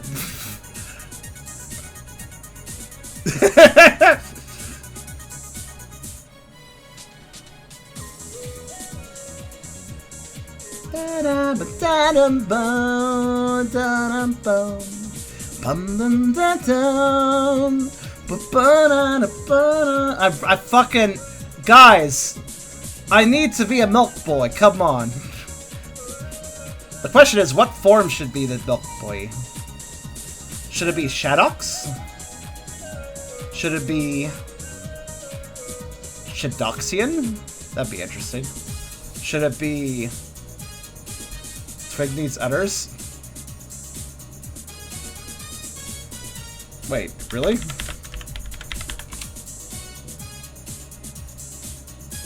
Yeah, that's right. I guess that's right. I guess so. Fair enough.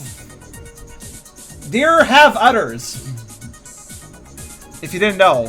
They're not cow udders, but they do have udders. Cows are not the only animals that get udders. They just have the best udders, that's all.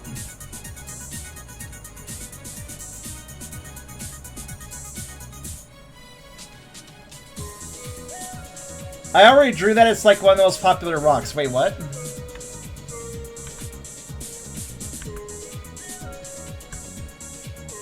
Wait, what did you draw?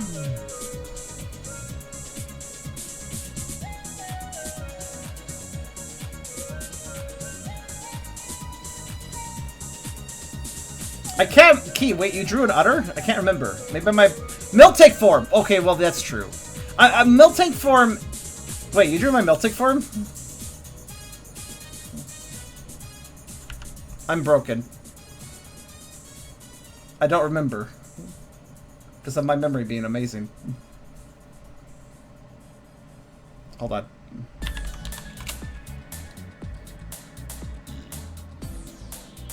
Let's see. Creator dashboard. Creations. Rocks. A moment, please. It's literally rocks. How'd you forget? I think please take this as an example as to how overwhelmed I've been lately.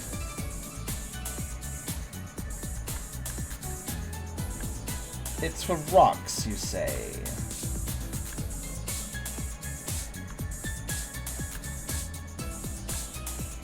Well, I had Rocky do some Miltank stuff. This is where I like my jiggle physics in particular. Some other rocks you forgot to tell me about, so I never got a Creator Rocks. I'm sorry! If you can't tell, I don't have the best memory! Oh, why is that... That one's broken. Why is that one broken? Oh, there it is.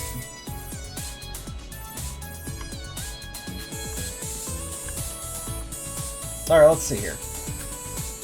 I'm looking through all of my rocks, trying to remember which one we're talking about.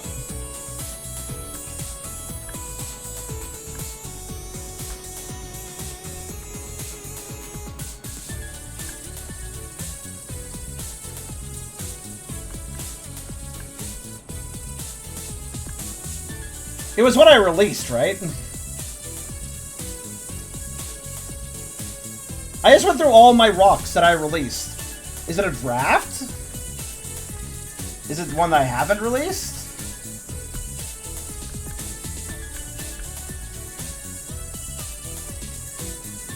It's the one with the Flametail redesign. What?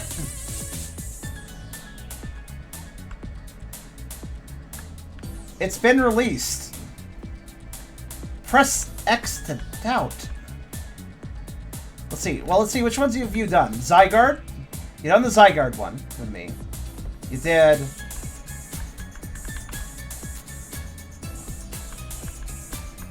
I'm not even sure what picture you're talking about. If I saw it again, perhaps I would be able to remember what exists about it. I went through all the rocks just now. I'm going through them again. All released rocks. Looking very carefully. Oh no, it's a drunk deer. I forgot about that one. The Rocks box! Oh! That would make... Oh, wait, hold on.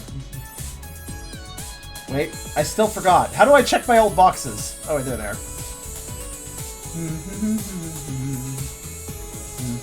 Oh, yeah, that one!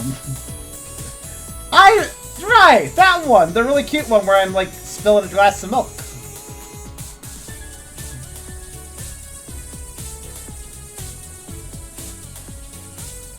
You cannot use that face at me, Virus. You forgot too. No, I love that picture. I just have a bad memory.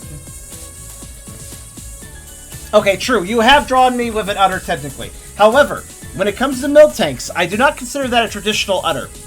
That is not a fat, bloated, pink, sagging bag of awesomeness.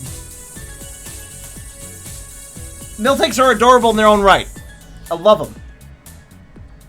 But we're talking specifically proper cow udder.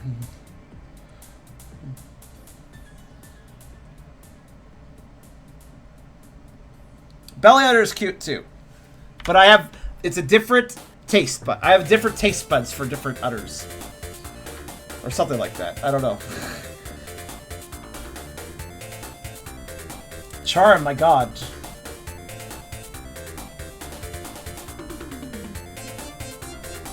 Look, it's just more reason to draw me with an udder, because I'm clearly just a dumb cow.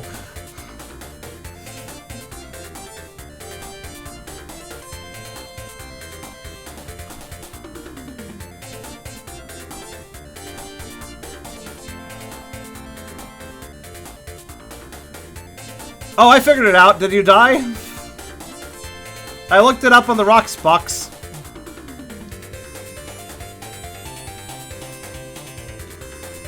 Your Shinoxin needs an udder. Just imagine a giant dragon that can bury peeps below it.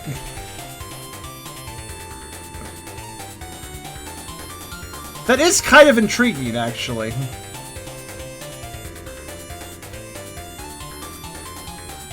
Alright, I'll tease it a side key. I'll pay you money for it. If you're interested. Seems only fair. You're already working on something else, so...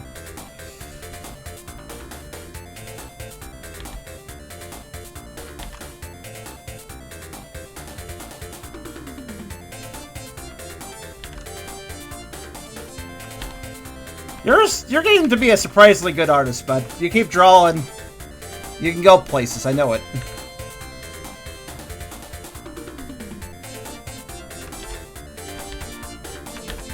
Oh, by the way, low-key, I have to admit something.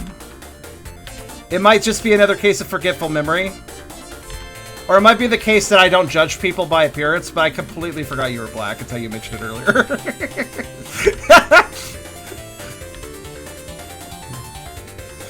It doesn't even cross my mind what race somebody is, though. It's just not at all a concern for me. The only interest I have in it is like, oh, that's culturally different. I like that, you know? It's about the extent of my focus. It's not a problem. I know it's not a problem. I thought it was kind of funny. I figured you would too.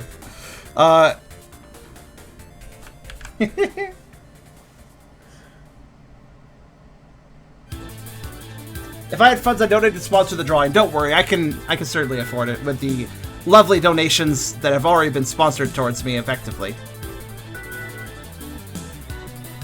Well, I guess we'll discuss it later, Ski Squid. I have time to talk tomorrow if you like.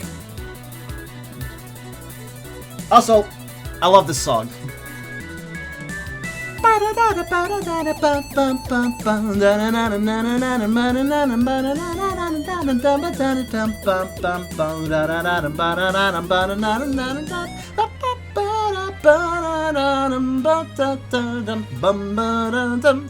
I know Final Fantasy VIII is not the most popular Final Fantasy game, and some people don't like it, but damn, this boss thing kicks.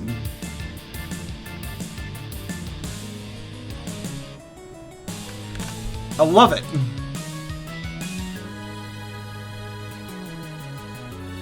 X is okay, or 10 is okay.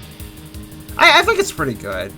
I kind of dislike how they ditched the world map design, though. I like exploring a world map, but I think it didn't really need it, admittedly, at the same time. So I don't know.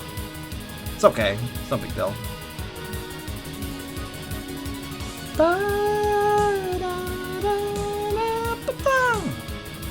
What I love about this particular boss song is it goes through stages, like this part here.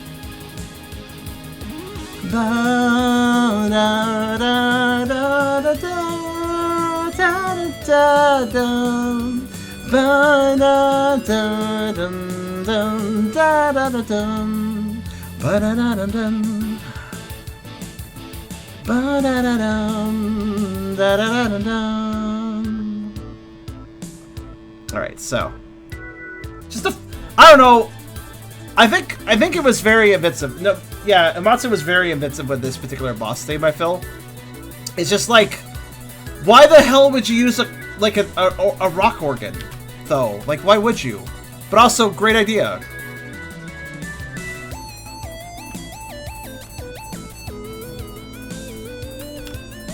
There we go. Look at that tongue. Well, let's see here.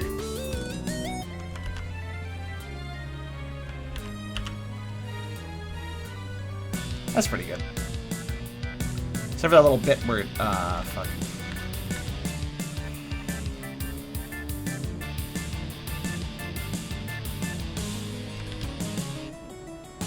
I'm annoyed about something. Hold on.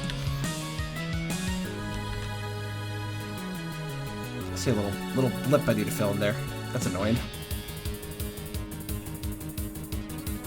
Okay, there we go.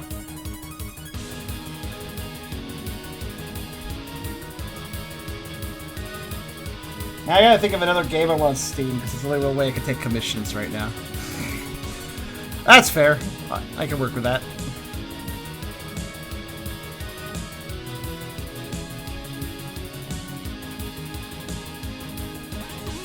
I should add a speckly effect to his tongue, shouldn't I? Like this picture has. I think that really sells the amber effect nicely. God, this is the best boss shot of his. Right here.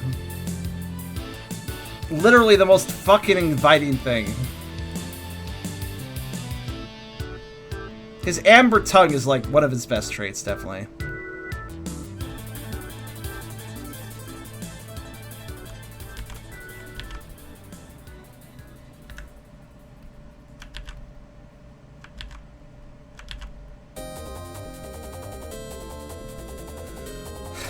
Want to use that tongue as a pillow? Yeah. You get an even bigger pillow after that. Alright, let's try something.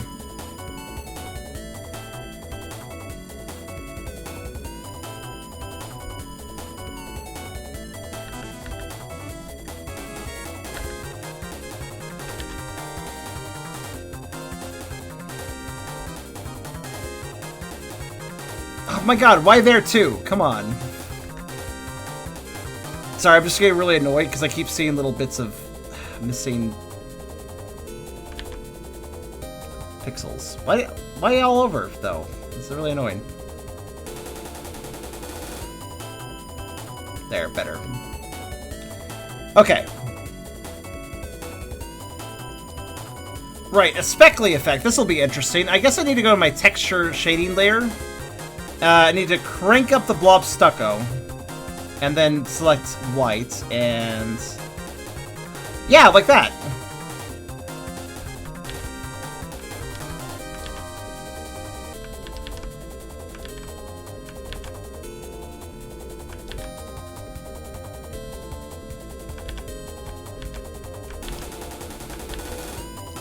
Actually, I wonder if I crack it up...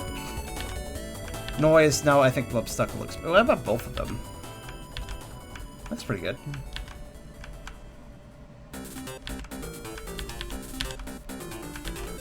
It's kind of a weird haphazard effect to use, but I think I can pull it off.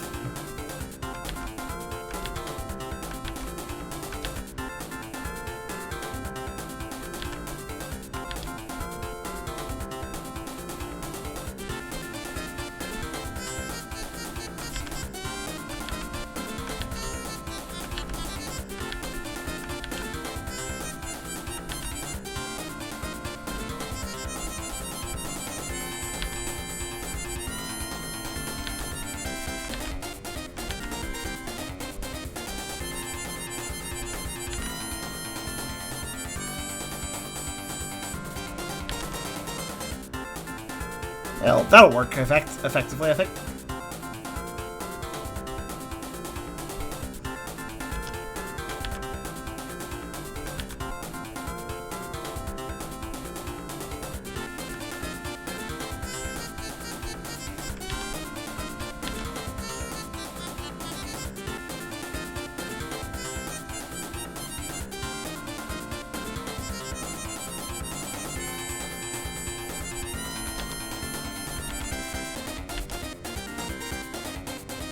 Huh.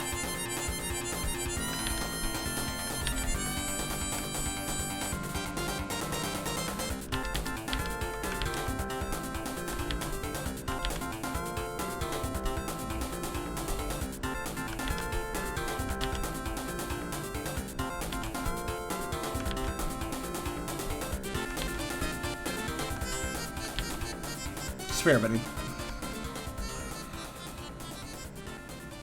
That's a little too much.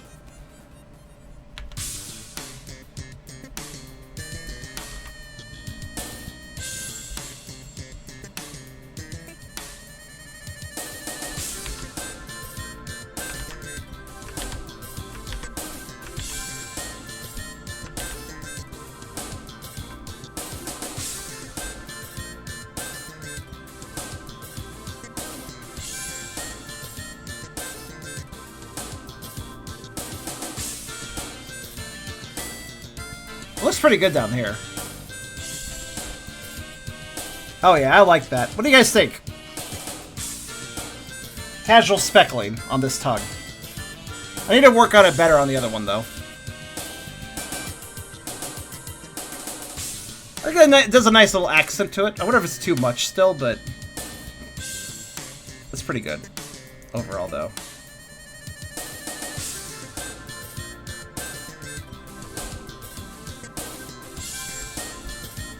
Basically, the speckling is effectively... we need to redo it on this one, though, but... hold on a sec. It's fine, we can redo it. Let's see.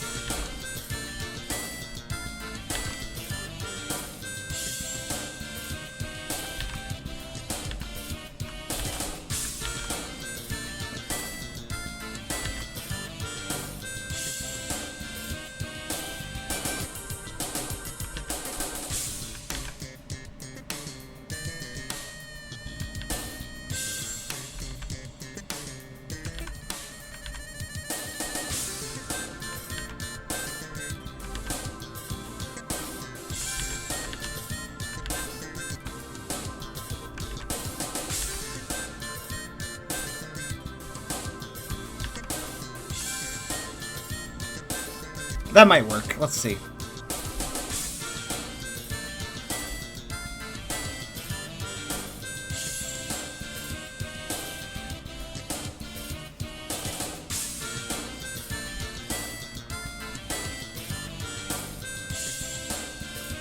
Maybe slightly too much on top. Let's see.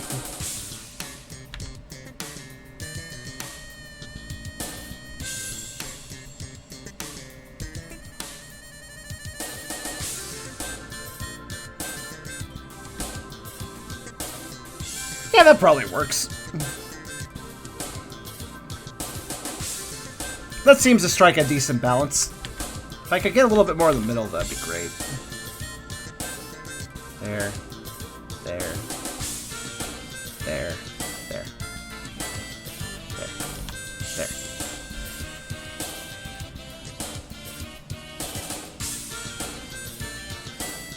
I think I'll take that. It's subtle, but that's kind of the point. Nice little subtle effect.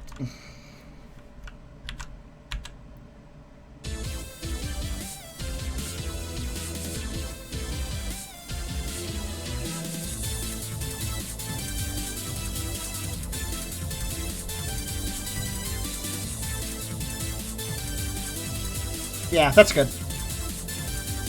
Love it. Imagine his tongue being this big slab of...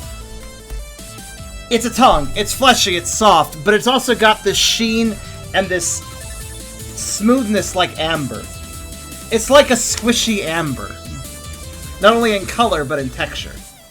If you've ever felt amber, it's basically hardened tree sap.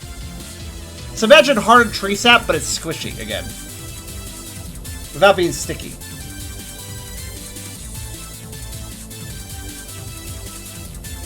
And also, it's very drooly. It's slick. Good. Nice little subtle effect.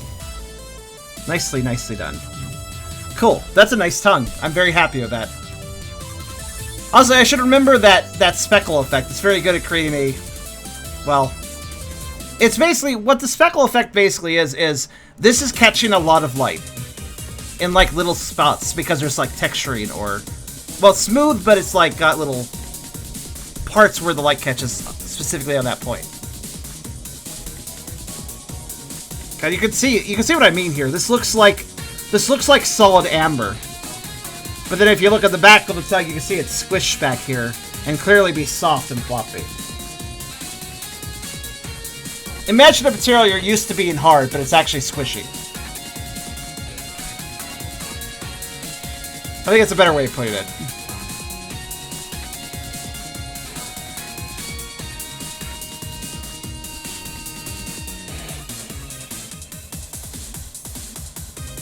I am very happy with this boy. Also, if you're wondering why did I shade the tongue early, it's because it required a unique shading technique, so I kind of do it in advance. Now, one more thing I think I'll do.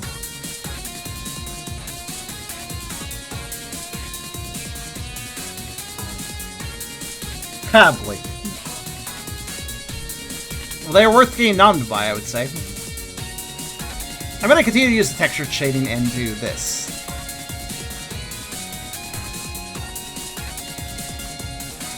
Not that. I want to dial down the noise, I think. No, actually, wait.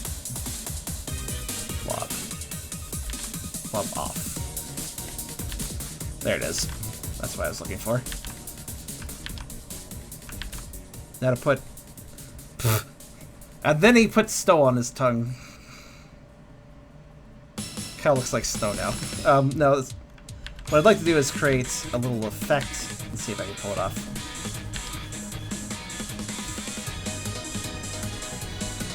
Just want to create a sheen, but it needs to be a certain way.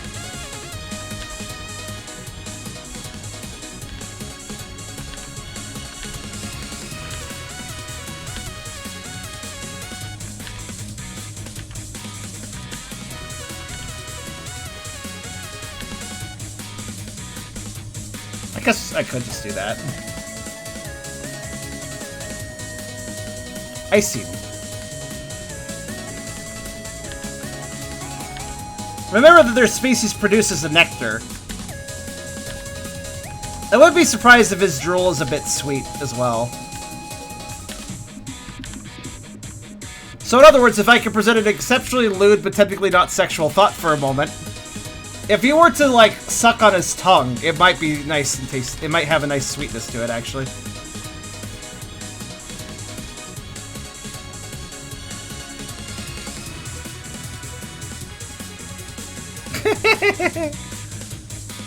Admittedly, another thing I'm kind of into.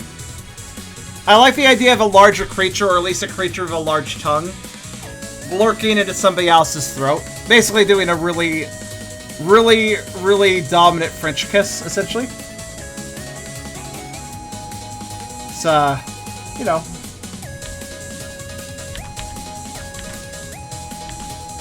A little tongue domination by overwhelmingly large tongue size. Usually something like a dragon doing that to a kobold, for instance, works quite nicely. Just a nice little, you know. Again, is it lewd? It's not exactly. It can be completely safe for workly done, but holy crap.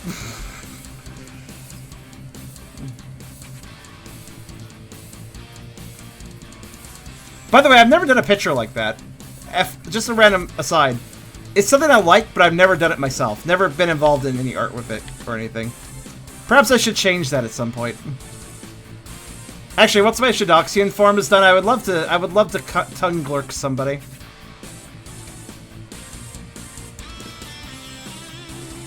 Not lewd, but intimate. And I think the word I would use in that situation is not sexual, sensual. Sensual.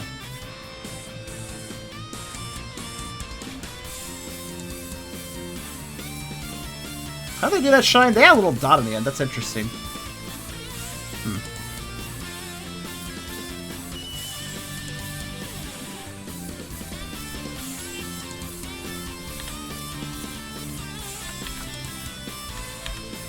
Let me try something different.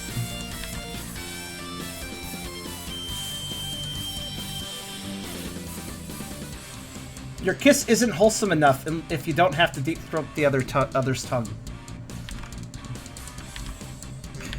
I mean, it's a really good way to say I care about you. I care about you. I want to do the deepest kiss I possibly can without turning into Vore. At least not yet.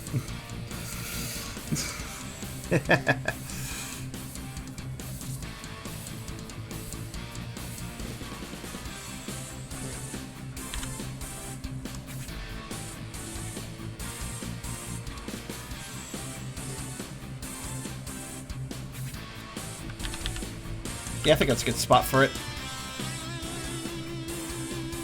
Just kind of trying to control this. I'm being very picky with my shine. Kind of to be a bit subtle, but also there.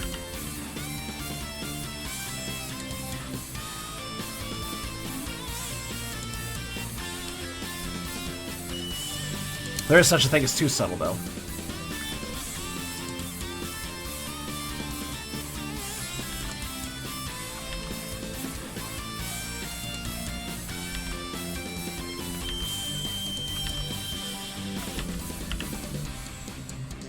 Let's see.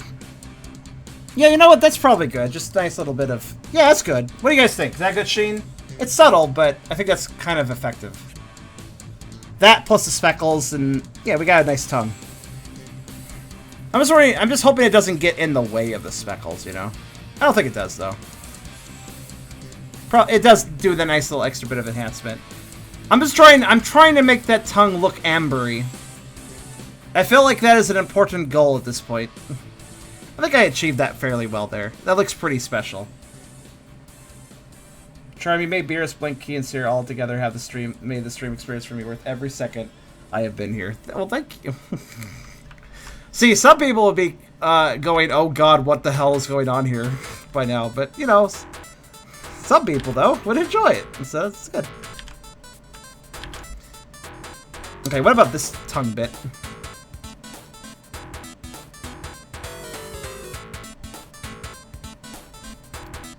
Mystic Cave Zone Act 2.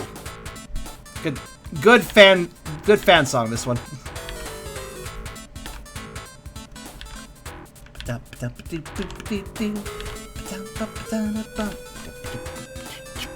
Mystic Cave Zone is one of those songs where I always feel like I should rap to it. I don't know why. Just has the right beat for it. Ironically, I don't think the Zone Runners, who are a Sonic rap group, I don't think they've ever actually rapped to this song.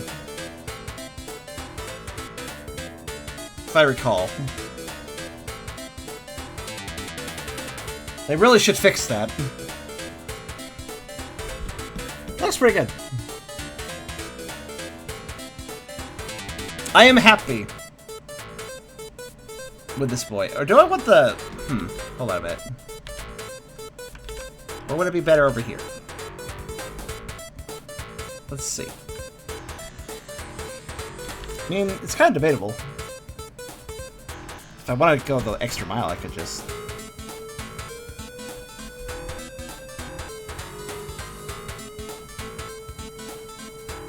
With the shine across the entire top, but I think I prefer keeping it on one side. I don't know. That does look kind of nice, though.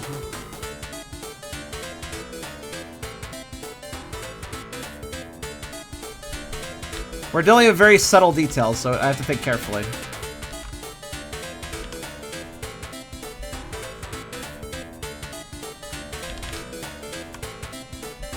Actually, no, that probably works fine, huh?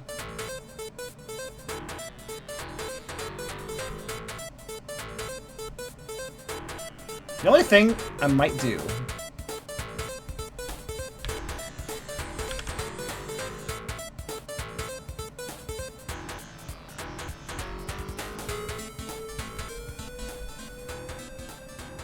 No, that looks worse. Okay. It's good where it is, then. Alright, cool. Tongue.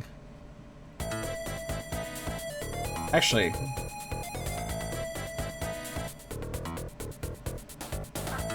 That raises a question. Oh, Shen, thanks for following. Wait, you only now followed? Oh, you're a tough nut to crack, weren't you? You're like, well, I'm only gonna follow if this guy really proves his worth to me. over the course of a long stream. Then I'll follow.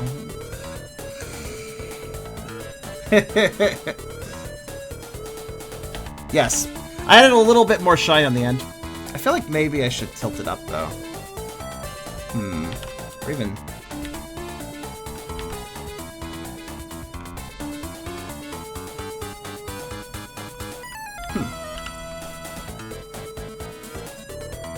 Yeah, I think I'll go with that. I'm adding exceptionally small details, by the way, guys. But they are very important at the same time. You never know, the smallest little accent could get somebody to... Like, it's just a little tiny line, but... adding that obvious sheen to this tongue could make a viewer shiver in delight, where they otherwise wouldn't. You never know.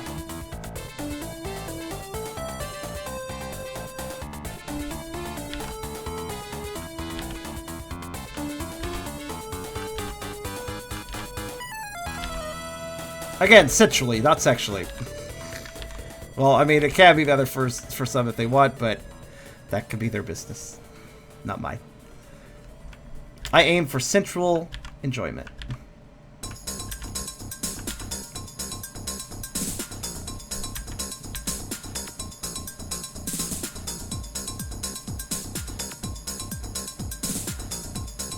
I want to save for Pokemon, but you got out of me early. Oh, that's why.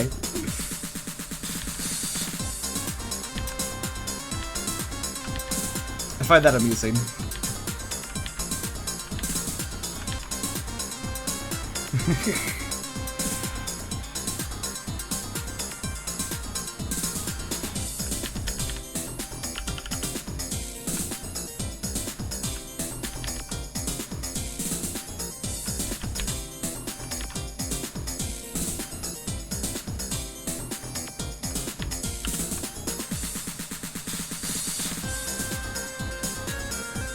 That's almost what I wanted. Whenever... It sucks when you draw something just right, but it's just a little bit in the wrong position. Fortunately, I have a tool to move it around. And by just a little bit in the wrong position, I mean literally 1 pixel off from where I wanted it. Yeah, that'll do. Okay. I'm done messing around with that. Let's go to his eyes, shall we?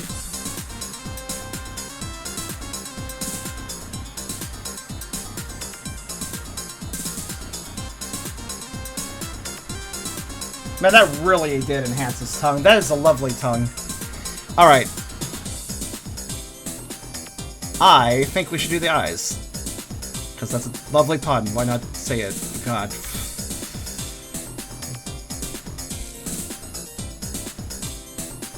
How did you stack emotes on top of each other? You crisscrossed them. What? I'm just impressed you can do that.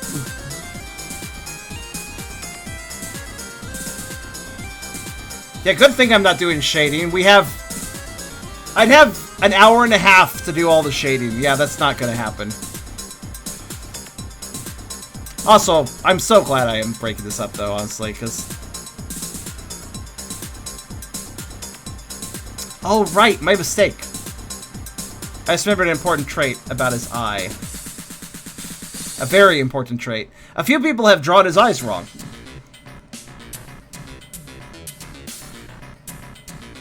To draw his eyes right...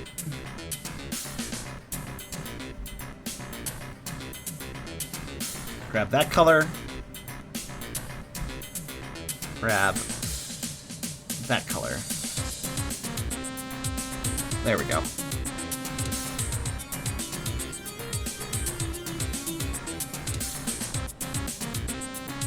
In fact, as far as drawing his eyes, can I still do that? Maybe I can.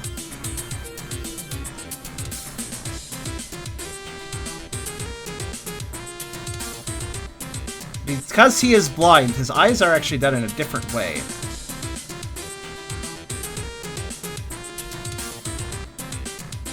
It's a much different,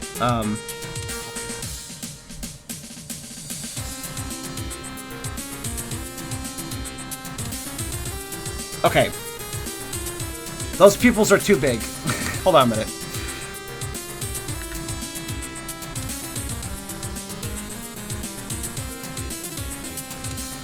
That's true, Blake, but even so. See you later, Red. Alright, we're gonna have to clean up these pupils here. So, let's see. I should also save. I haven't done that in a while. Okay.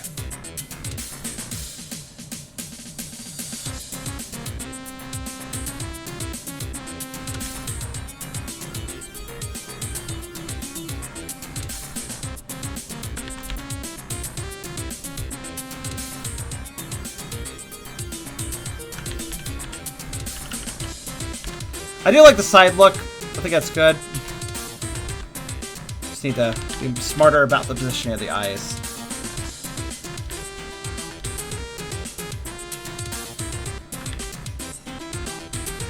I could have him look down. I could have him look down or something too, or just nowhere. Because again, blind. I don't mind his eyes moving around though, even if he's blind. His ears will automatically direct his eyes, anyways. So.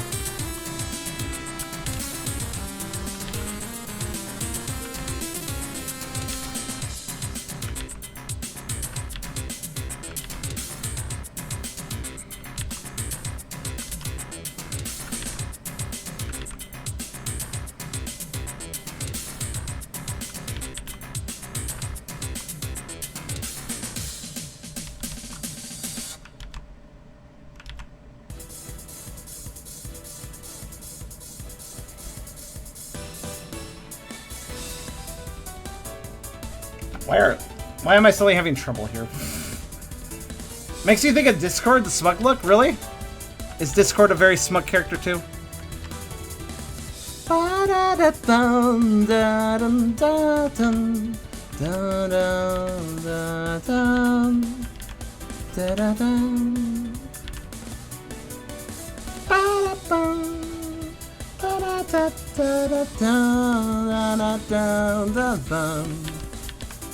Actually, wait. Oh yeah, that makes sense.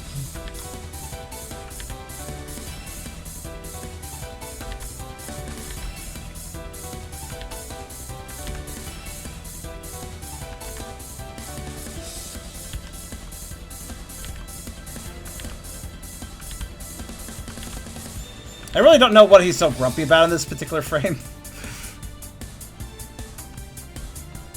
See, how's that look? Ish. Good-ish. I like the right side eye, but... Still struggling with this other eye, though, I'll be honest.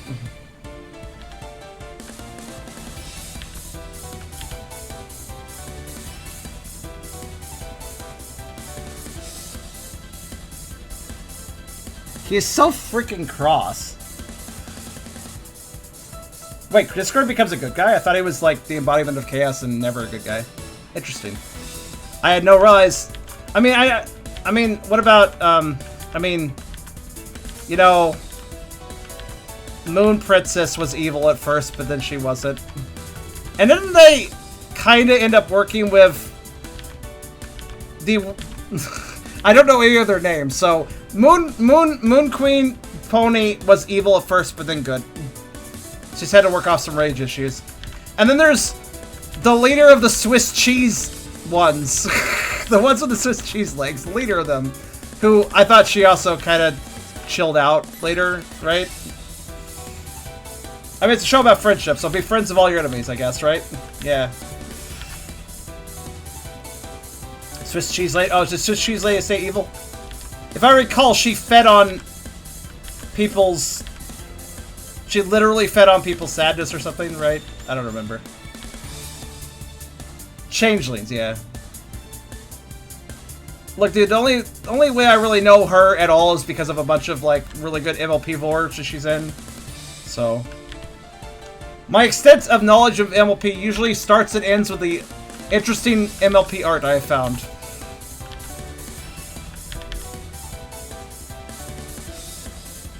Actually, you know what? I think that eye is probably fine like that, yeah.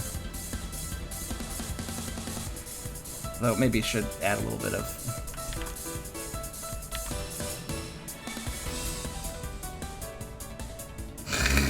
He's so cross. I kind of love it, though. Alright, that should be fine with the eyes.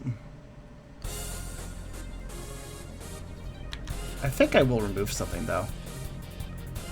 I don't like his brow line being like this, so I'm gonna actually... I should just gotta kind of reduce it a little bit.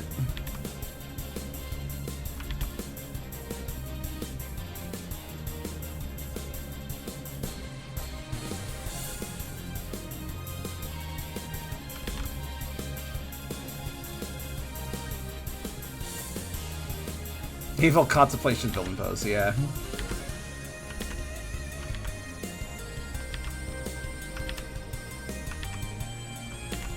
I can kind of see it. Except for he's not a villain at all, so it's kind of funny. I don't see it... I actually see it more as just him being a bit of a grump, because that's a more logical emotion for the boy.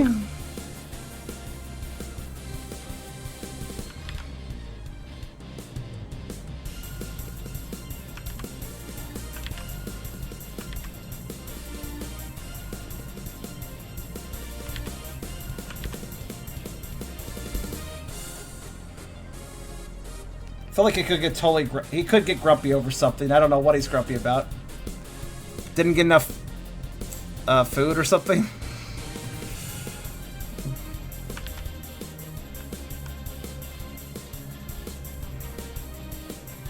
This actually would be a logical emotion if he did get frustrated about something. Unlike some large Drake-like things that would probably get outright angry, he would probably be more like this, getting a bit grumpy.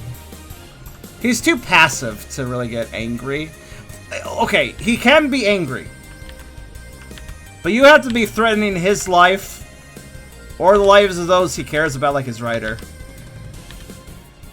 If you want to see him angry, holy shit, don't. You have to try very hard for that, but if you can manage it,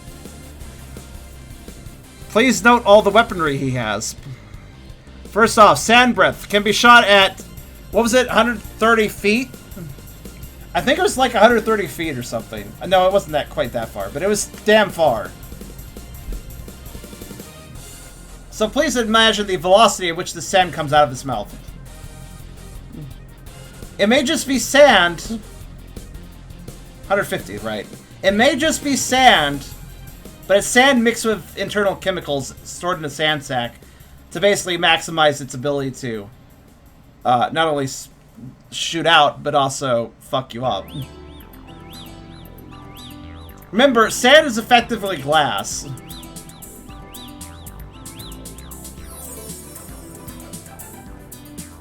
So this would cut you up in addition to blind you. Sand with acid in it. Yeah, effectively. Not really an acid, more of a binding agent, but... and then, of course, the giant fucking claws. They are both fairly sharp, but notably, they're so thick. They're not going to break easily. They're going to cut right through you. They're going to bash through you and cut you. And then, of course, there's the tail, which is a heavy thing that can whack you and knock you down very easily anyways. Add on to that fact that they have retractable spikes, this species. You will be stabbed.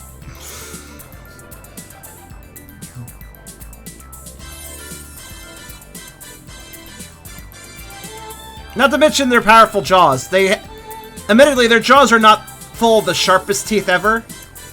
They do their diet is omnivorous, and thus their teeth match that. They're not carnivorous. They have all sorts of teeth. They aren't just carnivore teeth. But their jaws are so powerful that it doesn't really matter that much. They will not let go.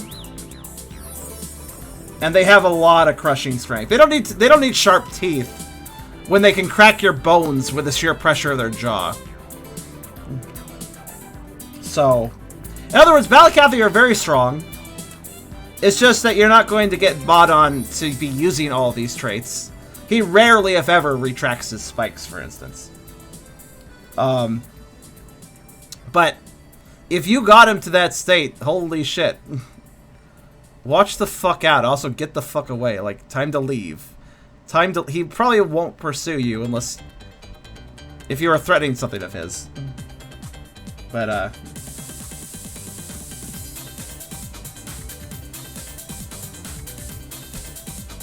yeah. I don't think him being blind means he can't fight you.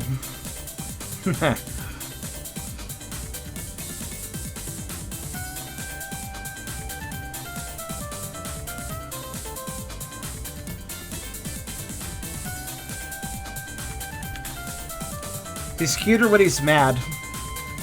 Beerus, you seem to have a fetish for making creatures angry at you.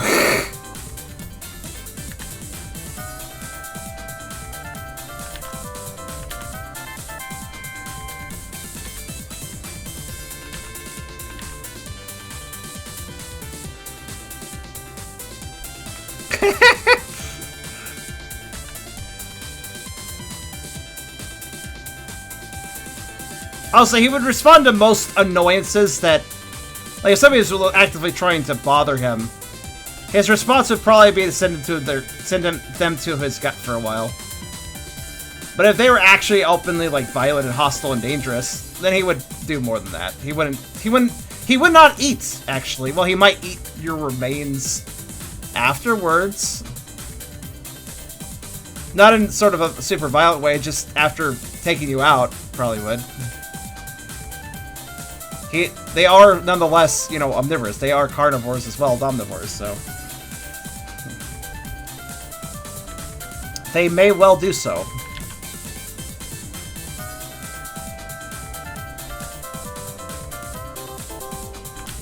Okay, I'm really annoyed about something, and I don't frickin' know why. Hold on a minute.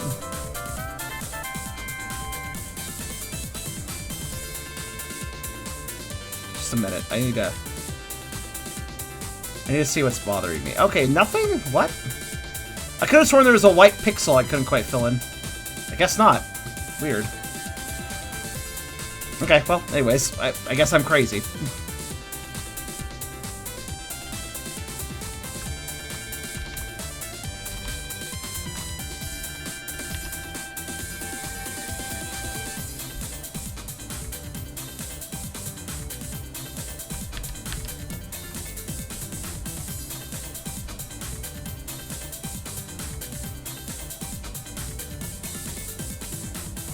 Okay.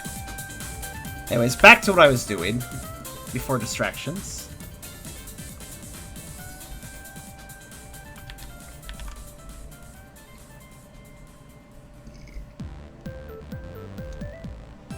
That's good, good, good. Okay.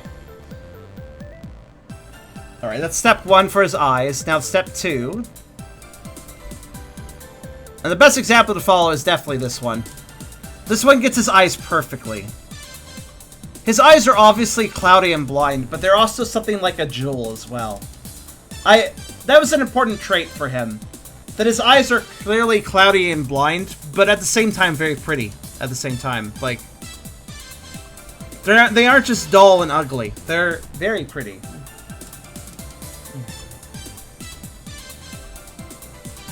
There's a blind life to it. There's a blindness but life to it, you know? That's kind of the point.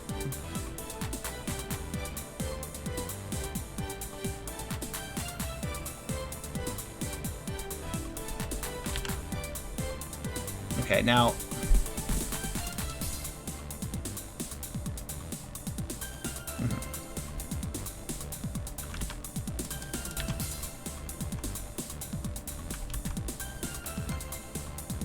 Hopefully I can pull that off here.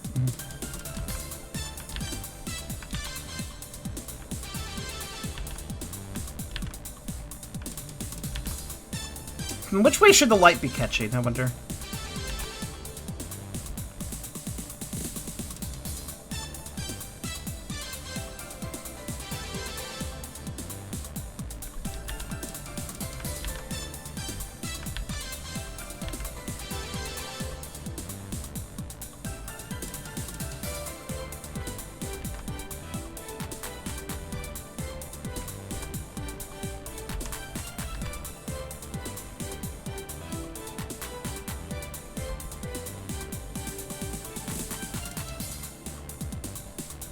Well, eyes are something I always do separate from normal shading, actually.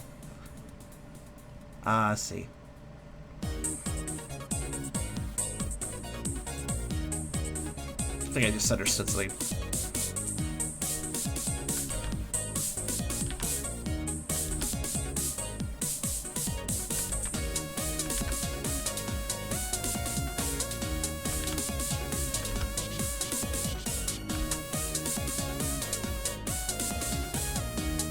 Yes, I'm supposed to dot it. Silly me.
This honestly sounds like a Mega Man song.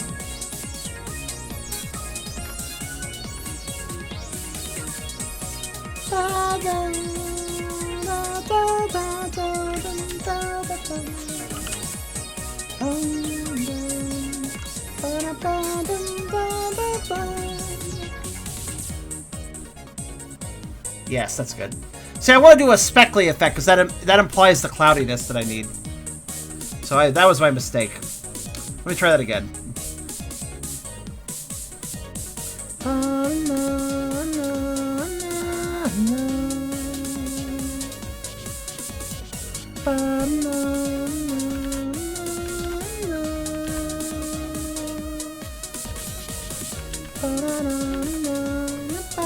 I think what I'll do is like that, and then speckle it.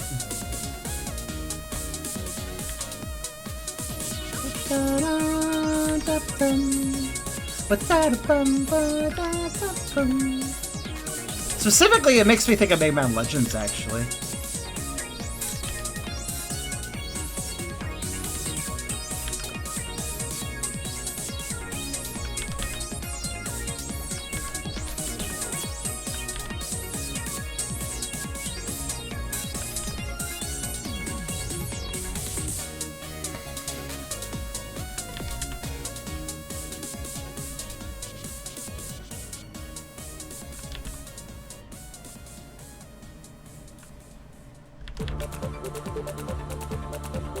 Oh hey, this song. Speaking of Final Fantasy VIII music.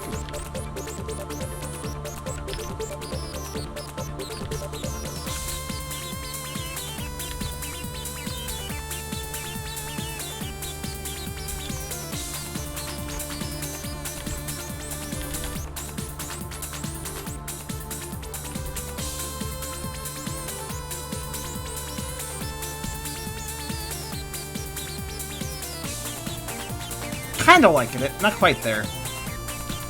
This is tricky. Doing a blind eye is interesting. Just get just right.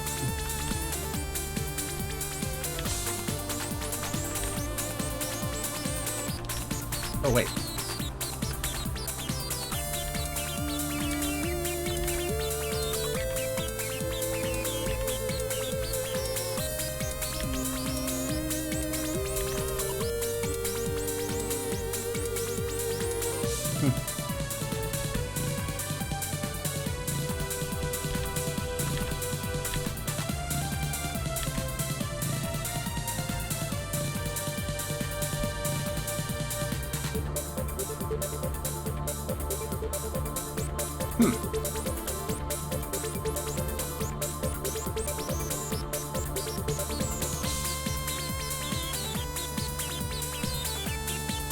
Kind of film that.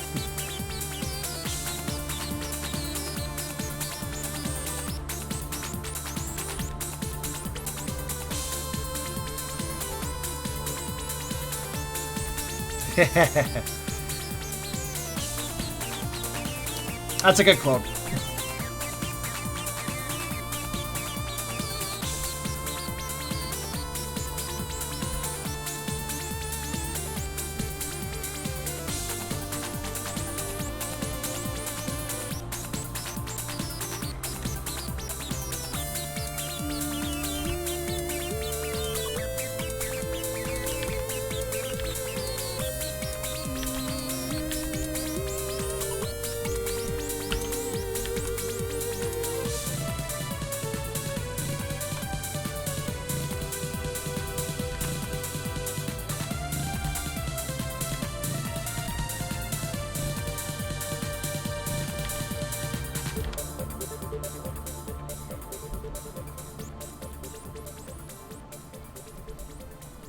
very tricky, because if I do it wrong, it looks kind of awkward.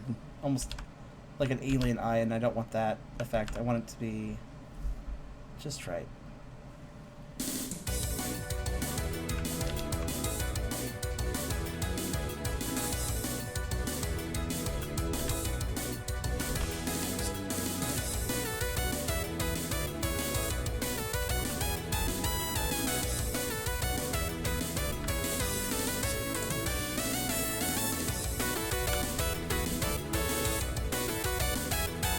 I feel like it's alright.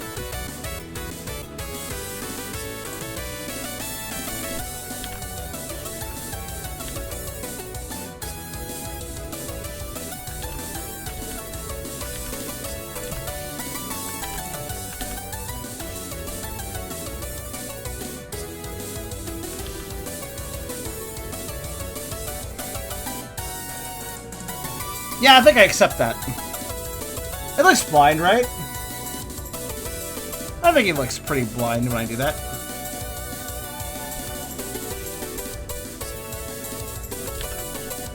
Oops. What? Oh, I see.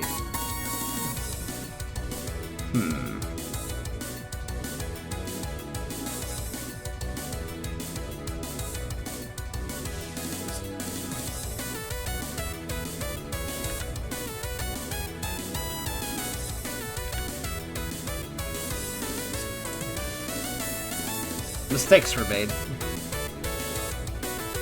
But fixable, too.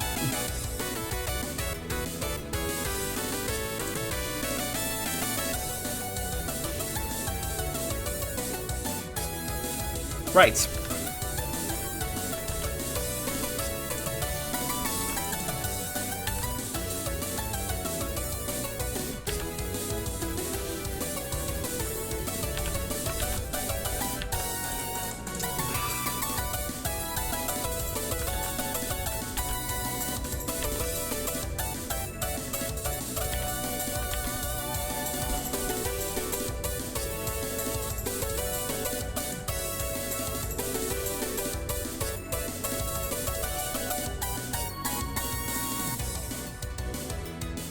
Oh yeah, the beat of the music has matched the char on the bottom.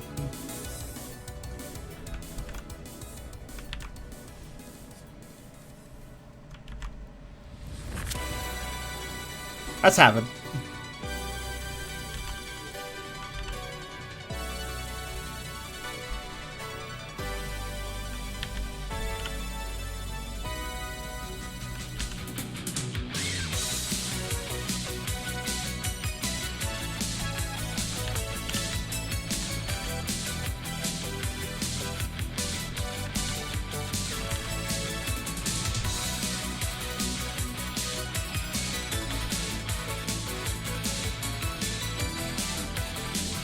That's good too. That'll do.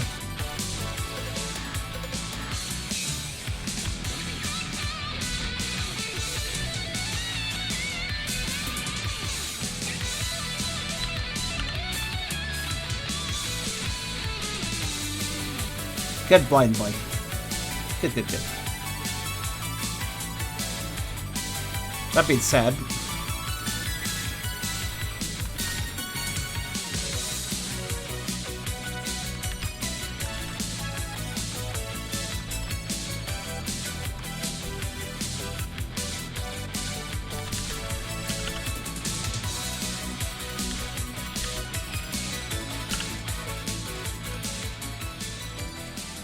I think I will.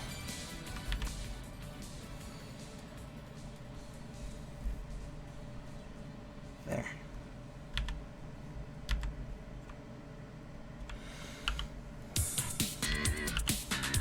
Like at the bottom. Okay.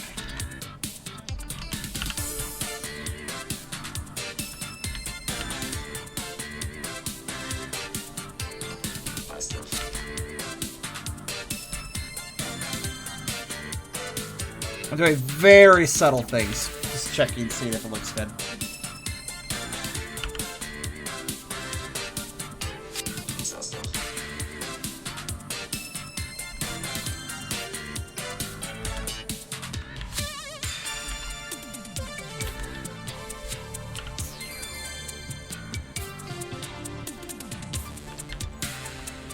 Actually, no, it looks pretty good that way. Alright.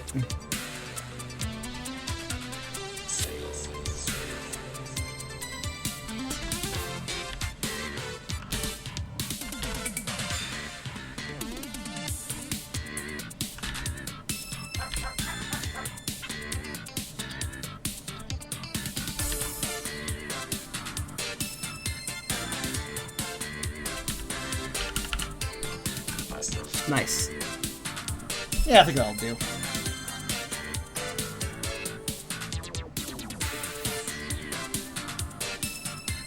Experimentation was done on his eyes a bit.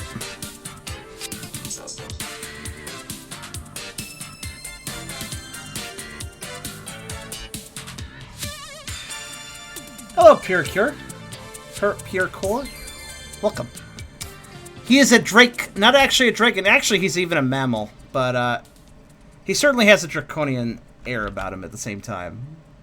To some degree, at least. So you're not wrong at the same time.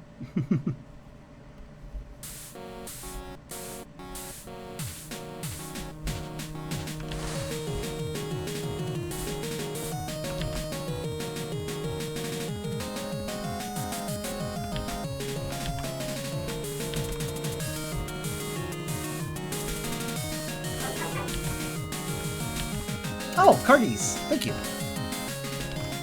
Food bowl's quite full at this point.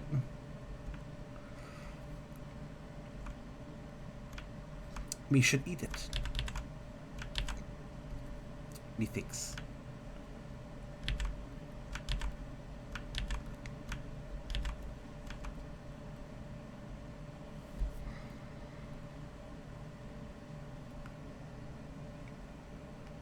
I think those are good eyes. They're very unusual eyes, but I think they work. Where'd the song go? Rip song. 5 minutes, 26 seconds of playtime, but only has 30 seconds of music. Oh well.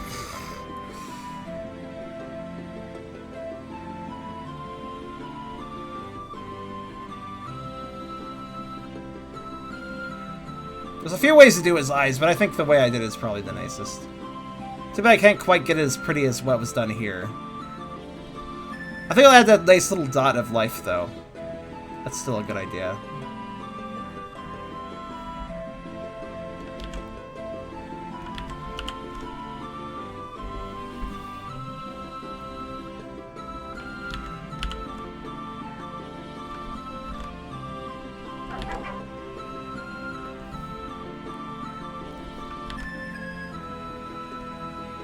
Good night, Tim Fox.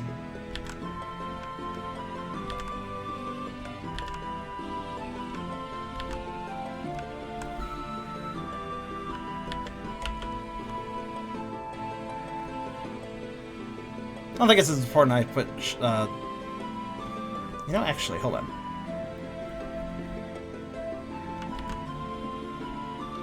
I have come to an executive decision.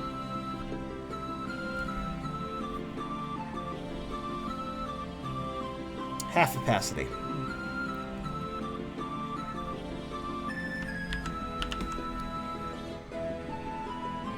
Yes, that's good. Half opacity, it works nicely.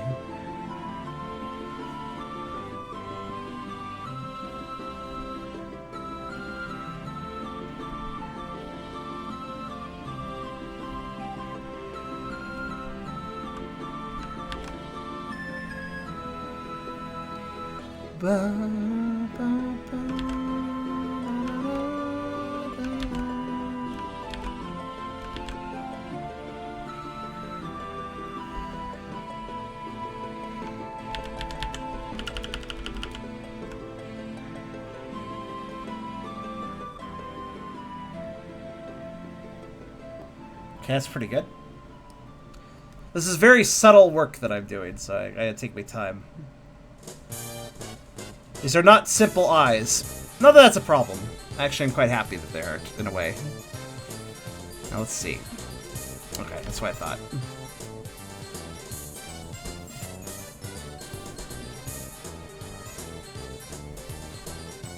Wait a minute, hold on. Start that song over.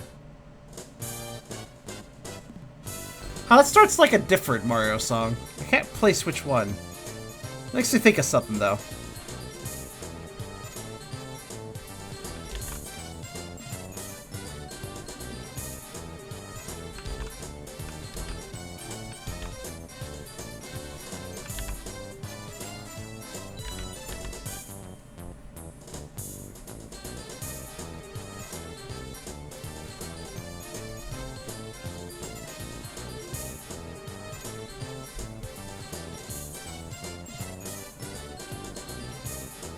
I don't know what does that remind me of? Those first 3 chords. And the way they cook up, is that the intro to a Mario boss theme almost? Like it sure seems like it. It's weirdly familiar.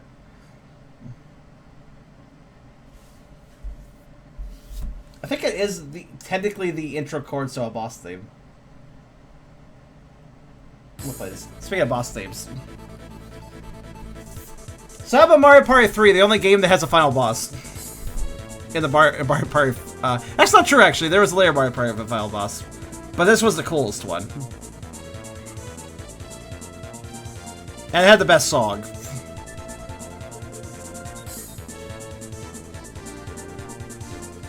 Props to Mario Party 3 for having a cool final boss theme. And fight.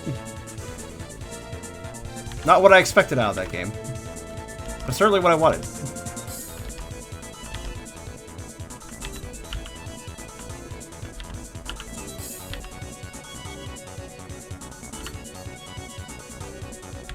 Yeah, but Mario Party had a final boss fight with Bowser, which, okay, fair enough, I guess. But Mario Party 3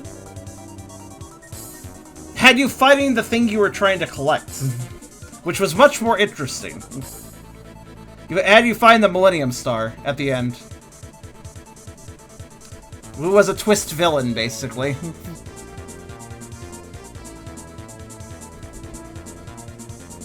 I find that would be a much more interesting than, oh, we're fighting Bowser again, you know?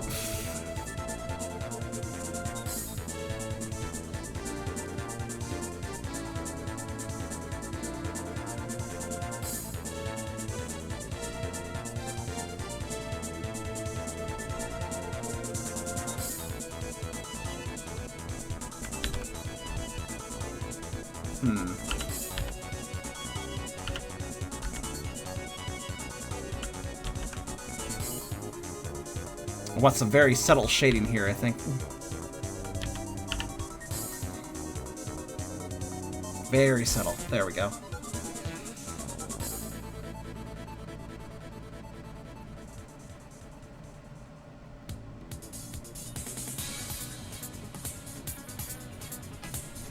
Good.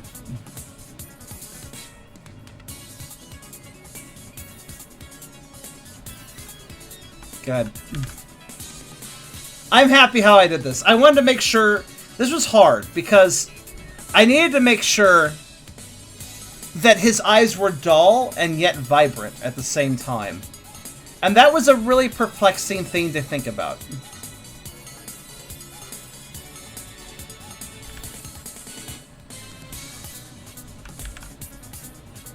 How do you make something dull yet vibrant?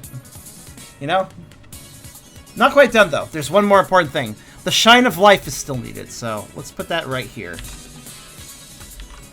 I guess it should be harder to shape, actually. Hold on.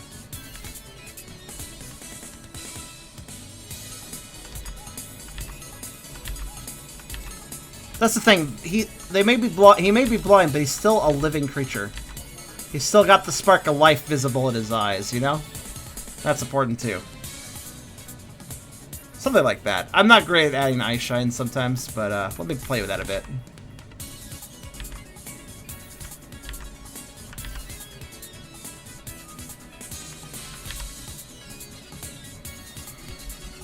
Ooh, that actually could work. Okay, I like the one on the right, maybe. I don't know, actually, do I? Kind of. Let's try it. Try this. Yeah, I definitely think that the shine should intersect over... Should be down at the bottom. don't know. Putting it at the bottom makes it look like he's crying or something. He's grumpy, but he shouldn't be crying. That makes me sad. Oh, that's not a bad spot. Actually, that's a pretty good spot. Perhaps the top? It's all about placement now.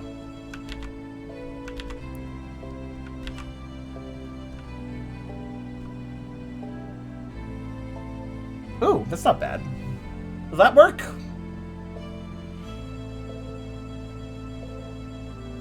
I don't know. Is that good? I might slightly reduce the opacity. I don't know. Is that a good placement? I think we found the winning placement if that works.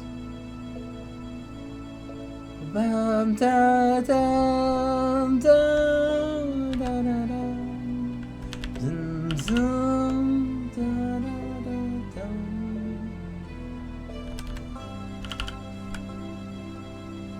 Yeah, I think that's pretty good. Let's just come down here. Now that we know where it goes, let's just place it at the at the top. I might put it at the bottom here though because of him being upside down. Maybe not. I don't know.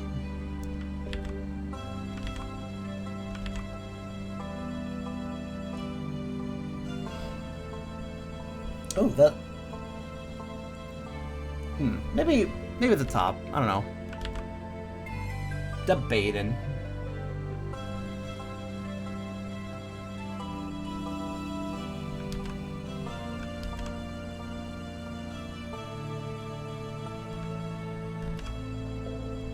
Decisions.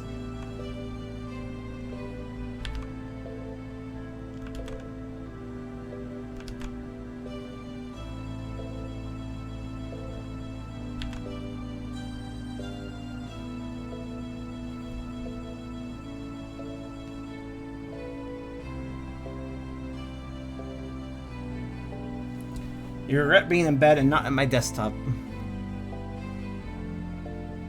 I don't know why he said that either. Curious.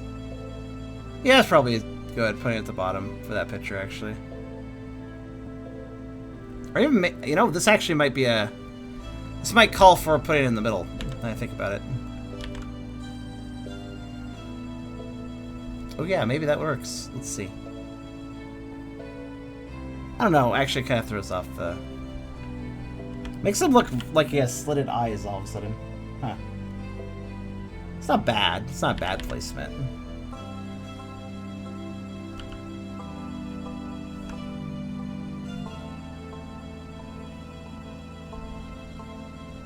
Or I can put it there.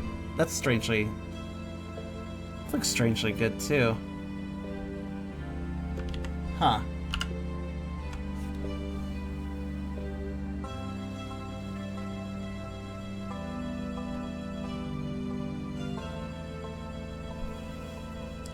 The thing about eye shine is that you don't have to necessarily... It's not necessarily about following lighting rules. It's kind of following rule of cool, actually.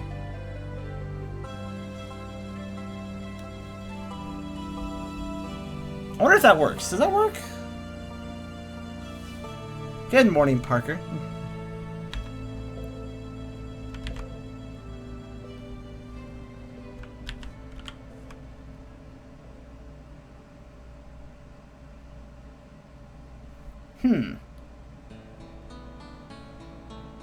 It looks pretty nice.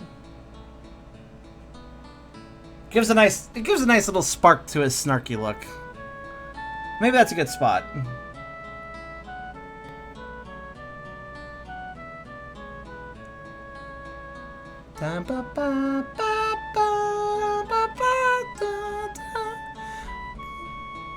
What is this song? Hometown.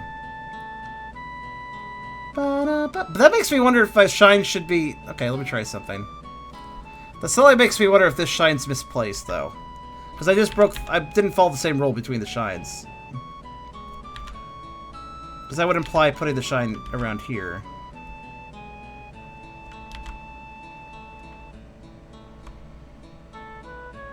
That does work, but...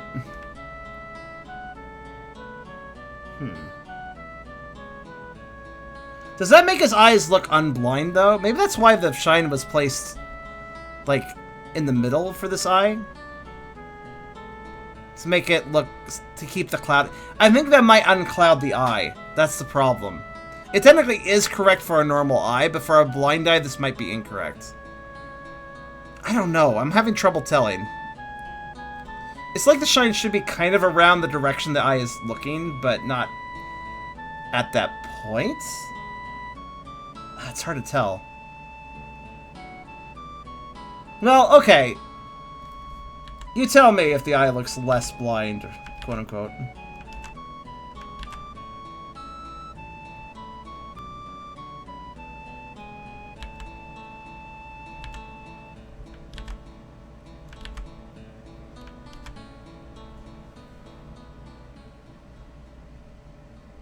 Actually, no. It looks kind of nice.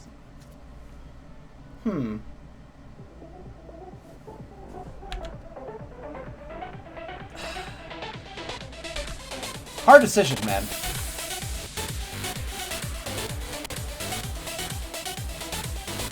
Oh, wait. Huh, I made it smaller and it looks good that way, too.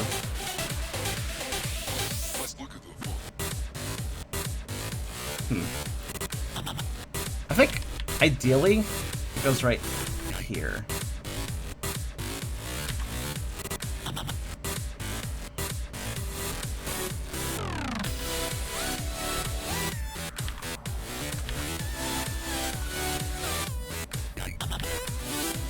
Please hold.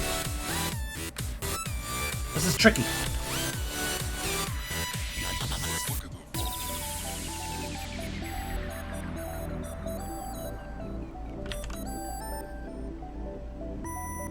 I kind of dig that placement. I'm pushing it in a little bit. I don't know, man. It's hard. Regardless of what I do, I don't quite like it. But then again, I'm working in uncharted territory here.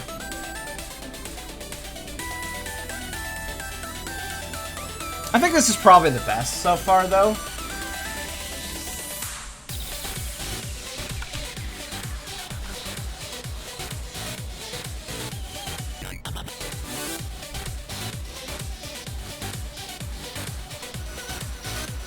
This feels serviceable.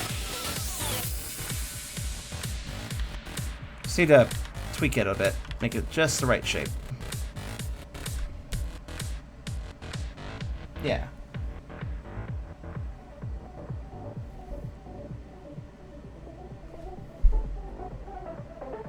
Yeah, that's good.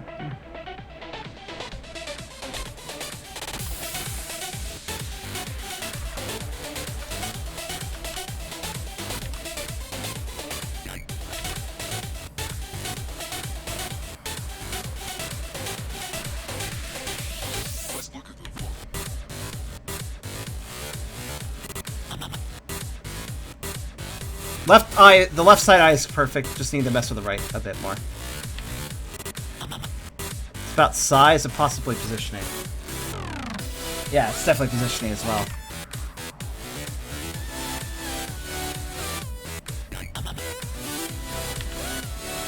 Oh, the positioning is so precise for this.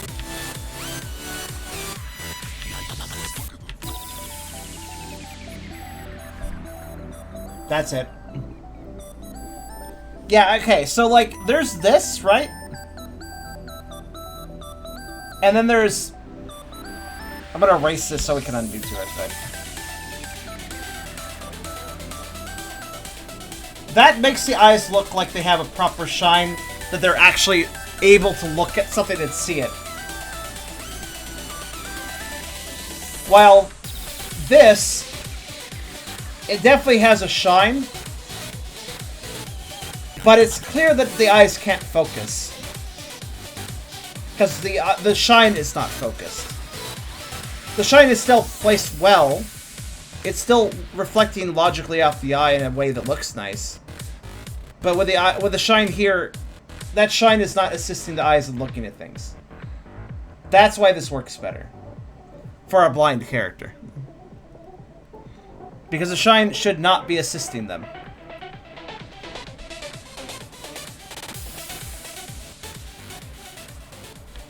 So that's the mystery solved as to how that works and why it works.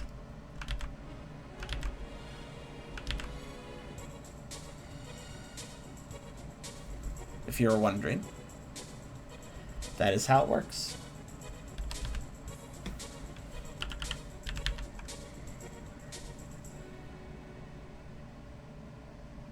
So there you go.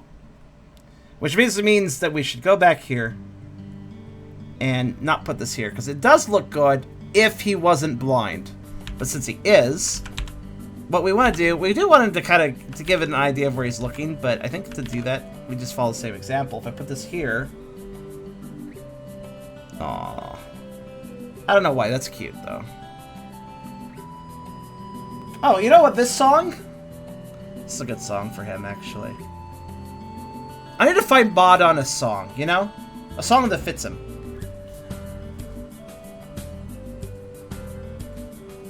A song that represents Baadan. That'd be nice to figure out. I've actually got an idea of that, now that it switched to Final Fantasy XI music. A particular song this makes me think of. This song. This song. If some of you have played Final Fantasy XI, you might recognize this song.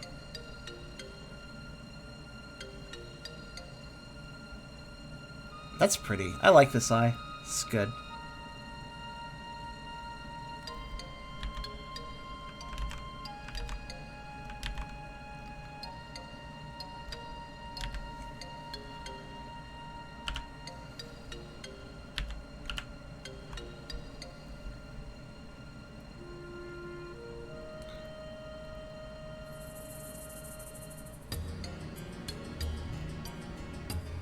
I feel like this song could represent Baadan pretty well.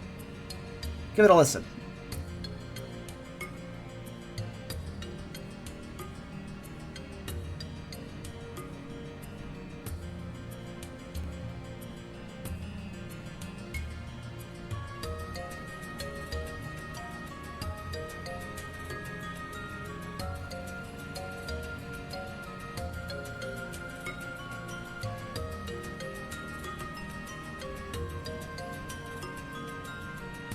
There we are. I think I'm happy with that eye.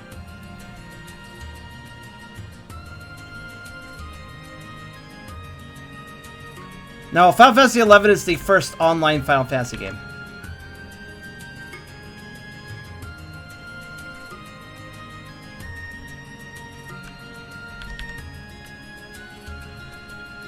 I kind of still like it in the corner, though.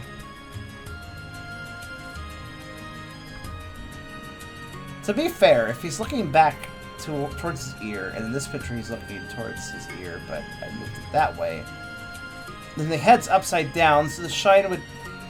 just rules. Honestly, there's no wrong way to do this, to be fair. I think that he still looks blind even if I put the eye shine in the corner here.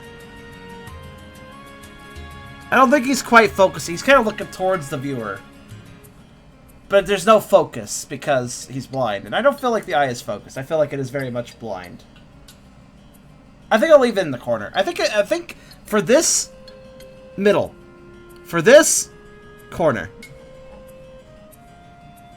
It's weird that I'm breaking the rules between the two. It feels kind of uncomfortable to do that, but...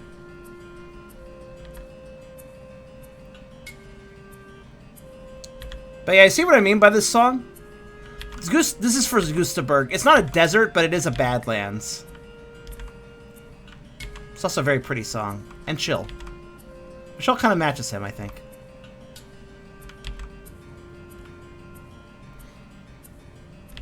Yeah. This is good. I like this. Okay.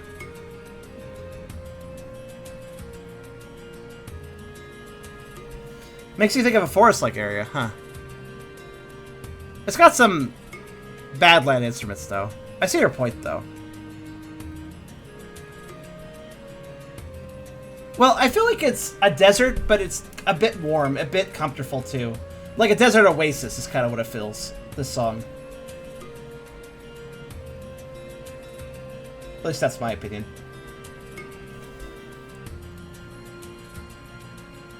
It's still a bit lonely. It doesn't quite feel like a forest. It doesn't feel lively enough for that. That string, for instance. And that percussiveness right here.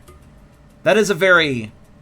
kind of an African instrument, so it kind of implies a more arid environment. There's also a remix. I'll play that now. Official remix.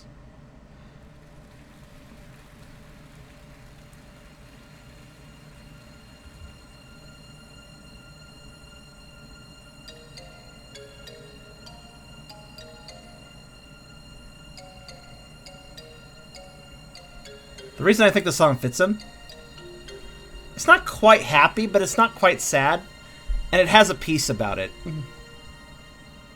that I think matches him well. This remix is a bit different, but I still like it. Oh yeah, by the way, I need some help, guys. What are the colors for the little thing inside his mouth? Anybody have ideas?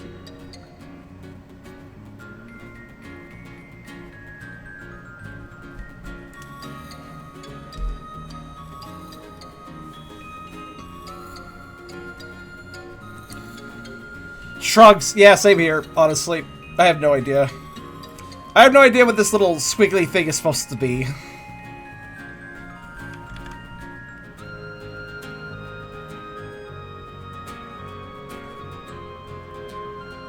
The tempo of this remix is a little faster, so it doesn't quite match as well for Baadan. It looks like your tag. What looks like my tag? Out of all this squiggly mess, what looks like my tag? I'm not actually sure.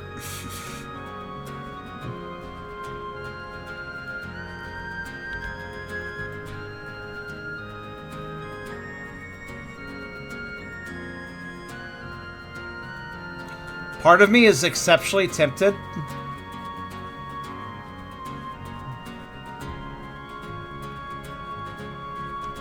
Well, I'm gonna say it before I do this, but...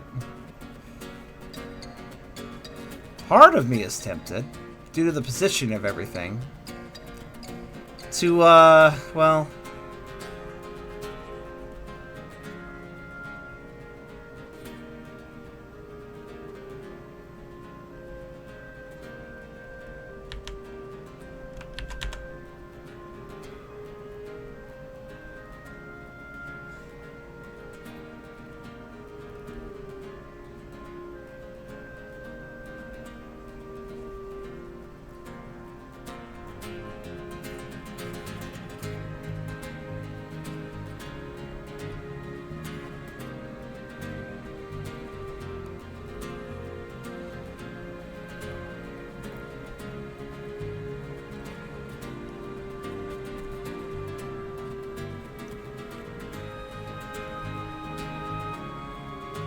we can insert our own prey.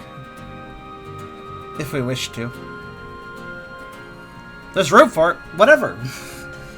The upside is we can draw something much better. The downside is I have to draw more. So, what would be easy to draw, but also pretty good?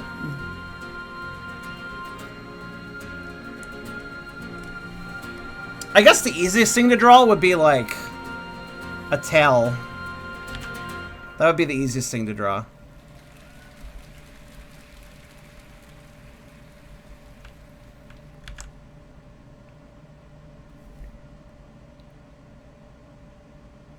To be fair, there are a lot of bulges in his belly. If we pay attention. Head. Torso. Legs. And feet.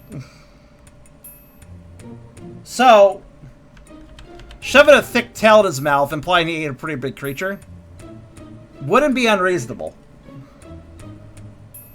Wonder what his... so it's something that's a little smaller than him, but not by much. What would it be? I could have it be some other... I think I'll make it a tail. I think a tail would make the most sense. It's a good flourish with his tongue position, and it'd be easy to draw. It's kind of win-win. Many of Vore just shoves a tail down some predator's throat because that's an easy thing to draw in the mouth. And it works. It's still fun.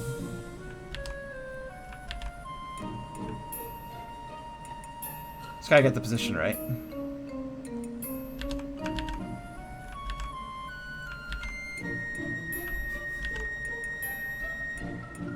see. Have it underneath the teeth, I guess? Like...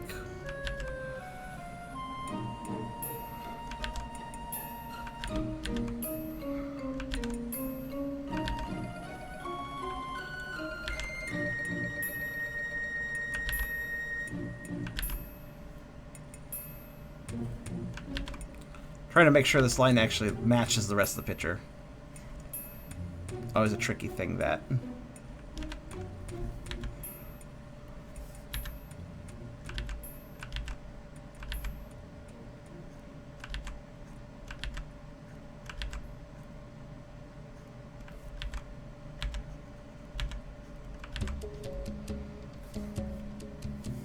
Honestly, Final Fantasy XI has a lot of music that I could associate with Baadan.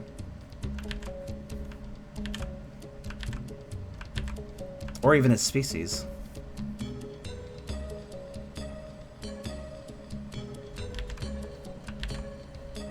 For instance, remember how they had a lost civilization? That at one point the Balukath were a higher intelligence species. They still have the capacity for intelligence, but have gone more feral since their civilization was destroyed. But at one point they had great cities. Or at least a great city. So like this could be a good theme for that city, actually.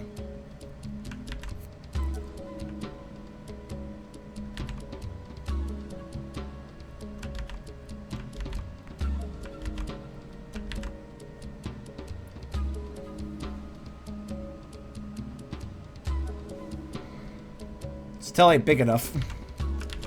It needed to get thicker near the end. Let's see here, though. How are we doing on shape? Honestly, making it a bigger meal is kind of a good thing, I think.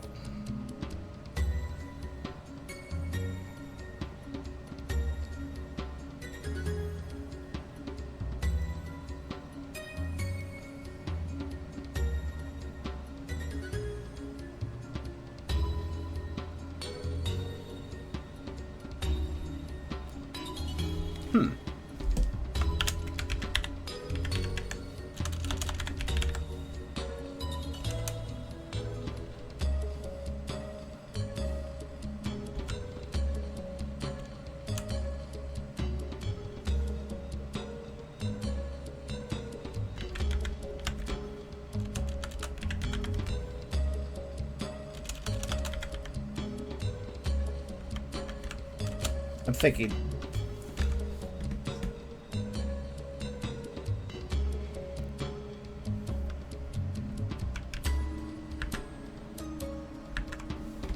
I'm going to type a word. And then I'm going to add it to the document.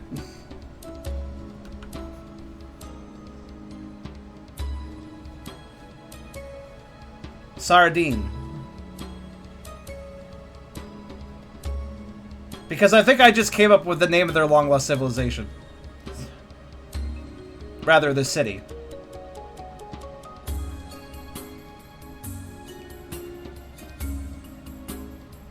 Musical inspiration, let's just say. Because it does actually have a feel of that city. In its heyday, so to speak. I'll just add that into the end of the document.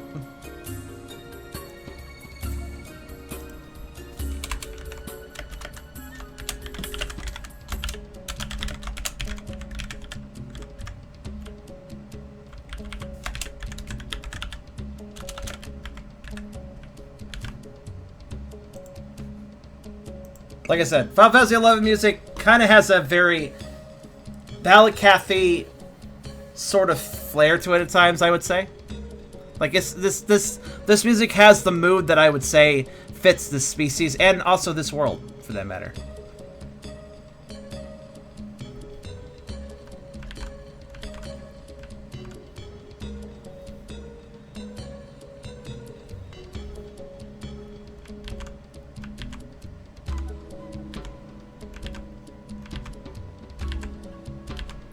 It's a bit inspiring, I have to say.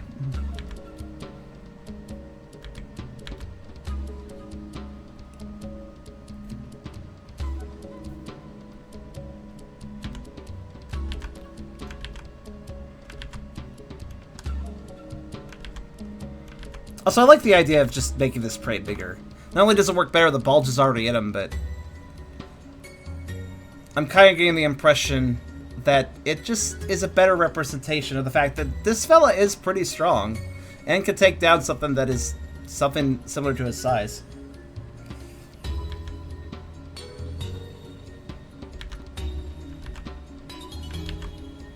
It's a better demonstration of his ability. So I feel like that's pretty good, I think.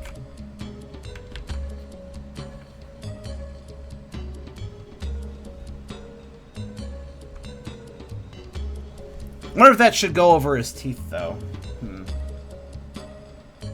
Possibly. Oh, you know what? Kind of.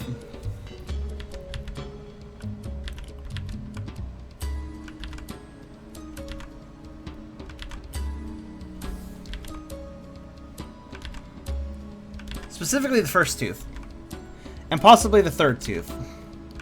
Think about the positioning. We're seeing 2 rows of teeth, actually. It may be a side view, but we're seeing 2 rows of teeth.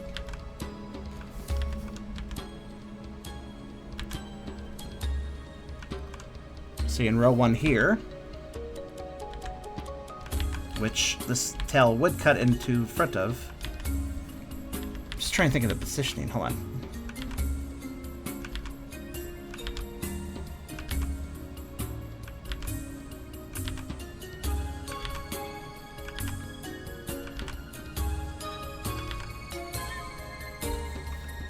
I need to rotate the picture. It occurred to me it would be easier for me to get the angle I'm looking for that way.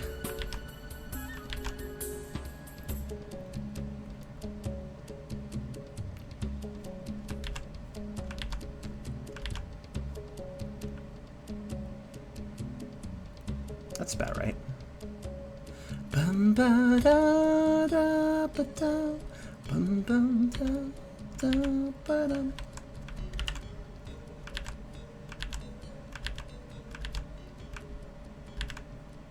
I remember I always had really grandiose ideas for this city. The ancients. If I ever got their ancient cities, one of their ancient cities drawn, that would be amazing to look at. Think of how a quadrupedal but exceptionally intelligent race of beasts like this would build a city. See, they have one up on dragons, actually, on that note. Or at least they did one day in the past. Because dragons, for all their power, for all their superiority and intelligence, dragons don't make cities, generally. If they do live in a group, it's usually a kind of a... Well, it's a cave, usually, of some sort. They don't make cities. But the Balukath did.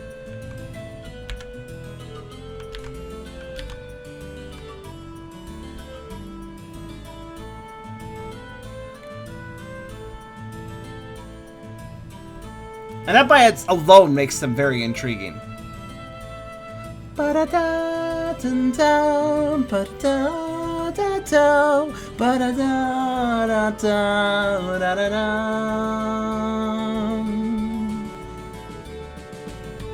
Balukath were patient. They, quadruped or not, they could still build. They could still dig and hew and construct. It was harder than, say, a bipedal race doing the same, but they had the strength to do it.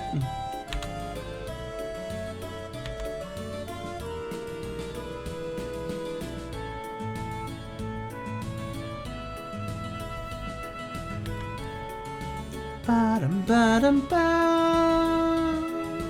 Ba-dum, ba-da-dum, da-dum, ba-da-da-da. Bum, ba-dum, ba-dum, ba-da-da-da-da. Ba-dum, da-dum, da-da-da. Ba-da-da-da-da, ba-da-da-da, da-da-da-da.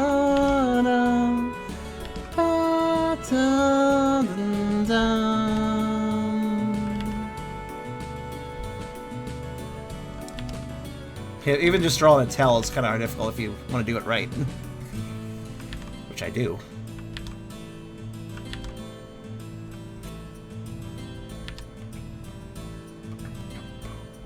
Ba-bum, ba-ba-dum-dum-dum-dum, ba-bum, da-ba-dum-bum-da-bum, ba-ba-da-da-bum, da-ba-da-da-ba-dum.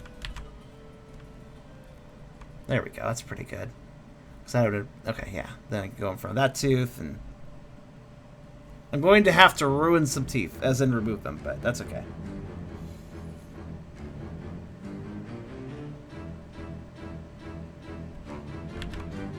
The problem with dragons is they have a level of superiority that can lead to folly, I suppose. Or in other words, they don't always want to put in the hard work required to build, to construct, to establish. They'd rather make somebody else do it. So, Balukath, they have a lot of the strength like a dragon, but they don't have the same ego. They're not egotistical creatures. I must remove the teeth because it's going to be hidden. Also, Tinlander, who he eats. I'm still trying to decide that. I will take suggestions. There's actually a different prey in his mouth before, but I actually changed it out because it didn't look that great, and this looks better. So, changing it out. That being said, I think I'm gonna mess with the tail line a bit more. Top tail line's great. Bottom tail line could use a little work, I think.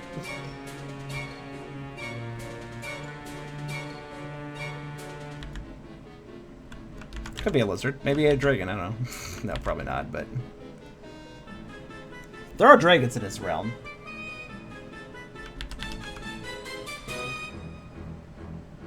Could turn the tail into a ratty tail. Giant rat? I mean, I'm not against the giant rat. It's not a terrible idea.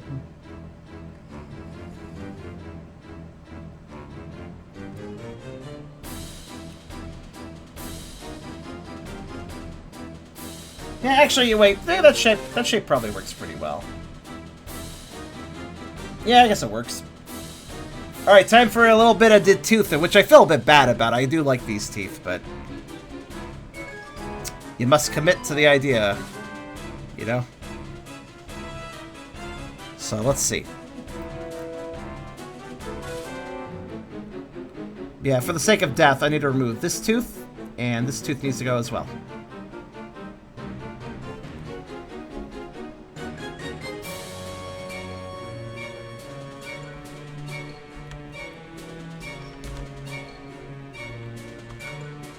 We still have a bit of a hint of the tooth line for that first tooth, though.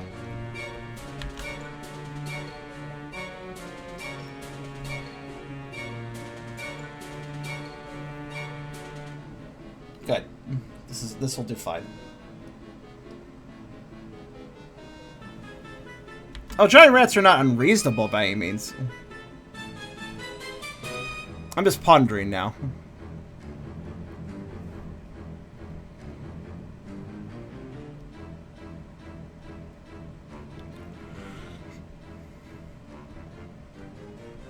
They'd have to be very big, because he's already very big. I like something that kind of represents his size a bit better, though, and doesn't confuse a viewer into thinking he's maybe smaller than he looks or something.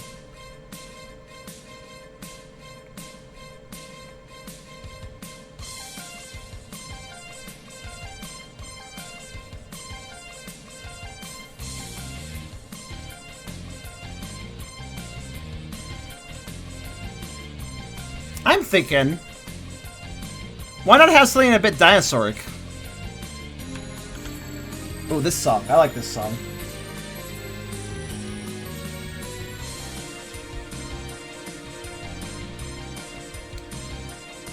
I'm thinking of something a bit dinosauric, because that would be pretty good. So, like, say we, oh, right. Wait, no, actually, what the hell is this layer? Oh, the dots. I'll just label it shine so I don't forget. There we go. Raptor T-Rex. Let me ask you this. First off, he has his own world. We aren't limited to... We aren't limited to real life like real creatures. He does not live on Earth. So, why don't we take something from real life dinosaur-like, but make it unique? What creatures, what dinosaurs had cool tail things? Besides spikes, because technically Baadan already has spikes, so it doesn't, seems a little redundant. So we take a real dinosaur. We take a trait that a real dinosaur tail might have, and then apply it to this dinosaur, and maybe change it up a bit. That's what I'm thinking.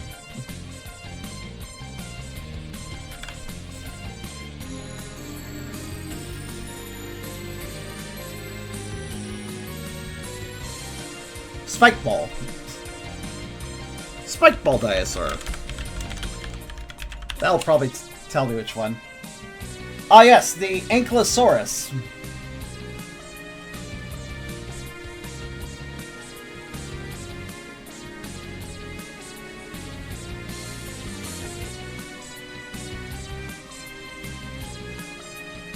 Actually, that gives me an idea. So, like a club. Okay.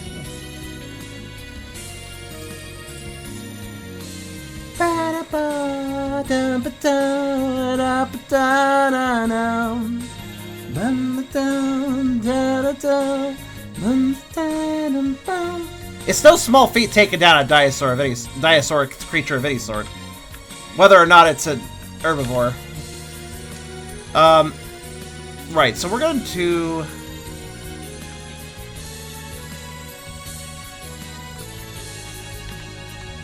I don't want to do just a rock on the end. I want to do... What do I want to do? I am considering creative ideas here. How could I improve this? Well, first off, I think I'll do a marking pattern, but second off, we do want to... So, something on the end of the tail and then a pattern. Let's see. If you're wondering what I'm doing, I'm just, like... seeing if any lines inspired an idea by just randomly doodling lines. Let's see. Granted, we could just have it be a big club thing. So there's no harm in that. I mean, there's harm in getting hit by it, but obviously Baadan didn't have that problem. I'm feeling kind of something like that. That kind of shape. Let's see.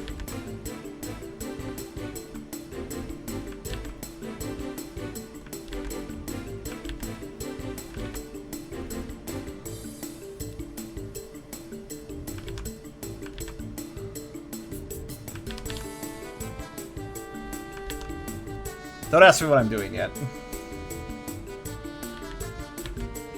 Tail Club would be enjoyable to ingest, yes. A little bump on the top, maybe. And then...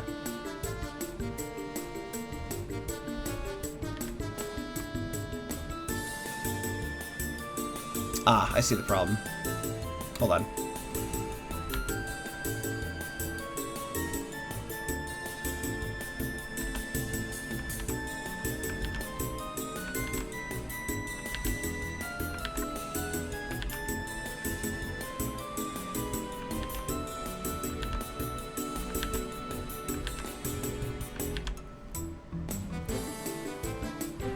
Try to make it proportional.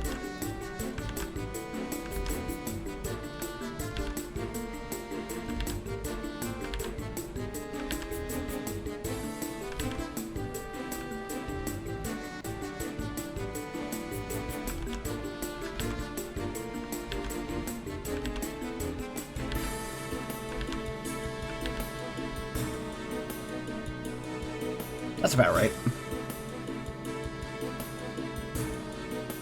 And then, I want to do say on the top.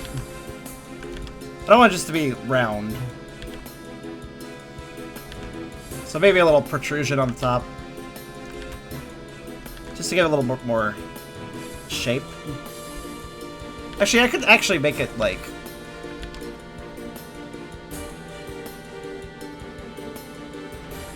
could do that.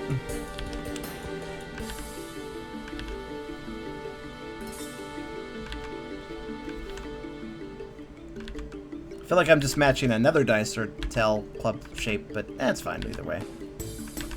Plus, I have some ideas.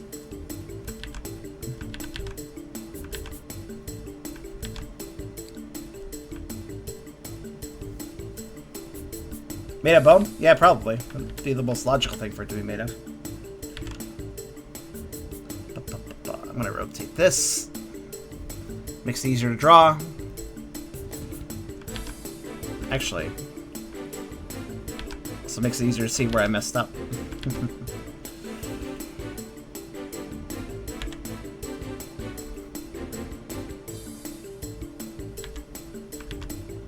Sometimes all you need is a new perspective on things, like a rotation.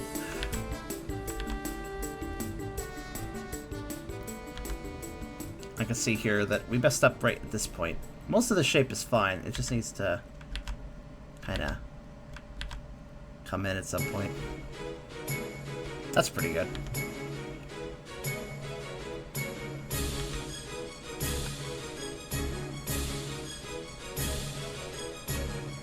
That seems acceptable.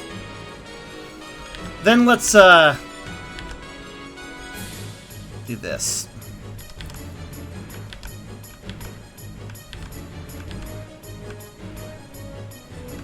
Down just a little bit. Then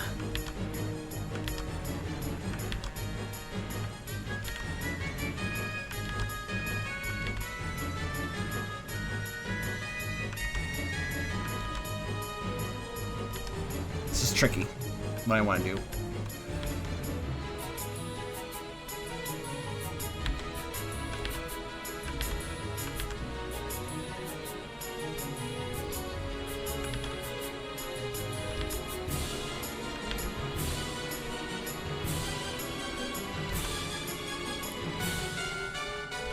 Basically, what I'm thinking is we add sort of a double layer to it. I'm kind of achieving it. Just give me a minute. I'm trying to create depth as well in the process.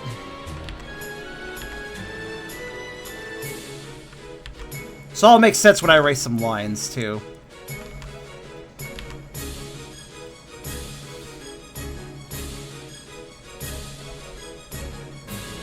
Maybe I should actually...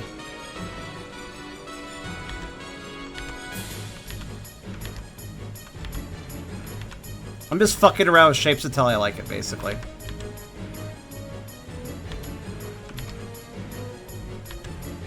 Yeah, I think I'm liking that.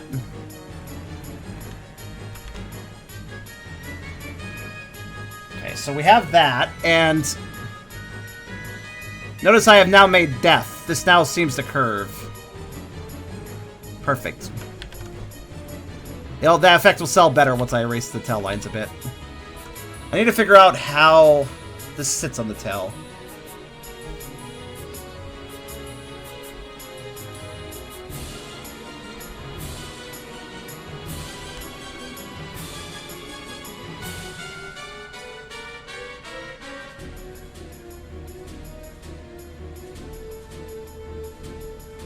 Could be as simple as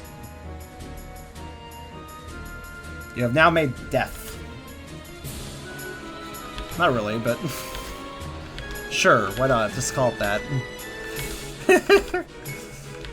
Yeah, if I just dial back the tail and fill this in.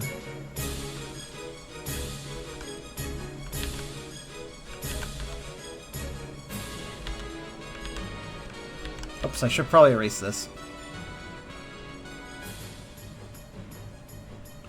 That arrow is not part of the design.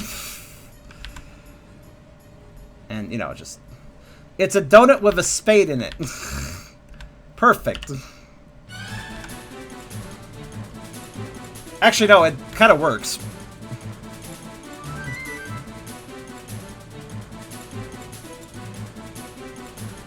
Gives you an idea where the tail end is.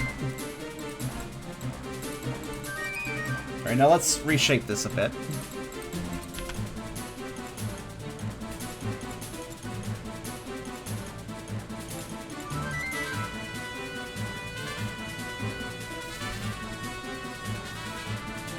And then I'm kind of digging that. Though actually, what it ends up looking like is that it's some sort of... It looks like it's some sort of creature that has like...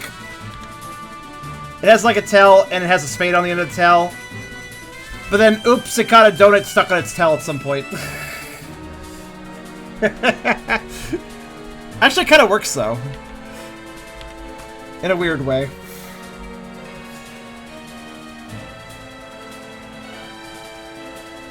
Now I just need to make it so the donut, quote-unquote, blends better into this. Maybe,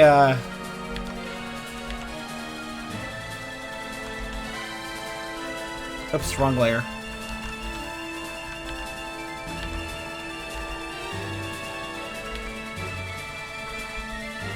Ooh, that's it.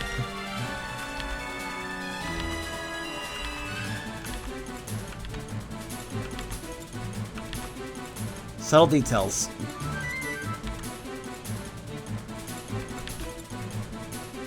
Wait, what? I'm still on the fucking tail layer? I said go off the tail layer. Oh, whatever. It's fine. It's just reverted back to the wrong layer. No big deal.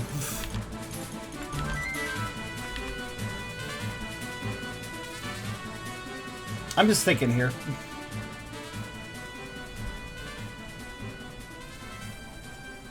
Donut idea, kind of neat. Just trying to think about how I can make it... Oh, actually, wait. Maybe that actually is fine. If I just... That looked dumb? I don't know. Let's see. One way to find out.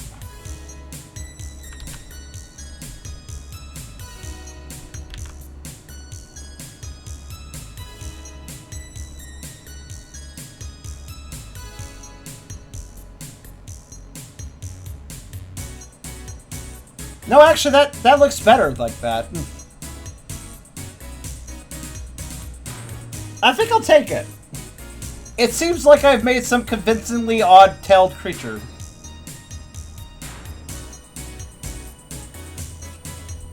The only thing I'm going to change... I basically have tricked everyone into thinking this drawing has death. So, it works. Let's see here, though. One thing I'd like to do... One thing that I think would be better is, remove this line. Go back to about here. And instead of going about there, I want to go about here. I think there should be a little bit more heft to that part of the tail. Starting about there.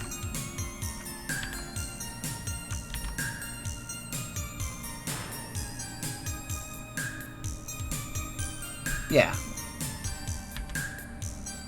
Just so it looks like it fits better on it, basically.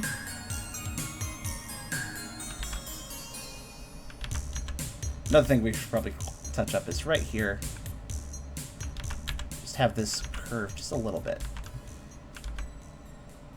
Or at least kind of there. Just a little less flat. It's very subtle, but... I get just a little bit of a curve in so it looks more dynamic. There. I think that'll do.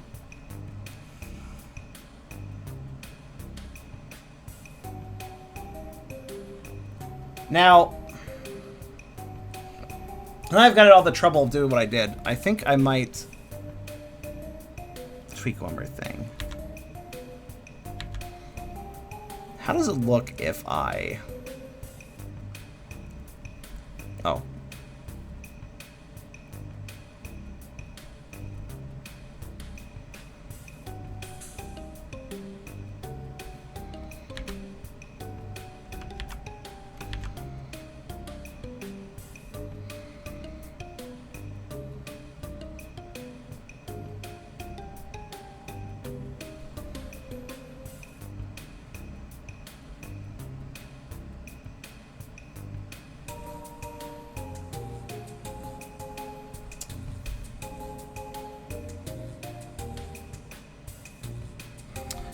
I'm gonna do a thing. It's gonna be a bit drastic, but I realize why I'm a little bothered by something. Just realized why.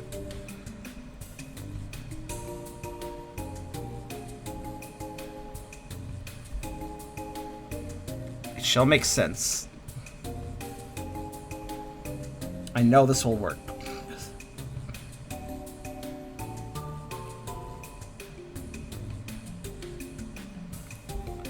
Hey, I'll just do a tail. That'll be a lot faster. I mean, it's faster to draw on some legs and feet and stuff, and also it's more big and nice looking. But I'll take this and just move it a little up, 'cause then everything will line up a hell of a lot better. I think. Yeah, that looks better already. Positioning. Positioning matters. I'm about to do a slight line cleanup, but minor detail. Basically, I just repositioned it so everything lined up better. And it does indeed look better that way, so.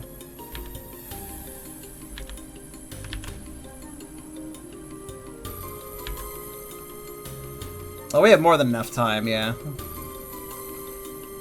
That being said, kind of wonder if maybe it would be better to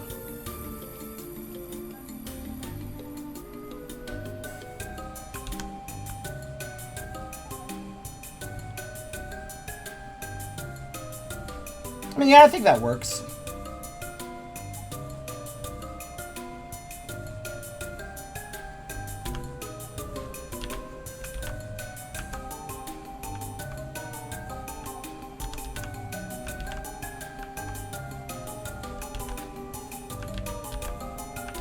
Lions for death.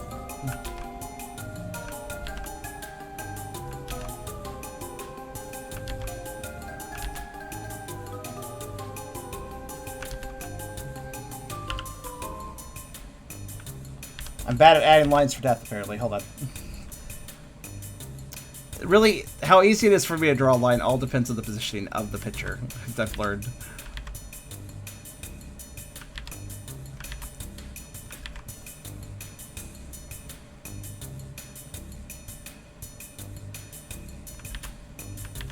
Also, I think I can more convincingly sell the idea that there is death to this object by giving a little bit of texture and doing a little curve here and there. Yeah. See, is that overselling it? I don't know. It's probably fine.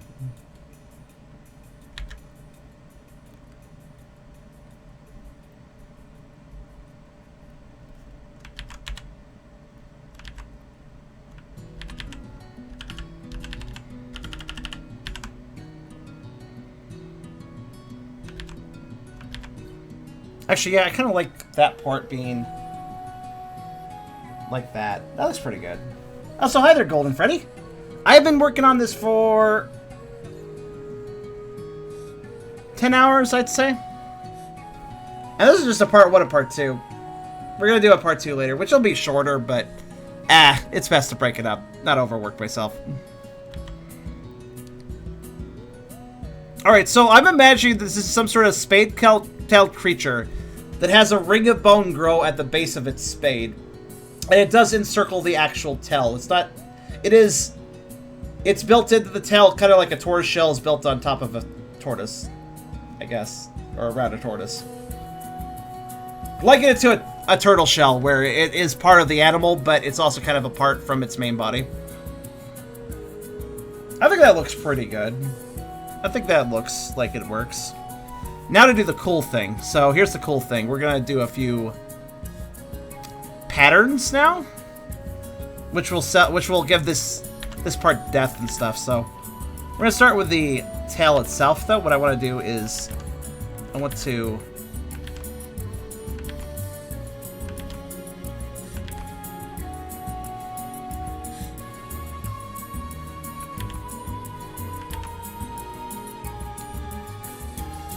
Yeah, that's what I would do.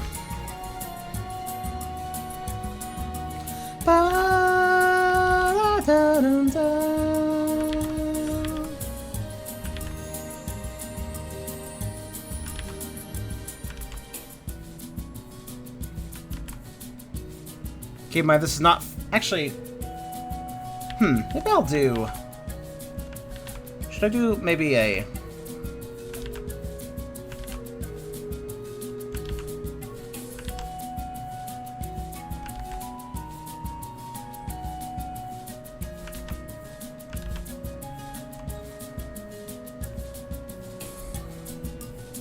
I'm experimenting with unusual patterns. One moment. This is a one-off cool little unique world creature, so I can do whatever I want with it, really.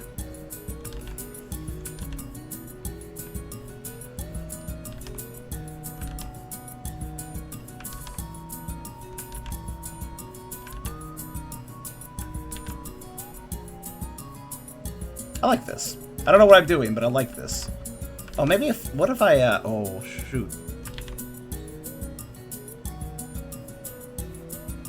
Oh, that's kind of cool. I like that. I don't know what the hell I'm doing. Doesn't matter. Not really.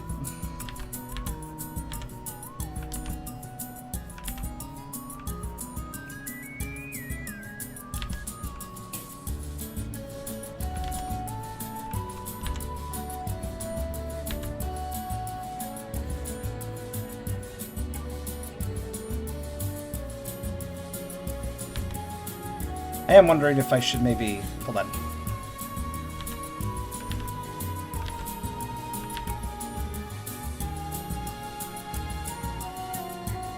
Yeah.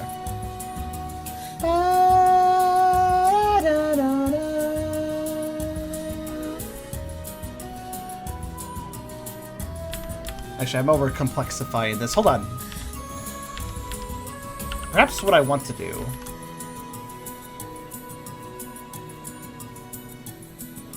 you know what? Screw it. I guess a rule of cool, right? Doesn't really matter if it looks perfect or not.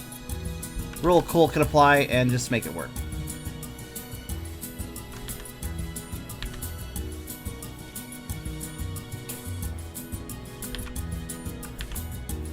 I'll repeat the pattern a bit up here. It'll be an infrequent pattern, I feel. But I will repeat it like here-ish.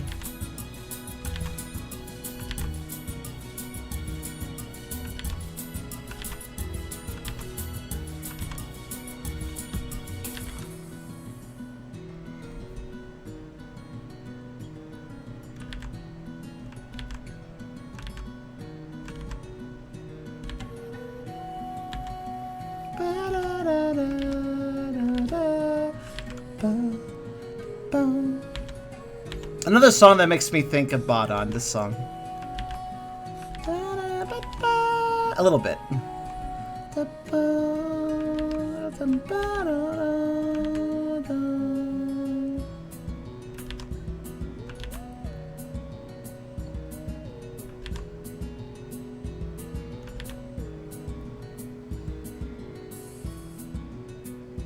Yeah, I'm not sure what the hell this pattern would be called, but I like it.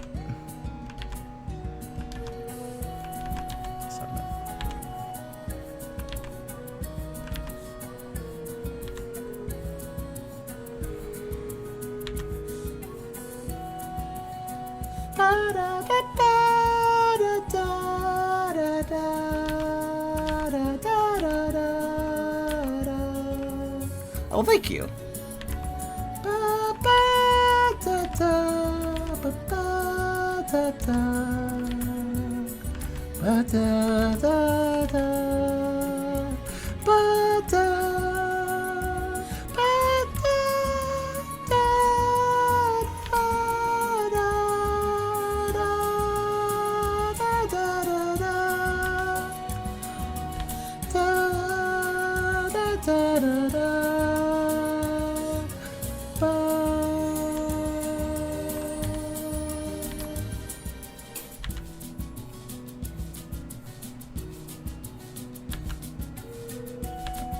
I can hit the high notes tonight. That makes me kind of happy.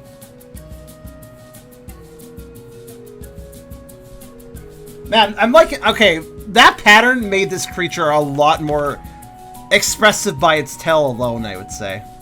That really helped enhance this creature's look. I'm digging it. Alright, so what do we want to do with the spade? Well, I have a pattern now. Let's try to use it. Oh, you know what? I have an idea. Like, I'm not going to copy the pattern that's on the main tail, but I'm going to use this as an idea. So here's what we're going to do for the main. It's on the cusp of being over-detailed, but considering how little the creature's being seen, I think it looks pretty good that way. Here's what we're going to do for this section, by the way.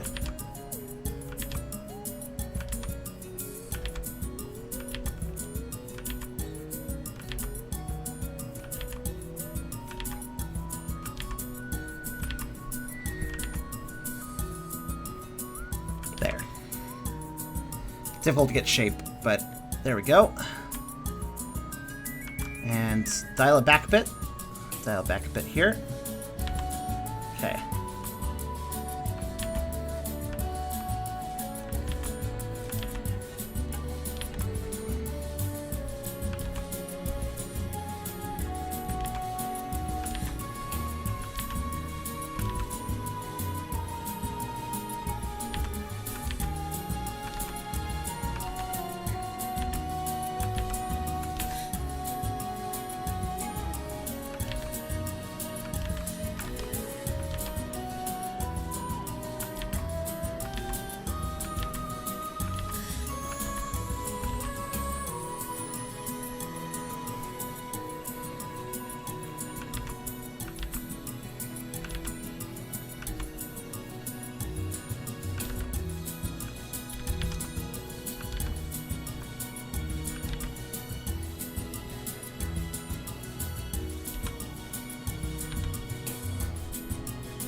That might be over-detailed.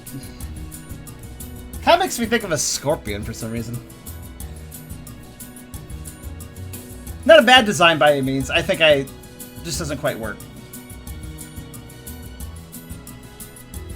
A little too much going on. I think I'll do...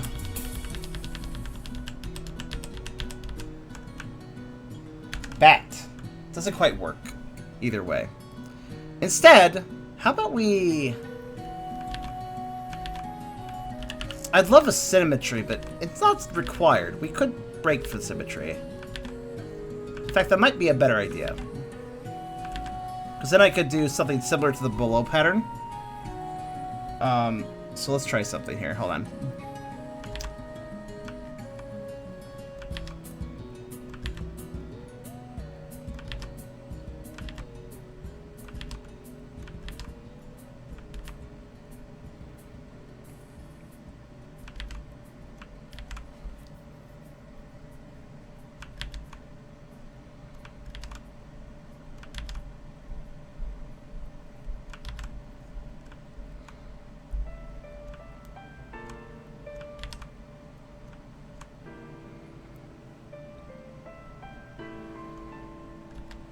That's pretty good, but let me see something.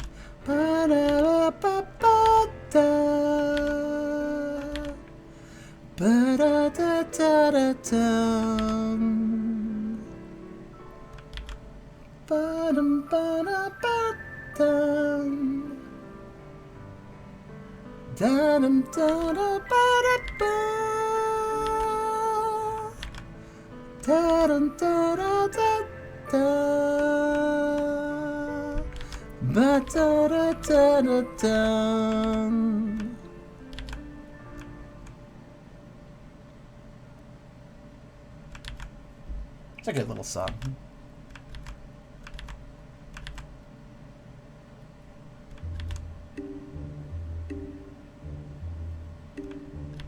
What would the reason be for them to evolve this pattern?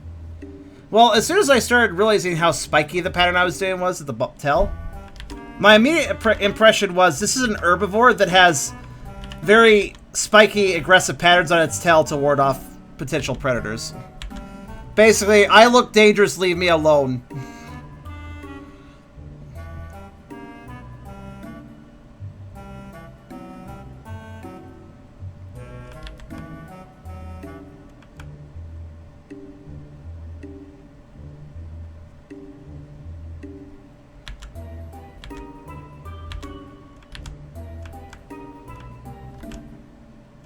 Yeah. And then if that doesn't work, they got the club tail. There's also in oh wait, hold on. I'm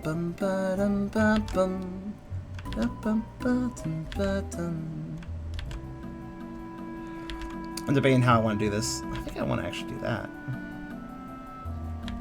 Okay. Actually, yeah, that could work. And then just like curve it around. Almost fire-like then. That's fine by me though. I'm no stranger to tail flames. So.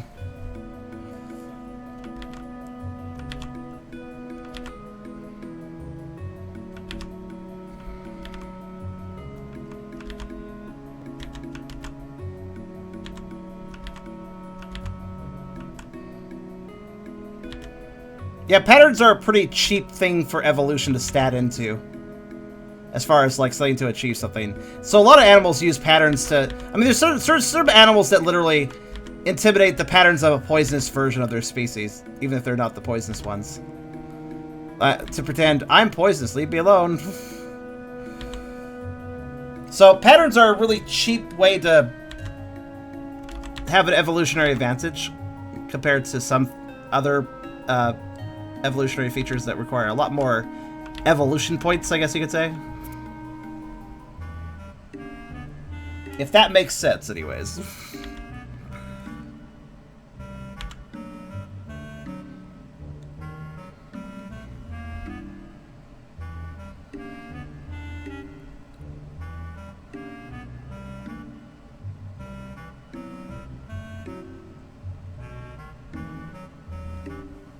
So, Trevor's watching. Well, of course, it's a good show. And he actually makes a good point. His silly gamified language always makes sense as well. Because, yeah, there is actually such a thing as kind of an evolution point system, you know? Like, there's only so much one animal could technically, quote-unquote, stat into before they run out of points. Because evolution is energy intensive, so... And developing a creature becomes more and more difficult and time-consuming. Thus require a longer gestation period and more danger towards the offspring. You know, more... That means, you know, if it takes a long time to produce an offspring because there's so many features to put on it, the offspring dying or something would be much more crushing of a blow to the species as a whole. Because it took a lot of energy to make that creature, you know? Also, I think I'll just leave it like that. I was debating adding another bit, but...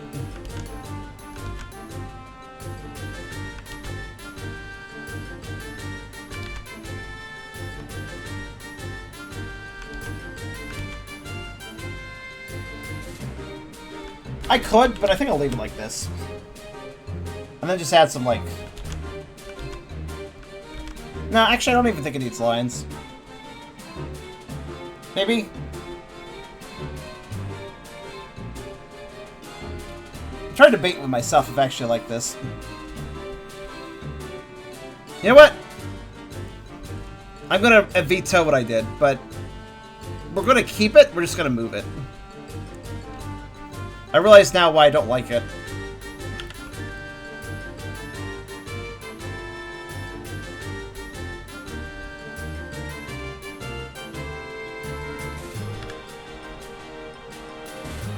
Having it come out the bottom was a bad idea because it confuses a detail that I had complimented myself on earlier on making.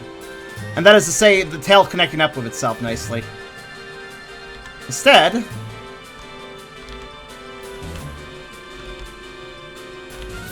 just leave the pattern in the middle. Don't worry too much about...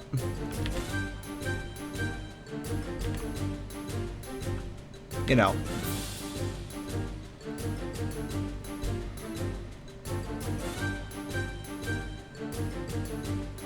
Yeah, like that.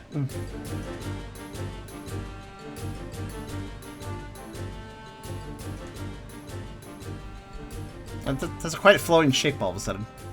Huh. Maybe I should just go with that. Hold on.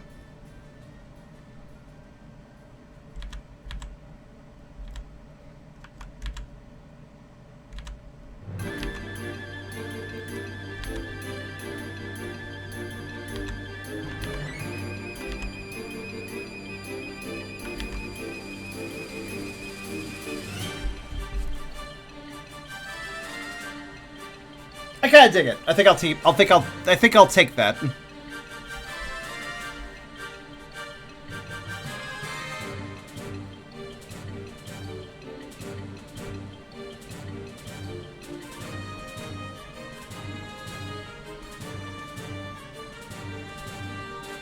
Though. Oh wait, no, that would make more sense if I. Okay, scratch that. I have a new idea.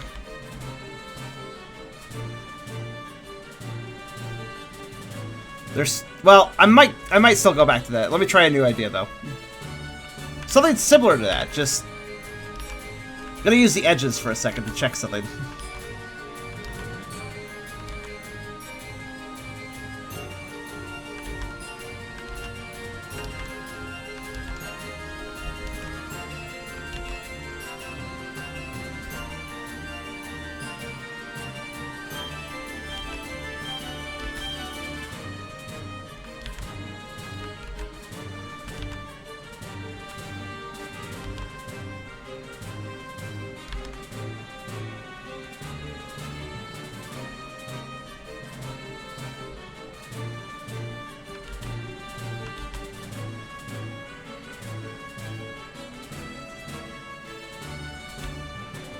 Right. Sorry, I'm trying to think about how I wanted to do it.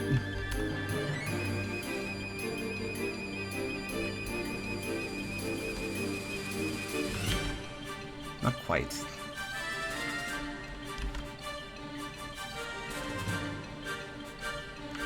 Ah, damn. Tried to follow the idea of this, but do it differently. Except for that's kind of trickier than it seems.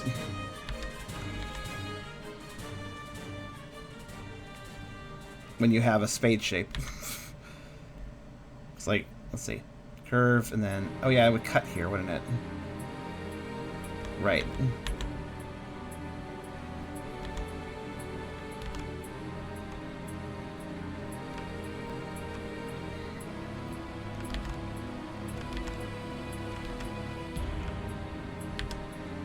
You know what?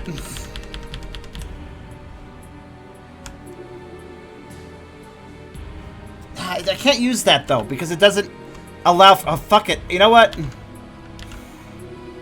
getting a little tired of working on this this particular detail. I just want a nice pattern that flows around the tail. So what I'm gonna do, I'll keep it a little simple. Not bad, just simple. Flanges.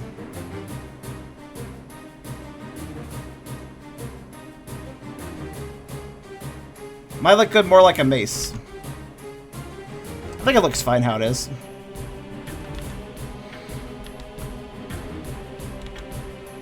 Personally.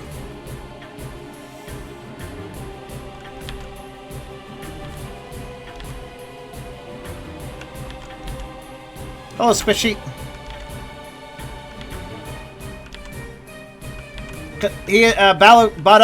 Baadan the Balukath is consuming some random dinosaur I'm making up on the fly.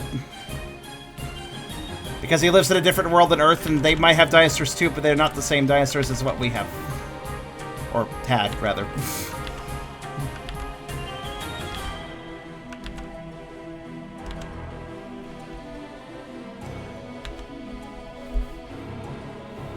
Motherfuck, why is it so hard to get a curve going? Second. There, finally. Jeez. So now the line's bad. Great. Director Pumpkin! Thank you for following. That's an interesting name. He's a director, but he's also a pumpkin. He makes great movies, but he's also a pumpkin.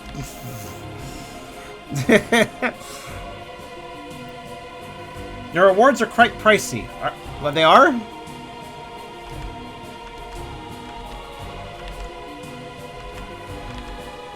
Oh, yeah, well, people build up the points pretty quick.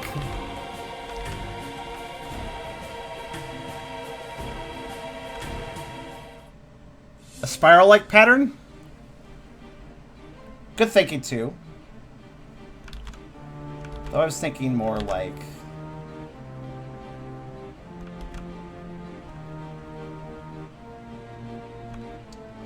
Nah, I'm feeling what I'm doing. This is good. This gives me vibes of good. Like, I don't know. It's late.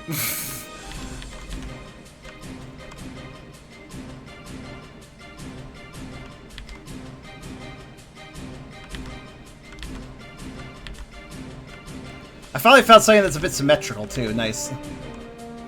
Symmetrical, but also implies it wraps in some way. Yeah, that'll do. Or is it too busy?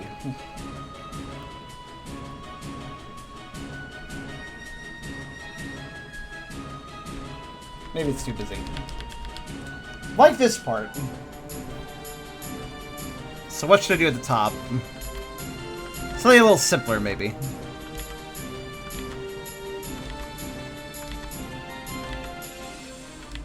If I just, like...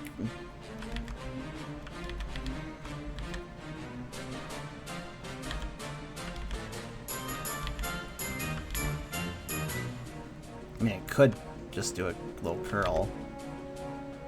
Do that. But again, too busy! God, why is it so hard? I honestly like it a bit plain. Well, what do you mean by a bit plainer?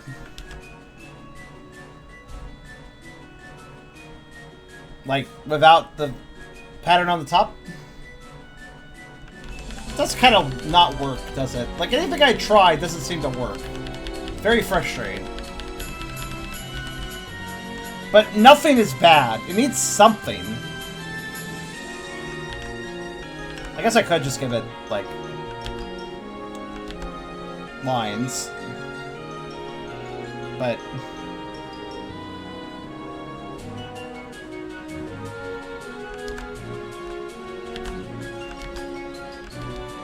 I don't know.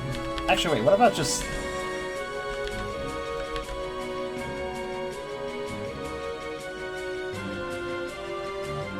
Actually, yeah, that might work.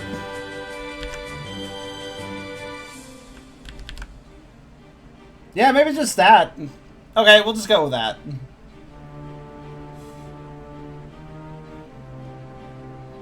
It's not much, but I guess it adds enough detail.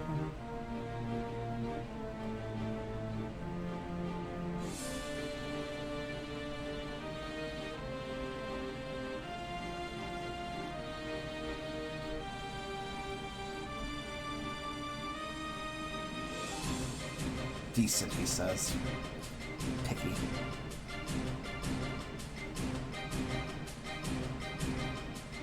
Making it look like a spade works well enough since it already looks like a spade. Alright, back to coloring. Oh god, I have to figure out its colors now.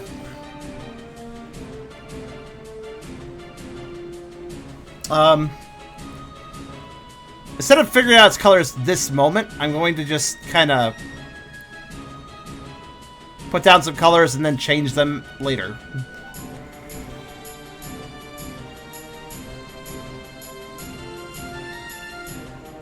Wait. Ah, bugger. One moment. Merge, copy. That's better. Sorry, it just kind of occurred to me the lines were too shallow or too not bright. With one more color layer, with an extra line layer, that works fine. There we go. Now they're dark enough to match the picture-ish. I think they match up well enough. Alright, so...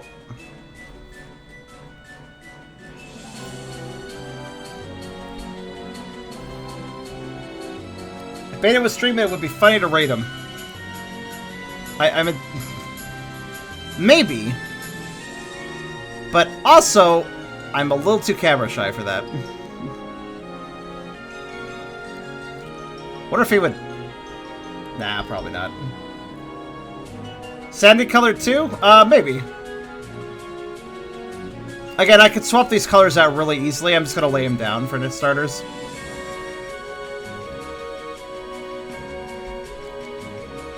Sandy. Well, I don't want to copy Baadan's colors, but maybe something a bit more dirt colored then, perhaps. Because Baadan is most certainly not dirt-colored. But what about the markings?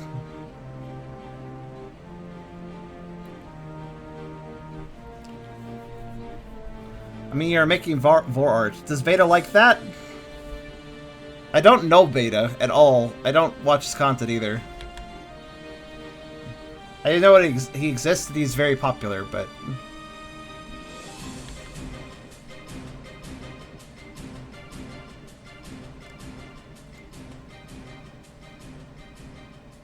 Vore is a meme on his channel. What kind of meme, though? Like the... I assume he doesn't hate it. He just makes fun of it, probably, or something. For fun? Or something? I don't know. I have no idea what his interests are.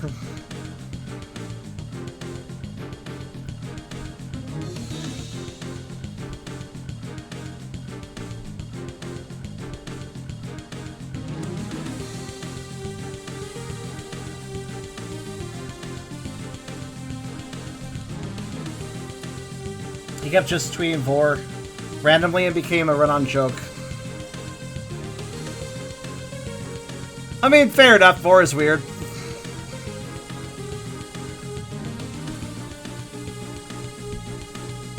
I mean, I joke about Vore too, it's just, I don't make a meme out of it. I make a... Vore is really weird, but also I like it, and let's hang out and talk about it. Kind of attitude. I mean, I did kind of internally roll my eyes when you guys started talking about how it's a meme. Because, I mean, some of you probably are aware of what I think of memes at this point.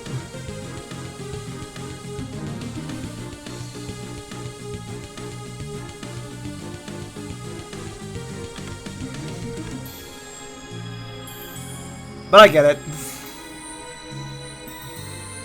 I probably have memes of my own with my channel, don't I?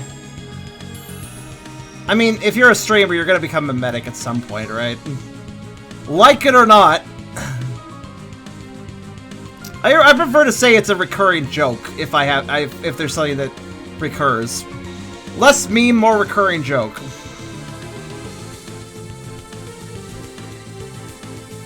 Two is a meme. Oh god. I guess it is. Fuck.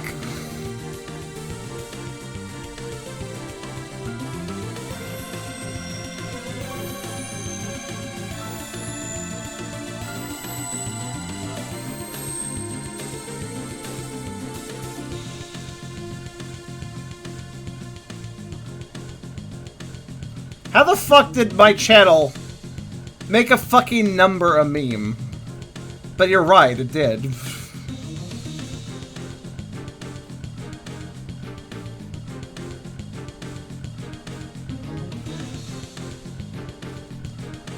It's not even like 69 or anything, it's just 2. It's not a her number, it's just 2.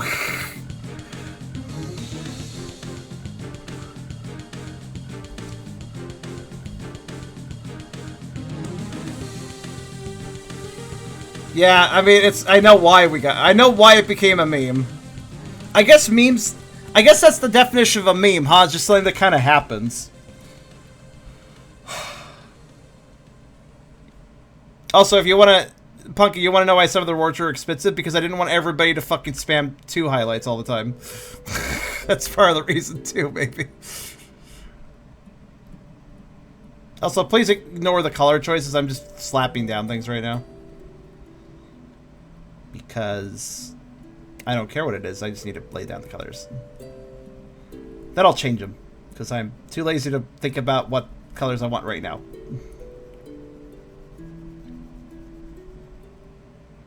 Short, simple, sweet makes a good meme.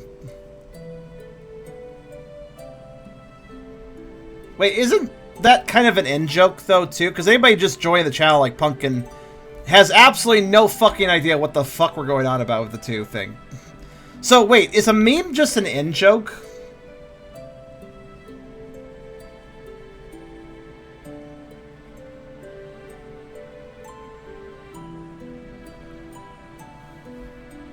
I feel like the word meme was invented by the kiddos at some point, but actually I knew the word back in the day before those kiddos made this up, and it just meant something different back in the day, you know?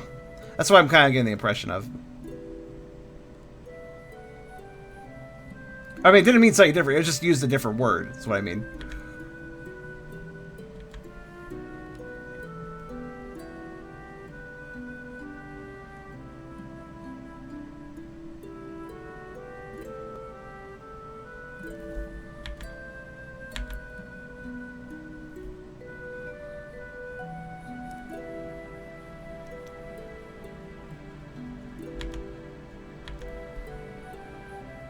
Remember the S thing everybody did in school?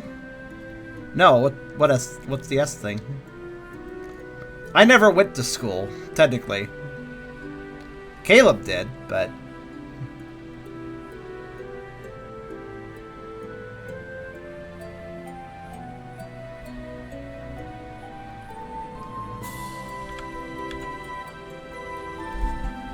Swag S? Kind of sounds slightly familiar. Now I feel uneducated. I'm the one that hasn't gone to school, Blake.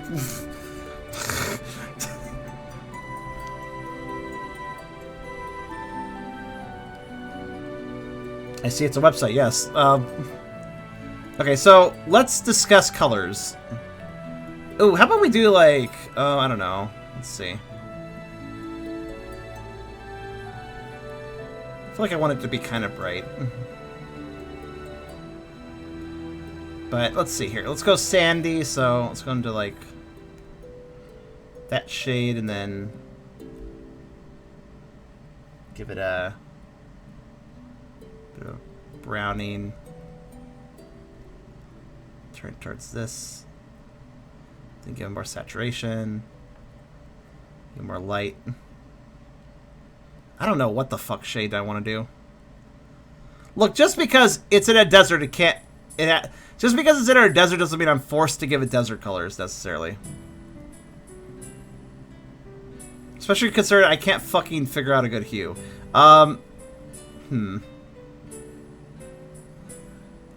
Here's a really nice song that you can play on the piano, even if you completely suck at that. This song has a very simple progression that anyone can follow, even if they're not skilled. Try it sometime on your own and you'll see it's actually quite a nice song to play on the piano. I'm not kidding, by the way. This song is actually really easy to play on piano. Its chord progression is a great thing to learn off of.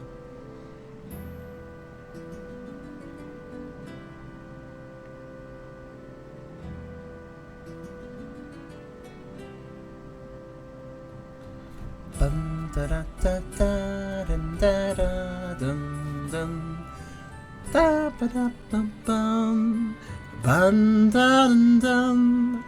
Bum ba dum bum bum. I'm playing with the colors still. I'm trying to think here.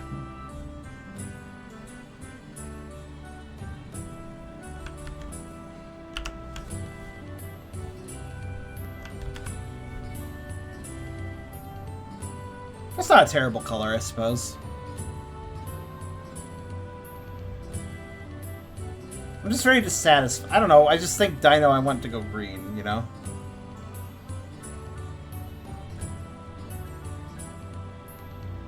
Well, let's do that and see what I can do with the other. Okay, first off, markings.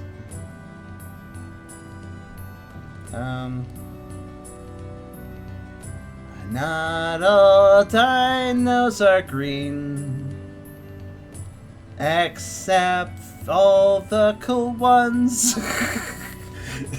Just a point I'd like to make. Or do you not like T-Rexes? Kyrio's blue. True. Actually, I wouldn't mind going blue. It'd be a good compliment to Baadan's colors. Can we go blue?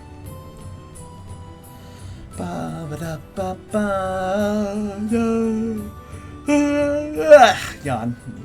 Let's see. Maybe blue, lower the saturation a bunch.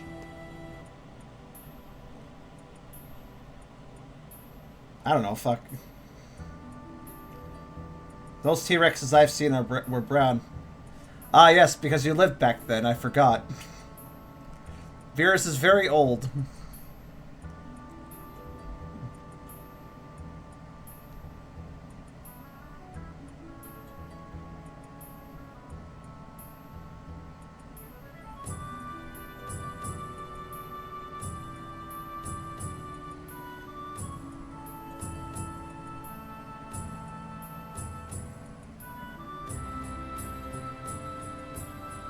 By the way, I'm not getting help here.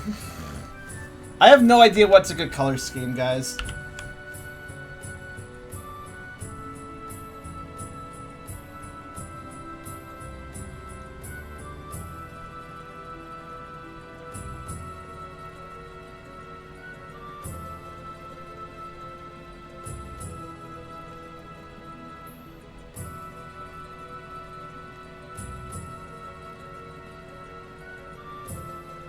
Hike.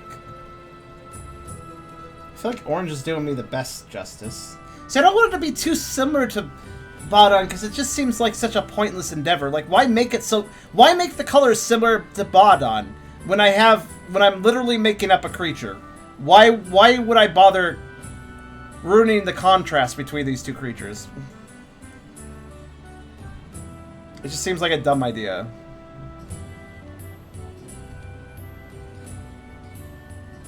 Because it makes sense.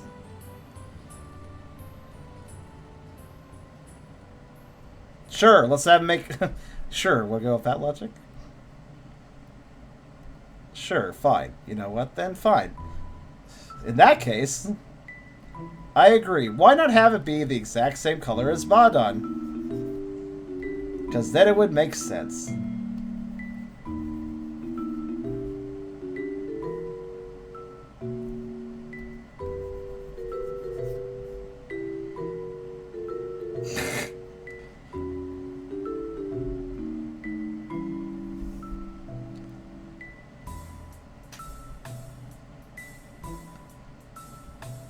Actually, I did that partially to be sarcastic, but also because I had a thought. If I do that and then just off of that, I might be able to do something with that. Banana?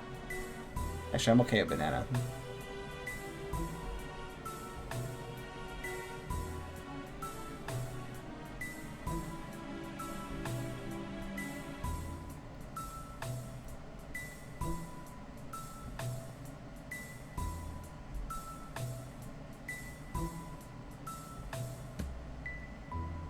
But that might be okay.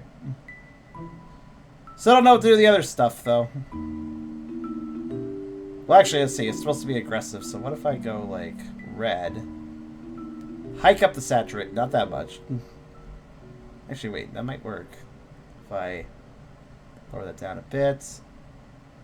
Raise it up a bit. Nah, I don't like it. Blends too much of him. I don't like this banana, though. Maybe I should dull it a bit, and then it would be probably fine.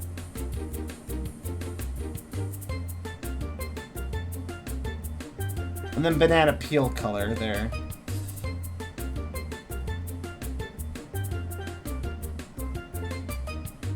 Dull it.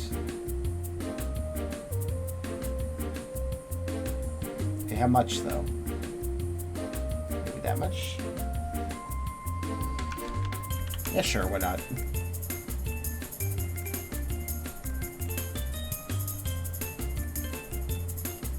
I hate designing a creature. I hate designing colors for creatures. Just kind of, Then he's banana. Right,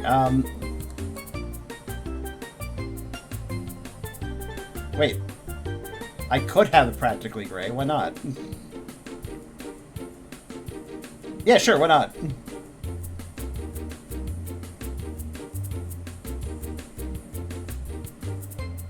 Maybe a little more saturation, but... Not much. I don't think it needs much.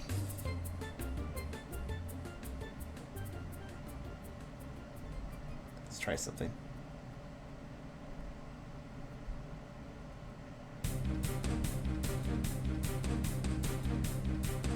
Boom.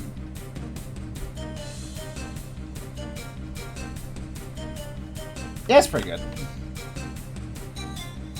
You sass... There, it's not Baadan colored, but still sandy because yellow is the only color Beerus accepts for any desert-dwelling creature.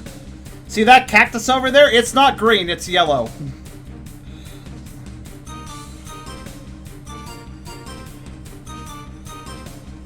See that scorpion over there? It's... No, it's not red, it's yellow. Or maybe brown. You think black would work well for what? You see that vulture in the desert? It's yellow. It's brown. What white? What are you talking about? No. Also, speaking of what are you talking about? What are you referring to, Mr. Blink, my friend? What should be black right here amongst the colors of all three that we have? Black would work well on what? Oh, just black in general? If I were to give anything here a black tone, I guess the mace portion? Boom. I suppose.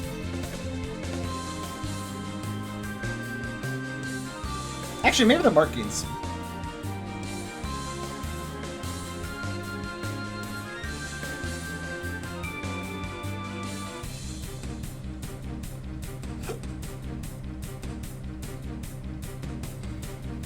I don't know.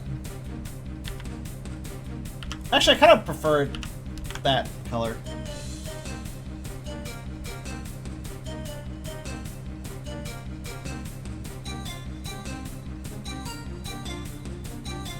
Color is technically an illusion, in a way. That's actually an accurate statement.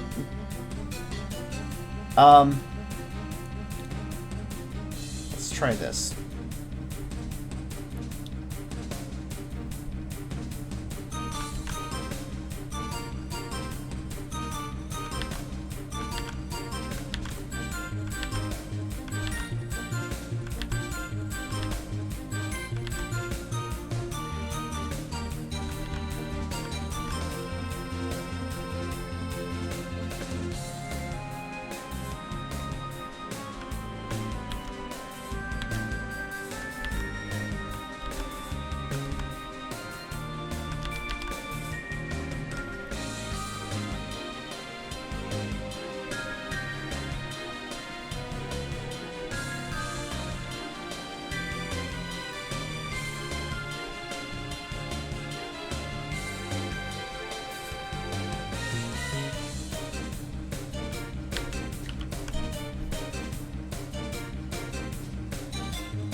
Actually, wait, reverse that. I set upon a good idea, but I did it wrong.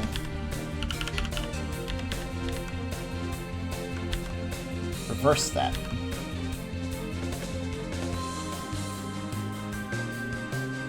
Yes. I two-toned it. I don't know why that works, but it does. It adds some detail. I'll take it. I don't like select the... I'm tired. Holy shit. Okay.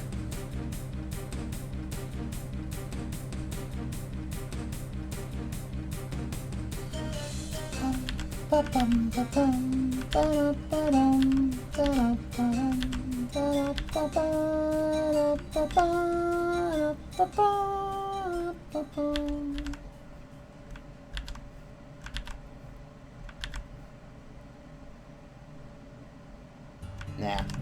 Put it down the middle.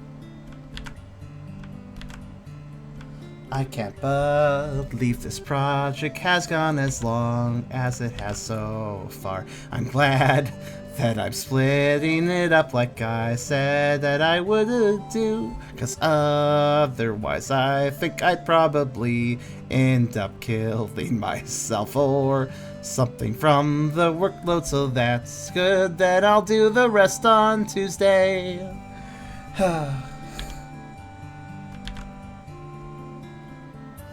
Okay.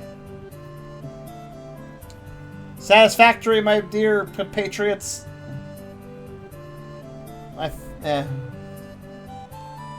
Why am I asking you? I made this creature up myself. Whatever.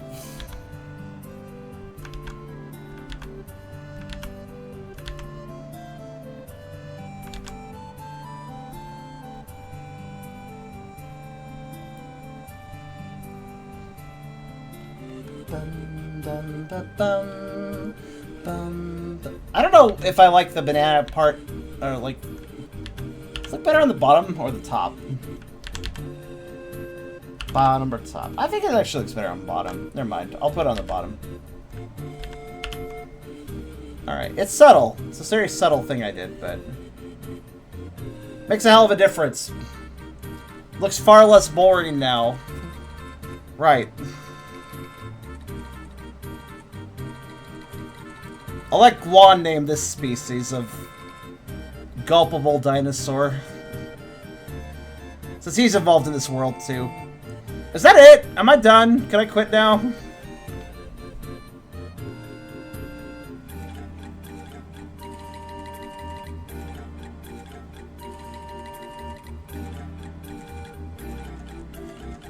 Did I forget anything before? Like, we're gonna save shading and background for Tuesday.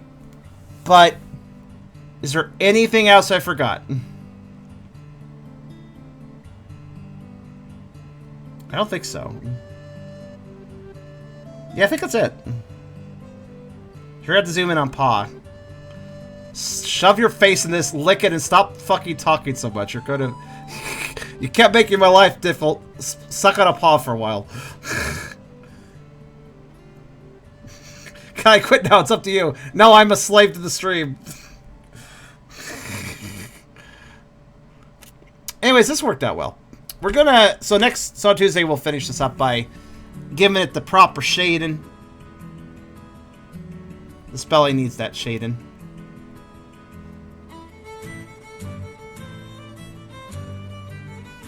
I think I did a pretty good job, though. Oh, wait, no, there is something I forgot. I realized it. There was something amiss, but I couldn't remember what it was. There was indeed one more thing. I knew I forgot something. See, the tongue's not the only bit that gets special treatment.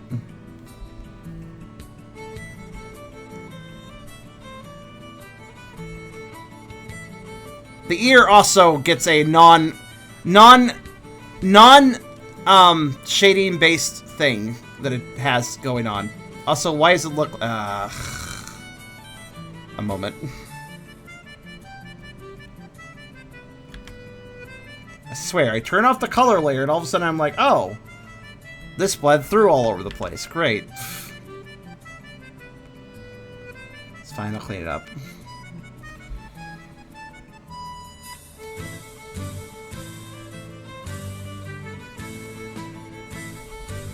The ears in particular are kind of affected by this.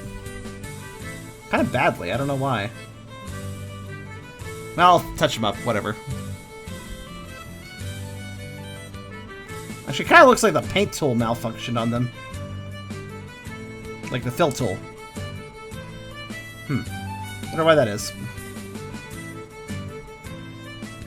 There, that's better. Also, please note that I made his tongue amazing. Still happy about how that worked out. Oh, I thought you did the ear gradient. So the ear gradient is actually not a shading thing. It is actually a color-based thing, or it's supposed to be anyways. So let's... No. Let's do that there. I mean, it could be a shading-based thing too, technically, but... I'll do it now, and if I decide I want to add shading to it later, then I will.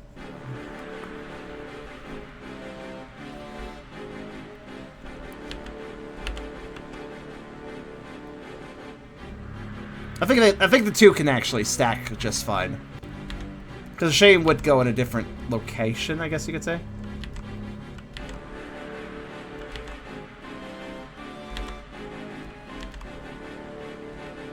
There we go. This is a simpler gradient than the tongue, though.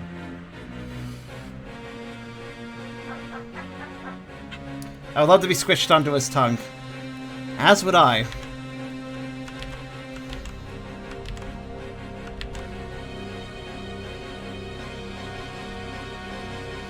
An enviable fate, for sure.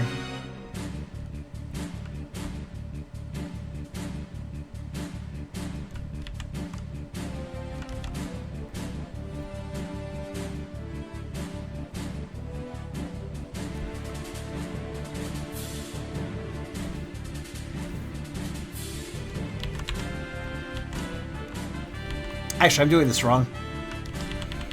Derp. That's right. The trick is to give it a harsh line. Like this. And then adjust it. I almost forgot.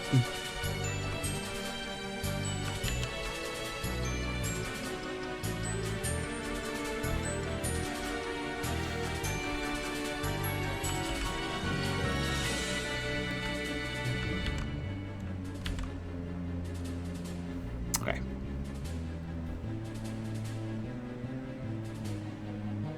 Like this.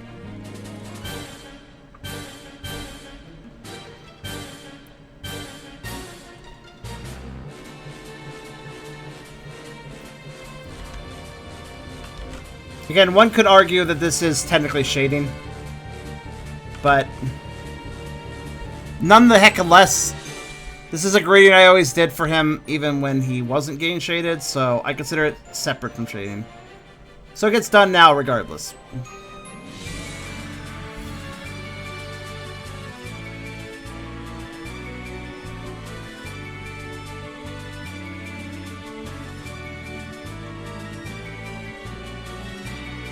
Per rules of engagement. There we go. That's pretty good. That's nice. Okay. Good Boy is currently done until part 2 later.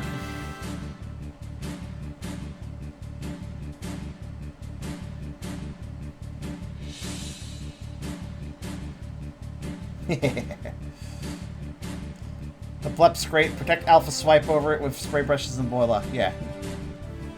Or something like that. I just do clipping groups. I don't know what this Alpha stuff you're talking about is exactly, but... Also, he has lovely blind eyes. I really love... I did it. I did make him look both blind and lively at the same time. That was hard. But I did it.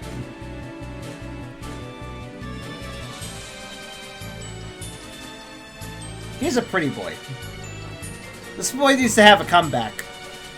I might be working on quote-unquote new art of him right now, but this picture is actually this sketch is actually really old. Baadan has not had art in a long time. I think that needs to be changed again. He's a good boy. Alright, well there we go then. I suppose that will be our conclusion for tonight. Never mind, today. It's 8 a.m. I can't say tonight anymore. But, all the same, this is definitely my outro point. This was fun. Long project. Definitely a long project, but this was a lot of fun. We'll get back to this on Tuesday and finish it up then for part 2. So, catch me then for that.